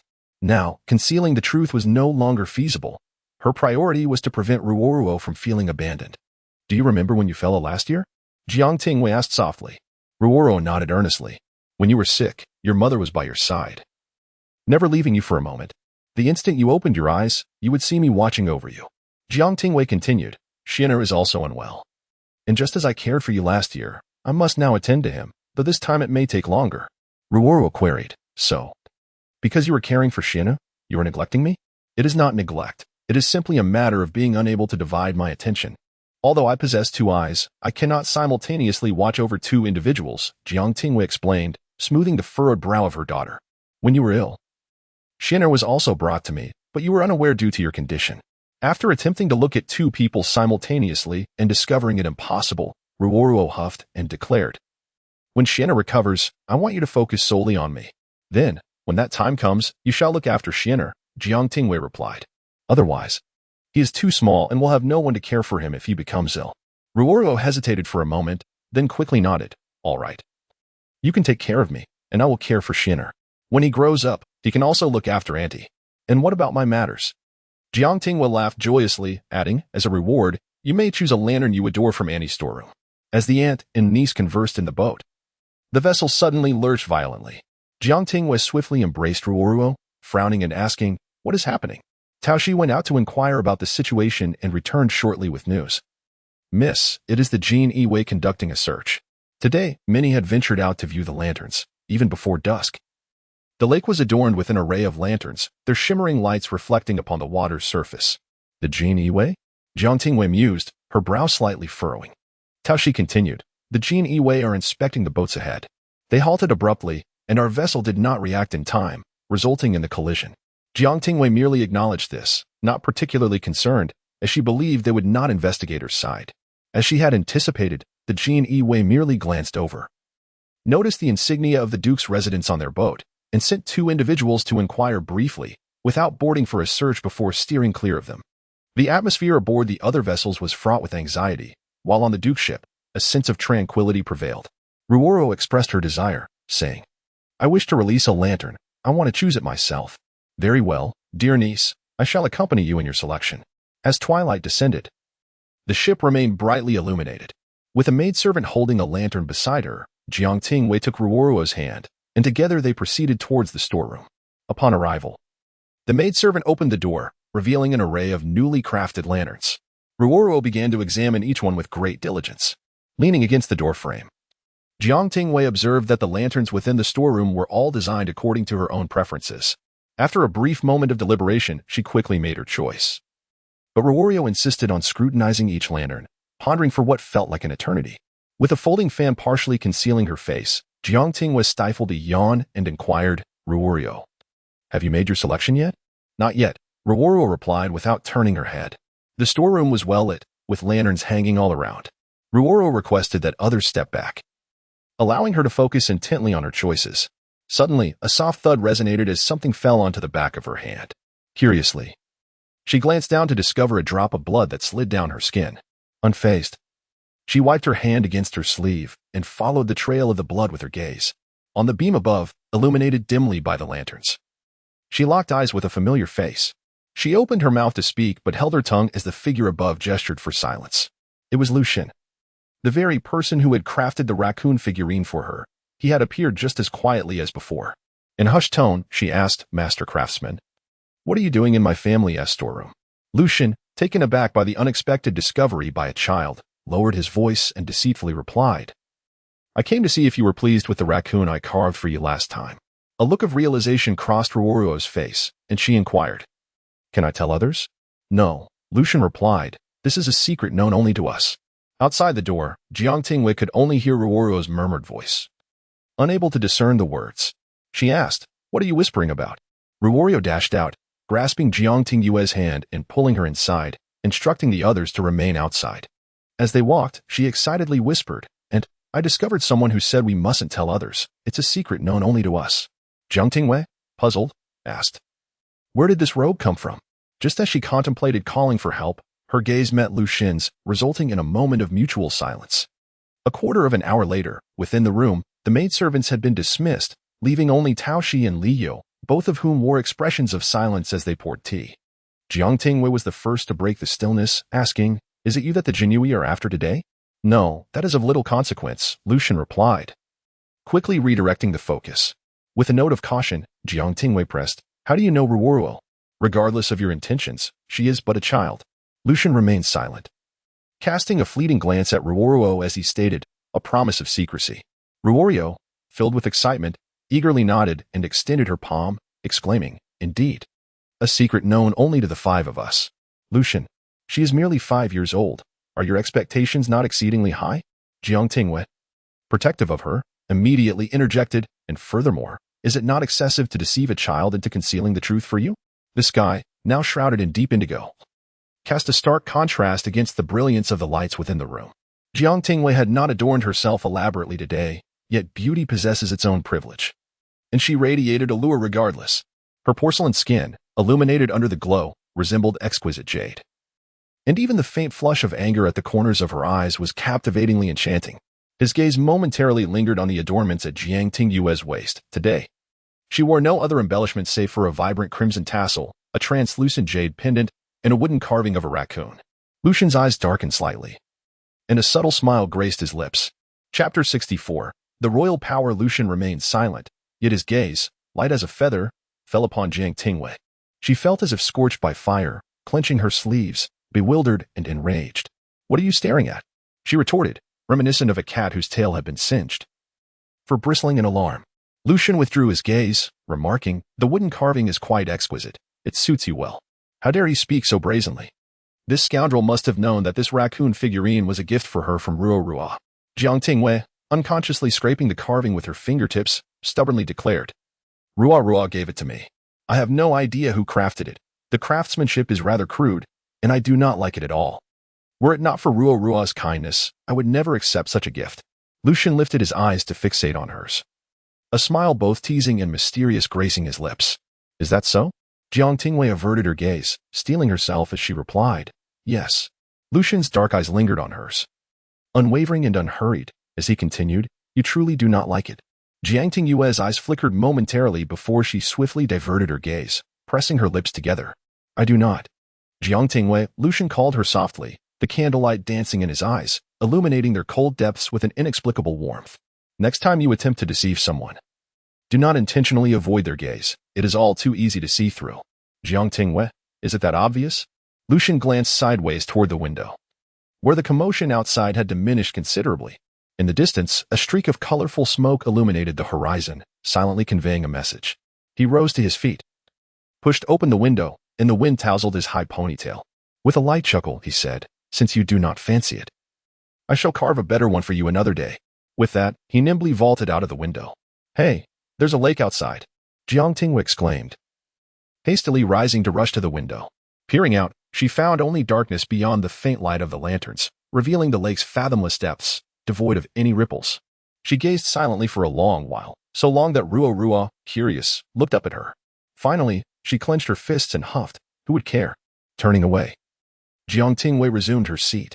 How she spoke softly, the lantern boat parade has begun, Mississippi. Would you like to go see it? Ruoruo tugged at Jiang Tingyue's sleeve and exclaimed, Auntie, let us go watch the lanterns. All right. Jiang Tingyue took her hand, preparing to step outside when she suddenly paused, noticing a spot of blood on Ruoruo's sleeve. Frowning, she inquired, are you hurt? Where did the blood come from? It's not mine, Ruoruo replied calmly. It belongs to the craftsman. Oh. Jiang Tingyue grasped her hand, attempting to wipe the damp cloth against the stain, but it wouldn't come off, leaving her somewhat flustered. Had Lu Zhen been injured? Unable to resist, she glanced back at the wide-open window. The lanterns on the boats illuminated the heart of the lake, their brilliance competing with one another, transforming the surface into a realm of light akin to midday. After watching for a moment, Ruoruo suddenly turned back, leaning against the railing, tiptoeing as she clutched Jiang Tingyue's waist. Jiang Tingyue bent down to lift her, laughing as she asked, what is it, my little ancestor? Auntie. Ruoruo whispered, grasping her clothing. Is that craftsman the one who will be my uncle in the future? Jiang Tingyue was momentarily taken aback, instinctively covering her mouth as she admonished, do not speak such nonsense. However, Ruoruo remained unconvinced, yet Jiang Tingyue did not afford her the chance to respond. There is no however, she retorted, he cannot possibly be your uncle by marriage. Even if your aunt were to remain unmarried for life, she would never consider him. The surroundings fell silent as her words resonated with clarity, echoing on the deck and carried away by the gentle breeze. After witnessing the lanterns, Jiang Tingyue took Ruo out less frequently. Now that Ruo was aware of the truth, it was not prudent to continually take her out. On this particular day, Li Yunra sought her out for a matter, and Jiang Tingyue entrusted Ruo to Tao Shi and another, entering the inner room to converse with Li Yunra. Li Yunra handed her a cup of tea, stating, "Regarding the incident at Hanming Temple, I spoke with your father. The third prince has been punished with 2 months of house arrest. After careful consideration, we have decided to proceed with arranging your marriage." Jiang Tingyue tightened her grip on the teacup and inquired, "Is the punishment truly only 2 months of confinement?" The third prince, He Yin, had already established his residence, and no one outside the palace could restrain him. While it was officially stated as 2 months of house arrest, it did not impede his ability to leave. It was merely a superficial measure to appease the court. Li Yunra rubbed her temples and softly remarked, "Your father mentioned that the emperor's health is deteriorating day by day. The matter of succession has become a significant topic in the court." What she refrained from elaborating was that most court officials supported the first prince, He Jing. However, the emperor's frail condition and growing paranoia led him to distance himself from the first prince and instead favor the third prince, He Yin. Furthermore, the emperor's past with the third princess mother, the favored consort Hui, had once been a source of misjudgment in their youth. While it may not have seemed significant at the time, as the years advanced, the emperor likely began to regret his earlier decisions, thus seeking to compensate the third prince. Yuer, Li Yunra gently grasped her somewhat cold hand. "Do not fret. This will not impact our household. Your father and I believe it is best to settle matters sooner rather than later, for everyone's benefit." "I understand," Jiang Tingyue replied with a smile. Yet, in her heart, she felt a sense of uncertainty. Throughout her life, she had regarded her father as omnipotent. Whenever she faced adversity, she could rely on him for support. However, in every instance, they had only contended against the officials, never truly standing against imperial authority. The incident concerning Princess Mingxia did not count, as they had never truly opposed the princess and her mother. Most often, the princess learned of the circumstances and intervened to reprimand Mingxiao before her father could take action, thus sparing others from censure. He Yin was the emperor's biological son, and her father was a trusted minister of the emperor. Logically, there should be no conflict between them. As a minister, it was his duty to alleviate the emperor's burdens. And the emperor would certainly not wish for a trusted minister to ultimately wield a dagger against his own son. At that moment, she suddenly realized that her father was not invincible. Her reliance stemmed solely from his status as a loyal minister trusted by the emperor. Once the emperor ceased to value him, they would be no different from ordinary nobles. Jiang Tingyue did not wish to place her father in a difficult position. So she gently nodded and said, "I will heed Mother's counsel." Once engaged, perhaps He Yin would no longer linger in her thoughts. Jiang Tingyue had always found it perplexing. In her past life, she distinctly remembered Lu Zhen marrying He Yin as a concubine. Their bond profound and steadfast through life and death. Why, in this lifetime, did He Yin inexplicably fixate on her? Had she committed any actions that diverged from her previous existence? Jiang Tingyue was at a loss, and even in her rebirth. The first encounter with He Yin had taken place at Hanming Temple. She also recalled the matter concerning Lu Zhen. His cousin was likewise betrothed, and she needed to ensure that Lu Zhen owed her a significant favor. Otherwise, should he ascend the throne again in the future, how could she rescue her family?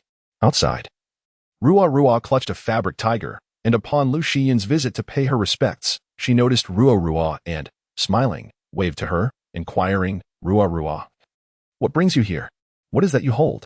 However, upon her gaze landing on the fabric tiger, Lu Zhen's smile faltered, her expression freezing in a moment of stunned silence. Chapter 65. Writing a letter within the confines of the room, Li Yunra had yet to finish her thoughts. She continued, "As for the matter at Hanming Temple, all leads have gone cold. The maid who sought you has passed away. I inquired with Yin, and indeed, that maid was under her command. Is she one of Sister Yan's people?" Jiang Tingyue had initially thought that her confusion that day had led her to be deceived. Li Yunru explained that maid's brother ventured into the gambling house and lost a significant sum. In an attempt to repay her brother's debts, she took a reckless risk. However, whether we investigate or not seems inconsequential. It is evident that the third prince is behind it. What she truly wishes to uncover is who replaced Jiang Tingyue's scented pouch. The residence has been infiltrated to such an extent. Yet we cannot discern how the act was executed, from the origin of the drug to the method of the pouch's exchange. All entries and exits within the estate are meticulously recorded, yet no anomalies are detected. And, just as Jiang Tingyue was conversing with Li Yunru, a loud, youthful voice echoed from outside, followed by Ruo rushing in, evading the attempts of the servants to restrain her. Like a firecracker, she collided into Jiang Tingyue's embrace, causing her to stagger back. Rubbing her waist, she inquired, "What has happened?" "Aunt, cousin has taken Xian'er's cloth tiger." Ruo appeared on the verge of tears. Jiang Yuanxian's condition had not improved, and Su-wan was unable to leave his side. Ruo, longing for her mother and brother, had clung to the cloth tiger as a source of comfort. However, upon acquiring it, it was seized by Lu Zhen under the pretext of wanting to take a look. Jiang Tingyue asked in confusion, "Why would cousin want to take the cloth tiger?" She said she wanted to see it, but then dropped it in the water. "She claims she will return it to me after washing it in a couple of days," Ruo replied, her face contorted in grievance. "I can wash it myself." But cousin insisted on taking it. Li Yunru chose not to intervene in the affairs of the younger generation, quietly listening without uttering a word. Jiang Tingyue pondered for a moment before suggesting, "Then I shall accompany you to find her. We can retrieve it." "All right," Ruo nodded earnestly. Upon their arrival at Zixiang Courtyard, they learned that Lu Zhen had already departed from the estate, accompanied only by Lanxiang. Jiang Tingyue frowned slightly and instructed a servant to convey a message to Lu Zhen, implying that her assistance in cleaning was unnecessary, and that the cloth tiger could be returned directly to Ruo. By the time Lu Zhen returned to the estate, it was quite late. She had brought very few attendants, merely a carriage, with Lanxiang supporting her. Upon hearing the servant's voice, she calmly pressed her fingers to her forehead and replied, "I will send someone to deliver it to Ruo shortly." The cloth tiger, fashioned from fabric that, even when boiled in hot water, was assured by her mother during her lifetime to be safe for adults to handle, still made Lu Zhen hesitant to touch it. She instructed Lanxiang to cut the cloth tiger open, extract the inner fabric, replace it with new lining, and then sew it back together. After boiling it once more, she arranged for it to be sent back to Ruo. Ruo gazed at the damp cloth tiger, lost in thought for a considerable time before she personally set about drying it. She felt no anger. Instead, she visited daily, waiting for the cloth tiger to dry in the sun and regain its fluffy softness before she would embrace it in her bed each night. New developments have emerged from Su-wan's side. Xian'er's condition has stabilized, and with a bit more time for recuperation, she is expected to recover fully. Ruo has been taken to Li Yunru's residence, where she will receive timely updates regarding Su-wan. With this, Jiang Tingyue found herself with some leisure time, and idleness led her to once again contemplate matters concerning Lu Zhen. June had arrived, the heat was oppressive, and the evening breeze still carried remnants of warmth. Clutching the letter in her hand, Jiang Tingyue made her way to her backyard, feeling along the wall. After counting 12 steps from left to right, she located a small opening and slipped the letter inside. This passage had been deliberately created for the purpose of correspondence. She had often utilized it in the past, sending messages that would eventually reach Lu Zhen, though replies were scarce, usually consisting of mere fragments of words. Now, after a lapse of over 3 months since the last refusal of gifts, Jiang Tingyue had reopened this secret channel of communication. Unsure if her letter would reach Lu Zhen by the following day, a more straightforward approach would have been to send a formal invitation to the Lu residence. But Jiang Tingyue had attempted this before, only to receive word that Lu Zhen had left the capital for quite some time. Yet, she distinctly remembered having seen him in the capital. Regardless, she understood that openly inviting Lu Zhen would yield no results. She could only devise a way to extend her invitation discreetly. Would Lu Zhen come? If not, it mattered little, as long as he could read her letter. Ideally, she hoped he would act upon her carefully crafted suggestions. The contents of the letter were the result of several days of meticulous planning, outlining a strategy to separate the couple. She believed her logic was sound, her writing coherent, and her methods effective, ensuring that Lu Zhen would succeed in dismantling the bond between Qimei and her ill-fated brother, ultimately winning the heart of the beauty. The following day, Jiang Tingyue received a response. Rather than penning a dedicated reply, Lu Zhen had annotated her letter in red ink with a few terse remarks that completely dismantled her plan. Most critically, upon reading his comments, Jiang Tingyue found a semblance of validity in his reasoning. Indeed, her plan was riddled with flaws. At the end of the letter, perhaps sensing his words were too harsh, Lu Zhen offered a gentle appraisal of her writing's merits, encouraging her to continue her efforts. Jiang Tingyue was left speechless. What could she do? The arrow had been loosed, and there was no turning back. She had to finish her correspondence, ensuring Lu Zhen owed her a significant debt of gratitude. After racking her brain and taking her time, she spent another 5 days composing a second letter. Yet, once again, It was returned the very next day, with further critiques targeting her plan. Jiang Tingyue was undeterred. She was determined to devise the perfect strategy. Engaging in this endeavor with Lu Zhen, she pressed on and even enlisted Jiang Xuanyan to brainstorm ideas. Although Lu Zhen had not officially returned to the capital, the rapidity with which he received letters suggested he was indeed present, though she was perplexed by his reluctance to make an appearance. By the end of June, Lu Zhen had still not returned to the capital, yet numerous events had unfolded in the city, even reaching the ears of someone like Jiang Tingyue, who seldom ventured out. Among these tidings was the news of the emperor's declining health. The emperor was gravely ill, yet he insisted on visiting the palace, entrusting matters of the capital to the crown prince while personally escorting the third prince to the royal retreat. This decision was perplexing. Though he professed to favor the crown prince, he chose to accompany the third prince, whose treatment rivaled that of historical heirs apparent. Conversely, if he indeed prioritized the third prince, the responsibilities assigned to him paled in comparison to those of the crown prince. Jiang Tingyue had caught wind of some rumors but dismissed them, feeling a sense of relief upon hearing that the third prince would be retreating to the palace for the summer. It was also at the end of June that Jiang Yuanchuan's health had finally improved, and Su Wan was ready to take him back to their residence, much to the delight of Ruoruo, who had not seen her mother for over a month.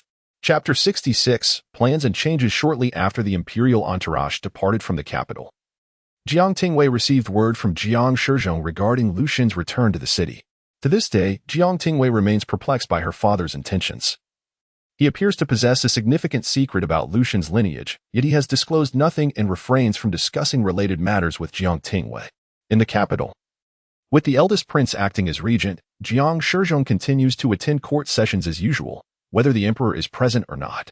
The memorial regarding Lu Zhen's successful investigation into the corruption case was submitted in the name of the eldest prince to the imperial residence. However, the emperor has not offered any response. Other state affairs proceed as normal, while Lu Zhen's matters seem to linger in limbo.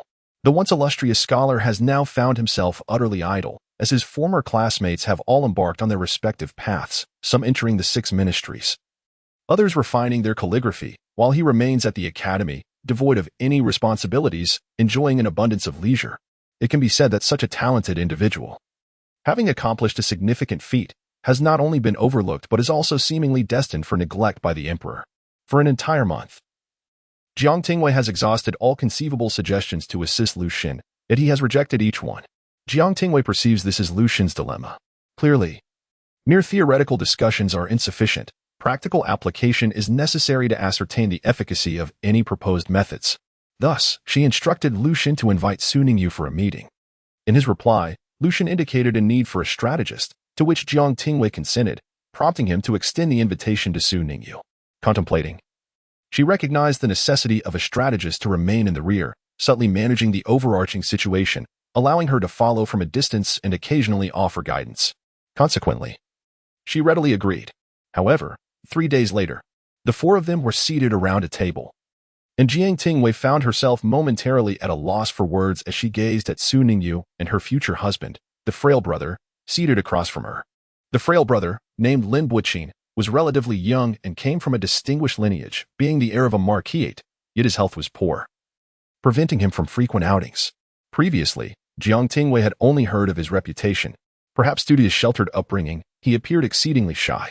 As for Su Ningyu, seated directly opposite Jiang Tingyue, she bore a resemblance to Yu Mingzhao, both exuding an air of scholarly grace. However, while Yu Mingzhao radiated a certain aloofness, Su Ningyu emanated a colder demeanor, marked by a profound sense of detachment, akin to frost settling on a winter dawn, piercingly frigid. The two exchanged brief greetings. This was not Jiang Tingyue's first encounter with Su Ningyu, yet it was indeed the first occasion she scrutinized her so clearly. In her previous life, she had met Su Ningyu during a rainy night when Lu Zhen brought her back. The dim lighting had only allowed for a fleeting glance before Lu Zhen escorted Su Ningyu to another residence. Observing her now, Jiang Tingyue reflected that the portrait of Su Ningyu hidden away in Lu Zhen's study was perhaps not entirely accurate. The figure in the painting appeared gentle as water, while Su Ningyu was as cold as frost. It seemed that this was the image Lu Zhen held of her in his heart. The 4 of them were not particularly loquacious, and the atmosphere inevitably became stilted. Unable to endure the silence, Jiang Tingyue sought an excuse to pull Lu Zhen aside and questioned him. I instructed you to invite Su Ningyu. Why did you invite Lin Buqin as well? Who in their right mind would undermine someone else's future fiancé in front of him? Lu Zhen replied, They are already betrothed. A private meeting with Su Ningyu would inevitably harm her reputation. Jiang Tingyue? Thus, you have involved me, but you also wish to include her future fiancé? How considerate of you. Jiang Tingyue let out a cold snort in her heart and continued, let us proceed according to my plan. I assure you it will prove beneficial. Lu Zhen, maintaining an impassive expression, inquired, which plan are you referring to? Over the past month, she had drafted numerous plans, all of which Lu Zhen had dismissed. The latest one, however, she had intentionally withheld from him until now, unveiling it before him.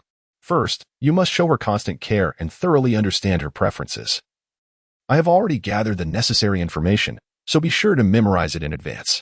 Furthermore, I have reserved a table at Tianxiang Pavilion. You must perform well there. If young Master Lin has any objections, I will handle them for you. Lu Zhen's expression remained frosty, and he did not respond. Jiang Tingyue cast a glance at him and asked, did you understand? Lu Zhen pressed his fingers to his brow and replied coldly, I understood. Very well. Jiang Tingyue said as she carefully tucked the plan back into her sleeve. This plan was meticulously crafted, drawing from the combined wisdom and experience of Sister Yin and Lord Zhou, ensuring that Lu Zhen would successfully win over his beloved. As for young Master Lin, Jiang Tingyue felt a twinge of guilt, but she desperately needed Lu Zhen's commitment and could only apologize to him for the time being. If blame must be assigned, it ought to fall upon Lu Zhen for insisting on including Lin Buqin. At Tianxiang Pavilion, to encourage Lu Zhen to perform admirably, Jiang Tingyue deliberately refrained from pre-ordering dishes, opting instead to allow him to order in front of Su Ningyu. Lu Zhen did not consult the menu, but instead directly named the dishes he desired, prompting the staff to prepare them. The more Jiang Tingyue listened, the more she felt uneasy. It seemed that the dishes Lu Zhen selected were all her favorites. Stealthily, she peeked at the preference list for Su Ningyu she had prepared, only to find a minimal overlap. Wait a moment. Jiang Tingyue quickly interrupted Lu Zhen, discreetly handing him her prepared notes while whispering, are you sure you're not mistaken? Is that so? Lu Zhen glanced down at her notes and tucked them into his sleeve. Jiang Tingyue exclaimed, hey, return that to me. Unable to ask outright, she tugged at Lu Zhen's sleeve beneath the table, calling out to him softly. Her notes contained not only Su Ningyu's preferences but also details of what Jiang Tingyue excelled at and what she did not, all meticulously arranged to enhance their opportunities for private interaction. Lu Zhen, however, ignored her pleas. Jiang Tingyue gritted her teeth, infuriated by his indifference. Across the table, after Jiang Tingyue had called for a halt, Su Ningyu took the menu, tilting her head while quietly discussing further orders with Lin Buqin. Their tastes were remarkably similar, and amidst their laughter, they ordered several dishes for one another. Jiang Tingyue felt as though she were crafting a wedding gown for another. However, she reassured herself, for there was still Plan B. She swiftly opened her plan again. Plan B was to identify areas where the other was less proficient and, through teaching, increase opportunities for private moments and foster closer contact between them. She had sent someone to investigate Su Ningyu, and Jiang Tingyue was aware that she was not skilled in horseback riding. As for Lin Buqin, he was frail and often ailing, suggesting he too lacked equestrian prowess. It seemed quite fitting to have Lu Zhen teach her. This was the ideal scenario Jiang Tingyue envisioned, yet she did not anticipate that Lin Buqin, a sickly young master, could actually ride. Clutching the schedule in her hand, Jiang Tingyue stood beside Lu Zhen at the edge of the horse arena, watching Lin Buqin assist Su Ningyu onto the horse and patiently instruct her on how to manage the reins. The intimate guidance inevitably led to accidental brushes against the previously aloof and icy demeanor of Su Ningyu, which finally began to dissipate. A faint blush crept upon her cheeks as she murmured her thanks. Lin Buqin appeared momentarily taken aback, his face flushing as he lowered his gaze. Jiang Tingyue took a deep breath, exasperated, and inquired, so you invited Lin Buqin here solely to sabotage my plan? Lu Zhen cast a gentle glance her way but remained silent. Jiang Tingyue felt a surge of frustration. Had Lin Buqin not been present, her plan would have undoubtedly succeeded today. Chapter 67, The Fool Without Exception. The series of plans devised by Jiang Tingyue to facilitate the union of Lu Zhen and Su Ningyu ultimately served to adorn Lin Buqin's wedding attire. She stood at a distance, arms crossed, her gaze lingering on Lin Buqin with a melancholic intensity. Lu Zhen, with a slight furrow in his brow, unexpectedly broke the silence, inquiring about her next move. Jiang Tingyue retrieved the plan she had painstakingly crafted over 2 sleepless nights, shook it lightly, and let out a sigh as she continued reading. It was gone. She lamented her disillusionment. Lu Zhen's brow twitched, a faint, icy smile gracing his lips as he remarked, I told you. Your plan is flawed and will not succeed. It is due to your incessant second-guessing, worrying about this and that. A flicker of irritation ignited within Jiang Tingyue. If he favored Su Ningyu, the best course of action would not be her convoluted schemes, but rather a straightforward confession. The gentle breeze rustled the leaves, and the distant clamor seemed to fade away, leaving Lu Zhen with only the soft whisper of the wind caressing the treetops and the girl's half-petulant, half-accusatory complaints. He turned his gaze, his dark eyes locking onto hers, and suddenly asked, even if she wishes to marry another, should she not be informed? Of course, Jiang Tingyue replied, biting her lower lip, suddenly reminded of her past life. Although her previous existence had not culminated in a happy ending, she had indeed loved Lu Zhen, disregarding the conventions of noble women to boldly express her feelings, and ultimately, he had married her. While she understood that a forceful approach might not yield sweet results, she had at least managed to grasp a semblance of happiness rather than languish beneath the tree, yearning for unattainable fruit. Turning to him with resolute determination, she asserted, "You must tell her. She is not a deity who can hear your unspoken thoughts. If you do not take the initiative to express yourself, even if she approaches you, she will remain oblivious to your true feelings. If you voice your affections, should it blossom into something beautiful, that would be wonderful. If not, at least you can hold your head high without regrets." Is that so? Lu Zhen pondered, yet moments later, he shook his head, declaring, "In my world, there is no such thing as success or failure. Whatever he desired, he would attain by any means necessary." Jiang Tingyue turned her head, catching a glimpse of the profound darkness within his gaze, which seemed to ensnare her heart. Suddenly breathless, she hastily averted her eyes and murmured, "Ultimately, you should simply tell Su Ningyu. Perhaps she harbors feelings for you as well." With that, she pivoted and departed. Lu Zhen watched her retreating figure, his gaze deepening. After a day of excursions, none of Jiang Tingyue's plans bore fruit, and instead, she helplessly observed the growing closeness between Su Ningyu and Lin Buqin, nearly overwhelmed by despair. Even on their return home, when Lu Zhen rode alongside her, she could no longer contain her frustration and lifted the curtain, asking, "Are you not going to see Su Ningyu off? Why accompany me? I am not without guards." Lu Zhen replied calmly, "Lin Shizhi will escort her." "Will you not even contest that?" Jiang Tingyue exclaimed, lifting the curtain higher. She truly struggled to comprehend Lu Zhen's mindset. While he professed that in his realm there was no concept of success or failure, he refrained from taking any action, unwilling even to vie for Lin Buqin, rendering his eloquent words little more than empty rhetoric. The crux of the matter lies in his ability to converse with Su Ningyu. Yet, what purpose does that serve? Lu Zhen did not overlook the disappointment etched across her face. His expression turned cold as he closed his eyes briefly and sighed, "Jiang Tingyue, you are a fool." With that, he reached out and lowered the curtain that Jiang Tingyue had just lifted. By the time she raised it again, he had already mounted his horse and moved ahead.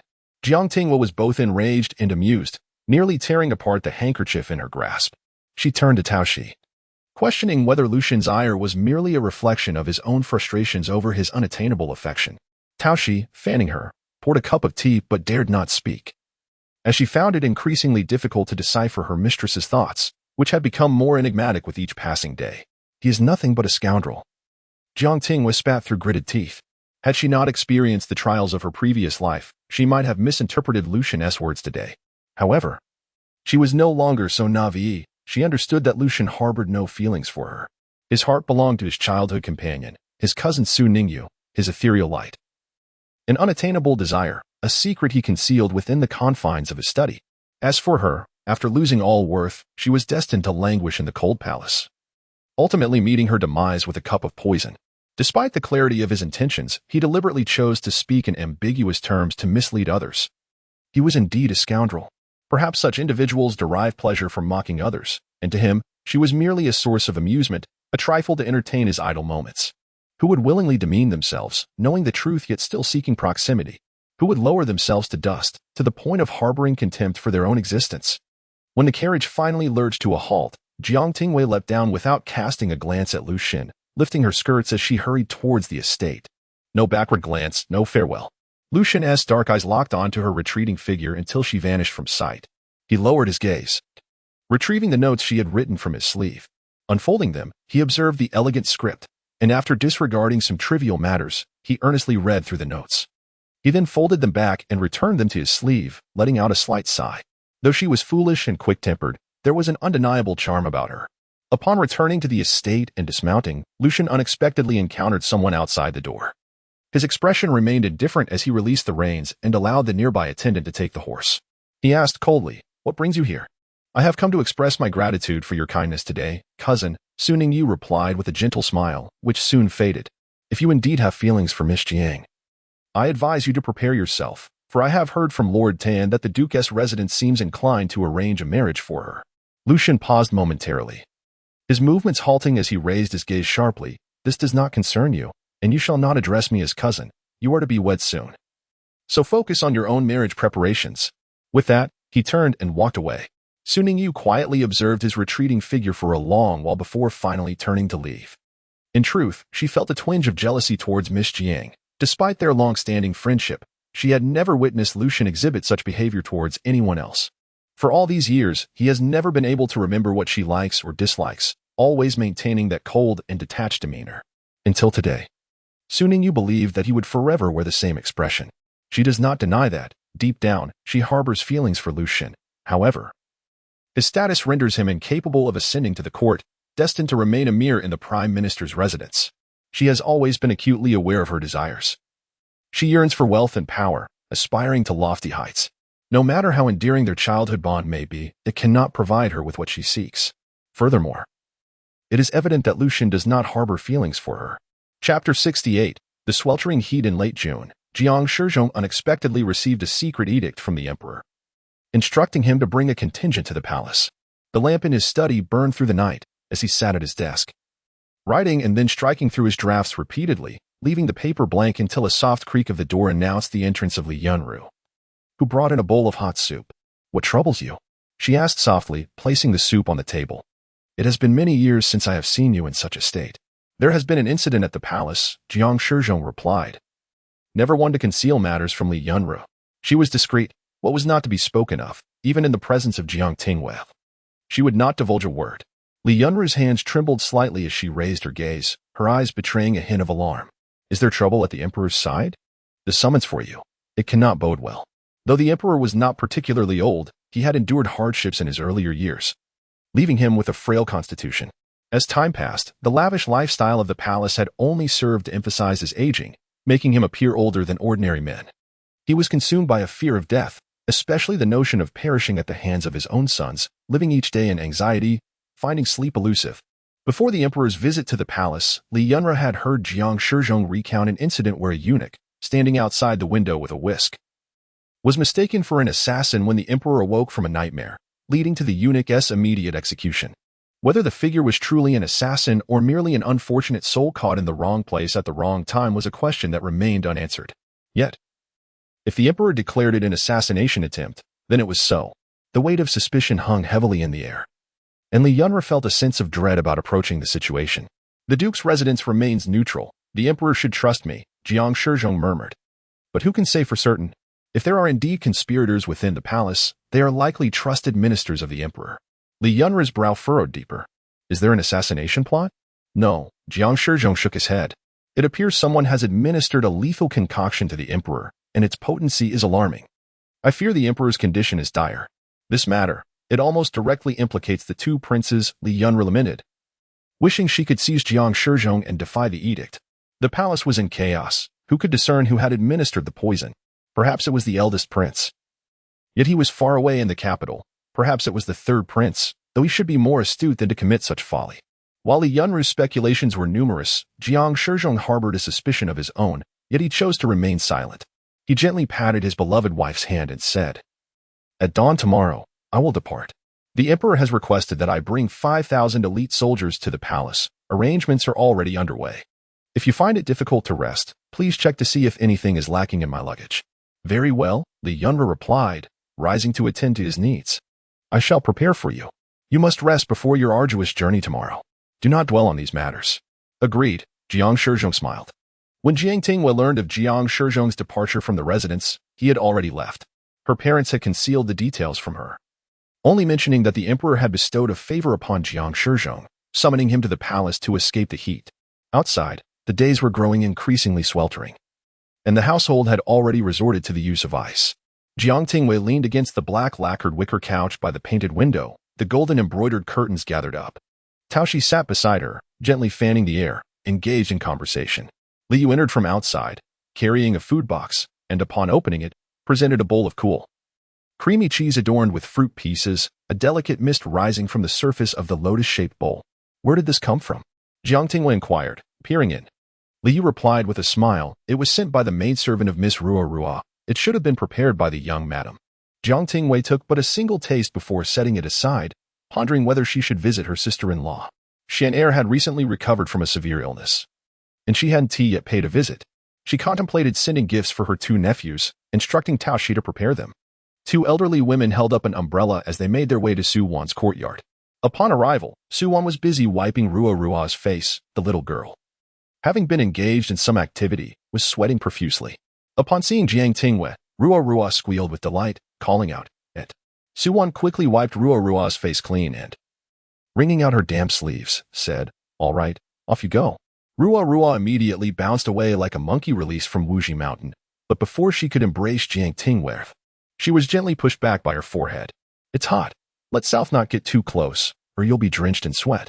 Upon entering the room, Jiang Tingyue noticed it was not much cooler inside. Frowning, she asked, "Haven't you used any ice?" Rua looked up, her little face scrunched in distress.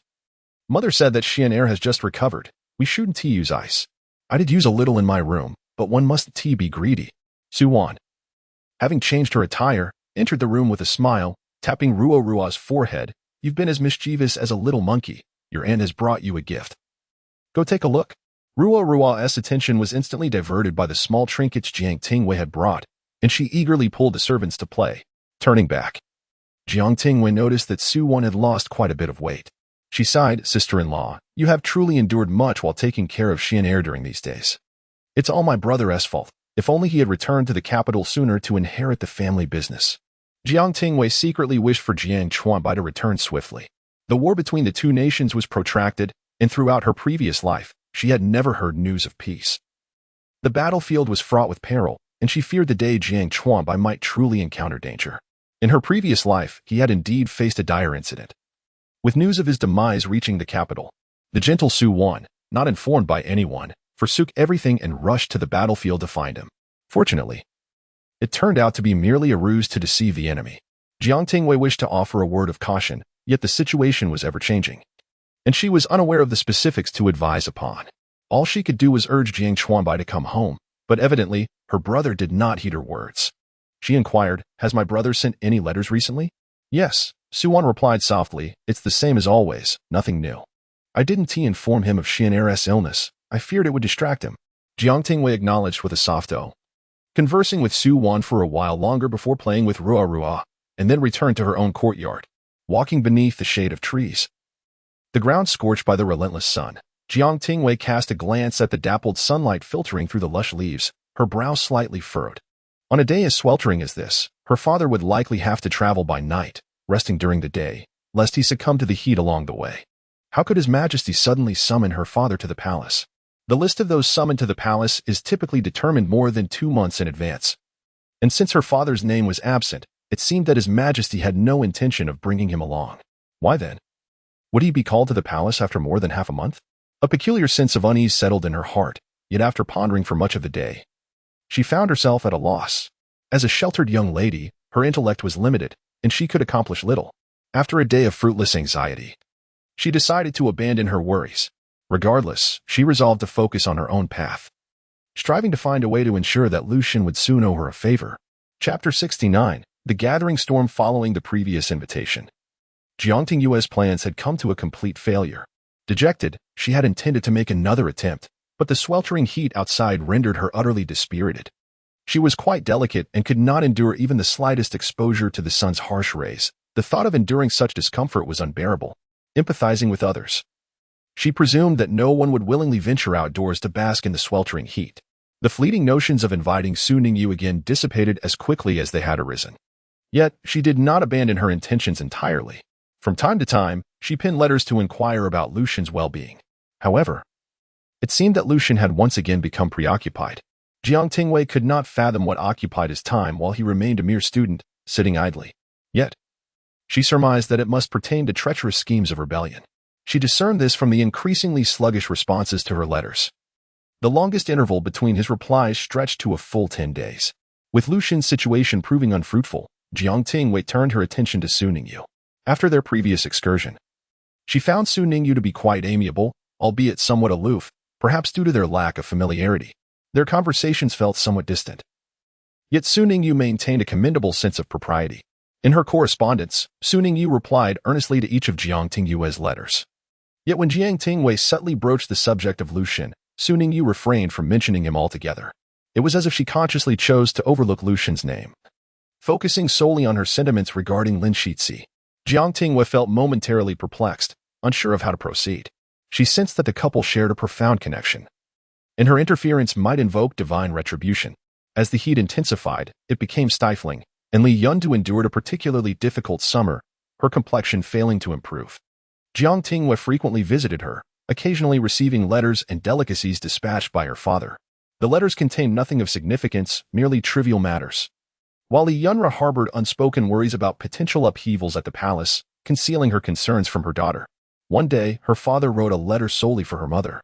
Jiang Tingyue was unaware of its contents, but that day, Li Yunru swiftly resolved that the heat was unbearable, and they should retreat to the countryside for respite, allowing them to enjoy 2 months of leisure rather than subjecting themselves to suffering while their father enjoyed the comforts of the capital.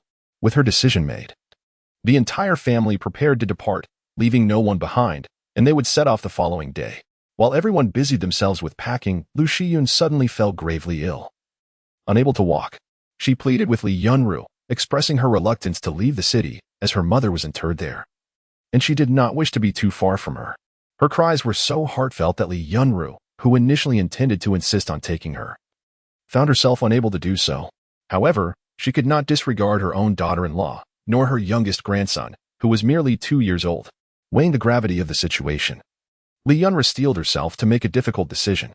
After much contemplation, she left Lu Shiyun with sufficient guards and instructed her to focus on her recovery, advising her to avoid brooding over her troubles, assuring her that the guards would remain by her side.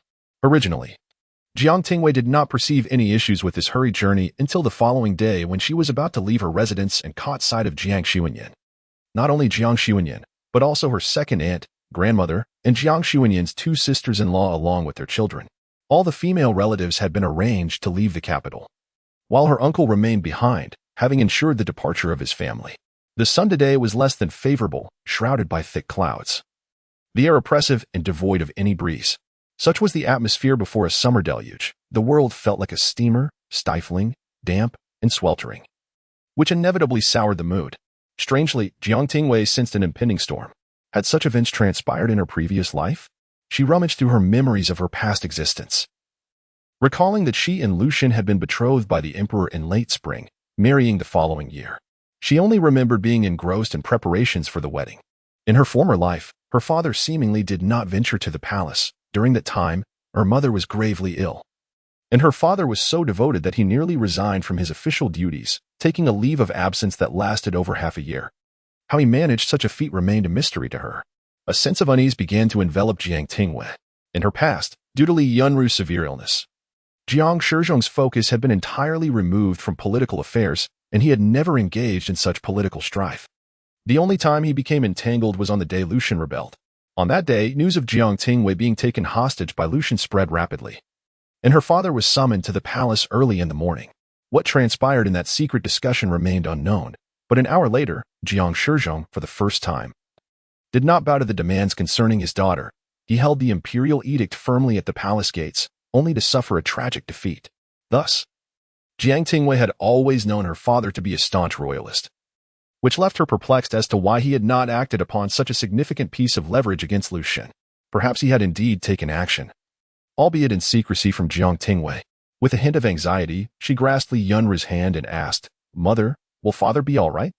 The rebellion occurred in the 20th year of Chongzhen's reign, still 5 years away, yet why did she feel as if the struggle for imperial power had already commenced? "No," Li Yunru replied gently, smiling. "What made you suddenly think of your father? He is formidable. Nothing will happen to him." "Then why are we abruptly going to the other estate?" At times, Jiang Tingyue's perceptiveness shone through. "Because of Xian-er," Li Yunru said, affectionately patting her head. "Xian-er has just recovered from his illness. The physician advised against using ice due to his tender age and fragile constitution. Excessive heat would also be detrimental. After much contemplation, I thought it best for your sister-in-law to take him to the estate for cooler weather, but then I thought, why not all go together?" It seemed reasonable enough. What about Sister Yin and second aunt? Are they also going to avoid the heat? Jiang Tingyue inquired. Yes. Li Yunru's expression was devoid of any fissures, her smile radiant. I mentioned to your second aunt that it would be lively with more company.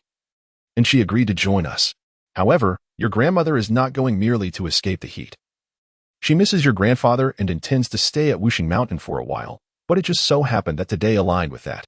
At the mention of her grandmother, the last remnants of Jiang Tingyue's doubts vanished completely. Grandmother and grandfather share a profound bond.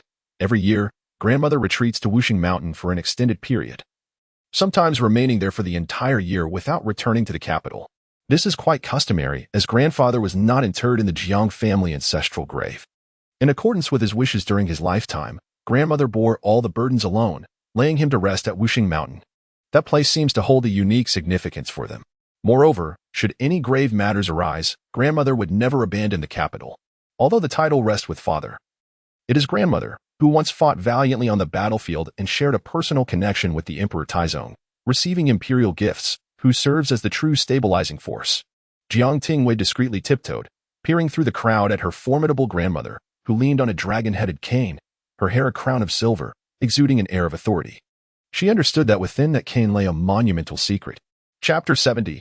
Etiquette. As they were both headed to the same destination for a summer retreat, Jiang Tingyue exchanged a few words with Li Yunru before making her way to Jiang Xuanyan's carriage. She was alone in her carriage, neither accompanied by her second aunt nor her two sisters-in-law. When Jiang Tingyue lifted the curtain to enter, she found Jiang Xuanyan gazing down at something, startled by the noise and quickly hiding it behind her.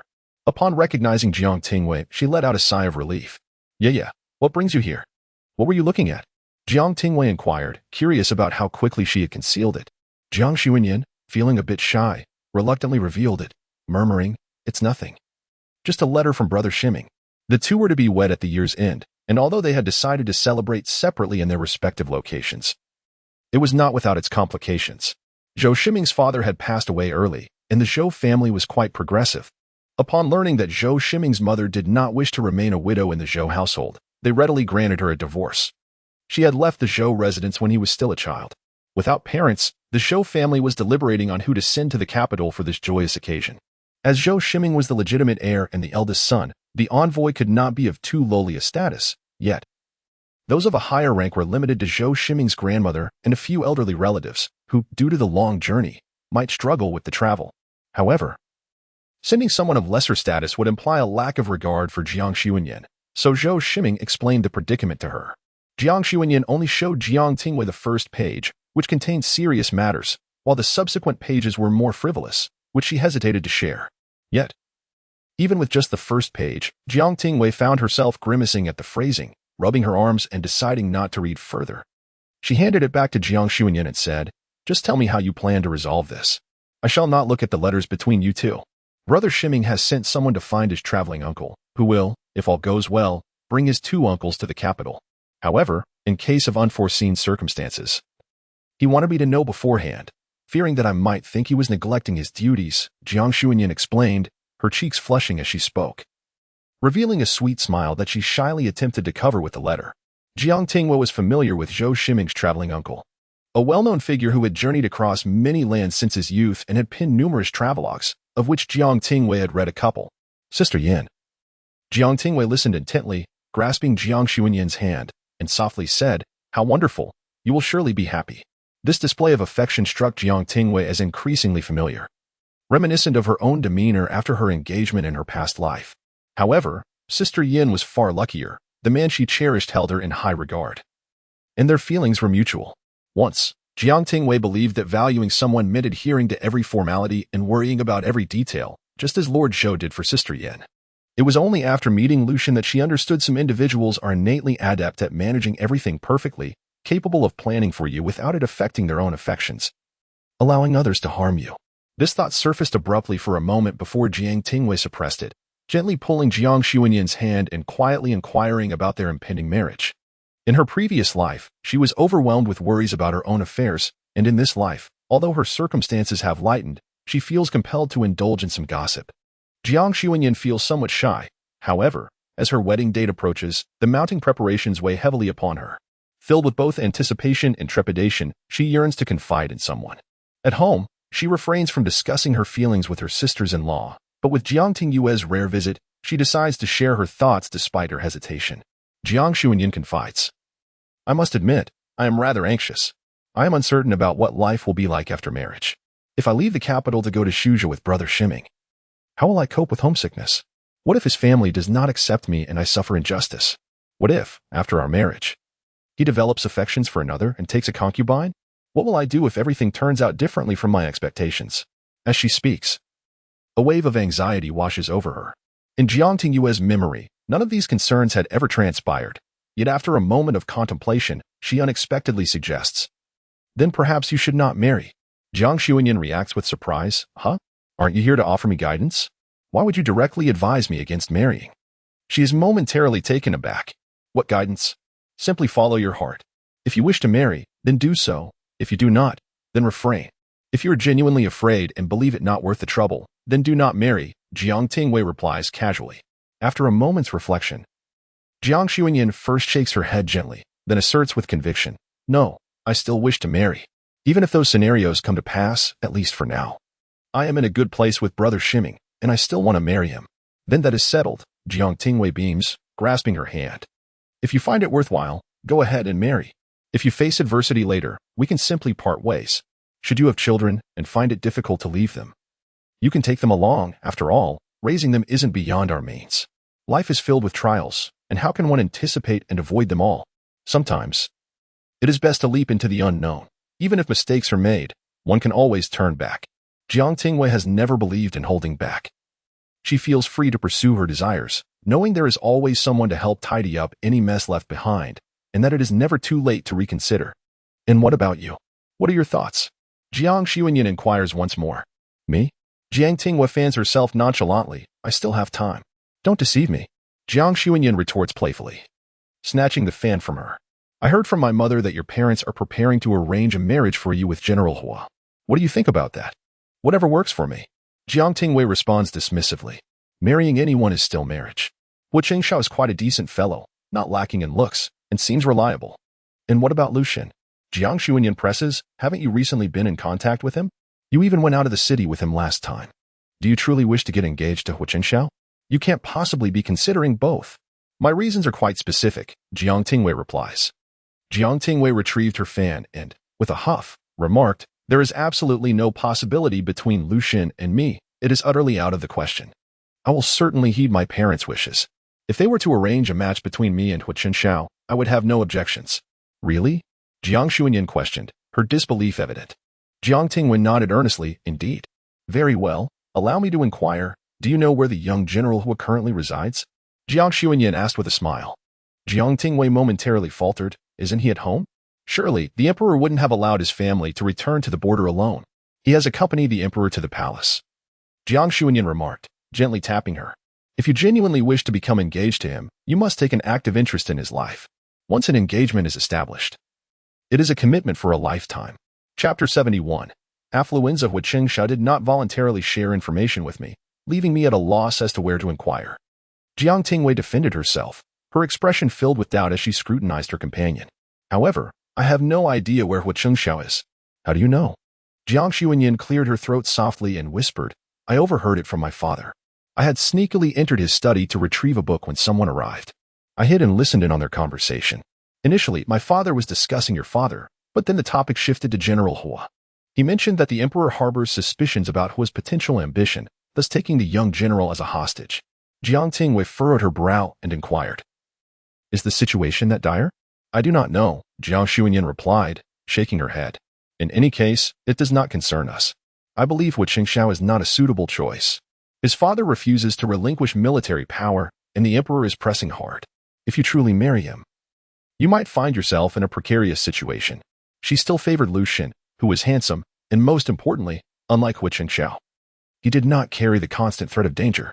Jiang Tingyue remained oblivious to her friend's true thoughts. Had she known, she would have only scoffed. After all, Lu Zhen posed a far greater threat than Wu Qingshao, who at least did not rebel. Stop making that face, Jiang Shuanyin said, straightening her posture and pinching Jiang Tingyue's cheeks, tugging them gently. I am doing this for your own good.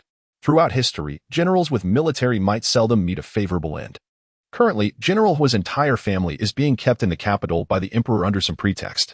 While they are in the capital, their troops are stationed far away, leaving them devoid of any security. Should the emperor become displeased, their lives could be forfeit.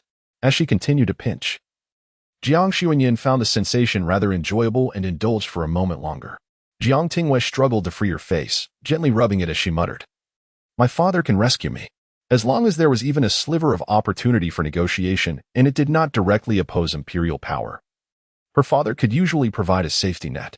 If she were to marry, and something were to happen to the Hua family, her father would undoubtedly devise a way to extricate her. However, contemplating this further made her realize the futility of such concerns, relying on the Duke's backing. "You can act as you please." Jiang Tingyue tapped her forehead and spoke earnestly, "I still do not hold high hopes for you and the young General Hua. Consider this carefully. Even if he eventually relinquishes military power, should you follow the Hua family to the border, could you endure such hardship as a delicate person?" Jiang Tingyue gazed at her in silence. "Staring at me won't change anything," Jiang Tingyue said, covering her eyes with her hand. "You wear garments made from the finest cotton and silk, drink either the prized golden melon tea or the esteemed Dahong Pao. And the chef preparing your meals is brought from far and wide. Every aspect of your life is the best. If you were to experience anything lesser, it might be tolerable for a time, but eventually your skin would break out in rashes. Are you certain you could withstand the hardships of life at the border?" Jiang Tingyue grasped her hand and countered, "The last time I had a rash was in my childhood. That issue has long been resolved. It is due to the passage of time and the frailty of your health that you find yourself in this predicament. In your childhood, with your parents absent, your brother took care of you. You fell ill frequently, which frightened my parents to the point where they could scarcely sleep. With your parents gone and your brother unaware, we were all at a loss regarding your ailments, sending the entire family into a frenzy, even alarming grandmother. Eventually, we discovered that you were suffering from a condition of affluence." Jiang Tingyue retorted with irritation. At times, she couldn't help but envy Jiang Tingyue, who was destined for a life of comfort. A slight hardship seemed to consume her vitality, and from a young age, she was strikingly beautiful, akin to a celestial being. Everyone perceived her as a fairy descending to experience trials, and thus, they indulged her whims. As she grew older, perhaps the deities wished for her to linger on earth, for she no longer suffered from rashes as frequently as in her youth, and her ailments had diminished considerably. However, the bad habits fostered by her pampering remained, and her family, believing they could afford such indulgence, chose not to correct her ways over the years. Jiang Tingyue had little faith in her words. If she truly departed for the frontier, it would only be under the absolute assurance from Hu Qingshao that her life would remain unchanged. Otherwise, within 6 months, this little darling would find herself utterly exhausted. "You must accept your fate," Jiang Tingyue declared. "If your parents genuinely approve of the young general marrying you, it merely signifies that he is forever tethered to the capital, incapable of escaping its grasp. More precisely, it implies that all his aspirations in life would be rendered unattainable unless he freed Jiang Tingyue or possessed the capability to entirely dismantle the constraints imposed by the Duke's residence. Otherwise, the Duke's household would delineate an impenetrable safe zone for Jiang Tingyue. Of course, one cannot dismiss the possibility of Jiang Tingyue, in a fit of youthful fervor, disregarding her safety and leaving her comfort zone even at the risk of her life. An observer can see clearly. Jiang Tingyue understood better than anyone that Jiang Tingyue was a lark nurtured amidst riches, while Hua the young general resembled a hawk braving the storm. A lark stepping into the biting cold would perish, and a hawk could not linger in the warmth of spring. They were fated never to soar together. Jiang Tingyue continued to glare at her. "If Hu Qingshao is unsuitable, then who do you deem appropriate?" "Lu Zhen." Jiang Tingyue unwaveringly maintained her stance. "He is the most fitting match for you." Despite Lu Gonzi's icy demeanor, she had initially thought Jiang Tingyue was the only one enamored. However, her brother had advised her to consider the outcomes. Only then did she realize that since their acquaintance, regardless of how unreasonable Jiang Tingyue's demands were, Lu Zhen consistently maintained a facade of refusal, urging her to have self-respect. Yet, in the end, the results revealed that whatever Jiang Tingyue desired, she invariably obtained. This little darling, who had always been fickle in her affections, perhaps due to the ease with which she acquired everything in this world, had developed a disdain for the mundane.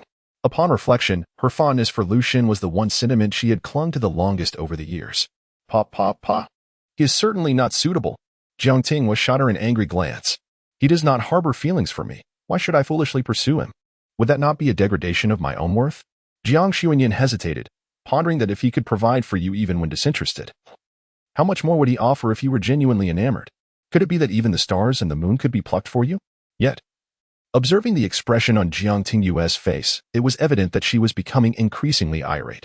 Jiang Xuanyan, sensing the tension, chose her words carefully, suggesting, perhaps you should reconsider. It may not be Lu Zhen. It could very well be someone else. Making such hasty decisions may lead to regret in the future. Enough, enough, Jiang Tingyue interrupted, her irritation evident as she tugged at her sleeve. In a subdued tone, she remarked, Sister Yin, let us speak of joyous matters and refrain from mentioning ill-fated individuals. What if their misfortune were to befall us? Jiang Xuanyan replied softly, very well.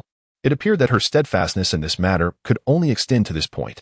Chapter 72. The deluge. The two conversed throughout their journey, during which Tao Shi was repeatedly dismissed when attempting to bring tea. The carriage swayed gently until it finally arrived at the villa. Jiang Tingyue stepped down from the carriage, lifting her gaze to the densely clouded sky. The ominous clouds hung low, as if they could no longer bear their weight and were about to fall. She frowned and remarked, this weather is truly alarming. Jiang Xuanyan lifted the curtain, bent down to exit, and upon glancing upwards, nodded in agreement. It feels like a heavy downpour is imminent. However, no sooner had she spoken than a single drop of rain plummeted onto her forehead, followed by a cascade of rain, falling violently and heavily, as if trying to carve deep pits into the earth. Sister Yin, your ominous predictions are remarkably accurate, Jiang Tingyue quipped, extending her hand to pull Jiang Xuanyan under the eaves for shelter. The ground swiftly turned damp as the rain continued to patter down, splashing and soaking their shoes. The servants hurriedly wrapped the belongings from the carriage in oiled paper and carried them inside. Liu, holding an oiled paper umbrella, shielded the front, her shoulder already dampened. She urged, Miss, you should head inside. Jiang Xuanyan's maid quickly fetched another oiled umbrella, which she also opened. Jiang Xuanyan slipped beneath the umbrella and turned back to say, Yeah, once the rain lessens, I will come to your courtyard. I need to check on my mother first. Very well, Jiang Tingyue replied. Liu, ensuring Jiang Tingyue was well covered, braved the torrential wind and rain, and in just a few steps reached the inner room. Tao Shi had already presented a bowl of ginger soup, loosening Jiang Tingyue's damp hair and gently drying it. In that brief distance, Liu was thoroughly soaked, prompting Jiang Tingyue to suggest she return to change into dry clothes. The other maids removed Jiang Tingyue's wet garments and replaced them with a dry outfit. After consuming the ginger soup, which was intensely spicy, Jiang Tingyue bit into a candied fruit and inquired of Tao Shi, who arranged for the ginger soup. How fortuitous! It was arranged by the people from the estate. They anticipated the inclement weather and feared the master might get drenched, so they prepared it in advance. Not expecting it to be needed, Tao Shi explained, her hands never pausing in their tasks. Quite prescient indeed. Also, distribute ginger soup to everyone. We mustn't let them catch a chill. And for the one who arranged it, provide a generous reward, Jiang Tingyue commanded spontaneously. Whether she commanded or not was inconsequential, as she believed her mother's rewards were already on their way, and Liu had likely already distributed them in her name, negating the need for her to concern herself with such trivialities. Once her hair was dried and cascading down her back, Jiang Tingyue reclined against the soft couch. A narrow crack in the window allowed a cool breeze to enter, dispelling the oppressive heat. Suddenly intrigued, she rose and declared, Let us see the rain. Tao Shi chuckled, gently pressing her hand down. Miss, listen to the thunder outside. The rain is too heavy now, distorted by the fierce wind. There is nothing worth seeing. We shall wait until it lessens, and then we can enjoy the scenery outside, which will have its own charm. Yet Jiang Tingyue was determined to catch a glimpse. And unable to dissuade her, Tao Shi hurriedly retrieved a cloak for her to wear, fearing she might catch a chill from the cold wind. Jiang Tingyue remained indoors, leaning against the door, gazing at the torrential rain outside, accompanied by the cacophony of thunder. The rain fell in disarray, and indeed, there was little to admire. After a fleeting glance, she obediently retreated inside. Rubbing her ears, Jiang Tingyue inquired, I recall that this kind of rain does not last long, does it? Indeed, replied Tao Shi, it will cease within the next quarter hour. Summer rains are often like this.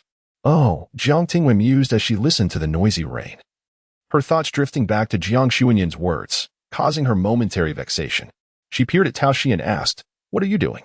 Tao Shi replied, The staff below have heard that the young lady and madam are here to escape the heat, and they have sent a multitude of items, all recorded meticulously. I must organize them. Oh, see. Jiang Tingyue turned her head and continued, Liu, did you bring the half-finished book The Purple Hairpin from last time? I did. Liu, having just changed her attire, hurried over and, upon hearing her name, turned back to retrieve the book for Jiang Tingyue. quickly flipping through the pages and presenting it to her. Jiang Tingyue reclined languidly on the soft couch, her gaze lowered to her book. While the room was enveloped in a tranquil silence, Tao Shi busied herself with the records, and Liu directed the servants outside to arrange the items and decorate the room, while the other maidservants attended to their own tasks of brewing tea and fetching water. After a while, as she stared at the text, the words danced before her eyes, yet none seemed to penetrate her mind. Instead, she found herself repeatedly contemplating Jiang Xuanyan's words. What Chengshao is unsuitable. Who do you think is appropriate? Lu Zhen. He's more suitable for you than anyone else. The rain pattered incessantly against the windows, the tiles, the wooden boards, and the water's surface, creating an unceasing symphony that felt inexorable. As her sleeve slipped with her motion of turning the pages, a chill breeze brushed against her bare arms, stirring a profound restlessness within Jiang Tingyue. With a decisive snap, she closed the book. Instantly, the maidservants halted their movements, raising their heads cautiously to glance over. Tao Shi nimbly gathered the records and approached her side, softly asking, "Miss, do you find this tale growing tiresome? We have brought new ones. Shall we switch?"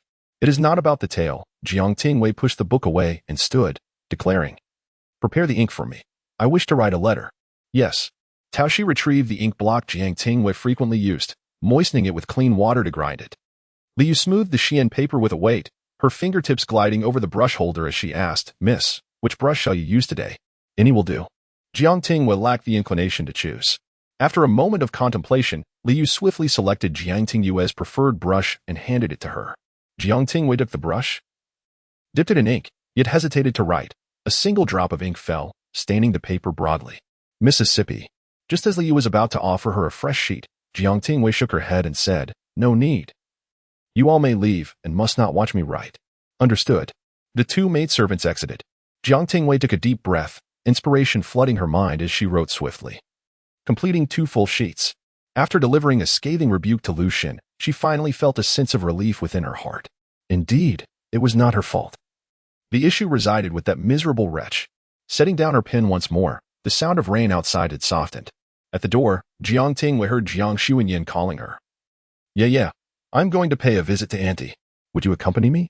Jiang Tingyue felt a sense of elation and quickly replied, "Yes, Sister Yin, wait for me."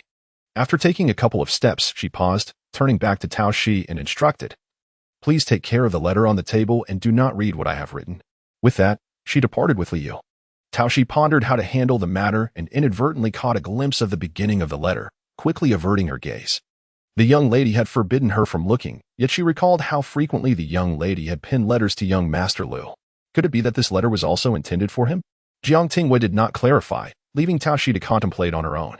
She neatly folded the letter, placed it into an envelope, and dispatched it back to the capital. Chapter 73. Someone cursed me as night deepened and the vast sky glimmered. The incessant rain of the day finally ceased. Dew adorned the blades of grass, and a few insects chirped softly.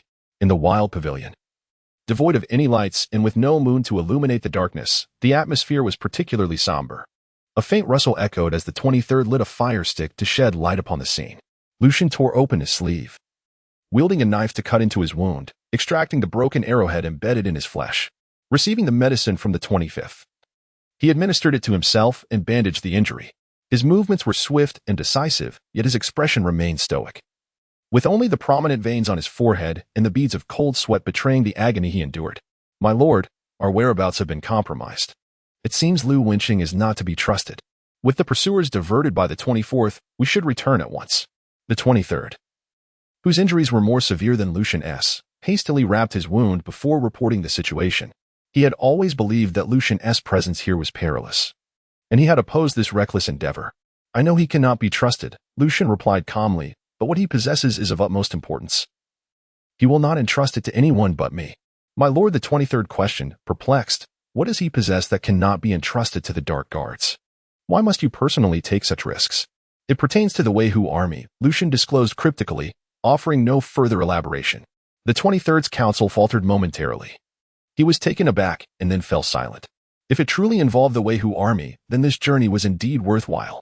The Weihu army, established by Taizong, was composed of the finest warriors from among the 3 armies. It served as a bastion for the stability of the realm and the security of the state. However, after Taizong's passing, this formidable force vanished, cloaked in anonymity, hidden among the populace. Only the military talisman could summon them. Yet, The whereabouts of this talisman had been unknown since Taizong's era, leaving the 23rd perplexed as to its connection with Lu Wenqing.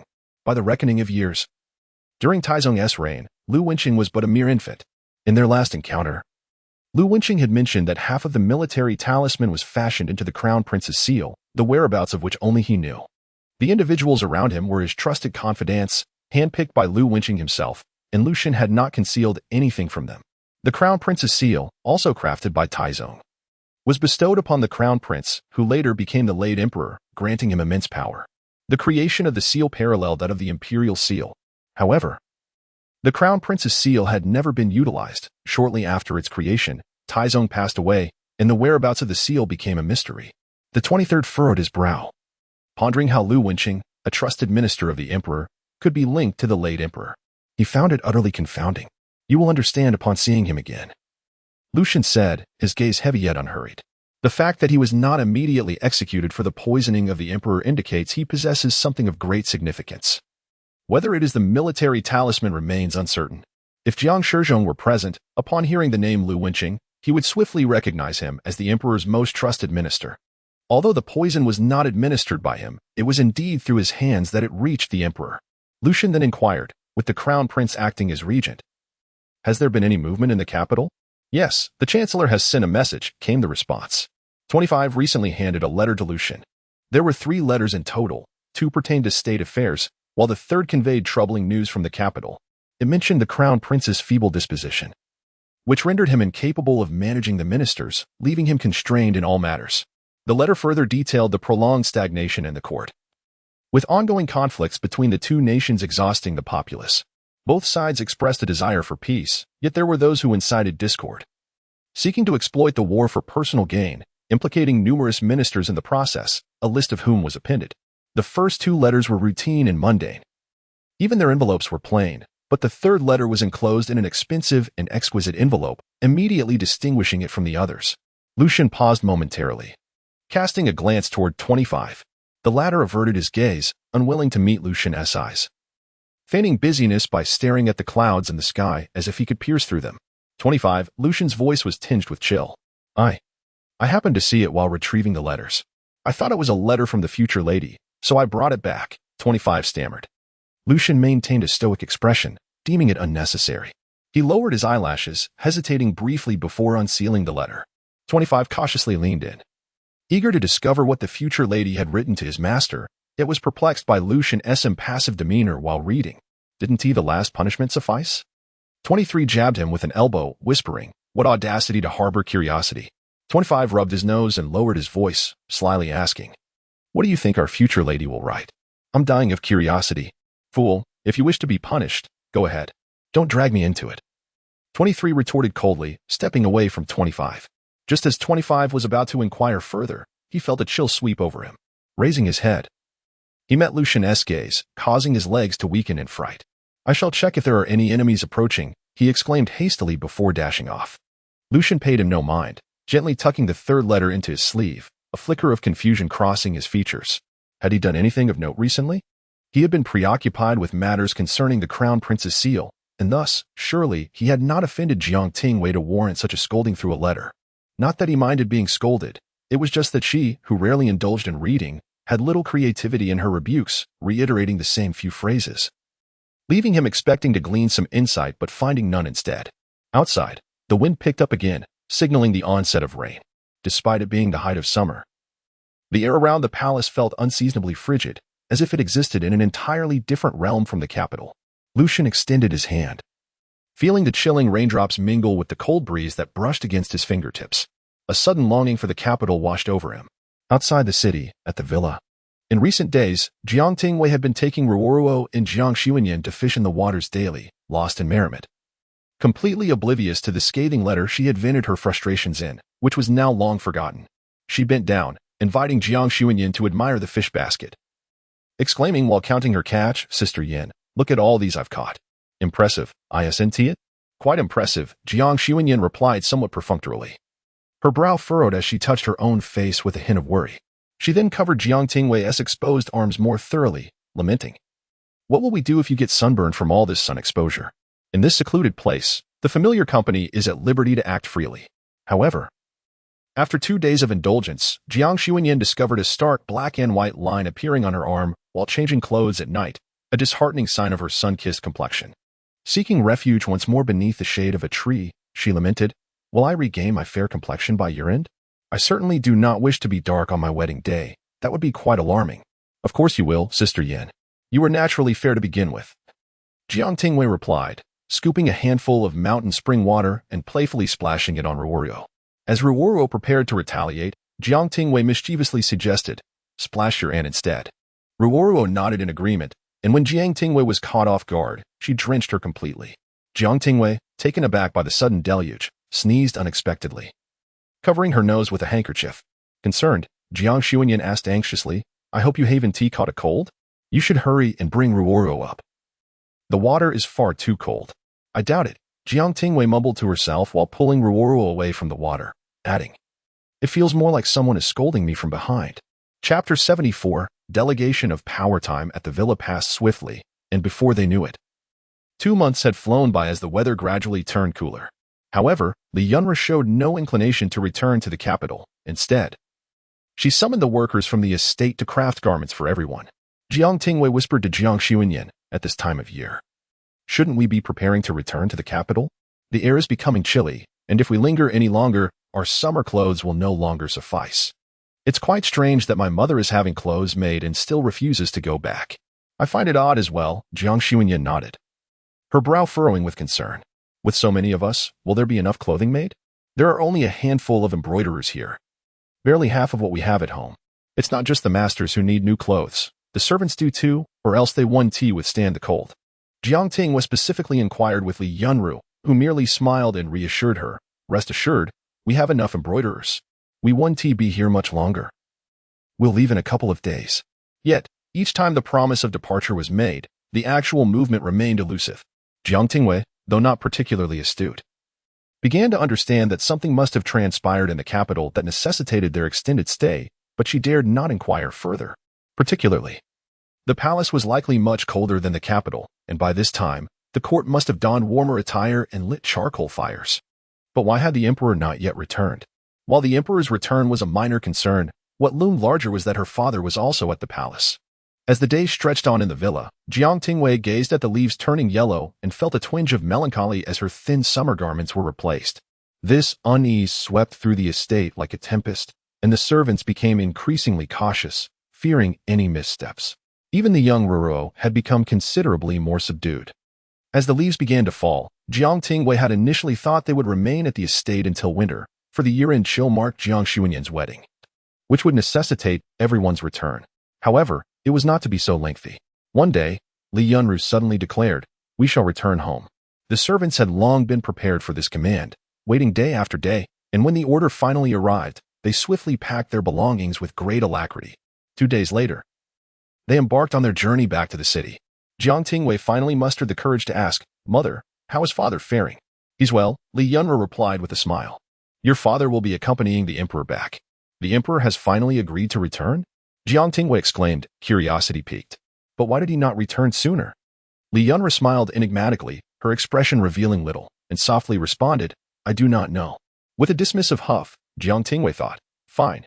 She was not inclined to believe that her mother was entirely in the dark. Clearly, she was withholding information. Upon their return, Li Yunru sent inquiries regarding Lu Zhen's situation. It turned out she had not encountered any troubles, merely restless and frequently venturing outside, which posed no significant issues. A few days later, Jiang Tingyue returned. He appeared notably fatigued upon his arrival. Li Yunru discreetly inquired about matters at the palace, to which he shook his head, stating, "I'm not privy to the details. The emperor simply instructed me to escort people there, but I was not involved in other affairs. This is not a favorable omen." In the past, he was favored by the emperor, trusted as a confidant, and seldom left out of the emperor's confidence. It was only after arriving at the imperial palace that Jiang Tingyue learned of Lu Wenqing's actions, embroiled in the demise of the late emperor, yet miraculously spared. Following the incident of the poison in the palace, the emperor ordered the Jin Yi to conduct a thorough investigation of his ministers. To his dismay, he discovered that many of his trusted aides had been infiltrated by various factions. In a fit of rage, he resolved to purge his ranks completely. The consequence of this was that countless individuals faced execution, while Jiang Shizhong barely retained a modicum of the emperor's favor. When he visited the palace, he was rarely summoned, and most of his former colleagues had perished. With his diminished role and knowledge of the emperor's many secrets, a grim fate seemed inevitable, a price to pay for being a powerful official. Barely 2 days after returning to the capital, Jiang Shizhong once again entered the palace, voluntarily relinquishing his substantial authority. Once renowned as the Duke of the State, wielding considerable power across the 3 departments and 6 ministries, he now chose to surrender it all for the sake of self-preservation, retaining only the title of Duke. Li Yunra said nothing, but her concern was palpable. The emperor appeared to have changed significantly. In the past, while Jiang Shizhong served under the emperor, Li Yunra was privy to many matters. She had always believed the emperor, though not particularly gentle, was benevolent and wise. Why then had his actions grown increasingly ruthless? Jiang Shizhong nodded, stating, "The emperor's paranoia has grown excessively burdensome." Though he was no longer in a position of power at the palace, he was aware of many developments. His delay in returning to the capital stemmed from the emperor's deteriorating eyesight. Countless physicians from the populace and palace were summoned, yet the emperor's sight continued to fail. Jiang Shizhong had heard from the eunuchs that the emperor had recently taken a liking to several noblewomen, bringing them from the palace to favor them to the extent that they could review memorials. He speculated that this was likely at the emperor's behest, as the emperor could no longer discern the characters on the documents, rather than live in constant anxiety. It seemed wiser to retreat and content himself with being a nominal duke, devoid of real power. Jiang Tingyue, however, was oblivious to these intricacies. Based solely on her father's sudden relinquishment of power and the rumors circulating outside, she surmised that the struggle for power within the capital had commenced. Initially, after the emperor returned to the palace, the crown prince, who had acted as regent for several months, was abruptly reassigned to a frivolous post, followed by the third prince assuming control over the crown princess' former responsibilities. Not long after, the third prince was admonished by the censors for his misconduct. Yet, this was of little concern to her. In her previous life, her father had been preoccupied with her mother's illness and had not engaged in such matters. Now, in this life, her father had unexpectedly withdrawn from the center of power, and Jiang Tingyue, much like before, remained outside the tempest of political intrigue. In her previous life, she had little inclination to inquire, but in this life, even a modest curiosity revealed the intensity of the royal power struggle. However, the conflicts among the royals bore little relevance to her as a young lady of a prominent family. Unless the throne were to suddenly change hands, her life would continue as it always had, rather than dwell on whether the crown prince or the third prince would prevail. Jiang Tingyue was far more concerned about the imminent wedding of Su Ningyu, as all official documents had been duly processed by the government, leaving only the formal ceremony to be conducted. Jiang Tingyue was in a state of urgency, eager to inquire of Lu Zhen regarding his enigmatic actions. Yet, she could not locate him. Her letters seemed to vanish into the ether, eliciting no response whatsoever. After much anxiety, she resigned herself to the reality that autumn, Su Ningyu would marry successfully. After considerable reflection, Jiang Tingyue had no choice but to present a gift to Su Ningyu. Her scheme to leverage Su Ningyu's marriage to secure a promise from Lu Zhen had utterly faltered. However, following Su Ningyu's nuptials, Jiang Tingyue found herself intermittently receiving replies from Lu Zhen, disjointed missives that, in her view, had lost their significance. Chapter 75, The Banquet in the Autumn of that year.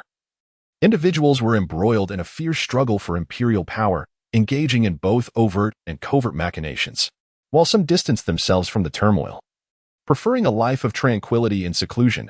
Others were preoccupied with the final banquet before marriage, overwhelmed by preparations. Jiang Tingyue was summoned by Jiang Xuanyan to lend assistance. Yeah. How do you find my pots of Westlake Willow Moon? Do they please the eye? Jiang Xuanyan inquired anxiously. After a careful inspection, Jiang Tingyue pointed to one pot and suggested, just adjust that one slightly to the back. The maidservant promptly rearranged the pots, and upon reevaluation, Jiang Xuanyan felt the earlier awkwardness dissipate. With a deep breath, she declared, "That will suffice." "Why are you so nervous?" "This isn't your first banquet," Jiang Tingyue teased. "You've even borrowed my family's chef. I expect a complimentary meal at noon."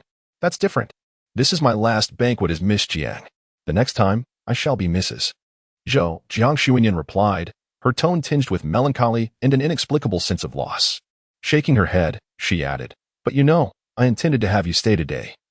So please do stay at my home tonight. I'm reluctant to part from you just before my marriage." Recalling how her cousin had never returned to the capital after her wedding, Jiang Tingyue felt a pang of sadness. Grasping Jiang Xuanyin's hand, she repeatedly affirmed, of course. Uncertain if it was nerves or something else, Jiang Xuanyin meticulously oversaw every detail of the banquet, from the tea served to the arrangement of flowers and the snacks and dishes prepared. Jiang Tingyue held her hand, smiling gently. Do not fret. Even if it goes awry, it is of little consequence. Do not burden yourself with such pressure. I know, but my heart is uneasy, Jiang Xuanyin admitted, fidgeting as she tightened her grip on Jiang Tingyue's hand. Yeah. After I marry, the sisters of the Lingwei Society will only be you few. Tang Jiji has a fiery temperament, yet her heart is kind. Su Mimi and the Su sisters have acknowledged their mistakes and have been writing to you, but you are so busy that your replies are sporadic. They may harbor their own thoughts, but they are not ill-intentioned. What is it that you truly wish to convey, Sister Yin? Jiang Tingyue asked, intrigued.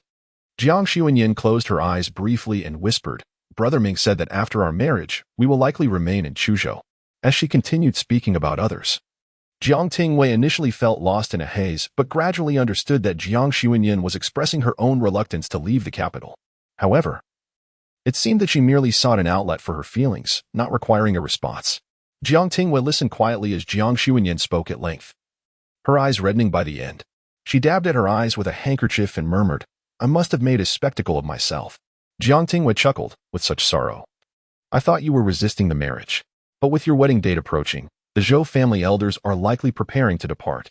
If you were to change your mind now, you might find yourself facing their ire. Go ahead and laugh at my expense. Jiang Xuanyin replied, tapping Jiang Tingyue's brow before breaking into a smile. After the arrangements were complete, Jiang Tingyue chose not to return home, but instead stayed in Jiang Xuanyin's courtyard. The following morning, she was awakened by the commotion, as Jiang Xuanyin cheerfully urged her to help receive the guests. The guests invited by Jiang Xuanyin were indeed the same familiar faces, including the seemingly incompatible Princess Ming Zhao and Yi Siyu. At times, Jiang Tingyue found the relationships among the noble ladies quite intriguing, as they formed distinct circles, intertwined with both genuine affection and vested interests. Despite their apparent animosity, whether due to the influence of their elders or simple incompatibility, they often schemed against one another. Yet, at every banquet, regardless of who hosted it, invitations were uniformly extended, and attendance was unwavering. Yi Mingzhao remained her usual self, exuding a cool aloofness, her gaze dismissively sweeping over them. Jiang Xuanyin made an effort to be cordial, greeting her with a smile, while Jiang Tingyue, clutching her folding fan, stifled a yawn from the sidelines. Tang Jiji, having delayed for a while, finally entered, waving her hand and exclaiming, You two have finally found some leisure. Xuanyin as well. But yeah, you've been so busy these past 6 months that we hardly see you. Upon reflection, it had indeed been 6 months since they last met at Yi Mingzhao's Qin gathering. They frequently corresponded, and whenever Jiang Tingyue found some spare time, she would reply. But she had not ventured out for social gatherings, primarily due to her lack of time. I am free now. Do come and visit me, Jiang Tingyue said with a smile. Yet today, we cannot remain idle, Jiang Xuanyin declared, as if rallying troops, pulling each of them along. There are other sisters who must also come and assist me. If I am to leave the capital, this will be my final banquet, and it must be splendid, without a single flaw. Not just the two of them, but also the sisters from the Su family and the young ladies from the Lin family were drawn in by Jiang Xuanyin. When Lin Jingzhu and her companions arrived, they bore a hint of awkwardness, recalling their own discomfort from the Qin gathering at the end of March, unsure of how to broach the subject. Jiang Tingyue gave a light huff and remarked, Have you all lost your voices? I've never seen you so quiet before. Although she had felt a pang of irritation at the time, the busyness of recent days had allowed her to forget the incident entirely. It was not a significant matter. After all, they had grown up together, and though there were varying degrees of closeness, their relationships were fundamentally sound. Su Zi sighed in relief and hurriedly linked her arm with Jiang Tingyue's, exclaiming, Sister Yu, it has been over 6 months since we gathered. I thought you had forgotten us. She has simply been overwhelmed with family matters. Jiang Xuanyin laughed. It is sweltering today. Let us retreat to the pavilion where there is ice. Very well. The group of young ladies quickly reconciled, the atmosphere becoming warm and cheerful as they exchanged pleasantries while heading towards the pavilion. Jiang Xuanyin announced, I need to assign you all tasks. This is likely my last banquet in the capital, and I cannot afford any mishaps. At her words, the mood shifted slightly. Lin Jingzhu interjected, Oh dear. Just because we leave the capital does not mean we cannot return. Who knows when Lord Zhou might come back to the capital. Moreover, we can always write to each other. Indeed, We had agreed long ago that even if we marry, we must not grow distant. Tang Jiji nodded in agreement. Sister Yin is the first among us sisters to be married, yet ultimately, marriage is inevitable for all of us. It matters little who we wed, as it should not affect the bond we share, Su Zi stated with utmost seriousness. What about you all? Jiang Tingyue inquired further. Have your elders arranged matches for you? Excluding Jiang Tingyue and the younger Su Zi, the others have all been betrothed. Lin Jingzhu was chosen by the empress even before her marriage, destined for the crown prince. Jiang Tingyue initially intended to offer counsel, but her own marriage was already decreed, irrevocable. Su Zi's fiancé is a prince, and she seeks nothing from him. During this year's spring outing, they fell in love at first sight. Upon discerning her identity, the prince promptly sought her hand in marriage. As for Tang Jiji, after heeding advice, she returned home to weep bitterly to her mother, which prompted her father to plead with the minister in a similar fashion. However, her engagement has been fraught with difficulties, with problems arising from either her side or the groom's. In the end, she caused quite a scene at home and settled for a suitor of modest lineage. Jiang Tingyue pondered this and suddenly felt that choosing a son-in-law might not be such a bad idea. This way, she could remain close to home. Chapter 76. Intoxication. The sisters engaged in light-hearted chatter within the pavilion, and it was then that Jiang Tingyue began assigning tasks. Jiang Tingyue received the responsibility of welcoming guests. She furrowed her brow and questioned, "You entrust such a task to me, fearing that I might drive everyone away with my temper?" "You possess discernment," Jiang Tingyue replied. Her trust in Jiang Tingyue evident as she gently pressed the jade token back into her hand, adding, "I believe in you." Carrying the weight of this trust, Jiang Tingyue found her steps heavy. Tang Jiji inquired, "Why leave this matter to her? What if she ends up in an argument with someone? Shouldn't we assign someone to accompany her? She knows how to handle herself," came Jiang Tingyue's assurance as she distributed another task, handing a jade token to Tang Jiji. "You cannot escape this either. There are many guests today, including young ladies and matrons, each with their own customs. They are particularly discerning about what they consume. I fear there may be errors on the servant's part. You, with your boldness and attention to detail, should assist Jingshu in the back with the arrangements." "Very well," Tang Jiji replied, though her doubts lingered. "I still cannot comprehend why Yu Wudanti assigned someone to accompany her."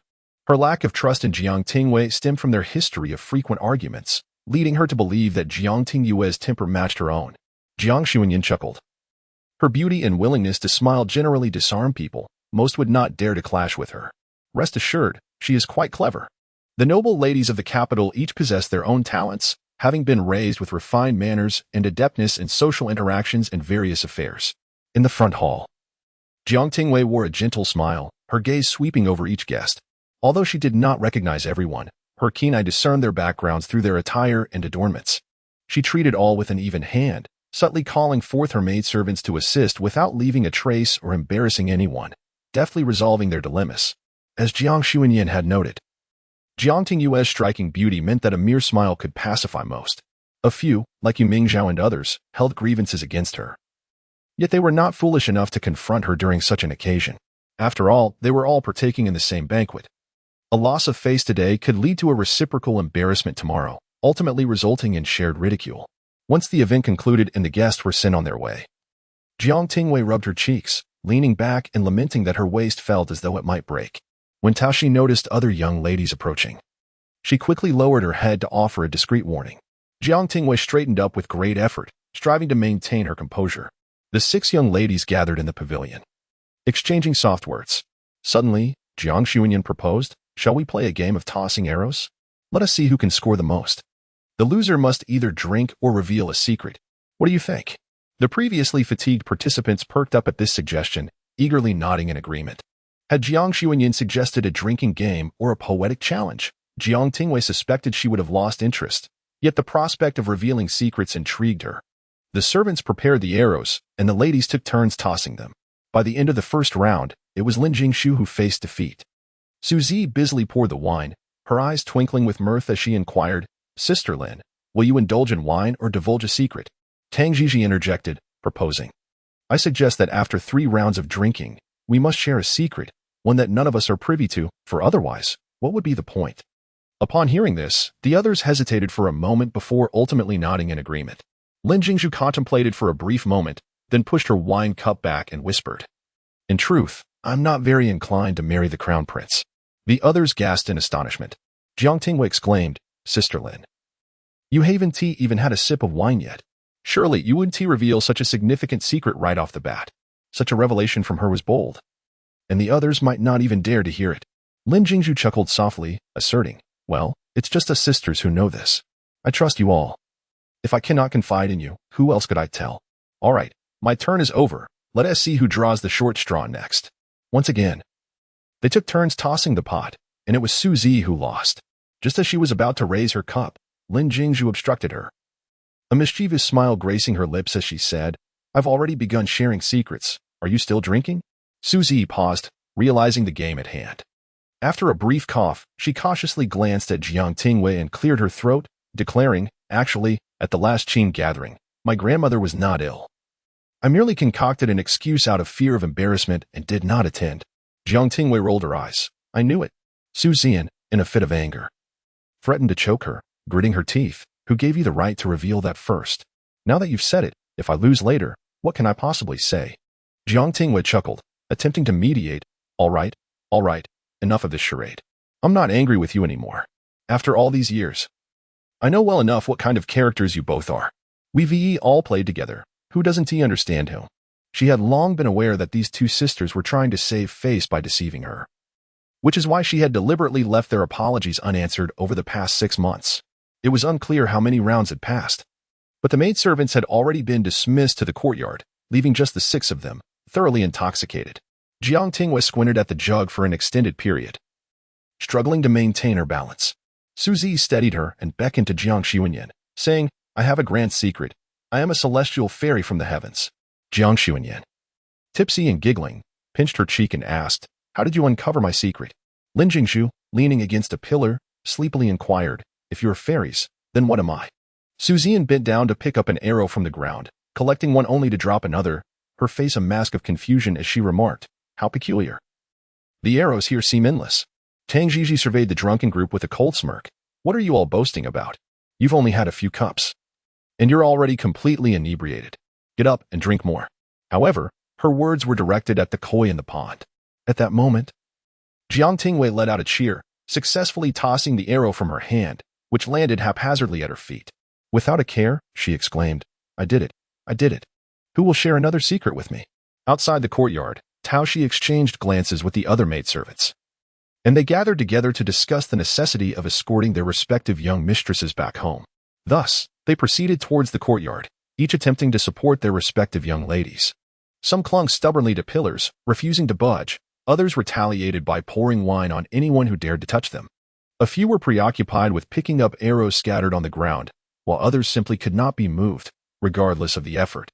Su Zi held on to Jiang Tingyue's waist with unwavering determination, exclaiming, Dong Lang, how cruel is the Queen Mother, insisting on separating us.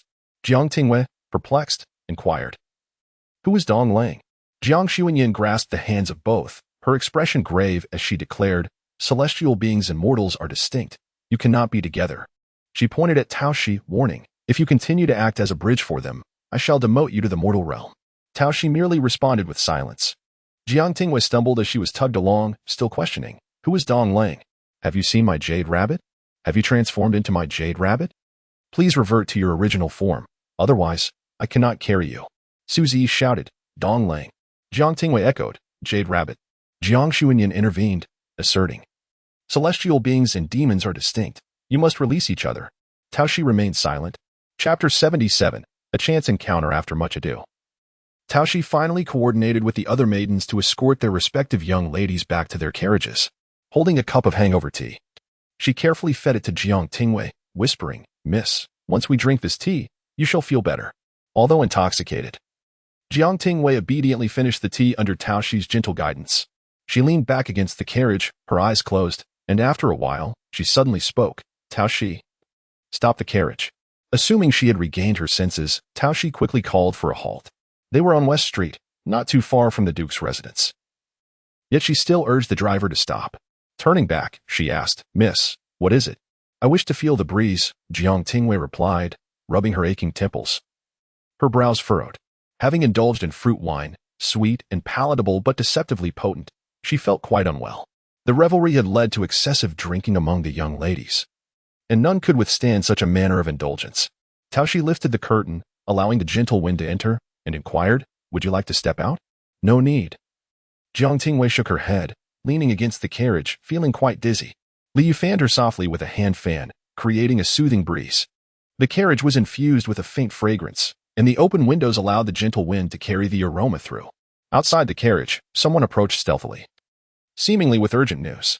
Taoshi, not wanting to disturb Jiang Tingyue, cautiously exited the carriage. Once she had moved a safe distance away, she asked, "What is it?" "Miss Taoshi, the road ahead is blocked. We must take a longer route," the servant replied in a hushed tone. Taoshi frowned. What happened? Years ago, during the division of the Duke's household, Jiang Shiyang had moved his residence 2 streets away in a fit of anger. Though the brothers eventually reconciled, their families had grown accustomed to their respective homes, and thus the distance remained. However, it seemed that even the slightest proximity could lead to complications. The servant continued briskly. "The residence ahead belongs to Lord Zhou, and it seems they are undergoing a search. The Jiang Way has blocked the entire street." Taoshi pondered, wishing to avoid such troublesome affairs, and instructed, "Miss will rest in the carriage. Once she awakens, we shall find another route. Taking a detour is acceptable as long as we steer clear of trouble." In truth, Jiang Tingyue had heard some commotion. Although her eyes were closed, she was not asleep. Taoshi's voice drifted in with the wind, though she could not discern the words clearly.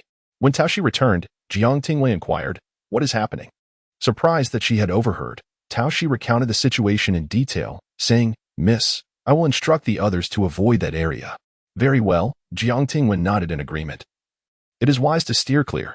Recently, the emperor seemed rather erratic, issuing decrees one day only to retract them the next. There have been several instances of families being exiled one day and reinstated the next." Her father had been relieved that he had not attended court since relinquishing his power. Whoever was unfortunate enough to be tasked with the search would likely face grave consequences should things go awry. However, this had no bearing on Jiang Tingyue. As the carriage came to a stop beneath a tree, she continued to feel dizzy, even experiencing a slight urge to vomit. After a considerable pause, she finally spoke. Her voice, breaking the lingering dizziness, returned to the manor. The carriage resumed its journey, yet before it could take a turn, it collided head-on with the Imperial Guard. The driver tugged at the reins, causing the carriage to jolt abruptly to a halt. Irritated, Jiang Tingyue lifted the curtain, intending to signal the driver to steer clear. However, upon raising her head, she was taken aback by the sight of a familiar face. The man, mounted on a magnificent chestnut steed, passed closely by the carriage. And just as he pulled the reins sharply, the sunlight glinted off his embroidered robe, casting a subtle aura. The sound of hooves was gentle. And before she could lower the window, he returned, flashing her a smile. "Miss Jiang, it has been several days since we last met. Are you well?" "Quite well." Jiang Tingyue replied with a faint smile, her thoughts drifting to the realization that the unfortunate soul was none other than Hu Qingxiao. The Imperial Guard trailing behind him remained still, allowing Hu Qingxiao to brazenly halt his horse beside her carriage and lean down to converse with her. Jiang Tingyue, still groggy from her recent indulgence, felt weary and was not inclined to engage in conversation. Yet, she mustered her energy to respond earnestly to Hu Qingxiao's inquiries. He lowered his gaze, studying her intently. The young woman leaned against the small window, her eyelids adorned with a delicate hue of powder. Her cheeks flushed with remnants of intoxication. The golden phoenix hairpin in her cloud-like coiffure added an air of elegance, enhancing her beauty without veering into ostentation. "Have you had too much to drink? Why are you not returning home?" he inquired. Jiang Tingyue raised her eyes, a hint of hazy mist sparkling within them. With a hint of exasperation, she replied, "Isn't this the road back home?"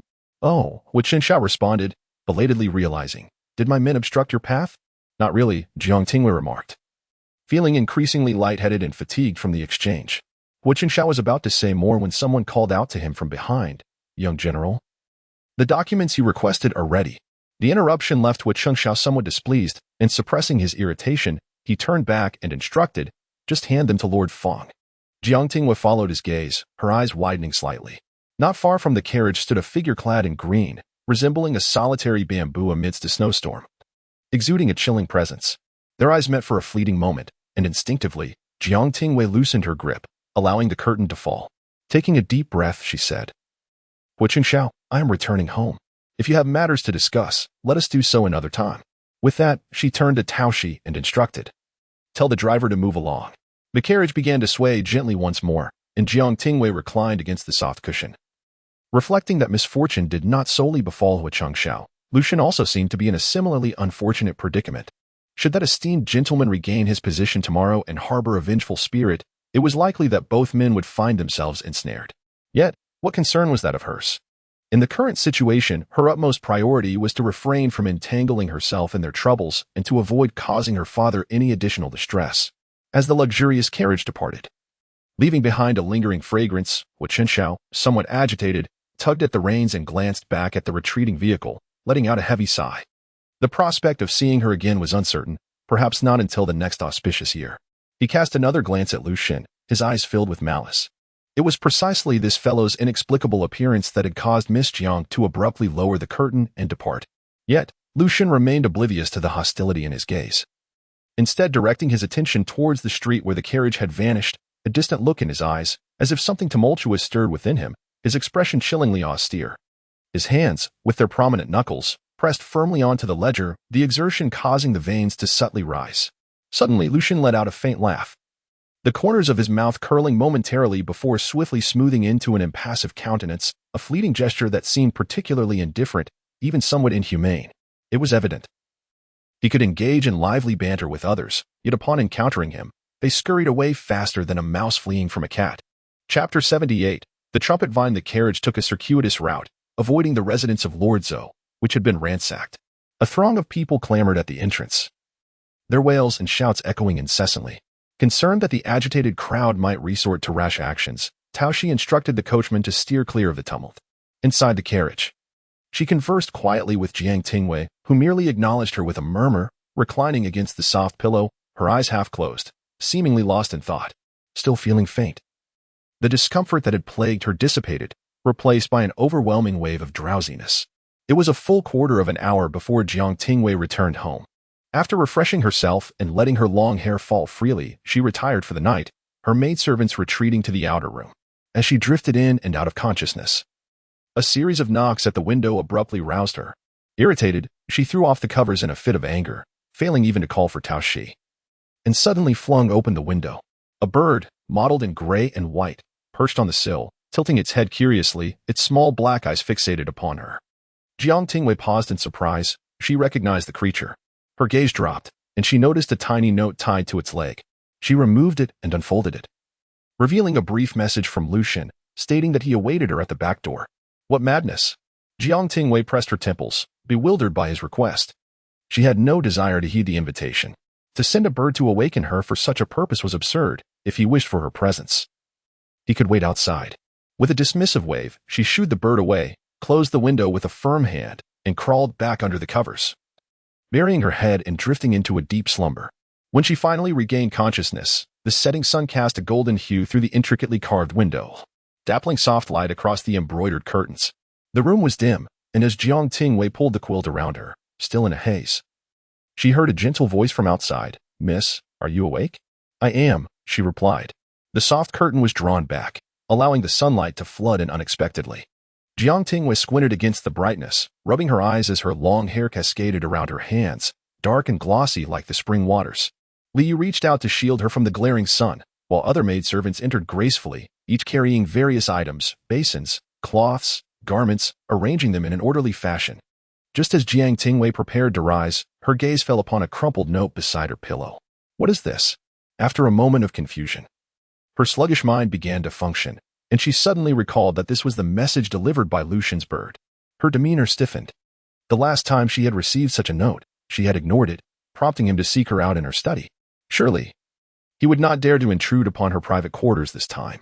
Clenching the note tightly, Jiang Tingyue inquired, "Was there anything unusual in the courtyard while I was asleep?" Taoshi, deftly fastening Jiang Tingyue's garments, shook her head in response. "No, everything in the courtyard is as it usually is. Though the lady did send someone to inquire about your well-being." "Oh," Jiang Tingyue mused, relieved to hear that no visitors had arrived. She scrutinized the note in her hand, a sense of unease creeping over her for reasons she could not quite fathom. Outside the estate, at the end of the alley, on the wall, a few tendrils of climbing trumpet vine meander upward, bathed in the golden hues of the setting sun, vibrant and resplendent. Beneath the lush green leaves, Lu Zhen stands quietly, a carving knife in hand, meticulously chiseling a piece of white jade. From afternoon until dusk, his knife has remained unwavering, and the palm-sized Titian jade is gradually taking shape under his skilled hands. The two, aged 23 and 25, grow increasingly anxious, casting cautious glances at Lu Zhen's expression. His demeanor remains indifferent, seemingly untouched by external matters, yet they understand that their master is seething with rage. If this Hitian jade is not completed before Miss Jiang arrives, the consequences could be dire. As the final stroke is carved, Lu Zhen examines his creation closely. His long eyelashes cast shadows over his face, and his dark eyes quietly fixate on the carved raccoon in the palm of his hand, devoid of sorrow or joy. Withdrawing the carving knife into his sleeve, Lu Zhen lifts his gaze to the solitary, resplendent trumpet vine beneath the afterglow of the sunset, momentarily lost in thought. This seemingly pointless waiting has consumed him twice before. The first occasion was in his childhood, during a chaotic tribute to his late mother, when all the palace maids and eunuchs around him were executed. Kneeling before the throne, he pleaded for his wet nurse. He remained there for an entire day, only to be met with a roaring inferno intended to consume him. Later, the chancellor informed him that the fire had been set by his father, not to kill him, but to save him. The chancellor also remarked that the weight of the weak is futile, while the strong never hesitate in stagnation. Even when compelled to bide their time, their steps are ever changing. What is there to await? If one desires something, they should employ every means to attain it, without mercy or compassion. Today, he has come to seek an excuse from Jiang Tingyue. Since she refuses to provide one, he has no further need to concern himself with her thoughts. He once cared for a lark, beautiful yet fragile, which he found injured and nurtured back to health. Yet, that ungrateful lark insisted on escaping into the vast outside world. Time and again, it crashed against the confines of its cage, injuring itself grievously, until Lu Zhen released it. Coldly observing as this delicate creature succumbed to the winter's chill due to its ailments, Jiang Tingyue resembles his second lark, beautiful, fragile, innocent, wholly incapable of facing the storm, yet desperately yearning to soar into the open skies. Lu Zhen is reluctant to let her go, and he certainly will not allow her to meet a tragic fate as he did with the first lark. Thus, he has been employing gentle and indirect methods to coax his little lark back, yet she remains obstinate, rejecting his subtle overtures. As Lu Zhen caresses the white jade raccoon in his hand, his gaze darkens, and he strides forward. However, the next moment, he hears hurried footsteps approaching, growing ever closer. Lu Zhen. Someone calls out urgently from behind. He halts, turning back. Under the lush canopy of trumpet vines, Jiang Tingyue appears, hastily lifting her skirts. A strand of her long hair has escaped from its bun due to her frantic running, and her face is flushed as she anxiously gazes toward him. Lu Zhen. Jiang Tingyue steadies her breath before inquiring, "What do you want from me?" To her surprise, the letter received in the afternoon had led to an evening rendezvous, where Lu Zhen awaited her patiently at the designated spot. "Have you been waiting here all this time?" Jiang Tingyue inquired, stepping closer. However, Lu Zhen remained silent, prompting a sense of unease within her. A gentle breeze caressed the surroundings, and the setting sun cast a delicate golden hue upon his embroidered white robe. He gazed at her intently, an unusual glimmer flickering in his eyes. As she approached within 3 paces, an inexplicable sense of foreboding gripped Jiang Tingyue, making her perceive Lu Zhen as somewhat intimidating in that moment. She took a tentative step back and whispered, "You're not angry, are you? Please don't be upset. I can explain." Yet, before she could fully retreat, Lu Zhen unexpectedly stepped forward, grasping her hand and drawing her into a broad embrace. Chapter 79. The only one I cherish in my heart is you. Lu Zhen towered over her, appearing from a distance like a frail, scholarly figure. However, in reality, his arms were as solid as iron. Once he encircled Jiang Tingyue's slender waist, no matter how fiercely she struggled, he effortlessly subdued her. After a moment of exertion, Jiang Tingyue resigned herself, babbling explanations. "I truly did not intend to stand you up. I drank too much at Sister Yan's banquet and fell asleep as soon as I got home. I was not entirely conscious. You cannot blame me." Upon seeing the note, I hurried over. The latter part of her statement carried an air of guilt. In truth, she had initially planned to ignore it entirely, yet for reasons unknown, she felt an overwhelming sense of anxiety, convinced that failing to meet would lead to some unfortunate consequence. After much contemplation and inner turmoil, she finally decided to set out at a sluggish pace. At that moment, however, Lu Zhen paid no heed to her slight unease. He lowered his head, his fingertips brushing against her cascading hair, inhaling the faint fragrance that clung to her. Instantly, his tumultuous emotions were soothed. Lu Zhen was not as emotionally detached as he appeared. He merely concealed his feelings well, burying them deep within, away from prying eyes. In his youth, he often struggled to control his emotions. After each outburst, the chancellor would silently observe him until one day, he handed Lu Zhen a carving knife and said, "A person destined for greatness must learn to mask their emotions." if you cannot even manage to keep your joy and anger hidden? You might as well be an ordinary craftsman, lest your momentary impulses lead to the demise of thousands. From that day forth, the Chancellor ceased teaching him anything else. All his instructors were dismissed, leaving only an elderly artisan who taught him the craft of wood carving day after day. As the seasons changed, Lu Zhen gradually learned to encase himself in a faade of indifference through the repetitive act of carving. Even when tempestuous rage churned within him, not a flicker of emotion would betray his countenance. His carving knife remained unwavering, as though he had forcibly severed his emotional self and suppressed it, ensuring he would never become a slave to his feelings. Jiang Tingyue rambled on for quite some time, yet received not a single word from Lu Zhen. Tentatively, she pushed against him twice, but to no avail. With a hint of despair, she lifted her gaze, giving his shoulder a perfunctory pat and inquiring, "What is the matter with you? You refuse to speak? Very well, let me pose another question. Given the propriety of male-female interactions, could you perhaps release me first?" Yet, Lu Zhen did not loosen his grip.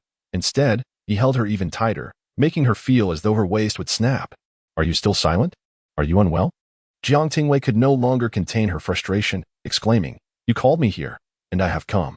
Regardless of the timing, I am present. Moreover, I have already apologized." You remained silent in response. "What exactly do you want from me?" Suddenly, Lu Zhen released her, taking a step back and gazing down at her quietly. Jiang Tingyue, who had been speaking passionately, faltered, her tone now losing its strength as she asserted, "Logically speaking, since I have apologized, you ought to forgive me. This is simply basic courtesy." Lu Zhen suddenly called out to her. Jiang Tingyue, startled, hastily replied, "If you do not forgive me, so be it. I possess a magnanimous heart. I bear you no grudge. If you no longer cherish me, why did you come to meet me?" Lu Zhen interrupted her incessant chatter with a direct inquiry. I. Jiang Tingyue stammered for a moment before continuing, "I merely wish to be kind. It is cold now, and I feared you might foolishly wait, risking illness from the chill." Lu Zhen's gaze deepened, and with deliberate emphasis, he stated, "Your lack of affection for me means that if I were to perish, it would be of no consequence to you." "Well, given that we are acquainted, I am a compassionate person," Jiang Tingyue replied, averting her eyes from his penetrating stare, her voice barely above a whisper. "Is that so?" Lu Zhen suddenly chuckled lightly, then adopted a serious demeanor. "Then what shall I do if I still harbor feelings for you?" His words struck like a thunderbolt, leaving Jiang Tingyue momentarily bewildered. Her initial reaction was disbelief. She forced a laugh and said, "How could that be? Please, do not jest. My parents are awaiting my return for dinner. Since you have nothing further to say, I shall take my leave." As she turned to depart, Lu Zhen grasped her shoulder, compelling her to remain still. She took a deep breath, meeting his gaze, the smile on her face vanishing entirely. "Is this amusing to you? What benefit do you derive from deceiving me?" Lu Zhen's eyes darkened slightly, and he tightened his grip, questioning, "Why do you not believe me?" Jiang Tingyue fell silent. "Jiang Tingyue, I remember everything you have said." Lu Zhen's voice was cold and deliberate as he recited the advice she had once penned for him regarding her plans to unite him with Su Ningyu. "You claimed that if you loved her, even if she were to marry another, you must tell her directly, allowing her to understand your true feelings. To be liked, one must thoroughly comprehend the other's preferences. You must not only understand, but also convey the depth of your understanding, ensuring she knows how much you care. Occasionally, you must offer her compliments." Jiang Tingyue's long lashes trembled heavily. The words he recited were those she had written in her plans to facilitate his union with another, and now they were directed back at her. "Enough," Jiang Tingyue interjected, unable to tolerate it any longer. "What significance do these words hold now?" "There is meaning." Lu Zhen reached out, his fingertips tucking a loose strand of her hair behind her ear. "I initially thought you would not come today, so I devised a plan. However, since you are here, I must start anew." Jiang Tingyue forcefully swatted his hand away, a red mark appearing on the pale skin of her wrist. Gritting her teeth, she retorted, "You clearly have affections for another. Why speak to me in this manner? Who told you these things?" Lu Zhen's expression cooled, and he tightened his grip on her shoulder slightly, carefully restraining himself from causing her harm. He closed his eyes momentarily before continuing. "Why do you accept every word from others as gospel, yet disbelieve what I say?" "What others? Who are you referring to?" "I trust no one. I have always only believed what I have witnessed with my own eyes. This is my lived experience. Why should I not trust it?" Jiang Tingyue countered, her eyes glistening with unshed tears. "Jiang Tingyue, I am at a loss as to what has led you to this misunderstanding. I extended an invitation to you under the name of Su Ningyu. You may blame me, yet you cannot persist in this misconception." Lu Zhen articulated each word with utmost gravity. Jiang Tingyue lifted her gaze, staring at him in a daze, as Lu Zhen reached out, gently wiping away the tears that fell incessantly from her eyes, and he sighed softly. Little Crescent, there has never been anyone else whom I cherish in my heart but you. The words she had longed to hear in her past life now echoed in her ears. Yet all she felt was a profound ache. She clutched her sleeve tightly, finding it difficult to breathe. Why? Why did he not speak of this before? Choosing instead to reveal it now? Had she heard such confessions in her previous life, even if it were a deception, she would have embraced it wholeheartedly, willingly falling into the snare. Yet the Jiang Tingyue of today found herself unable to do so. Chapter 80. Lightness. A certain individual had persistently written to me, urging that I clearly express my affections to the one I cherish, lest she harbor misconceptions. Lu Zhen's eyes bore into her as he softly spoke. Jiang Tingyue, stifling a sob, retorted, I meant for you to convey this to Su Ningyu, not to me. Can you please speak with her? No. Lu Zhen swiftly rejected her plea. I apologize, he continued in a gentle tone. I once believed that my silence would suffice for you to comprehend my feelings. Now, I realize how gravely mistaken I was. Jiang Tingyue, can you find it in your heart to forgive me? I shall not forgive you, Jiang Tingyue firmly declared, wiping away her tears, only to find herself enveloped in his embrace, held with utmost care and tenderness. She froze momentarily, then pounded her fist against his shoulder. Articulating each word with conviction, I said, I do not forgive. Indeed, Lu Zhen replied softly. Jiang Tingyue, unable to break free, tugged at his sleeve in frustration, gritting her teeth to reiterate, what I mean is, I do not forgive. Yet, all her ire dissipated under the gentle caress of his kiss, his crisp breath enveloping her entirely. She instinctively recoiled, but with each step back, Lu Zhen advanced, until she found herself cornered against the wall, her breath stolen away. The lush branches of the wisteria brushed against her ears, tickling her senses. The wall was draped in verdant foliage, their figures partially obscured amidst the blossoms. The two companions, having swiftly retreated upon Jiang Tingyue's arrival, left her unaccompanied on this outing.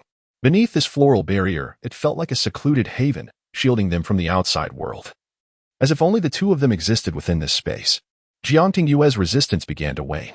However, an instant later, memories of the midnight dream haunted her, the compassionate gaze of the scheming eunuch, a visage that had morphed into an indelible nightmare. Madam, even the Empress Dowager cannot issue commands that bypass His Majesty. The poison in that cup had caused her unbearable agony, a torment so profound that even recalling it sent her into convulsions. At one point, she believed Lu Zhen must loathe her deeply to inflict such torment, ensuring that even in death she would suffer. Yet, if he did not hate her, why then imprison her? Why resort to such potent poison? She yearned to question him about his treatment of her, but Lu Zhen, bereft of memories from their past life, would remain oblivious to her inquiries. With a forceful shove, Jiang Tingyue distanced herself from him, her eyes glistening with unshed tears as she stated resolutely, It is impossible, Lu Zhen.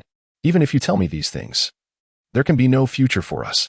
Lu Zhen, momentarily dazed by her words, failed to grasp her meaning. What? There lies a chasm of blood feud between us. Therefore, there shall be no future for you and me. No matter whom I marry, I shall never become your bride. With that declaration, Jiang Tingyue turned to flee. As Lu Zhen reached out to stop her, she unexpectedly seized his hand and bit down fiercely on his arm, unyielding and ruthless, with no mercy to spare. Lu Zhen let out a muffled grunt, but merely pressed an item into her palm. At the moment she tasted the metallic tang of blood, Jiang Tingyue abruptly released her grip and fled with great speed. This time, Lu Zhen did not attempt to stop her. Upon sneaking back into the residence through the back door, she was greeted by Tao Shi, who, upon noticing her red-rimmed eyes, immediately became anxious and asked, Miss, what has happened? Jiang Tingyue did not respond but hurriedly retreated into her chamber, shutting the door firmly behind her, and commanded from within, No one is to enter. Do not disturb me. Leaning against the door, she felt as though all her strength had been siphoned away, her body gradually sliding to the floor. Despite having shed countless tears, she still felt an urge to cry. A soft clatter interrupted her thoughts, as if something heavy had fallen. Jiang Tingyue regained her composure and hastily wiped her tears, glancing down to find a snow-white jade-carved raccoon doll lying before her. She stared at it for a long moment before reaching out to cradle the delicate figure in her hands. This was the very object Lu Zhen had given her when she had bidden him. In her haste to escape, she had not even taken a moment to examine it. The jade raccoon, endearing in its simplicity, bore her childhood nickname inscribed on its base. Rising to her feet, Jiang Tingyue made her way to the vanity and forcefully opened several drawers until she finally discovered a wooden carved raccoon doll nestled within one of them. Placing the jade and wooden figures side by side, It was evident that, despite their differing appearances, both had been crafted by the same artist. In due time, I shall carve you an even finer one. Lu Zhen's words from that day on the boat echoed vividly in her mind. So, was this jade raccoon a token of his promise? The wooden doll had been a gift from Rua, one she intended to cherish, but what of the jade raccoon? Why should she accept it? Jiang Tingyue grasped the jade raccoon tightly, flung open the window, and contemplated throwing it away. Yet her hand hesitated in midair, ultimately retracting back. The two raccoons, though differing in material, exuded an equally charming innocence. After a prolonged gaze, she finally placed both dolls at the bottom of her trunk, locking it securely, ensuring they would never see the light of day again. She leaned over the vanity, gazing at her reflection in the mirror, her eyes swollen and red. Her lips a vivid crimson hue, strikingly vibrant even without the aid of lip rouge. Damn it! Lu Zhen is nothing but a scoundrel. A lecher. How dare he take advantage of her simply because of his superior strength? Meanwhile, beneath the wisteria, Lu Zhen lingered in place, rolling up his sleeves to inspect the bite mark on his arm. He gently traced it, feeling a slight sting. She had bitten him thus before. But the last wound had healed too swiftly, the mark fading almost immediately. Why does she bite like a little dog? A faint smile flickered in Lu Zhen's eyes, dispelling the perennial chill that resided within, replacing it with a hint of warmth. Yet, he mused, she was justified in biting him, after all. He had been the one to first provoke her.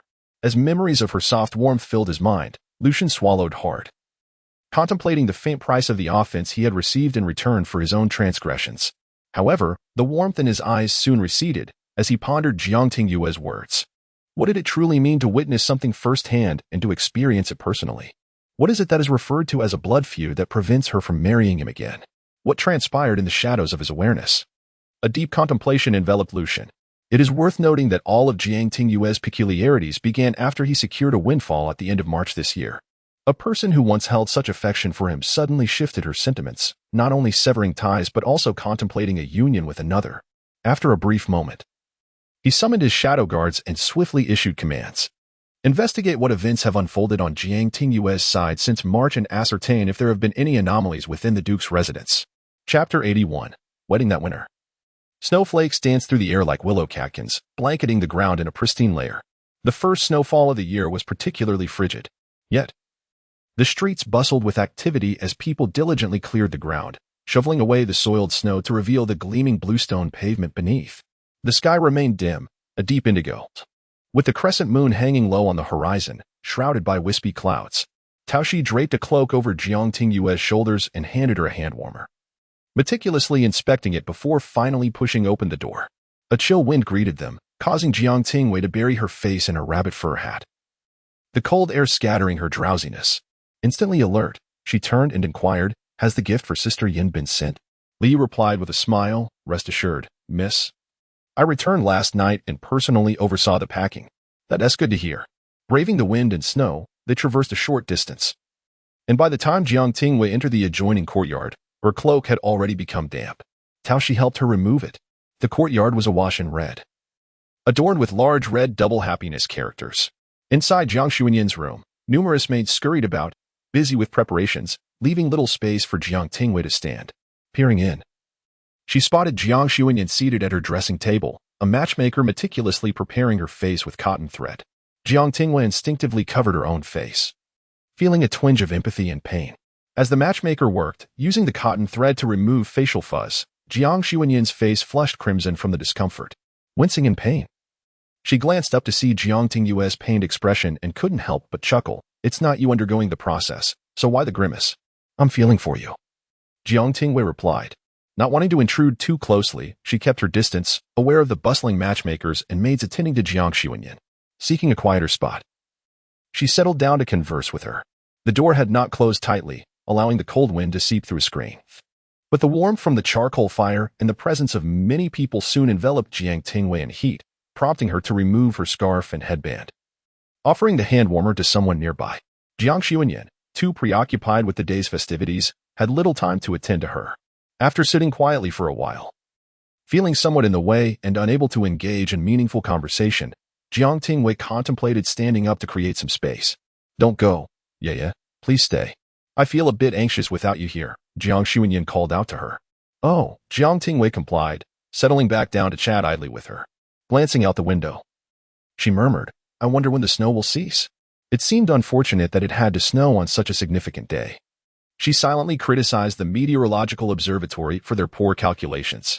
However, recognizing the festive spirit of the occasion, she refrained from voicing her thoughts that might invite discontent. Jiang Tingyue, however, nodded in agreement. I suspect those old men at the observatory can't calculate dates correctly. It would have been better if it had been a day earlier. Yesterday was clear, calm, and not cold at all, yet today it snows. How will the wedding procession proceed? As soon as she finished speaking, the matchmaker nearby interjected. Oh, my lady, mind your words today. Spit twice to ward off bad luck. The esteemed officials of the Astronomical Bureau have undoubtedly chosen an auspicious day for the union of the young lady and her groom, ensuring a harmonious bond and a prosperous future. After being admonished, she was compelled to repeat the auspicious phrases. Jiang Tingyue, covering her lips with a handkerchief, chuckled softly, her face alight with mischief. Jiang Tingyue cast a sideways glance at her, reproaching, you may as well mock me. Yeah. I refuse to believe you haven't thought the same. Whether I have or not is inconsequential, Jiang Tingyue replied as she held out a plate of pastries, offering her a bite. Would you care for some water? Not a chance, Jiang Tingyue shook her head. The matchmaker has advised against drinking today, as there is much to attend to. Jiang Tingyue recalled the complexities of marriage preparations and expressed her sympathy. Then bear with it. Jiang Tingyue sighed, but quickly regained her composure. Behind her, the matchmaker styled her hair, with each stroke of the sandalwood comb punctuated by a blessing. When she finally donned the phoenix crown and bridal garments, the world outside had brightened, and the snow had ceased to fall. As Jiang Tingyue gazed into the mirror, she momentarily lost herself in thought, beneath the resplendent attire. No bride could fail to be beautiful, yet she found it difficult to accept her own reflection. With everything in readiness, most of the servants had retreated, and a distant commotion hinted at the arrival of the wedding procession. Already? Jiang Tingyue exclaimed, flustered as she reached for the fan on the table, only to fumble it, sending it clattering to the ground. The intricate layers of her wedding gown and the weight of the crown made it cumbersome. Jiang Tingyue hurried to retrieve it, smiling as she handed it back, reassuring her, no need to rush. The procession has just arrived and is likely being held outside. Take your time. Jiang Tingyue grasped the round fan, its tassels swaying gently, casting a soft golden glow. She lowered her head, explaining, I'm not in a hurry. I'm just a bit on edge. Do not be anxious, Sister Yin. You look exceptionally beautiful today, Jiang Tingyue said with a radiant smile. Before long, another servant entered, and the matchmaker assisted Jiang Tingyue, guiding her outside. Tao Shi tied her cloak, while Liu handed her a hand warmer. Jiang Tingyue followed quietly, watching as Jiang Tingyue tearfully bid farewell to her parents, overcome with emotion, before being helped into the bridal sedan chair. She observed in silence until the shadow of the chair vanished from view, then turned back to the warmth of the room. Tao Shi whispered, Miss, I have delivered the items to the maid beside Miss Yin. Very well, Jiang Tingyue nodded gently, glancing out the window with a hint of concern. Will it snow again? Tao Shi replied softly, even if it does, it matters not. The path was cleared early this morning. The distance from Jiang Manor to Zhou Manor is short, and a little snow will pose no hindrance. Jiang Tingyue gazed out the window, silent. Inside the bridal sedan chair, a maid quietly called her name, presenting a brocade box. Miss, this is a congratulatory gift from Miss Yu's attendant, Tao Shi. She instructed me to hand it to you and asked if I might inquire first. I shall take a look, Jiang Tingyue replied, setting aside her fan to accept the brocade box from outside the sedan chair. The box was neither large nor heavy. Jiang Tingyue reached out to open it, revealing merely a few sheets of thin paper, land contracts, property deeds, and documents pertaining to some lucrative shops. While these items were not exceedingly rare, their true value lay in the fact that all the lands and shops were located in Chuzhou. Even if she ventured to Chuzhou alone, possessing these documents ensured that, regardless of her husband's reliability, she would have an escape route, no longer subject to the whims of others. Otherwise, if she were alone, even with considerable wealth at her disposal, it would be challenging to prepare so comprehensively in such a short span of time. Jiang Tingyue clutched the ornate box tightly against her heart, her eyes glistening with unshed tears. Chapter 82, Proposal on the day of Jiang Tingyue's wedding. The snow that fell was initially thought to be fleeting. However, it continued for days on end, incessantly and without pause. Inside, the silver-threaded charcoal burned warmly and smokelessly, the fragrant aroma wafting gently throughout the room. Jiang Tingyue was conversing with Li Yunra when she glanced up to see Jiang Shizhong standing beneath the eaves, gazing out at the swirling white snow, his face etched with concern. She rose and stepped outside, softly calling out, Father. Jiang Shizhong turned his head, smiled, and asked, "What brings you out here?" "It's cold outside. You mustn't catch a chill." "I'm not cold." Jiang Tingyue tightened her plush cloak and inquired, "What are you looking at, father? What is so captivating about the snow?" "It has been falling for several days now." Jiang Shizhong frowned. "This snow has come too early this year and has been relentless. If it continues, it may lead to disaster." Though Jiang Tingyue had not experienced much hardship, her parents had ensured she was not oblivious to the world's sufferings. She had witnessed the terrifying consequences of natural calamities and responded, "Surely the court will open the national treasury for disaster relief. As long as it is not too severe, there should be no major issues." "Let us hope so," Jiang Shizhong sighed softly, choosing not to elaborate further. In previous years, snowfall had indeed caused calamities. But this year was different. The court was tumultuous, and the emperor's erratic actions had compelled many officials to retire to the countryside for self-preservation. Coupled with the prior expenditures at the imperial palace, which had drained vast amounts of gold and silver, the national treasury was now nearly empty. Without a sound strategy, the common folk might face dire straits. Jiang Shizhong sighed again, recalling his daughter's strange dreams. Pondering whether that young man from the Lu family truly held a destined fate, these thoughts flitted through his mind for a moment before he buried them, remaining unspoken. Jiang Tingyue suggested, "Perhaps we should prepare in advance? If disaster truly strikes, we could donate some gold and silver. It would be our contribution to the country and its people." "Your intentions are commendable," Jiang Shizhong smiled, although he did not wholly agree with her plan. Yet, he did not wish to extinguish her enthusiasm. If disaster were to strike, their household would undoubtedly remain untouched. This was an opportune moment for gaining merit and winning the people's hearts. The emperor would not tolerate any blemish upon their family. He refrained from voicing these thoughts.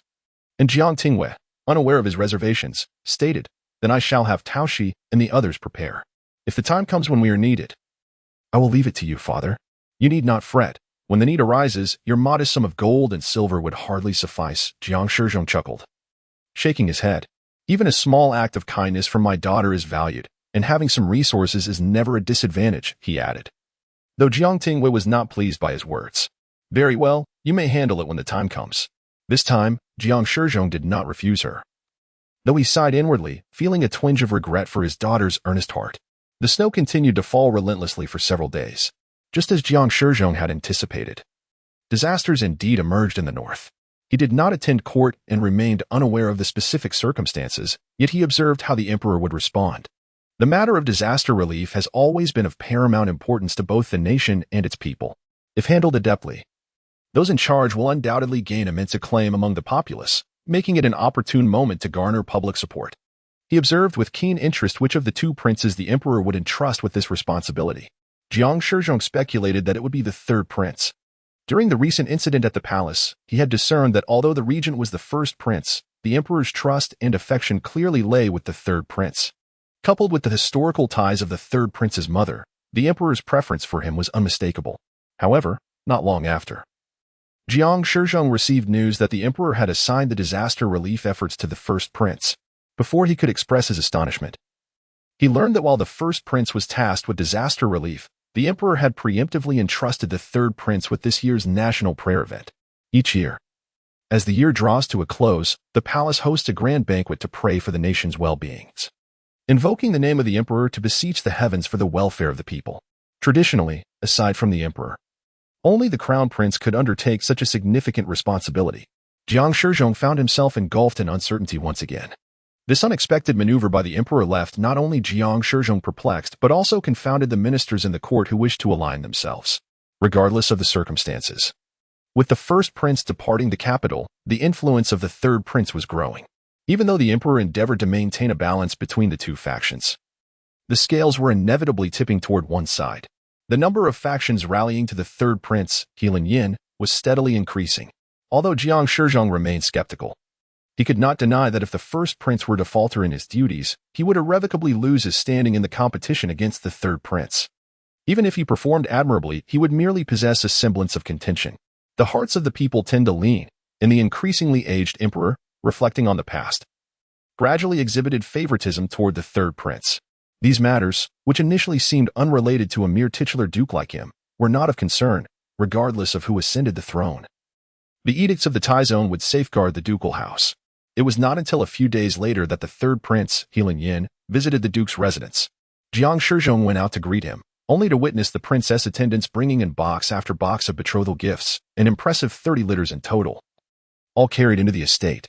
Jiang Shizhong's expression darkened, and he asked, maintaining his composure, "What is the meaning of this, Your Highness?" Draped in a sumptuous black cloak woven with gold, Heilin Yin brushed off the falling snow with his fingertips. A light smile graced his exquisite features. Resembling a beautiful maiden as he said, "I am in search of a side consort and have come to seek your esteemed approval, Duke." "Seek approval for what?" Jiang Shizhong retorted sternly, "Your Highness must be mistaken. My daughter is already betrothed." "Is that so? But has it been made known to the authorities? Is there any documentation?" "Without proof, I fear I cannot take your word at face value, Duke Jiang," Heilin Yin replied with an air of determination, his tone calm yet resolute. In the back courtyard, Tao Shi listened intently to the maid's report and glanced at Jiang Tingyue, who was reclining on a soft couch. She quietly recounted the unfolding events. Jiang Tingyue was taken aback, dropping the book in her hands, her voice trembling as she asked, "You mean Heilin Yin has come bearing betrothal gifts?" "Miss, please do not be agitated," Tao Shi reassured her. "The master will certainly not consent. You need not worry." Jiang Tingyue understood that her father would undoubtedly not allow her to be coerced into marriage. However, a wave of unease washed over her as she recalled her father's recent discussions regarding affairs at court. While she was certain that, regardless of the emperor's indecision, the position of crown prince would ultimately be bestowed upon the eldest prince, she could not shake the thought of the current formidable influence of Heilin Yin. What if her father could not withstand the might of the imperial authority? Yet, she remained oblivious to the reasons behind Heilin Yan's peculiar fixation on her. Rising to her feet, she turned to Tao Shi and said, "Let us proceed to the front hall." Tao Shi hesitated and replied, "If we go there now, will we not be causing more trouble? Perhaps it would be wiser to wait for news in the backyard." Chapter 83. On the right track am I to wait for my lifelong affair to be decided by others in mere words, without my knowledge? Jiang Tingyue rose and hurriedly made her way outside. She trusted her father, yet she held little faith in the imperial power. How formidable was it? Even her father, who had always been omnipotent, was compelled to conceal his talents and bide his time in a corner. Tao Shi, unable to dissuade her, hastily grabbed her cloak and turned to follow, assisting her in fastening it. Liu held up an oiled paper umbrella, braving the wind and snow. By the time Jiang Tingyue reached the front hall, she could only hear the voices within. First was her father's voice, polite yet unwavering. The young lady would definitely not enter the palace. Indeed, she had been promised to someone, but the wedding date was undetermined, and there might be unforeseen circumstances. Hence it was not to be disclosed to outsiders. Next came Heilin Yan's voice. "Is that so? Perhaps Jiang Daren could enlighten me on the chosen family, so I may inform my father the emperor beforehand." His politeness, to such an extent, was almost audacious, provoking Jiang Shizhong's ire. Clenching his fist tightly within his sleeve, he retorted angrily, "Third Prince, His Majesty once assured me that he would never arrange a marriage for my daughter, granting her the freedom to choose her spouse. I hope you will not waste your efforts." Cautiously peeking through a screen, Jiang Tingyue felt a wave of relief wash over her upon hearing her father's words. She knew he must have already prepared a contingency plan for her. Why is Jiang Daren in such a hurry? Perhaps she would be willing to enter my household. Heilin Yin continued, maintaining a smile that, combined with his overly vibrant features, bore an unsettling undertone. "Such a matter is utterly impossible," Jiang Shizhong declared with resolute finality.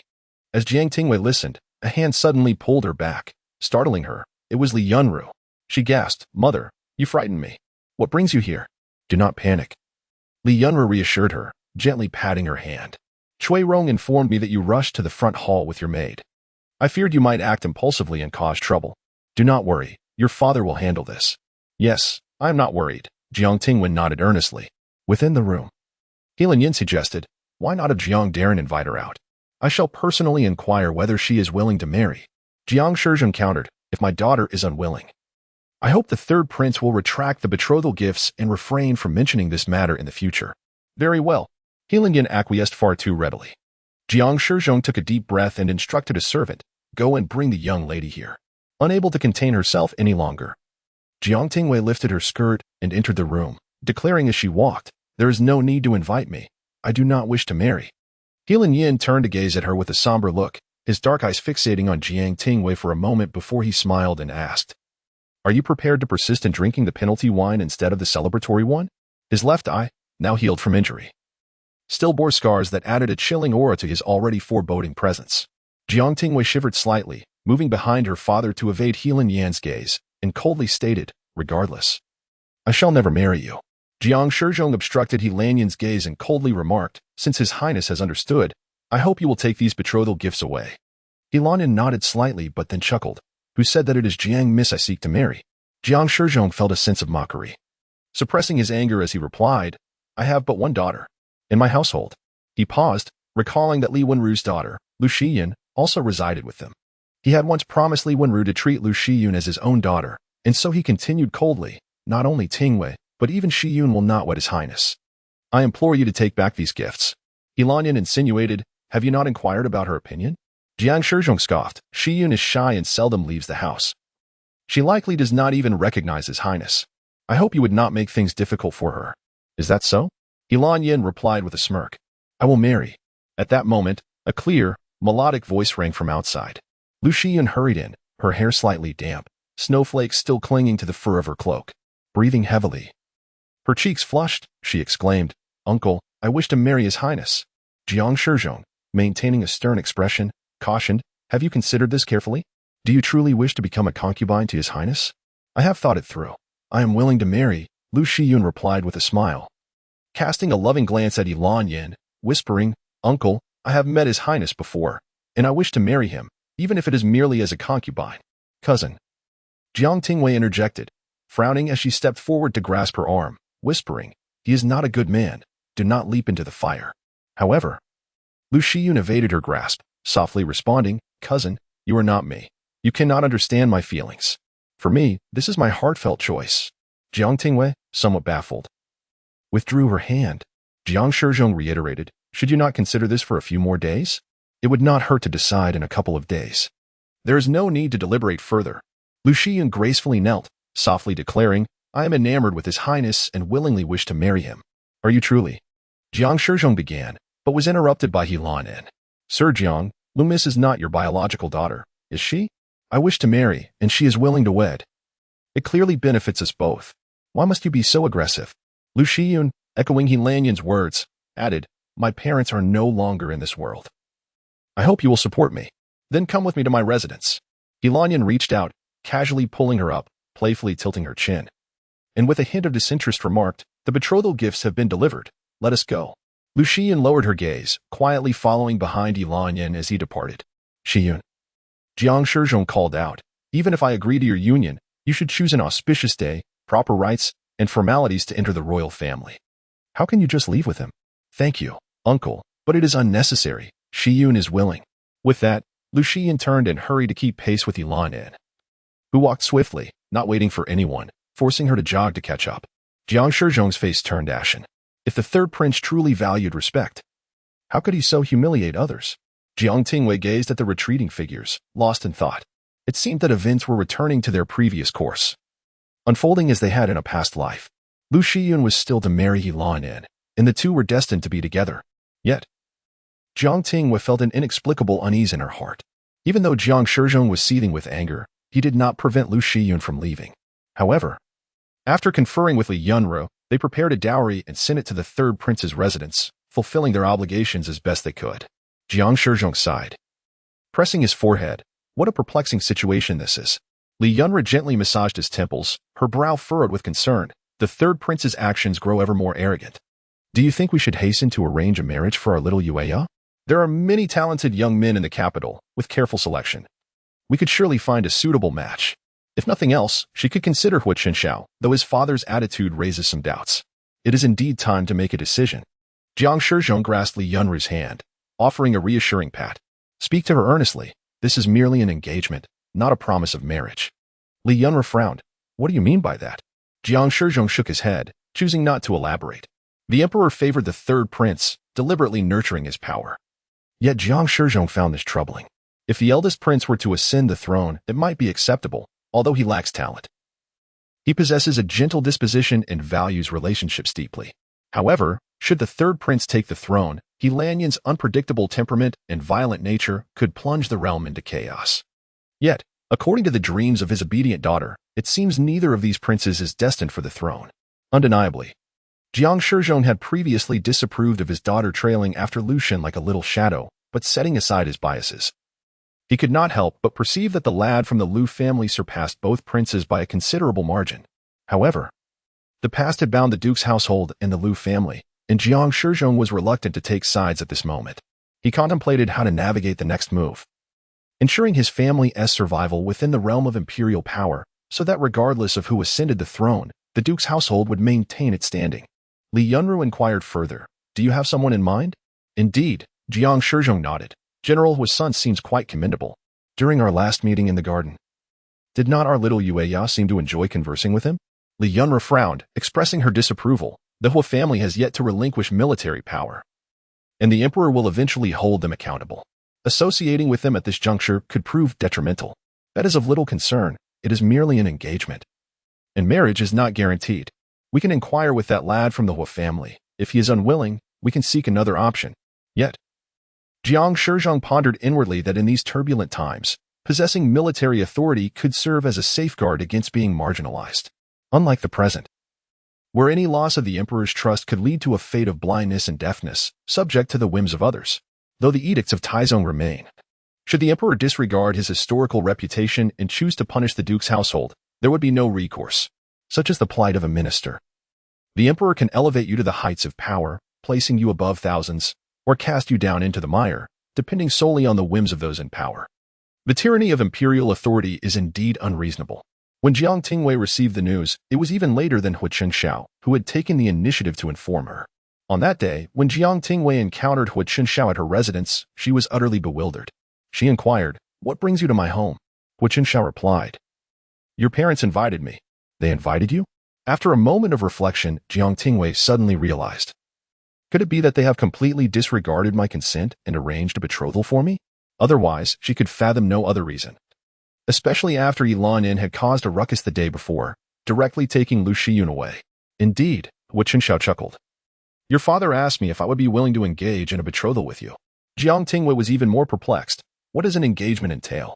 It means merely an engagement without marriage. Perhaps one day, our families may choose to dissolve the betrothal.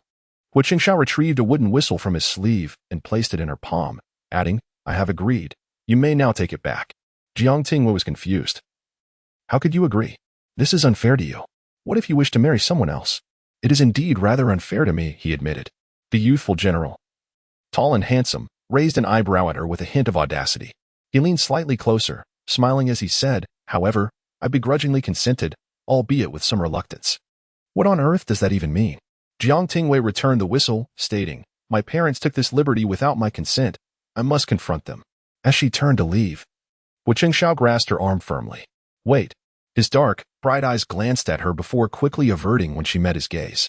He coughed lightly, feigning nonchalance as he remarked, "In truth, I do not consider myself too disadvantaged.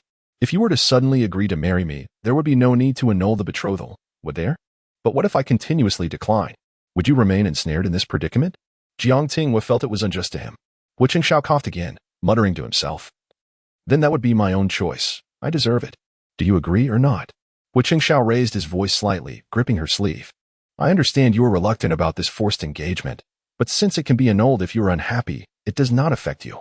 And do not presume it affects me. I would welcome someone to shield me from my father's relentless pressure for marriage. It is a mutually beneficial arrangement. What is there to be displeased about?" Jiang Tingyue hesitated for a moment before nodding. "Then it is settled. Should you ever wish to dissolve the betrothal, you may do so at any time without considering my feelings." "Very well." Hu Qingshan's brow slightly furrowed as he smiled. "Then about this." He held up the wooden whistle, the red string swaying gently in the breeze. "You should keep this for now." Jiang Tingyue patted the whistle and laughed. "What if you regret it later? I would have to go out of my way to return it to you. How awkward that would be." "Ah." The youthful general's eyes dimmed momentarily, but he quickly replied, "In that case, let us change our titles for one another, lest we expose ourselves before others in the future." Jiang Tingyue furrowed her brow slightly, pondering how to address him. "Why not call me Xixiao?" Hu Qingshan clenched his fist against his lips and coughed softly, attempting to suppress the upward curve of his mouth. "Xixian?" Jiang Tingyue managed to utter the words with difficulty, finding it rather peculiar and feeling that it was less fluid than simply calling him by his name. Hu Qingshan cleared his throat with a pronounced cough, wearing an expression of utmost seriousness as he solemnly addressed her, "Jiang Shimi." Jiang Tingyue rubbed her arms and inquired, "Isn't that a bit too formal?" She added, "I certainly cannot keep calling you Miss Jiang. as that would be excessively distant. Jiang Tingyue then suggested, "How about this? You may simply call me by my name. After all, I do refer to you by yours." Hu Qingshao paused for a moment, then cautiously uttered her name, Tingyue. Instantly, his ears flushed a deep crimson. Jiang Tingyue playfully hit him, exclaiming, "I asked you to call me by my full name, not just my given name." Chapter 84. He is dead that night. In the residence of the Prime Minister, Lu Zhen unfurled a lengthy scroll, filled with all he had discovered about Jiang Tingyue from March until now. The dim light of a single lamp flickered, casting shadows upon the text, and he could only discern that Jiang Tingyue had suffered a severe illness. Suddenly, a sharp sound pierced the air, prompting Lu Zhen to hastily roll up the scroll and sidestep. A loud crash echoed as if something had been driven into the table. The candlelight was extinguished by a gust, plunging the room into darkness. In an instant, the sounds of battle rang out from outside, the clash of blades reverberating. Lu Zhen quietly tucked the scroll into his sleeve and seized the long sword from its rack. With a loud bang, the study door was kicked open, and a masked figure clad in black stumbled into the room. 23 swiftly apprehended him, then looked up, anxiously calling out, "My lord." The man was wounded. Blood trailing down his arm from the blade he held, dripping onto the floor. He wiped the blood from the blade's surface and reported urgently, "The assailants are death warriors, heading straight for us, setting fires along the way. Strangely, none of the city guards have noticed, no one has intervened. Such blatant flames have not attracted any watchmen." In other words, the Imperial Guards stationed tonight are either coincidentally reassigned or have received orders to turn a blind eye, regardless of the circumstances. It indicates that tonight's assassination has been meticulously planned. "What is the situation with the Prime Minister?" Lu Zhen inquired. "The assailants are aimed at us. The Prime Minister and the eldest son should be unharmed," came the reply. Lu Zhen opened the door, the flickering flames illuminating his handsome visage. The dark guards and assassins were locked in combat, yet he refrained from intervening, calmly instructing, "Clean it up." "Yes." Half an hour later, as 23 tended to his wounds, he directed others to clear the remnants of the battle, the severed limbs and blood, from the floor. Inside, the Prime Minister and Lu Zhen sat facing each other. The former anxiously asking, "Are you all right?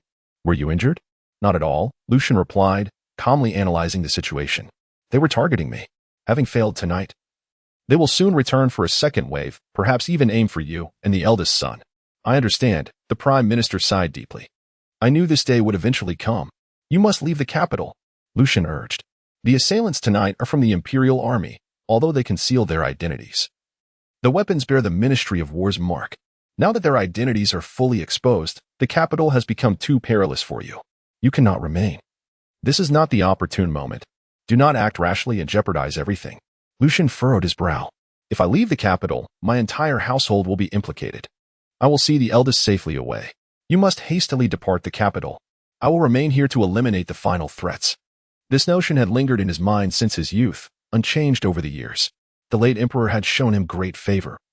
His rise from humble beginnings to the rank of Prime Minister was due to the late emperor's patronage. When he took in the young prince at the tender age of 5, he had already contemplated that one day, this would lead to his demise. Lu Zhen spoke calmly. "It need not come to that. There are other alternatives." He poured tea into a cup and moved it to the Prime Minister, softly saying, "You have been startled tonight. Do return and rest."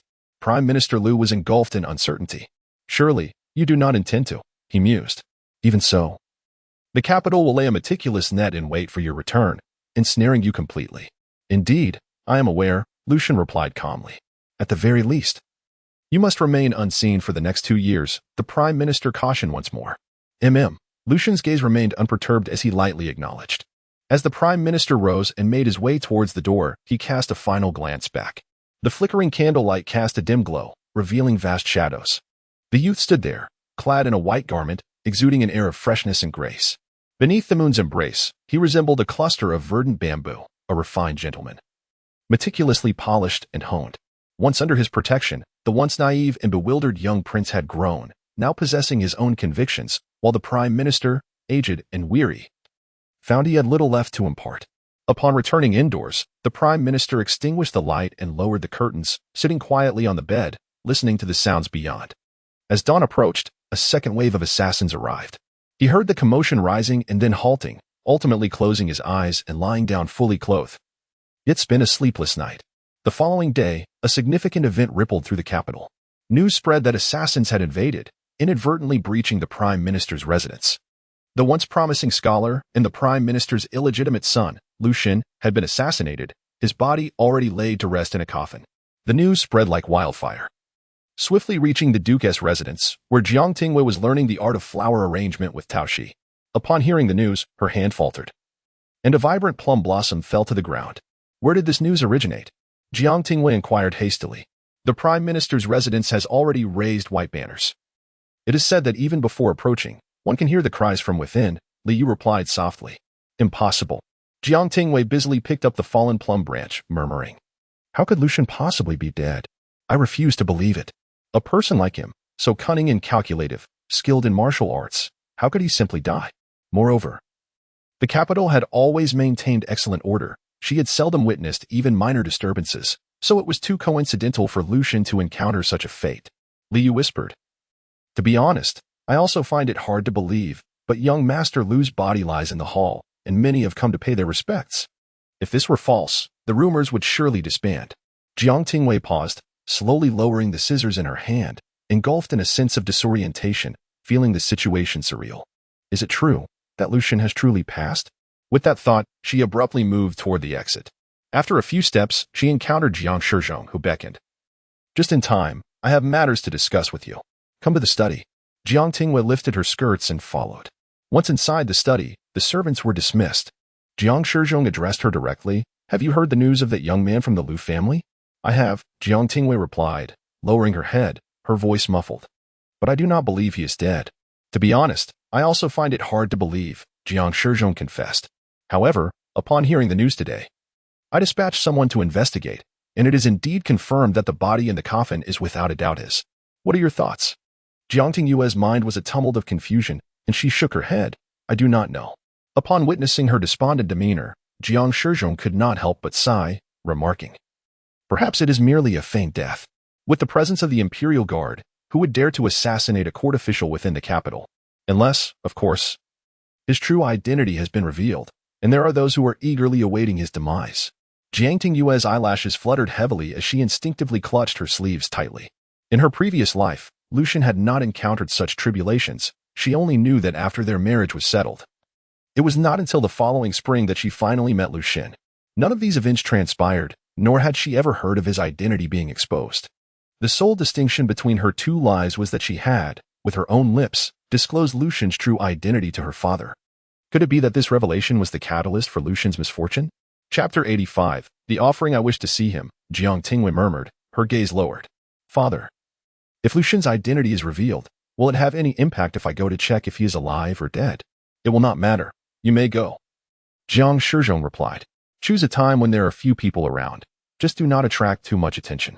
Understood, Jiang Tingyue nodded. She still did not believe that Lu Zhen could have succumbed so easily. A person of his caliber would never permit himself to meet such a hasty end. For reasons unbeknownst to her, she felt compelled to take a look. Heeding her father's advice, she chose the darkest hour of the night, donned a cloak to shield herself from the cold wind, and carried a lantern as she made her way toward the chancellor's residence. Having sent a letter during the day, Jiang Tingyue assumed her request for a nighttime offering would be denied. To her surprise, the chancellor's household granted her permission to proceed. Though uncertain of the reason behind this concession, she dismissed it. What mattered was that her purpose could be fulfilled. As the carriage halted before the residence, Jiang Tingyue alighted, her delicate white hand gripping the lantern. In the chill of winter, the light flickered gently. She glanced at the white lantern hanging by the door and hesitated for a moment, yet pressed on. The main gate opened partially, and someone welcomed Jiang Tingyue inside.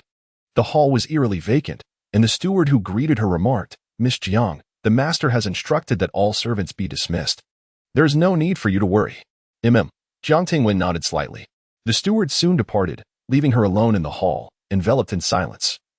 With only the sound of the wind whispering through the space, she approached the coffin, but as she neared, she suddenly halted, apprehensive about advancing. What if Lu Zhen truly lay within? What if he was indeed dead? She had never wished for his demise. Admittedly, she harbored some resentment toward him, feeling slighted in her heart, yet she had never wished for him to die. In this new life, her greatest hope was to sever all ties with Lu Zhen. And beyond that, she had not contemplated anything further. She ought to feel joyous. With Lu Zhen's death, her family would no longer face turmoil, and her parents would be safe. She should be happy. Jiang Tingyue struggled to summon a smile, only to find it utterly unattainable. After a brief pause, She cautiously lifted her foot, her embroidered shoes softly treading on the wooden steps. She raised the lantern closer to the coffin, illuminating the visage within. That handsome, familiar face, who else could it be but Lu Zhen? Her hand trembled, the lantern shaking perilously as if it might fall at any moment, yet it did not. Jiang Tingyue tightened her grip on the lantern and took 2 steps back. Had he truly departed from this world? She retreated further, her expression fraught with anxiety as she bit her lip, uncertain of how to proceed. Just a fleeting glance revealed the gruesome wound beneath his clothing. Deep enough to expose bone, a wound from which survival was impossible. Jiang Tingyue set down the lantern and lit incense, bowing in reverence. She stood before the altar in silence for a long while. She thought she might cry. She had never been a strong person. Tears flowed freely when she was happy, and even more so when she was sad. Yet, at this moment, not a single tear fell. Instead, she felt a suffocating weight in her chest, akin to a mass of cotton soaked in water, lodged uncomfortably in her heart, heavy and distressing, making her wish to expel it immediately. The wind rustled the white banners, casting eerie shadows in the morning hall, where the gusts sounded like wailing spirits. Before the coffin, Jiang Tingyue stood quietly, and from the shadows behind a pillar, a tall and handsome figure could be faintly discerned, gazing silently at her. After a long moment, Jiang Tingyue picked up her lantern once more and turned to leave, maintaining her composure. However, as she descended the steps, she stumbled, losing her footing, and the lantern slipped from her grasp, rolling away and extinguishing upon impact. In an instant, a gust swept through, plunging the morning hall into darkness. At that moment, someone steadied her waist, helping her regain her balance. Jiang Tingyue remained still, as did the other person. The cold wind lifted the hem of her garment, and with her back straightened, she cautiously called out, "Lu Zhen?" The wind whispered softly, but there was no reply. Curse him. Jiang Tingyue recognized him, and though she was unsure of the face resting in the coffin, she could ascertain that the man before her was undoubtedly the real Lu Zhen. Anger boiled within her. She understood that his fake death must have been for a reason. Yet she still felt infuriated. A cool hand gently brushed her tear-streaked cheek, erasing the traces of her sorrow. In the next breath, she found herself pressed against the pillar as Lu Zhen leaned closer, his voice a soft murmur. "Were you crying for me?" "No." Jiang Tingyue turned her face away. "It was the wind." "Is that so?" She heard a soft chuckle, which only fueled her irritation. She pushed his hand away, retorting, "If you're not dead, then I have nothing to mourn. I'm leaving." Yet, Lu Zhen stood before her like an immovable wall, with him in front and the pillar behind. There was no escape. Fury tinted her vision red. "Move aside, Jiang Tingyue." Lu Zhen suddenly called her name gently, his fingers playing with her long hair as he asked softly, "Do you truly believe you can take such significant news from me without facing any consequences?" Jiang Tingyue stammered, I didn't tell anyone about whether you're alive or dead. It's of no use to me." "Not convinced. What do you want then?" She blustered. "You revealed it yourself. I didn't ask you to tell me."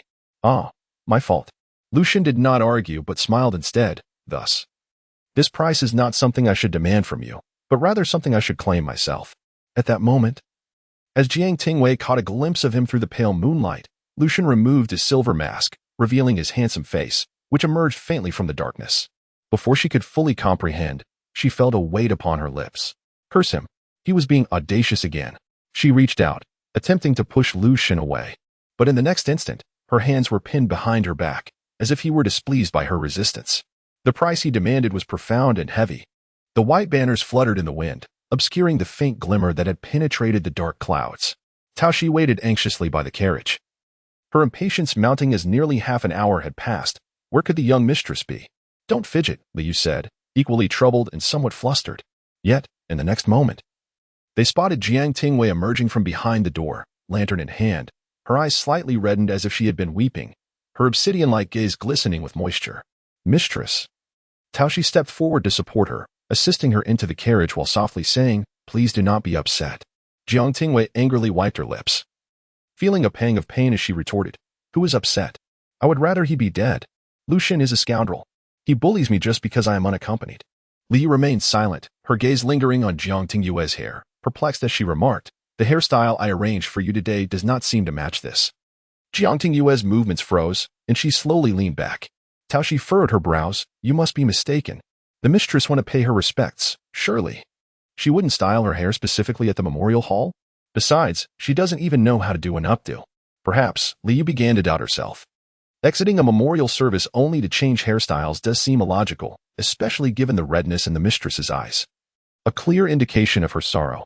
Who would have the heart to think of styling their hair? Enough, Jiang Tingyue said irritably. I wish to be alone for a moment. You two may step outside. Tao Shi and Liu exchanged glances and simultaneously retreated. Once the two devoted maids had departed, Jiang Tingyue exhaled deeply, running her fingers through her hair, cursing Lu Zhen inwardly. The hairstyle had come undone when Lu Zhen had kissed her, and only after she could no longer suppress her anger and tears did he finally release her, sighing as he wiped her tears and asked, "Why do you cry so easily?" He listened patiently to the girl as she scolded him amidst her tears until she finished her tirade and attempted to flee, only for him to effortlessly catch her again. Jiang Tingyue turned to glare at him. "What more do you want?" Lu Zhen gazed at her cascading hair and explained, "Your hair is loose. If you go out like this, it will raise suspicions." Jiang Tingyue touched her hair, realizing that the beautiful updo Li you had arranged was now mostly undone. "Come here, let me restyle it for you." Lu Zhen sat down on the steps, patting the space beside him, inviting her back.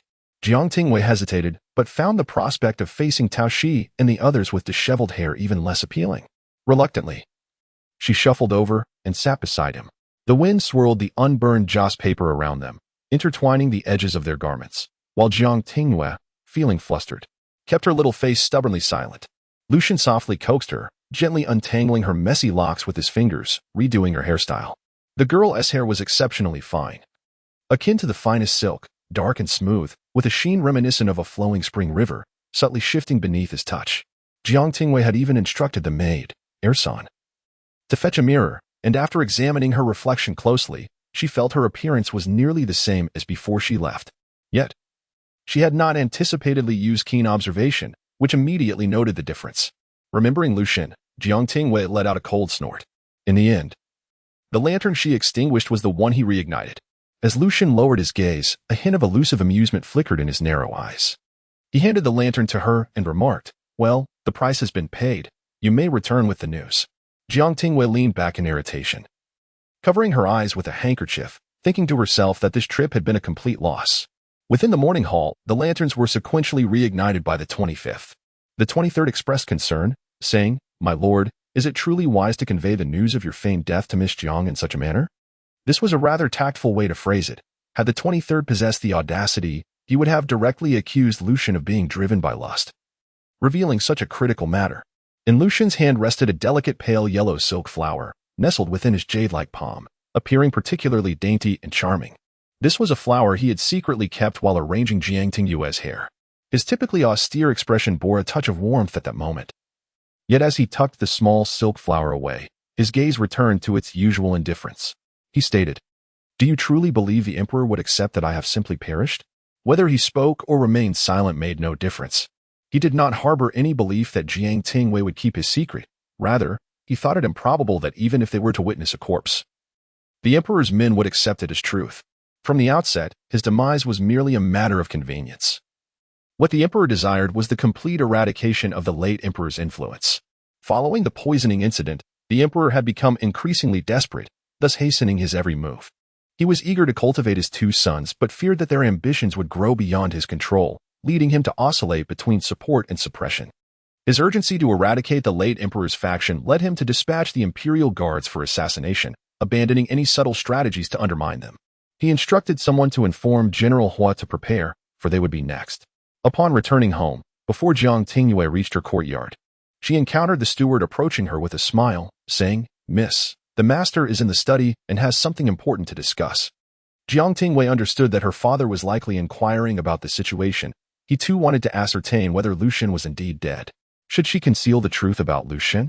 After all, he had been forced into a false death, indicating he was entangled in grave matters.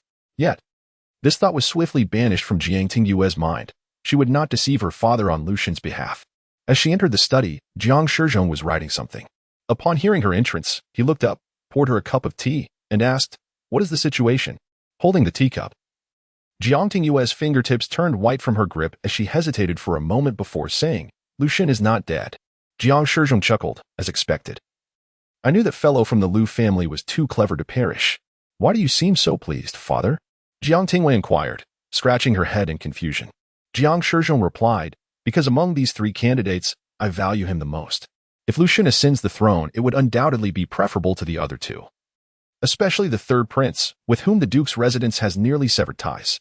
Should he ascend, the duke's residence will gain little. Which three candidates? Jiang Tingyue still did not comprehend.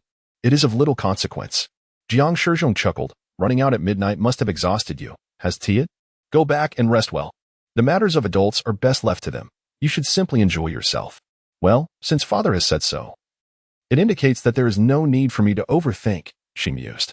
However, she pondered for a moment and turned back to ask, Father, what would you do if you learned that Lu Zhen was still alive? Would you share this news with others? Jiang Shizhong gazed at her with a hint of surprise. Oh, my little Yueya is concerned for someone else? He teased. What merit does that young man from the Lu family possess, that my little Yueya should worry for him? The admiration he had briefly felt for the younger generation of the Lu family evaporated in an instant, and he began to reconsider the flaws of that young man. Father, I am serious, Jiang Tingyue said, a bit flustered, hastily explaining, moreover, I am not worried. It is just that Lu Zhen confided this to me. And I thought I could not betray him. Jiang Shizhong seized upon the crux of her statement. So, it was the young man from the Lu family who informed you, rather than you discovering it on your own? If that were the case, he would need to reassess his daughter's relationship with that young man. Perhaps reconsidering the betrothal arrangement with the boy from the Hu family. Well, it's all rather similar. She sighed. Oh, that is not important. Father, please tell me. Will you disclose this to anyone? Jiang Tingyue pressed anxiously. Do not worry, Jiang Shizhong replied, patting her little head with a smile. Your father would never harm him. Chapter 86. Birth date in just a couple of days, the Prime Minister's residence boisterously proclaimed the burial of Lu Zhen, creating a grand spectacle. It was said that countless scholars composed elegiac couplets in his memory, lamenting the cruel hand of fate that had snatched away such talent. Even Taoshi, upon hearing the rumors floating outside, couldn't help but voice her sorrow, lamenting the loss of Lord Lu, who had yet to reach the age of 20 when he achieved the title of top scholar, thus becoming the youngest Jinsher of our dynasty. Jiang Tingyue, upon hearing this, twisted her expression in disbelief. What a pity indeed, for that scoundrel was not truly dead. Shortly thereafter, she learned that during the burial, a dispute arose between the Lu family and others, leading to a scuffle that accidentally toppled Lu Zhen's coffin. The coffin, which had been securely sealed, somehow came undone, causing the body within to fall to the ground, reportedly almost dismembered. This incident incited a wave of indignation among countless scholars, who felt the body had been desecrated and vowed to seek justice for the top scholar Lu. Amidst the clamor in the capital, Jiang Tingyue felt an overwhelming complexity of emotions. Though she was aware that the corpse was not Lu Zhen's, she was utterly confounded as to what methods had been employed to disguise the body to resemble him, leading others to mistakenly believe that it was indeed Lu Zhen who had perished. How deep must the vendetta be, that even in death, there was a need to humiliate him? She surmised that Lu Zhen's failure to engage with people had likely earned him numerous enemies, thus provoking this retaliation. However, her father held an entirely different perspective. Stroking his long beard, he remarked, it seems that some believe the young master of the Lu family is still alive and are devising ways to confirm his identity. Jiang Tingyue interrupted his musings, silently offering him a small knife, saying, Father, Mother has suggested you shave your beard. She fears it may affect your confidence. Allow me to gently convey that your beard is rather unsightly. Jiang Shizhong sighed deeply. Your mother's taste in aesthetics can sometimes be rather questionable. Shaking his head, he ultimately decided to shave his beard clean.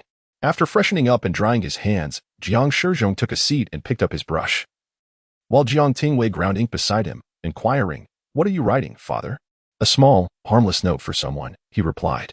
The text Jiang Shizhong penned was ornate and resembled an official document, written in characters not of the current dynasty. Jiang Tingyue, who enjoyed travelogues but did not delve deeply into historical studies, could recognize a few characters from the former dynasty but struggled to comprehend the entirety of the text. After pondering for a while without success, she abandoned the effort and resumed grinding ink, asking, Can Lu Zhen's disguise be discerned? Hard to say, Jiang Shizhong shook his head, then smiled. However, whether or not it can be seen through, he must inevitably leave the capital now. The city is likely ensnared in a web of watchfulness, waiting for him to betray even a moment of his whereabouts before he faces immediate justice. Jiang Tingyue paused momentarily. Does that mean he is in great danger? It should be fine as long as he distances himself from the capital. He must have a place to go, and for the time being, we need not worry about him. Jiang Shizhong replied nonchalantly.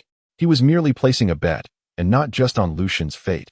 Thus, While he held some concern for Lu Zhen's well-being, it paled in comparison to the importance he placed on his daughter's upcoming birthday. After finishing the letter and tucking it into his sleeve, Jiang Tingyue remarked, "By the way, in a couple of days, it will be your birthday. Your mother and I have discussed and decided to host a small celebration, much like we have in years past. What do you think?" Jiang Tingyue, at the tender age of 17, found that birthdays for younger generations, aside from the traditional milestones such as the Zhuazhou and the coming-of-age ceremony, were generally modest affairs. However, her parents indulged her whims and each year organized a small banquet, inviting a few peers to gather, enjoy music, and create a bit of merriment within the residence. She had no objections, nodding in agreement.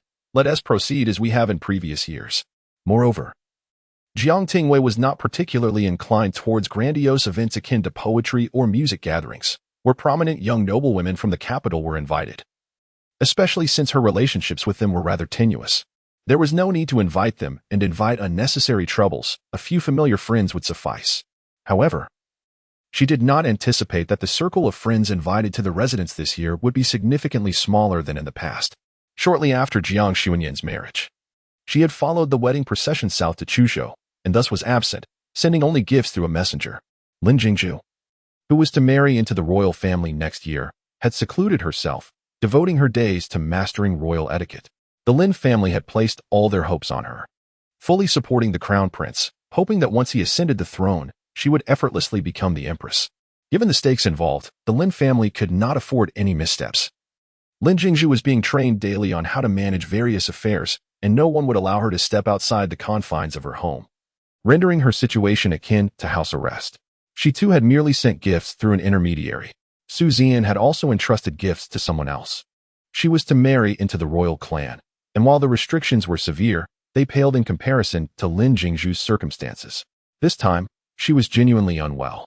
Su Zi wrote that she had been sent to a secluded estate, seemingly afflicted by a serious illness, although she had not yet wed the young prince. Upon learning of her illness, he disregarded his own well-being and insisted on caring for her. Unsurprisingly, he fell ill the following day, throwing the Su family into disarray. Yet, despite the turmoil, it did not hinder Su Zi from bringing her sister's gifts to the gathering. Lastly, there was Tang Jiji, whose documents had already passed through official channels, awaiting only the upcoming year to welcome her fiancé into their household. She seemed to be living the most lavish life, with no preparations required. Post-marriage, she would continue residing in her own home. However, Tang Jiji had her own troubles.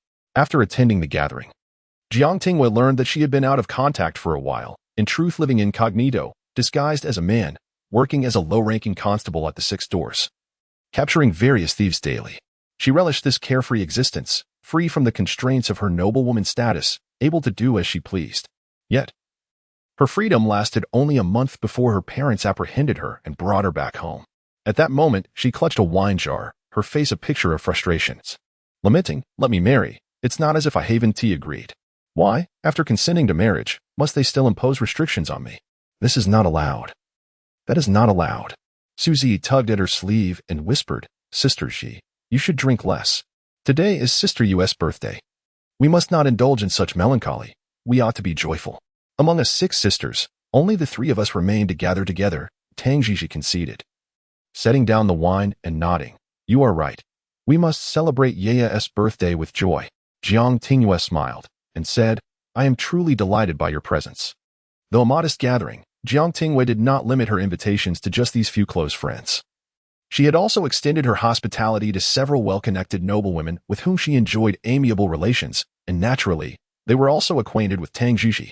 Taking both of their hands, she beamed and remarked, "Recently, the theater troupe in my residence has premiered a new play titled Spring on the Ridge, which has already commenced its performances.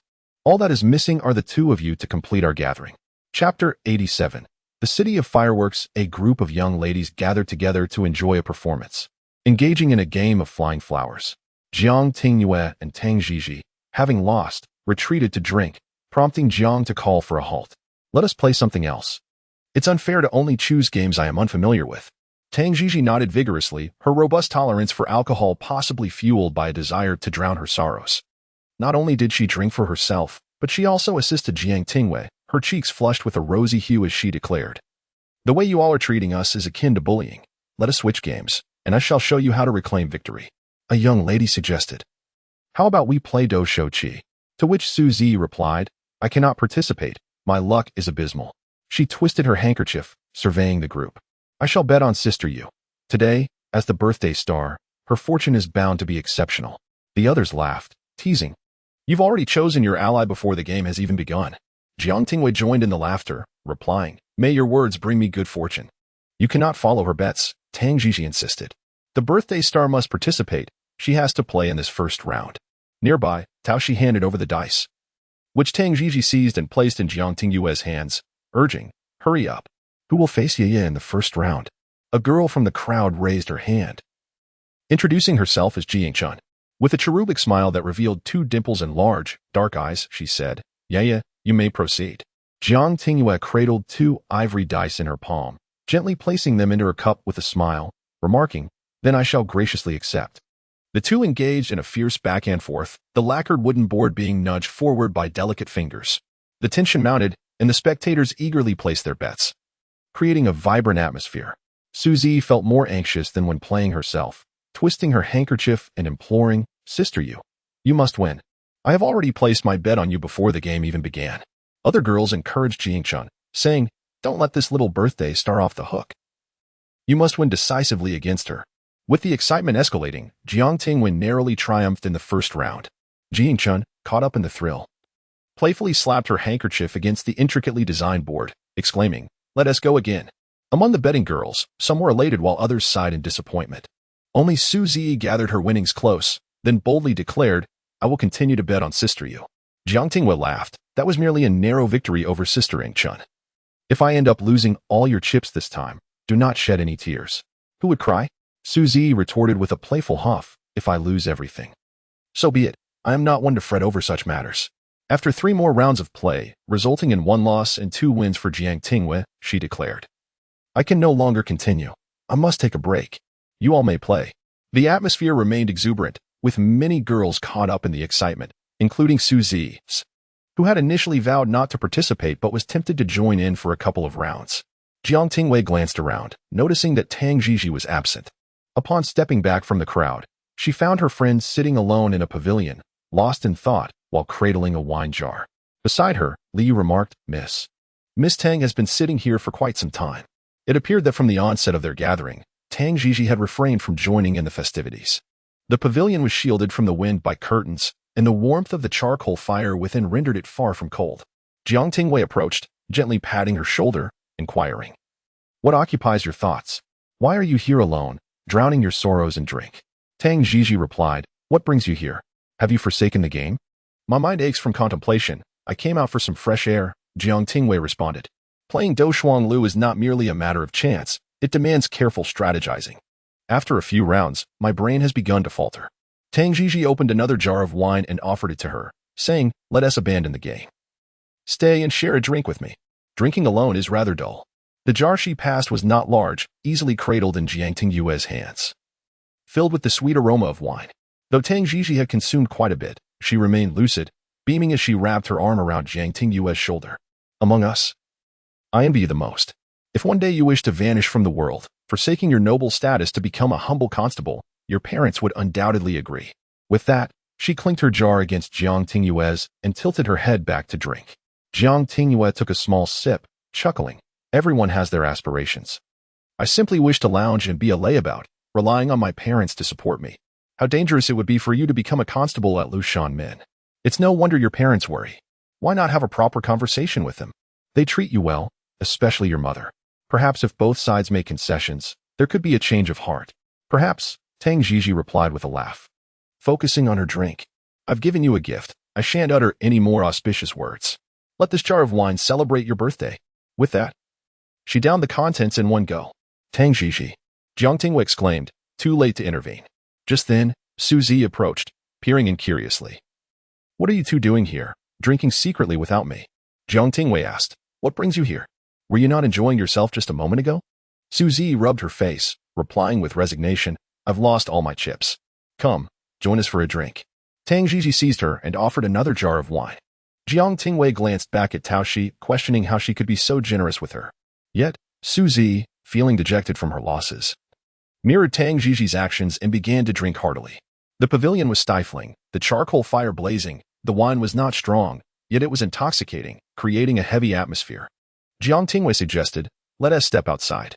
The other two had no objections, and the three of them stood haphazardly, pulling each other closer, cradling the white jade jar.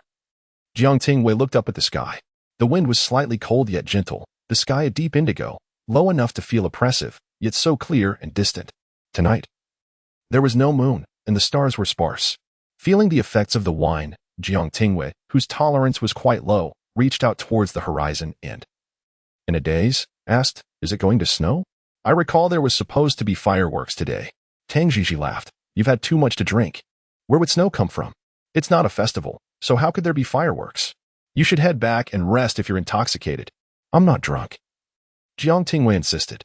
Jiang Tingyue recalled the day with clarity, for it was an ordinary day, not marked by any festival, just a day before her birthday, which fell on the winter solstice. Yet the entire city was ablaze with fireworks. In her previous life, she had not pondered the reason. She stood on tiptoe, extending her delicate white hand as if attempting to touch the edge of the sky. Tang Jiji continued to laugh, urging her to return, but in the next moment, a cool drop fell, melting on Jiang Tingyue's fingertips. With delight, she exclaimed, "It's snowing." Suzy also reached out her hand, gasping as she realized that it truly was snowing. Initially, the snowflakes were small and sparse. When the wind blew, they landed on fingertips, melting into tiny droplets of water. Suddenly, Jiang Tingyue pulled the two of them, declaring, "Let us go. We must see the fireworks. The entire city will be celebrating tonight." "Snow doesn't guarantee fireworks," Tang Jiji retorted, placing her hand on Jiang Tingyue's forehead. Yeah, have you drunk too much? There can't possibly be fireworks today." "There really will be," Jiang Tingyue insisted. "Let's go to the city wall to see them from the highest point. It will surely be magnificent." Later, she learned that on this very day, the entire city was indeed celebrating with fireworks. However, in her past life, she merely stood beneath the eaves, quietly gazing at the splendid display for a long time, only to realize too late that she should have left the manor. Yet, before she could reach the city wall, the fireworks had already burst into brilliance and faded into embers, leaving only a kaleidoscope of memories behind. The two could not resist her enthusiasm and reluctantly donned thick plush cloaks to accompany her outside. Jiang Tingyue then inquired of others, "Are you going to see the fireworks? The entire city is celebrating." Yet, everyone believed Jiang Tingyue was intoxicated, advising her, "Unless the Duke has arranged it, it's impossible for the whole city to have fireworks. We haven't heard of any such arrangements." Yeah, you've had too much to drink." Suzy, whose tolerance was also low, had indulged heavily and was quickly becoming inebriated, yet she maintained a calm facade, revealing nothing. She waved her hand dismissively, saying, "It's fine. She's just a bit tipsy. We'll take her out for a stroll and return shortly. You all continue to enjoy yourselves. We'll be back in no time. We'll see for ourselves whether the fireworks are happening." Tang Jiji quickly understood and took hold of Jiang Tingyue with one hand while grasping Suzy with the other, leading them out of the manor. Tao Shi, more anxious, exchanged a glance with Liu, signaling her to prepare the carriage before stopping the three ladies, whispering, "Let us wait a moment. Shall we have a bowl of sober-up soup first? It wouldn't be quite proper to head out like this." "No need," Suzy replied, her demeanor unchanged whether sober or drunk. She waved her hand, insisting, "We're perfectly fine. We don't need any sober-up soup." None of the three desired the concoction. As they departed the manor, approaching the gates, Liu had already swiftly roused the coachman. The carriage was filled with a warm fragrance, and charcoal was burning, though it was only just beginning to warm up. However, having just consumed alcohol and bundled in thick clothing, they felt comfortable enough as they climbed into the carriage. Jiang Tingyue instructed to the city tower. Tao Shi assessed the state of the three and, sensing their disorientation, noted that before the carriage reached the city tower, all three had succumbed to slumber. Upon hearing this, she gently lowered the curtains and instructed the coachman, as the young lady commands, proceed to the city tower. If one were to fall asleep midway, it would be of little consequence. They could simply return along the same path, for Père Yu is quick-witted and well-prepared. With ample company, the fragrant incense wafts gently, infusing warmth into the carriage as three individuals huddle together, gradually succumbing to drowsiness. Tao Shi drapes a plush blanket over them and is about to inform the coachman of their return when she hears Jiang Tingyue, rubbing her eyes and struggling to stay awake, say, "Tao Shi, remember to wake me when we arrive." "Yes, miss," Tao Shi concedes, yielding to the command. The carriage sways lazily onward, the warm aroma enveloping Jiang Tingyue's sleeves. In her hazy state, She perceives the carriage coming to a halt and, rubbing her eyes, inquires, "Have we arrived?" Just as she is about to rouse her, Tao Shi halts and replies, "Miss, we are here."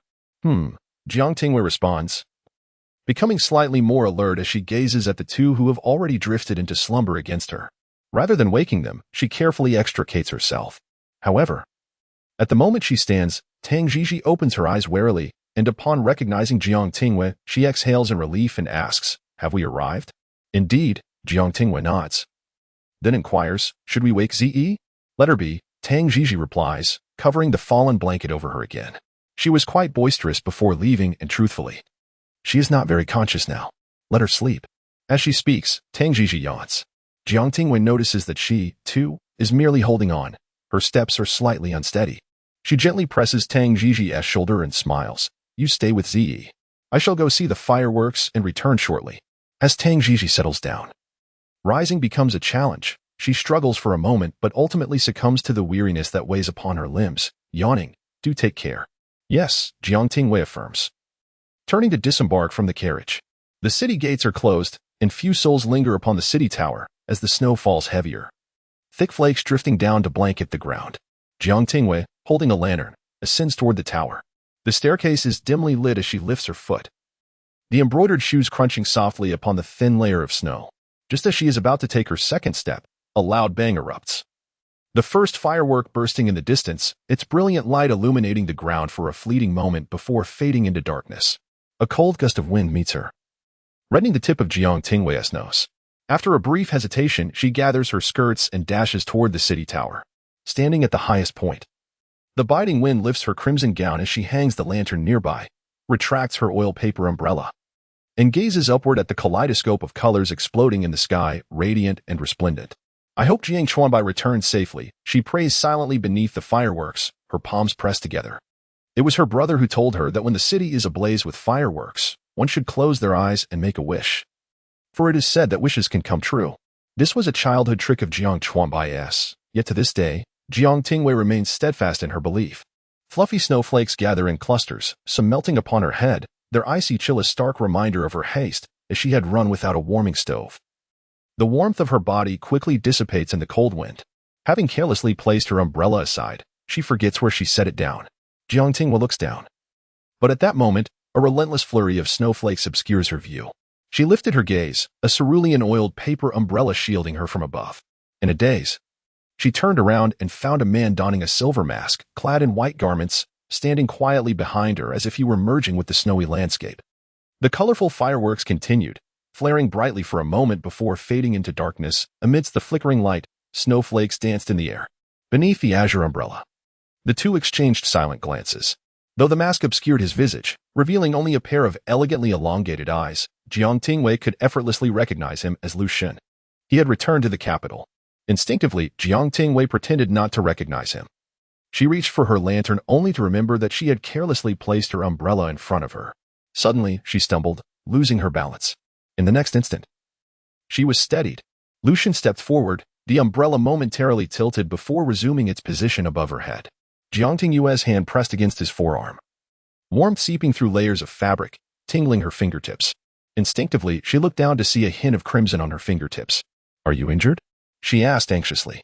Lu Zhen tightened his grip on her hand and replied, "Weren't you planning to pretend not to know me? Jiang Tingyue, do you still care for someone you don't recognize?" Chapter 88. My engagement. As her pretense was unveiled, Jiang Tingyue lowered her head in silence, slowly retracting her hand while gazing at the faint traces of blood on her fingertips, lost in a moment of reverie. In her previous life, at this very moment, she had not yet encountered Lu Zhen.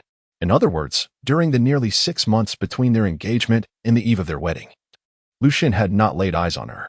Back then, she believed he resented her for taking matters into her own hands.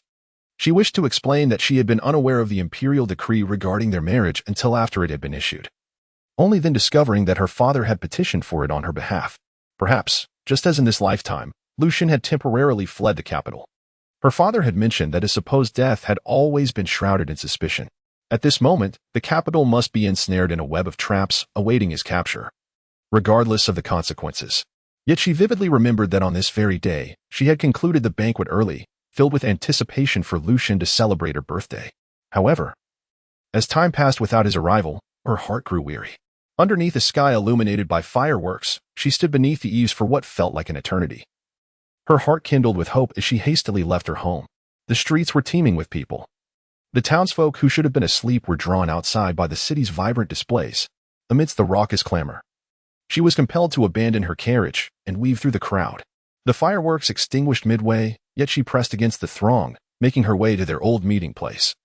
Cradling a hand warmer and carrying a lantern, quietly awaiting his arrival in the snow. But even as the hand warmer grew cold and her lantern extinguished, Lu Zhen did not appear. She stubbornly lingered in place for what felt like an eternity until she finally realized, with a jolt of clarity, that Lu Zhen would not come. He was still angry with her, unwilling to see her. Yet, this could hardly be deemed a broken promise. She could not hold it against him, for he had never vowed to meet her. On her last birthday, she had insisted upon dragging him out. And when he finally returned her home, lantern in hand, she had whispered into his ear, "Lu Zhen, I have a wish for this year's birthday." She recalled his frosty demeanor, his icy response, "Jiang Tingyue, your wishes are rather excessive." All she had hoped for was that he would accompany her again next year. But he had remained silent, offering no reply. Jiang Tingyue had naively believed he would come. On her way home, the crowd had thinned, and as she stumbled, her hands and feet numb from the cold, she accidentally collided with a masked stranger. From this person emanated a faint, chilling fragrance intertwined with a pungent metallic scent. To steady herself, she grasped their wrist, her touch meeting the frigid surface of a dark iron bracelet concealed beneath their clothing. Upon returning home, she noticed the bloodstains on her sleeve. Tao Shi, concerned, inspected her 3 times, fearing she had been injured. Jiang Tingyue stared at the small stain on her fingertip for a long while before suddenly reaching out to tug at Lu Zhen's sleeve. As expected, she discovered the dark iron bracelet he wore around his wrist. Indeed, it was as she suspected. A smile almost broke through her, yet her eyes grew heavy with tears. And her heart felt engulfed in an endless sorrow, akin to a flame that grew fiercer and more consuming by the moment. In the previous life, Lu Zhen never left the capital. He remained hidden in the shadows, unseen by her, coldly observing her every foolish act, refusing even to remind her to return home. Such was his indifference. Meanwhile, she waited in the snow, like a fool. Perhaps the very essence of her folly was a source of his secret mockery. Look. Despite her noble lineage, she was still just a puppet dancing to his whims. Why didn't he keep the appointment? Why did he come yet fail to reveal himself? Was he toying with her, treating her sincerity as if it were worthless? She felt a haze of confusion enveloping her. The questions from her past life directed at Lu Zhen in this life would yield no answers. Yet, it mattered little now. Jiang Tingyue sighed softly. Turning to retrieve the lantern she had set aside. "Jiang Tingyue, do you only remember half of what you say?" Lu Zhen tightened his grip on her wrist, pulling her beneath the eaves until the snow ceased to fall upon them, at which point he released her, the oiled paper umbrella tumbling to the ground. In the absence of festive lights or lanterns, the night cloaked the city tower in darkness, revealing only faint outlines through the sparse starlight. "Let me go." Jiang Tingyue struggled to protest. Lu Zhen drew her closer, enunciating each word. "Who said she wished to witness the city as fireworks from the tower?" Jiang Tingyue hesitated. In that moment, a complete memory surged forth, flooding her mind. "I merely hope that next year, on my birthday, you will still come to keep me company. Why have you fallen silent? Is that such an unreasonable request? I have an even more demanding one." The young girl mischievously waved the lantern, deliberately obstructing the path before him and challenging, "Next year at this time, you must set off fireworks throughout the city. I want to view them from the highest tower." The youth replied coldly, "If you continue to wave that lantern carelessly, you shall walk alone." Did it come back to you? The cool voice from her memories resonated with the present moment. There was no failure to meet, no failure to appear. Perhaps they merely ventured to different places and missed one another. His voice, calm and gentle, softly elucidated the reason. Jiang Tingyue remained ensnared in her recollections, oblivious to the fact that their current situation could not be labeled as a mere missed encounter. His words appeared to elucidate the reasons from their past life. Is that truly the case? Jiang Tingyue snapped back to reality, feeling foolish for her question. In this life, Lu Zhen bore no memories, making it impossible for him to provide her with answers. She grasped her own hands, averted her gaze, and softly stated, "Thank you for the fireworks, but please, show some restraint. My father has already arranged a betrothal for me. It would be best if we ceased our clandestine meetings." A sudden tightening of his grip on her wrist accompanied Lu Zhen's voice, which seemed to emerge from between clenched teeth. "You are betrothed?" A simple inquiry. Yet it struck with the weight of 1,000 burdens, crashing down heavily. Jiang Tingyue fought against the urge to retreat, standing firm against the pressure as she replied, "Yes, I am betrothed. Not only that, I shall marry, and it will be to someone other than you." The surroundings fell into an abrupt silence, leaving only the howling of the wind. After a considerable time, she discerned a faint, almost imperceptible laugh, sending a chill down her spine. "Does your fiancé know that you and I have met countless times in secret, that there have been such intimate exchanges between us?" A shiver crept up her back. Jiang Tingyue felt an instinctive urge to flee, yet she remained as immobile as a frightened creature in the face of danger. She could only gaze at Lu Zhen, who gently removed his mask, revealing a hint of a smile upon his face. Chapter 89. A Life for a Life. Lu Zhen. "Must we not owe each other anything from the past?" Jiang Tingyue exclaimed in desperation, struggling against him. "Moreover, if you were to harm me, my father would undoubtedly seek vengeance." Lu Zhen fixed his gaze upon her for a moment, something fleeting flickering in his dark eyes. Then, as if unable to endure the sound of her voice any longer, he grasped the back of her neck and drew her towards him. All the words that displeased him transformed into indistinct sobs. Jiang Tingyue retreated until there was no space left, and this felt more like a punishment than a kiss. However, the ordeal did not last long. Lu Zhen soon eased back slightly, scrutinizing her condition. No tears? It seemed to be better than he had anticipated. His icy fingertips gently brushed against her reddened eyes before pressing against her rosy lips. In her struggle, Jiang Tingyue realized that if Lu Zhen wished to act upon his desires, escape was futile. She ought to soften her tone and speak to him kindly. Given his temperament, he would likely not hold her words against her. Yet, she found herself unable to utter a single sweet word, to prevent her mouth, which could not bear grievances, from uttering anything that might provoke him. Jiang Tingyue resolved to remain silent, merely glaring at him. If she were an ordinary noble lady, she would be furious and ashamed, wishing to take her own life to protect her honor. But Jiang Tingyue was not. She had already been married in her past life, and Lu Zhen in bed was not one to exhibit restraint. She had experienced everything, both what she should and should not have. Therefore, she felt somewhat resigned, thinking, let it be. She should not have climbed the tower alone. Had she known Tao Shi and the others intended to follow, she would not have stopped them. Lu Zhen bent close, his face nearly touching hers, gazing into her eyes with a smile, saying, "It's good that you haven't cried." His tone bore a hint of surprise, yet was laced with an inexplicable praise, akin to a teacher commending a student's poetry. However, Jiang Tingyue was no pupil, and Lu Zhen was far from being a virtuous manner. "If you haven't cried, I shall be a bit more excessive." In the next moment, he descended upon her once more, prompting Jiang Tingyue, who had nearly surrendered, to struggle anew. She would rather endure his previous form of punishment than this current entanglement, which felt suffocating. Tears finally spilled forth, cascading down her cheeks, and no matter how Lu Zhen attempted to wipe them away, they remained unyielding. She appeared so wrong that Lu Zhen could not help but feel a twinge of regret. He should not have tormented her so severely. Relenting, he loosened his hold, gently wiping her tears while soothingly murmuring, "I am sorry." Yet, the moment he released her, Jiang Tingyue raised the hidden arrow on her wrist, aiming it at his heart, gritting her teeth, and commanded, "Stay away." The sharp tip, concealed beneath fabric, pointed directly at his chest. If she were to accidentally press it, Lu Zhen would be pierced through the heart, and even divine intervention would be powerless to save him. All expressions on Lu Zhen's face vanished in an instant, leaving only an air of chilling indifference. He calmly inquired, "The arrow I gifted you, is this your first time using it, and directed at me?" "I do not wish to harm you. Simply step away," Jiang Tingyue said, her eyes tinged with red, evoking a sense of helplessness. Yet, paradoxically, she held the very lifeline of Lu Zhen in her grasp. This extremity compelled Lu Zhen to bend down, gently kissing her, like a dragonfly skimming the surface of water, an act that bore the weight of reluctant compassion yet also hinted at provocation. Jiang Tingyue's hand trembled violently, teetering on the brink of losing control. Nevertheless, she steadied herself. With a slight shift, her arm quivered, and a sharp arrow glinted in the moonlight, slicing through the fabric of the boy's sleeve, grazing his arm, and soaring towards the city wall behind him. The fabric tore, a vivid crimson blossomed, quickly saturating the cloth. Her hand shook increasingly, yet her voice grew ever more composed. "If you let me go, you shall remain unscathed." Lu Zhen, seemingly oblivious to the pain, chuckled softly and remarked, "Your aim is quite impressive." With a playful glint in his eye, he inquired, "You still have 2 arrows left. Shall we wager where the next one will land?" Jiang Tingyue, on the verge of losing her composure, felt tears cascade down her cheeks, a mixture of fear and fury. "Have you lost your mind?" Her hand, distinctly shaped, gradually enveloped the soft warmth of the girl's hand, pressing her fingertips against the trigger. A mere exertion of force would send the next arrow straight to his heart. This time, Jiang Tingyue's entire body trembled, her teeth clenched. Lu Zhen, do not force my hand. She had no desire to take a life. In 2 lifetimes, she had only killed once, an act that haunted her dreams.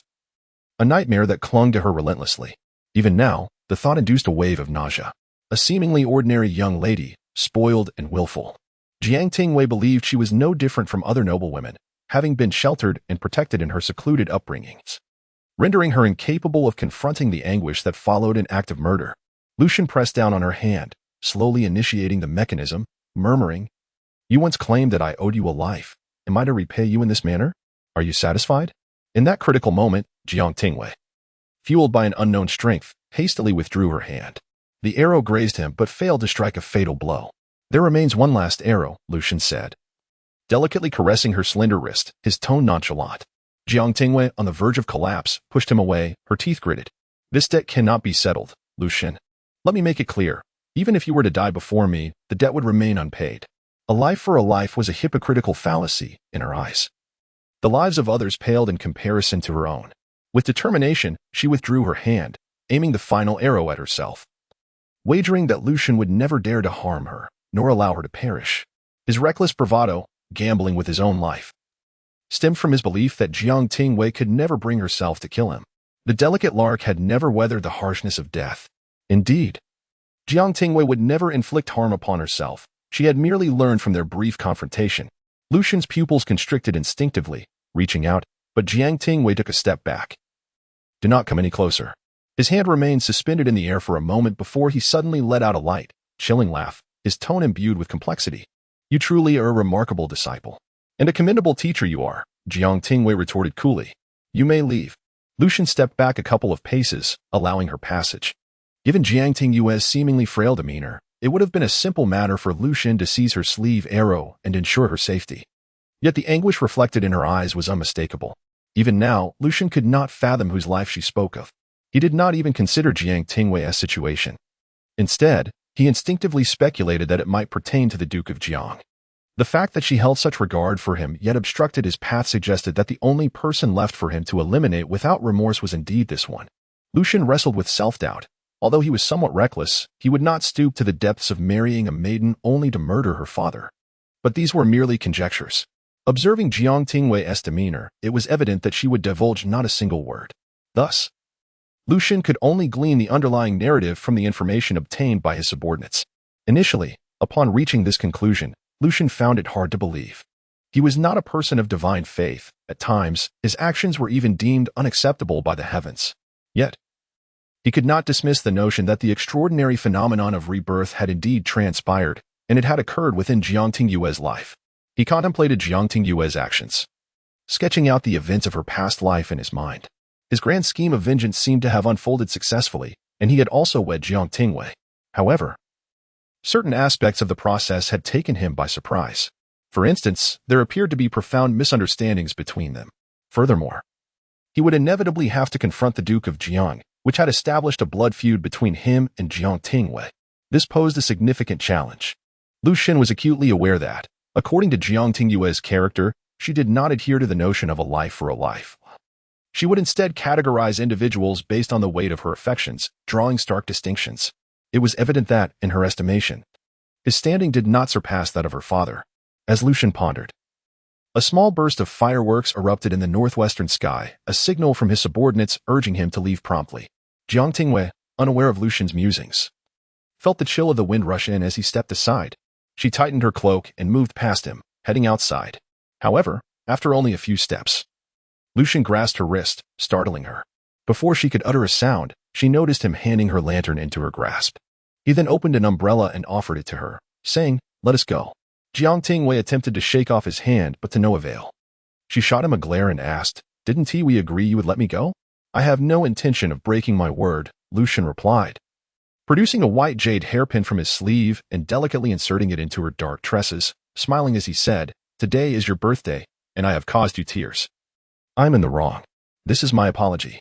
Jiang Tingyue maintained a stern expression and coldly replied, "I do not want it. If I accept your gift, my fiancé will be displeased." Each word was deliberately crafted to pierce his heart. She even reached out to remove it, only to be restrained by Lu Zhen, whose smile had dimmed slightly as he warned, "What do you hope to gain by provoking me? Will it be that I renege on my word and force you to stay? Or that I unleash my ire upon your fiancé?" Jiang Tingyue found herself momentarily at a loss for words. In her heart, she regarded Hu Qingxiao as a good man, and she regretted involving him merely to satisfy a fleeting impulse. She hastily replied, "I will accept it. It has nothing to do with others. You cannot unjustly target an innocent person, can you?" Innocent person. Lu Zhen tightened his grip for a moment, half amused, yet it was fleeting. As he soon relaxed his hold, closed his eyes, and composed himself.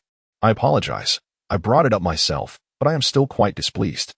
Jiang Tingyue lowered her gaze and whispered, "Regardless of your feelings, let us leave things as they are between us." Lu Zhen restrained his strength, suppressing a myriad of unspoken words within his heart. Today was not an opportune moment for conversation. The fireworks in the northwest urged him to depart, and he had to leave. "Walk down the steps from the north. It is closer to your carriage," Lu Zhen reminded her, releasing his grip. This was not the original spot where Jiang Tingyue had halted, and her sense of direction was not strong, having been forcibly led to a different location by Lu Zhen. She found herself somewhat disoriented. "Thank you," she murmured softly. Holding a lantern and an umbrella, Jiang Tingyue turned back, but Lu Zhen's figure had already vanished. He had left too swiftly for her to register his departure. She felt overly sentimental, for although her heart desired to sever all ties from this moment forth, reaching such a juncture left her feeling somewhat distressed. The oil paper umbrella sagged lower, and Jiang Tingyue crouched down, cradling the lantern and curling herself into a small ball. She scolded herself for being so affected. Why could she not be more carefree? Why did she wish for both sides? "No, I am merely a bit cold," she reassured herself. A gentle force opened the oil paper umbrella, allowing a slight chill of wind and snow to seep in, yet it was quickly shielded. A shadow fell over her, and as she looked up in confusion, she was suddenly enveloped in an embrace. "Jiang Tingyue." Lu Zhen called her softly amidst the sound of the wind and snow. Jiang Tingyue responded with a muffled sound and then asked, "Did you not leave?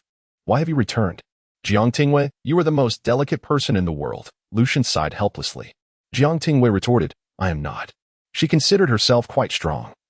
"After all, why are you crying, Lu Zhen reached out to wipe her tears gently, asking softly, "Tell me, what makes you weep?" With her eyes reddened from crying, Jiang Tingyue replied in a low voice, "Lu Zhen, from now on, do not meet with me privately. It is not appropriate." Lu Zhen, with a weighty gesture, half-smilingly queried, "Why? Are you afraid your so-called fiancé might mind?" "It has nothing to do with him," Jiang Tingyue whispered. "I merely struggle to overcome this internal hurdle." Lu Zhen fell silent, pulling her up from the ground. "It is getting late. If you do not return soon, those around you will start to worry." The oil paper umbrella was held aloft once more by a new figure as Jiang Tingyue trailed beside him, clutching his sleeve and once again offering her apologies. "I am truly sorry. I did not intend to hurt you." Lu Zhen grasped her hand and replied with a smile, "Impertinent girl, one must always pay a price for their actions. It is only fitting." Jiang Tingyue's face flushed crimson as she reiterated, "You must not meet me in secret again, and you certainly must not take liberties with me without my consent. Otherwise." She pondered for a long while, only to realize that she had nothing to threaten him with, which left her feeling somewhat disheartened. Lu Zhen listened in silence until he abruptly halted, rolled up her sleeve, and reloaded the arrows that were missing 2 tips. He then remarked, "Your aim is commendable, but do not be too soft-hearted. Otherwise, even the most effective weapon will fail to provide any protection." Jiang Tingyue gazed at the sleeve arrows and continued her thought. "If that is the case, I shall ensure that I am not lenient with you next time." Lu Zhen chuckled, "Jiang Tingyue, you truly are something, using the gifts I bestowed upon you to threaten me." Chapter 90. Snowfall. Jiang Tingyue pressed her wrist-mounted dart and whispered, "You forced this upon me. I had no desire for it initially." She scoffed, adding, "You deserve it." Lu Zhen paused momentarily, casting a sidelong glance at her. Jiang Tingyue, feeling suddenly apprehensive, also halted, her earlier arrogance dissipating. She stammered, "I didn't say anything untrue."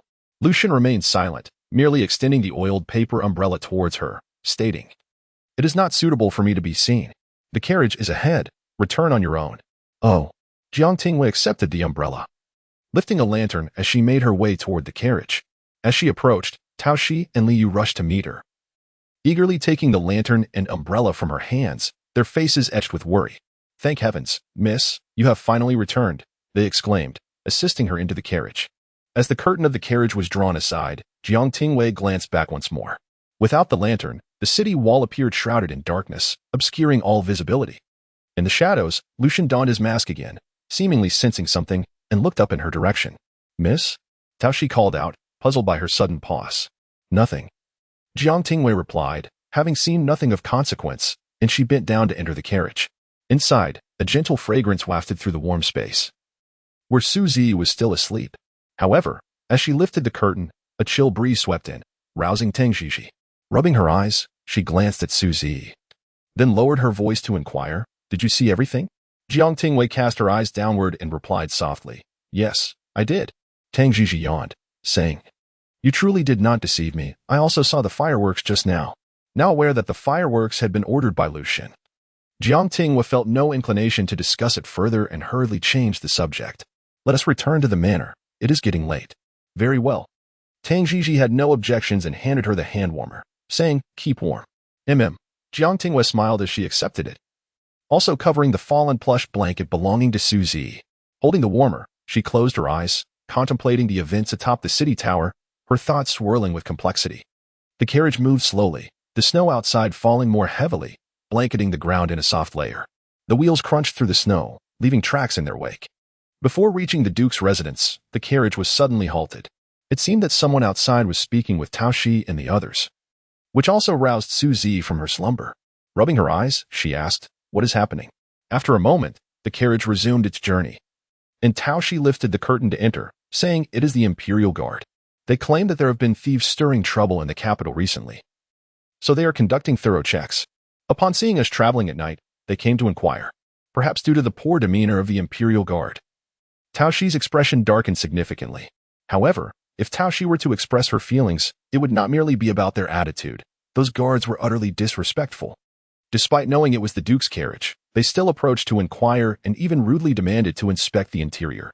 Were it not for Tao Shi's stern rebuke, informing them that besides her mistress, Tang Jiji, and Su Zi were also aboard, 3 prominent families in this carriage, they would have pressed further into their investigation. For the first time in many years, Tao Shi felt a deep sense of affront.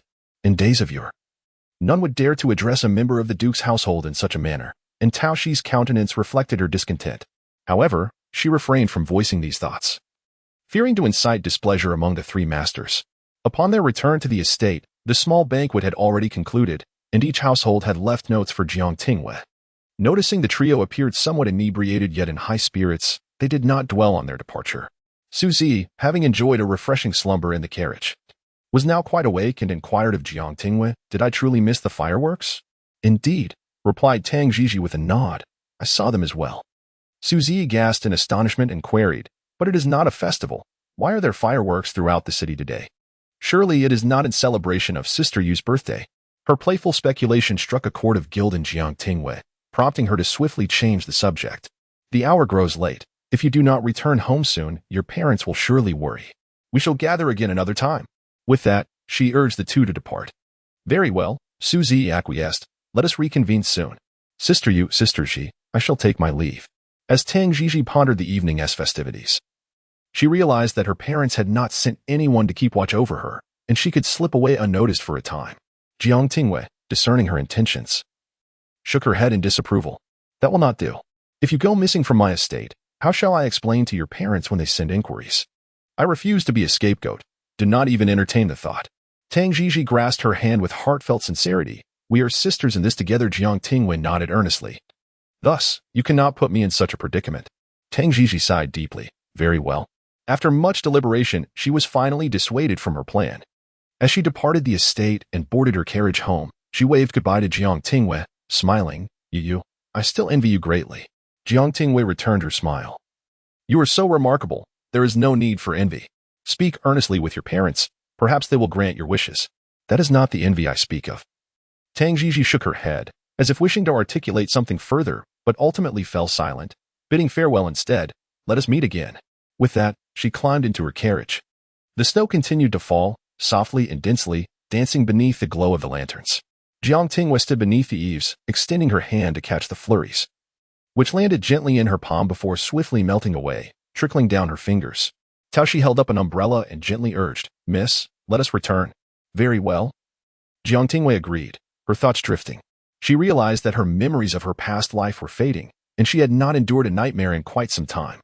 At the onset of her rebirth, she had been plagued by restless nights filled with terrors, unable to sleep, her eyes wide open.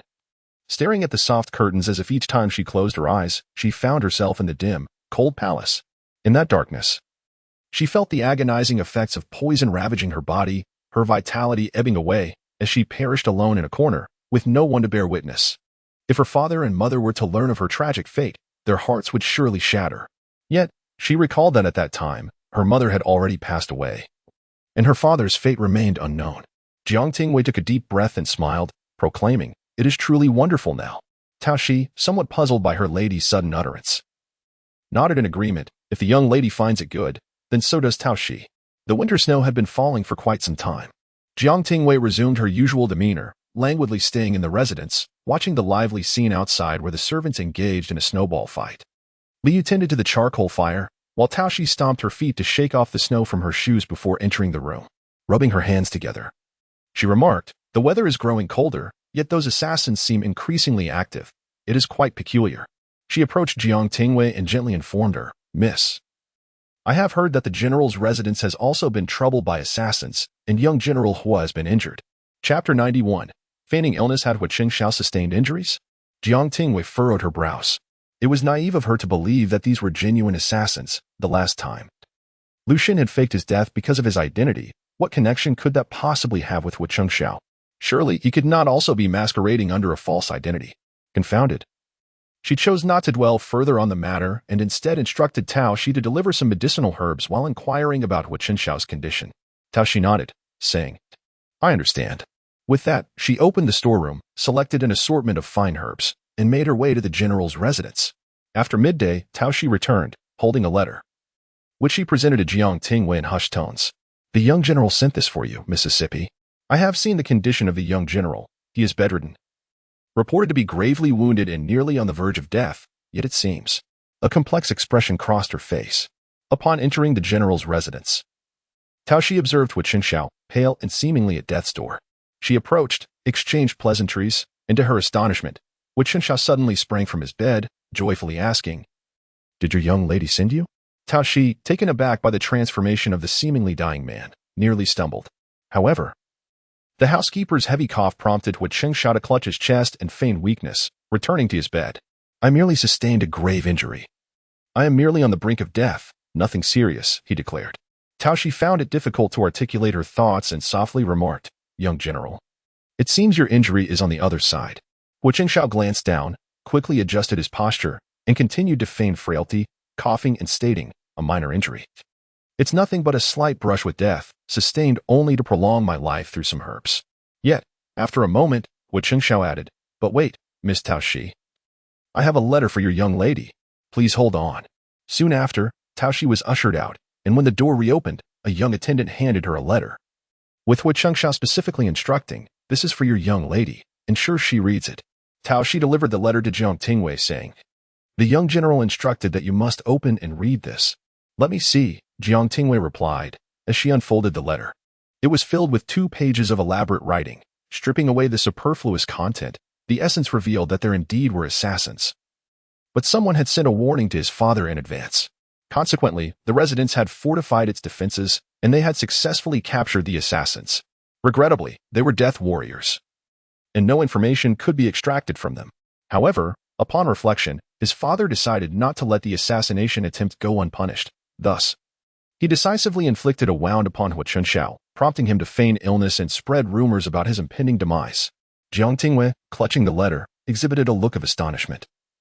She had not anticipated Hua Qingxiao would convey such details with clarity. Noticing her expression, Tao Shi inquired, "Miss, what is it?" "Nothing," Jiang Tingyue replied, closing the letter and rubbing her face, ultimately adopting an expression of sorrow. It seems Hua Qingxiao is truly in a precarious situation. To maintain the faith, she resolved to play her part, for he had placed such trust in her, and she could not undermine his efforts. Tao Shi stumbled for a moment, yet, upon seeing the young general, he appeared more vivacious than the monkeys of Mauname. Jiang Tingyue cleared her throat and, with a pang of guilt, remarked that it might merely be a fleeting moment of brightness. Tao Shi nodded in a daze, realizing the truth of it. Shortly thereafter, Jiang Tingyue learned from her father that General Hua, with his arm bandaged and limping, had gone to the court, weeping and cursing. denouncing the laxity of law and order in the capital and lamenting the loss of his son.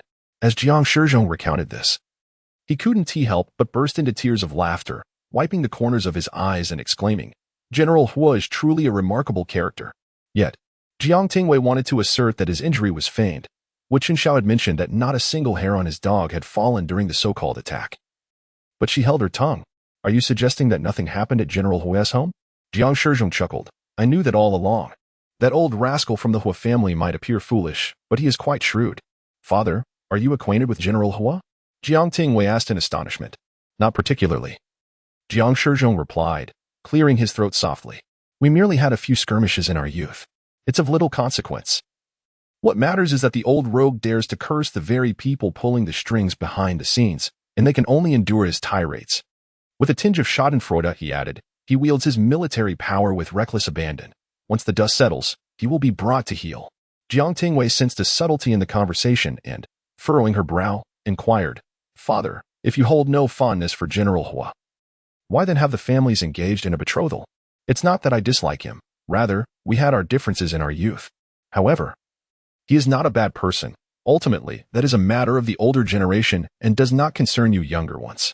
Jiang Tingyue then asked, "By the way, what brings you to the study today?" Jiang Tingyue, feeling a knot of concern in her heart, spoke up, "Father, since the two families are betrothed, and with rumors swirling that Wu Qingxiao is gravely ill, should I not pay him a visit as his fiancée?" Her reasoning was twofold. First, if the Duke's household failed to show any concern, it might invite scandal. Second, her visit could help to further the ruse of Wu Qingxiao's feigned illness. "Do as you see fit. Whether you go or not, it matters little." Jiang Tingyue offered no strong opinion.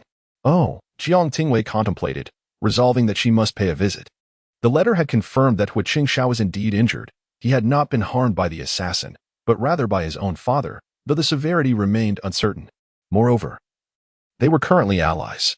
However, it was already late, so Jiang Tingyue instructed Tao Shi to prepare, and the next day she set off to visit the general's residence. She had previously arranged for a visiting card to be delivered, and the steward opened the door early to welcome her, leading Jiang Tingyue into the courtyard. With a face full of apologies, the steward said, "My young master is indeed gravely injured and cannot rise to greet guests. I hope Miss Jiang will not take offense." Jiang Tingyue was aware of the truth, but she adhered to the pretense, replying, "No matter. I merely came to check on the young general's condition."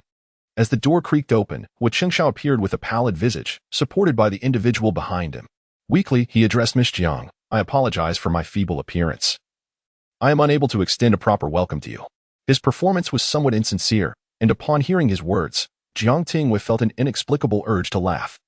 Biting her lower lip to suppress her mirth, she turned to Tao Shi and instructed, "Close the door." Although Tao Shi was perplexed, she obediently complied and turned to shut the door. Once the door was closed, only Jiang Tingyue, the two maidservants, the steward, Wu Qingxiao, and his attendant remained in the room. The instant the door clicked shut, Wu Qingxiao straightened his posture and, rubbing his shoulders, asked, "What brings you to visit me so suddenly?" "One must commit fully to the act," Jiang Tingyue replied as she seated herself at the table, furrowing her brow anew. "Why must you continue this charade in your own home?" Wu Qingxiao shrugged helplessly, declaring, "There is no choice. There are spies within the residence from various factions. I must maintain this faade." Tao Shi, still in a daze, turned back after closing the door and noticed a hint of color returning to Wu Qingxiao's face. Hesitantly, she stammered, "Miss, is this a fleeting revival?" Jiang Tingyue was about to clarify when Wu Qingxiao chuckled softly. "Just consider it as such." Tao Shi remained silent, casting a glance at Liu, who appeared entirely indifferent, as if oblivious to the happenings around her. For a moment, she chose to feign both deafness and blindness. Jiang Tingyue inquired, "How long do you intend to keep this up?" "Until the new year," Wu Qingxiao replied.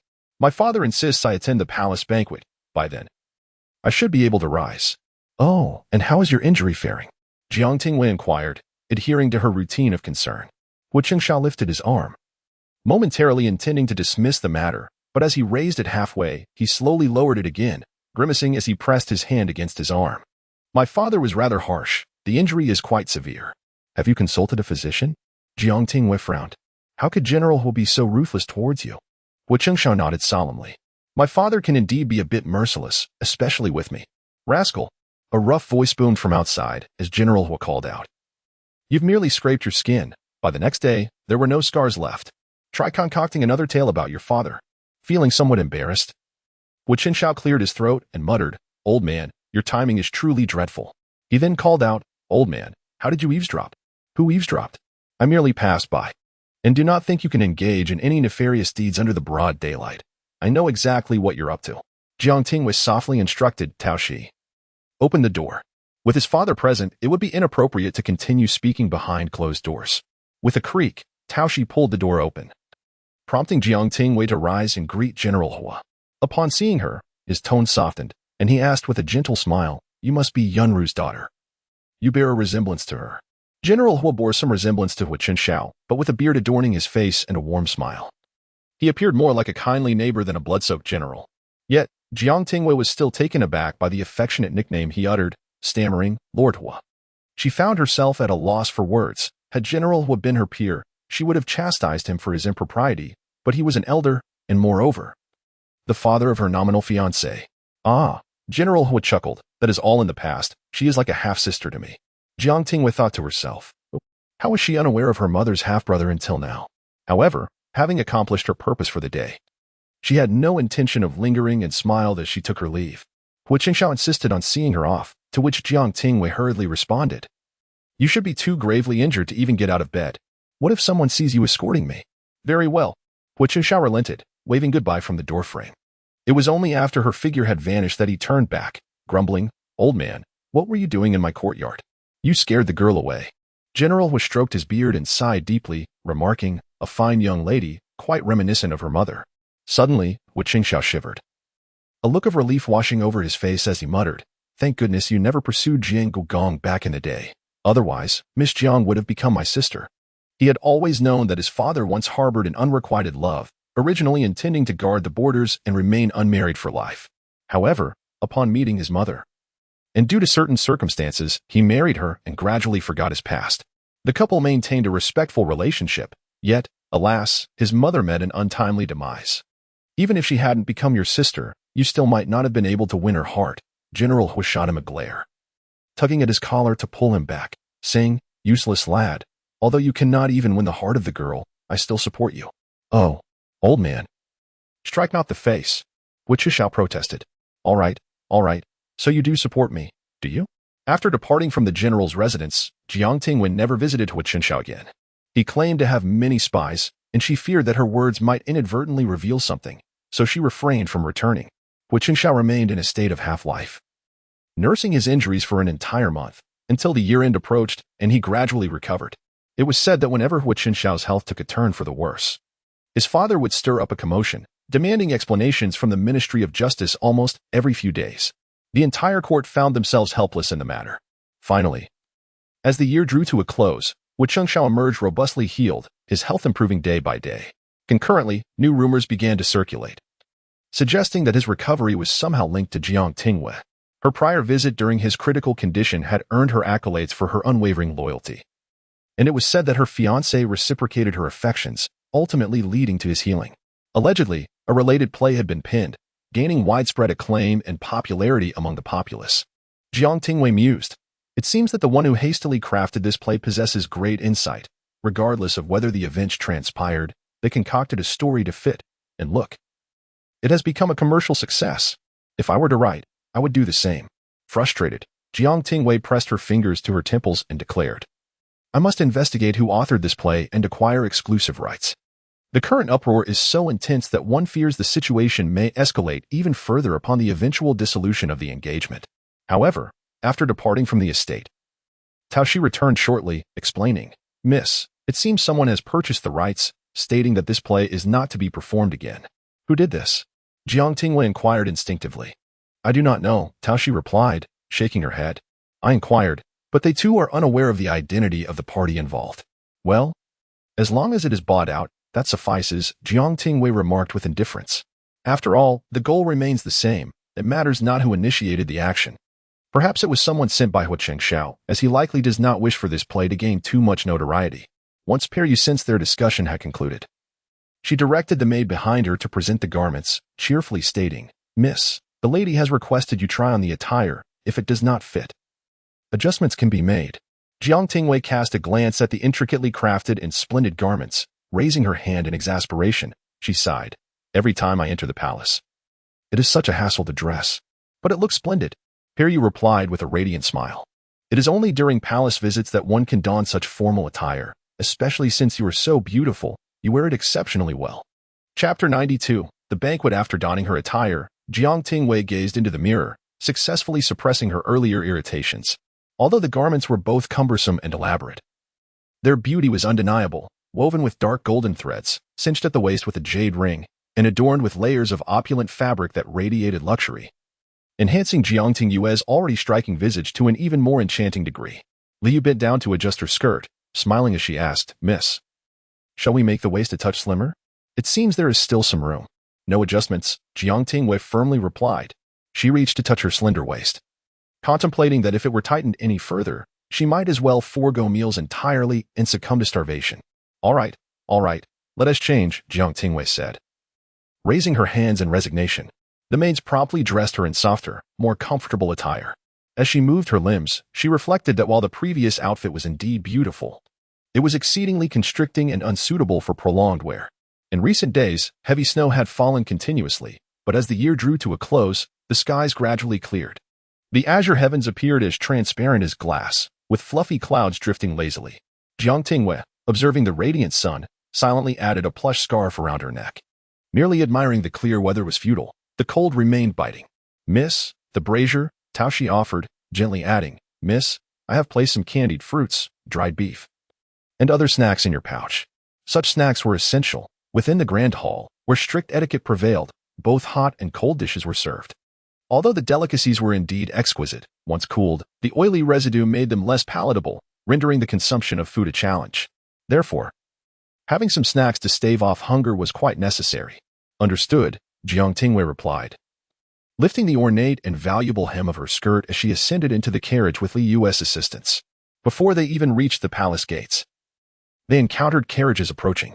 The Duke's residence was not far from the palace, and the esteemed status of the first-class duke of the nation ensured that, despite Jiang Shizhong relinquishing actual power, the duke's standing remained unshaken, allowing their carriage to enter the palace without delay. Throughout the journey, Jiang Tingyue remained composed, trailing quietly behind Li Yunru, focusing on behaving like a decorative piece within the hall. It was not until Shangshu strode into the chamber, cheerfully greeting her, that Jiang Tingyue politely responded. Instantly, half the gazes in the hall were drawn toward them. The recent performances had garnered immense popularity, and among the attendees, it was likely that 8 out of 10 had witnessed them. Jiang Tingyue felt a wave of embarrassment wash over her and quickly concluded her greeting, returning to her role as a mere ornament. During the entire event, Jiang Tingyue felt detached, observing the hot dishes being served. She would partake in what was still palatable and, when the dishes proved less appealing, she would lower her head to play with the jade pendant at her waist, occasionally sneaking a bite of her snacks. Her father's high status meant that their family received some attention from above, but for the most part, Jiang Tingyue was spared from worry. Her mother was usually able to manage, and when the concubines from the harem attempted to involve the younger generation, her sister-in-law, Su Wan, was adept at deftly turning the conversation back. There was truly little for her to contend with. After a while of sitting, Jiang Tingyue felt her waist stiffening and silently shifted her posture. She had little desire to attend the imperial banquets, as the myriad of rules felt suffocating. With garments that constrained her movement and a posture that demanded elegance, forbidding any hint of slouching, for a full 3 hours, Jiang Tingyue secretly believed that these banquets were akin to torture. The concubines of the harem, long accustomed to restrictions, seemed intent on making life arduous for the wives and daughters of the ministers. The most absurd aspect was that the empress and the consorts would grace the gathering, sample a few dishes, proclaim their shared joy with the ministers, and then depart, leaving the rest to continue the festivities. While Jiang Tingyue was inwardly lamenting her predicament, dutifully playing the role of a wooden puppet, she caught sight of an official lady clad in court attire approaching her with a radiant smile. "Miss Jiang, the esteemed concubine requests your presence." Such occurrences were not uncommon. When the emperor held a particular fondness or sense of guilt towards a minister, he would not only express it himself, but his empress or favored concubine would also extend invitations for the ladies to gather and bestow gifts. Conversely, should the emperor harbor intense disdain for a minister, the empress would gather the ladies to deliver reprimands. Upon hearing it was the concubine who summoned her, Jiang Tingyue felt a wave of relief. Thankfully, it was not the empress's envoy, or she might have suspected her father had committed some misdeed that would bring her reproach. However, it was unusual for someone of her junior status to be summoned. Typically, her mother would attend such situations, and reprimands had never occurred. Jiang Tingyue's gaze shifted to her mother, curiosity etched on her face. Li Yunru timely inquired, "My daughter," in her naivety, "wonders if Aunt knows the reason for the concubine's summons?" The official lady responded with a gentle smile, "Miss Jiang embodies grace and virtue, and the concubine wishes to meet her out of delight." Jiang Tingyue flushed crimson. The concubine possessed a remarkable way with words, even veiling criticism in such delicate phrasing. When had she ever been associated with grace and virtue in her life? Li Yunru encouraged her, "Go on. Do not keep the concubine waiting." Jiang Tingyue was taken aback. Li Yunru reassured her with a gentle pat on her hand. "Although we do not know the reason for your summons, there will be no reprimand, at most. You shall receive some gifts. It would be a humiliation for the concubine to chastise the minister's ladies, thus disrespecting the minister himself." And the current emperor was not so enamored of the concubine as to permit such an affront. With this affirmation, Jiang Tingyue obediently rose and followed the official lady. A journey to the palace, from seating arrangements, the commencement of the banquet, New Year greetings, audience with the emperor, prayers and well-wishes, to the formal opening of the feast, had rendered the day nearly dark. The residence of the concubine was not far, with several young eunuchs carrying lanterns along the way, illuminating the path with various festive lights. Though the cold wind was somewhat biting. As anticipated, the concubine appeared to be in her early 30s, yet her complexion was exceptionally well maintained. One might easily mistake her for a youthful maiden of 19. Her demeanor was gentle and courteous, and after exchanging a few soft-spoken pleasantries and bestowing gifts, she permitted Jiang Tingyue to leave. Jiang Tingyue remained somewhat perplexed. If there were no pressing matters, why the special summons? It was only upon exiting the Fangi Hall and spotting a figure beneath the flowering trees that she realized the true intent behind this unexpected encounter was not merely for pleasantries. The path lay singular before them. Helan Yin stood obstructively ahead, and Jiang Tingyue could not feign ignorance. She caressed the concealed dart on her wrist, and the jade hairpin nestled in her locks, her resolve solidifying. She stepped forward, bowing respectfully, "Your Highness, I humbly greet you." Helan Yin, standing beneath the tree, beamed and extended his hand, dismissing the need for formalities. However, before his hand could make contact, Jiang Tingyue straightened and retreated slightly, evading his grasp. In a hushed tone, she inquired, "Your Highness, what brings you here?" Noticing her avoidance, a shadow of displeasure clouded Helan Yin's eyes, and the facade of gentleness was utterly shattered. With a cold snort, he uttered, "Jiang Tingyue, I reiterate my warning. It would be wise for you to refrain from rejecting a toast and instead accept the consequences." Chapter 93, Conspiracy. Jiang Tingyue bowed her head and said, "This humble daughter does not comprehend what the third prince is speaking of. I must take my leave." She intended to circumvent Helan Yin, but in the next instant, he extended his arm to obstruct her path, advancing toward her while gesturing to the eunuchs and maidservants. "All of you, leave." The maidservants and eunuchs exchanged glances, aware of the noble status of the duke's daughter. Should any mishap occur, they would bear the consequences. "What? Is it that this palace can no longer command you wretched servants?" Helan Yin declared with displeasure. Upon hearing this, no one dared linger. Yes, the crowd dispersed, and the gates of the Fangi Hall closed tightly, indicating no intention of intervention. As Jiang Tingyue surveyed the surroundings, not a single soul remained, only the dim, yellowish light casting eerie shadows across Helan Yin's androgynous features, creating an unsettling atmosphere. Helan Yin approached her step by step, anticipating to witness fear etched upon the delicate visage of the beauty before him. He sneered, "Are you frightened? Let me enlighten you. You are merely a daughter of a duke's household. If I desire you, you shall surrender without resistance." Yet, when he glanced down, he was taken aback to find the beauty, who should have been trembling, instead wearing a smile, reminiscent of a flower blooming in the gentle sun of spring. Helan Yin stared in astonishment for a moment. Why are you not afraid?" In the next heartbeat, a faint sound echoed as a small hidden arrow pierced through his shoulder blade, embedding itself into the tree behind him with a metallic clang. Helan Yin grimaced in pain, cursing, "Jiang, how dare you? How dare you?" Jiang Tingyue withdrew her hairpin and pressed it against his neck. The craftsmanship of this pin was exceptional. Its sharp tip rivaled that of a dagger. Her hand trembled slightly, yet she gripped it tighter, her slender fingers turning pale as she smiled. "Why should I fear?" The sharp tip of the pin broke the skin, droplets of blood welling forth and staining the pin's in crimson. "Be still, do not move recklessly." The arrow had penetrated his shoulder blade, staining his garments with blood, and the thread at his neck compelled Helan Yin to remain motionless. He spoke with a venomous tone. Jiang, you would do well to release me now, otherwise. The assassination of a prince will not only bring ruin upon you, but also upon your father and the entire Jiang family. Then let us see. Jiang Tingyue replied with a light laugh. Who shall perish first, you or the Jiang family? She would not be intimidated by Heilin Yan's threats. The last time he had drugged her, and on the previous occasion he had come to propose, he had already disgusted her beyond measure. This time, regardless of his schemes, Jiang Tingyue was resolute in her determination to thwart him. Though she did not wish to take his life, she would not be a fool, allowing Heilin Yan to have his way. With her life grasped firmly in her hands, the sense of crisis was palpable, nearly tangible. Yet, as Heilin Yan gazed at the triumphant smile on Jiang Tingyue's face, his heart thundered in response, echoing like a drum. Very well, he thought. Throughout his life, she was the first woman bold enough to confront him thus. She had wounded his pride, and he had shown mercy by not retaliating. Yet, she dared to push her advantage further. Heilin Yan reached out, attempting to seize her, but in the next instant, the pin drew closer, and the pain at his neck brought him back to clarity.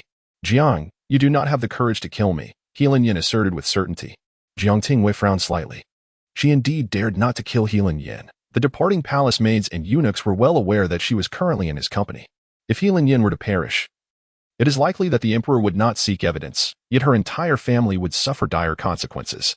However, on the surface, Jiang Tingyue mustered her courage and declared, "Would you care to test that?"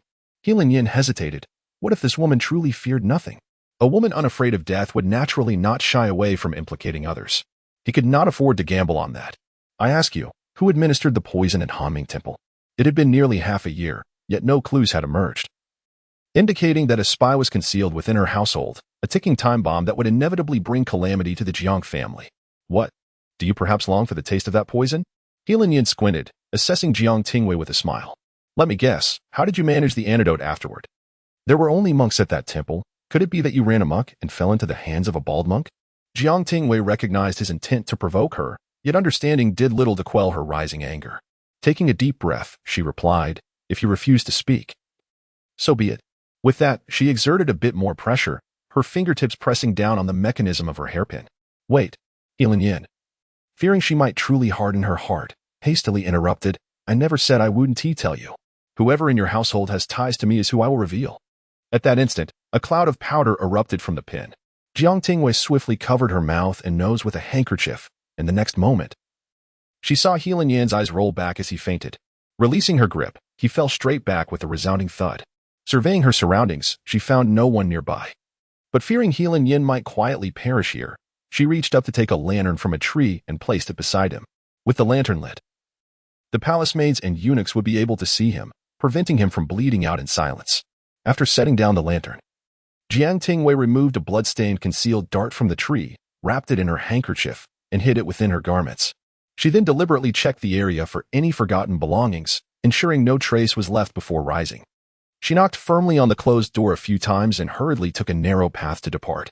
Shortly after Jiang Tingyue left, the palace door was cautiously opened, and a small eunuch muttered to himself. The empress said, regardless of what transpires outside, we must pretend not to hear. But what if something serious occurs? In the next moment, his gaze fixed upon the figure lying beside the lantern, and he suddenly shouted, quick, save the third prince. Instantly, the Fangi hall was ablaze with light as Heilin Yan, bloodied and pale, was carried inside. Amidst the ensuing commotion, Jiang Tingyue lifted her skirts and ran faster along the narrow path, leaving the noise far behind. As long as she distanced herself from Fangi hall, she could later claim to have lost her way and ask a maid to escort her back to the banquet. Just as she was about to round a corner into the brightly lit area, a sudden force wrapped around her waist, pulling her close. Jiang Tingyue gasped in surprise, only to find herself behind a rockery. The grip was firm, holding her tightly, causing her to startle, yet she soon caught a whiff of a familiar cold fragrance. The figure behind her encircled her waist, drawing her into an embrace, his chin resting on her soft, downy head as he softly inquired, why are you wandering alone in the palace? Where's your maid? Recognizing the familiar voice, Jiang Tingyue finally exhaled in relief, patting her chest as she replied, you frightened me to death. Yet, she quickly realized something was amiss. How did you manage to be in the palace? The guards are exceptionally vigilant today. It should be quite difficult for you to infiltrate. I merely wish to observe the grand banquet within the palace, Lu Zhen responded quietly. Jiang Tingyue raised an eyebrow in disbelief. Is it as simple as that? Do you think the imperial palace is akin to a marketplace? She then detected a hint of blood in the air. Are you injured? Behind her, Lu Zhen gently inhaled the scent near her neck, his warm breath brushing against her chin. Jiang Tingyue shivered slightly and turned away, saying, I'm not hurt. Please don't do that. She struggled to push his chin away, murmuring, Did you not promise me last time that you would not meet me secretly again? I must return. She grasped his hand around her waist, but alas, it did not budge.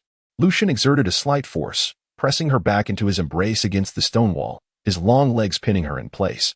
He leaned in closer, whispering softly in an oddly tender yet unsettling manner, If you do not wish to meet me in private, then whom do you wish to see? Chen Xiao? Jiang Tingyue was acutely aware that Lu Zhen rarely adopted such a tone. His unexpected presence in the palace and his peculiar behavior in whisking her away suggested he was unnaturally agitated, as though provoked by something. What does it matter to you? She replied, a hint of annoyance creeping into her voice. How can it not matter? Lu Zhen's icy fingertips grasped her chin as he murmured, He is in perfect health. Why would you need to visit him? Most of the time, Lu Zhen's words lacked such sharpness, and Jiang Tingyue could ascertain that he was indeed disturbed today. Nevertheless, she instinctively asked, How do you know he is well? Lu Zhen let out a cold laugh, revealing that he was the one who had relayed the information to the general's residence, and he had devised the measures against intruders. Otherwise, how could those few clumsy brutes have managed such a flawless operation? It seemed that his careful planning had only served to benefit others. They cannot deceive me, he stated, though he withheld the complete truth. At least we are friends, and since I do not know the truth, visiting a friend seems quite normal, does it not? Jiang Tingyue saw no issue with her intentions. Is it? Lu Zhen mused, for some reason, what I have heard differs from what you have conveyed. His fingers traced her face, showing no sign of relinquishing his hold on her. Jiang Tingyue felt a tickling sensation and grasped his hand to halt his movements, inquiring, What have you heard? I have heard tales of unwavering loyalty and deep affection, of mutual understanding and unfulfilled sentiments. Each of his words was pronounced with great emphasis, striking Jiang Tingyue's ears like a chilling wind that pierced to her very bones. Jiang Tingyue softly replied, That is not true. Those are merely baseless rumors. She added, Moreover, even if it were true, what does it have to do with you? Jiang Tingyue, have I not made myself sufficiently clear in the past? Which has led to your continued misunderstandings. Lu Zhen let out a cold laugh, gripping her chin and forcing her to tilt her head back to meet his gaze. His voice was icy as he spoke. What? Do you think that by confessing to me, you can still marry someone else? I. Jiang Tingyue bit her lip, her voice trembling as she stammered. No matter what, I will never. Never marry me? Lu Zhen gently interrupted her, a smile playing on his lips. Are you perhaps too naive? Do you believe you have a choice? In a dreamlike state, regardless of past grievances or debts. He truly did not care. The only reason he was speaking to her calmly was that he wished to refrain from employing any forceful measures. Behind the rockery, the atmosphere was dim, yet Lu Zhen could clearly see the girl's face turn pale in an instant. His fingertips brushed over her delicate neck, and he mused to himself that if he were to truly exert his power, she would undoubtedly weep profusely. How intriguing that thought was. Struggling to contain his darker impulses, he felt a twinge of guilt for his own nature. Perhaps he should just let it go. She was already so pitiful, suppressing the desires stirring within him. He affectionately leaned in closer to her lips. Jiang Tingyue, in a fluster, stammered, How do you know? Could it be that you also? Not at all. Lu Zhen replied with a smile, enveloping her hand as if cradling a dying bird amidst a winter snowfall, feeling the fragility and resilience of life within his palm. He leaned down to kiss her hand, whispering softly, My little crescent moon, you are far too easy to understand. Not only easy to understand, but the moment I teased you, you had no retort and simply admitted it. How utterly adorable. The greatest secret was thus unveiled with such boldness, causing Jiang Tingyue to tremble all over. Do not fear. Apart from me, no one will know of this matter, Lu Zhen assured her, wrapping her in his embrace and gently patting her quaking back. Realizing he had frightened her, his tone softened further. Rest assured, I would never truly harm you. Do not be afraid, and especially do not fear me. Jiang Tingyue clutched at his sleeve, her body still quivering. She felt dazed, as if she had only come to understand the true essence of Lu Zhen today. Regardless of the past life or this one, before today, she had perceived Lu Zhen as a man whose possessiveness was alarmingly intense, yet otherwise somewhat upright. However, it seemed she had begun to catch glimpses of his darker side. Noticing her fear, Lu Zhen sought to divert her attention, deftly tugging at her clothing. Before she could react, he retrieved the hidden sleeve arrow-wrapped in a handkerchief, frowning as he observed the blood upon it. Who did you encounter today? The abrupt shift in conversation left Jiang Tingyue momentarily stunned, and she instinctively responded, "The third prince." Lu Zhen's expression grew colder, recalling the medicinal insect he had thrust into Healing Yan's wound. He spoke soothingly, "Do not worry, he is fine for now. But his time is limited." Jiang Tingyue was momentarily at a loss for words. "Could you refrain from discussing such things with me? Just as before. Are you obediently frightened?" Lu Zhen chuckled, "Very well, I shall refrain from mentioning it next time." He tucked the blood-stained hairpin, along with the sleeve, arrow, and handkerchief, back into his sleeve. Jiang Tingyue hesitated, her thoughts trailing off. Earlier, when Lu Zhen had gifted her something, she had been reluctant to accept it, believing it to be of no use to her. However, she now realized its practicality. "What? Is it that you are reluctant?" Lu Zhen pressed his lips to hers. Speaking softly, "If it gets dirty, I shall replace it for you another day." Jiang Tingyue felt somewhat dazed by his kiss. Instinctively, she uttered a soft "oh" while weakly clutching at his sleeve. Deep within her, she recognized that he was unusually spirited today, his demeanor reminiscent of a tempest, clearly influenced by some provocation. With a gentle tug at Lu Zhen's sleeve, she turned her face away and inquired, "What is the matter with you today?" Everything felt inexplicably strange, entirely unlike his usual self. Lu Zhen paused, his fingertips lightly tracing her glistening lips. After a moment of silence, he enveloped her once more with great intensity, as if wishing to merge their very essences, and whispered, "I apologize for startling you." Chapter 94. Struggle for power. After a brief embrace, Lu Zhen quickly eased his grip, merely holding her gently as he softly inquired, "Do you wish to see a performance? The palace is quite lively today." "Ah? Is there a theater troupe?" Jiang Tingyue responded, bewildered. "No, it is far more splendid than any troupe," Lu Zhen replied, bending down to sweep her into his arms. "Close your eyes." In a flurry of anxiety, Jiang Tingyue wrapped her arms around his neck and promptly shut her eyes. She felt the rush of wind, and upon daring to open her eyes slightly, she saw Lu Zhen ascend effortlessly to the rooftop. Below them lay glazed tiles, and Jiang Tingyue had no idea which palace they had landed upon. She could only surmise that it was a lofty one, likely exclusive to the emperor himself. The sky was a murky blue, dim and overcast, save for a solitary crescent moon, gracefully hanging at the horizon, casting a serene glow. They were perched high above, as if one could reach out and touch the moon. Once set down, Jiang Tingyue sat upon the ridge, her long skirt cascading like layers of flowering crabapple blossoms. She nervously asked, "What are we doing here?" Before Lu Zhen could respond, a commotion arose below, with startled voices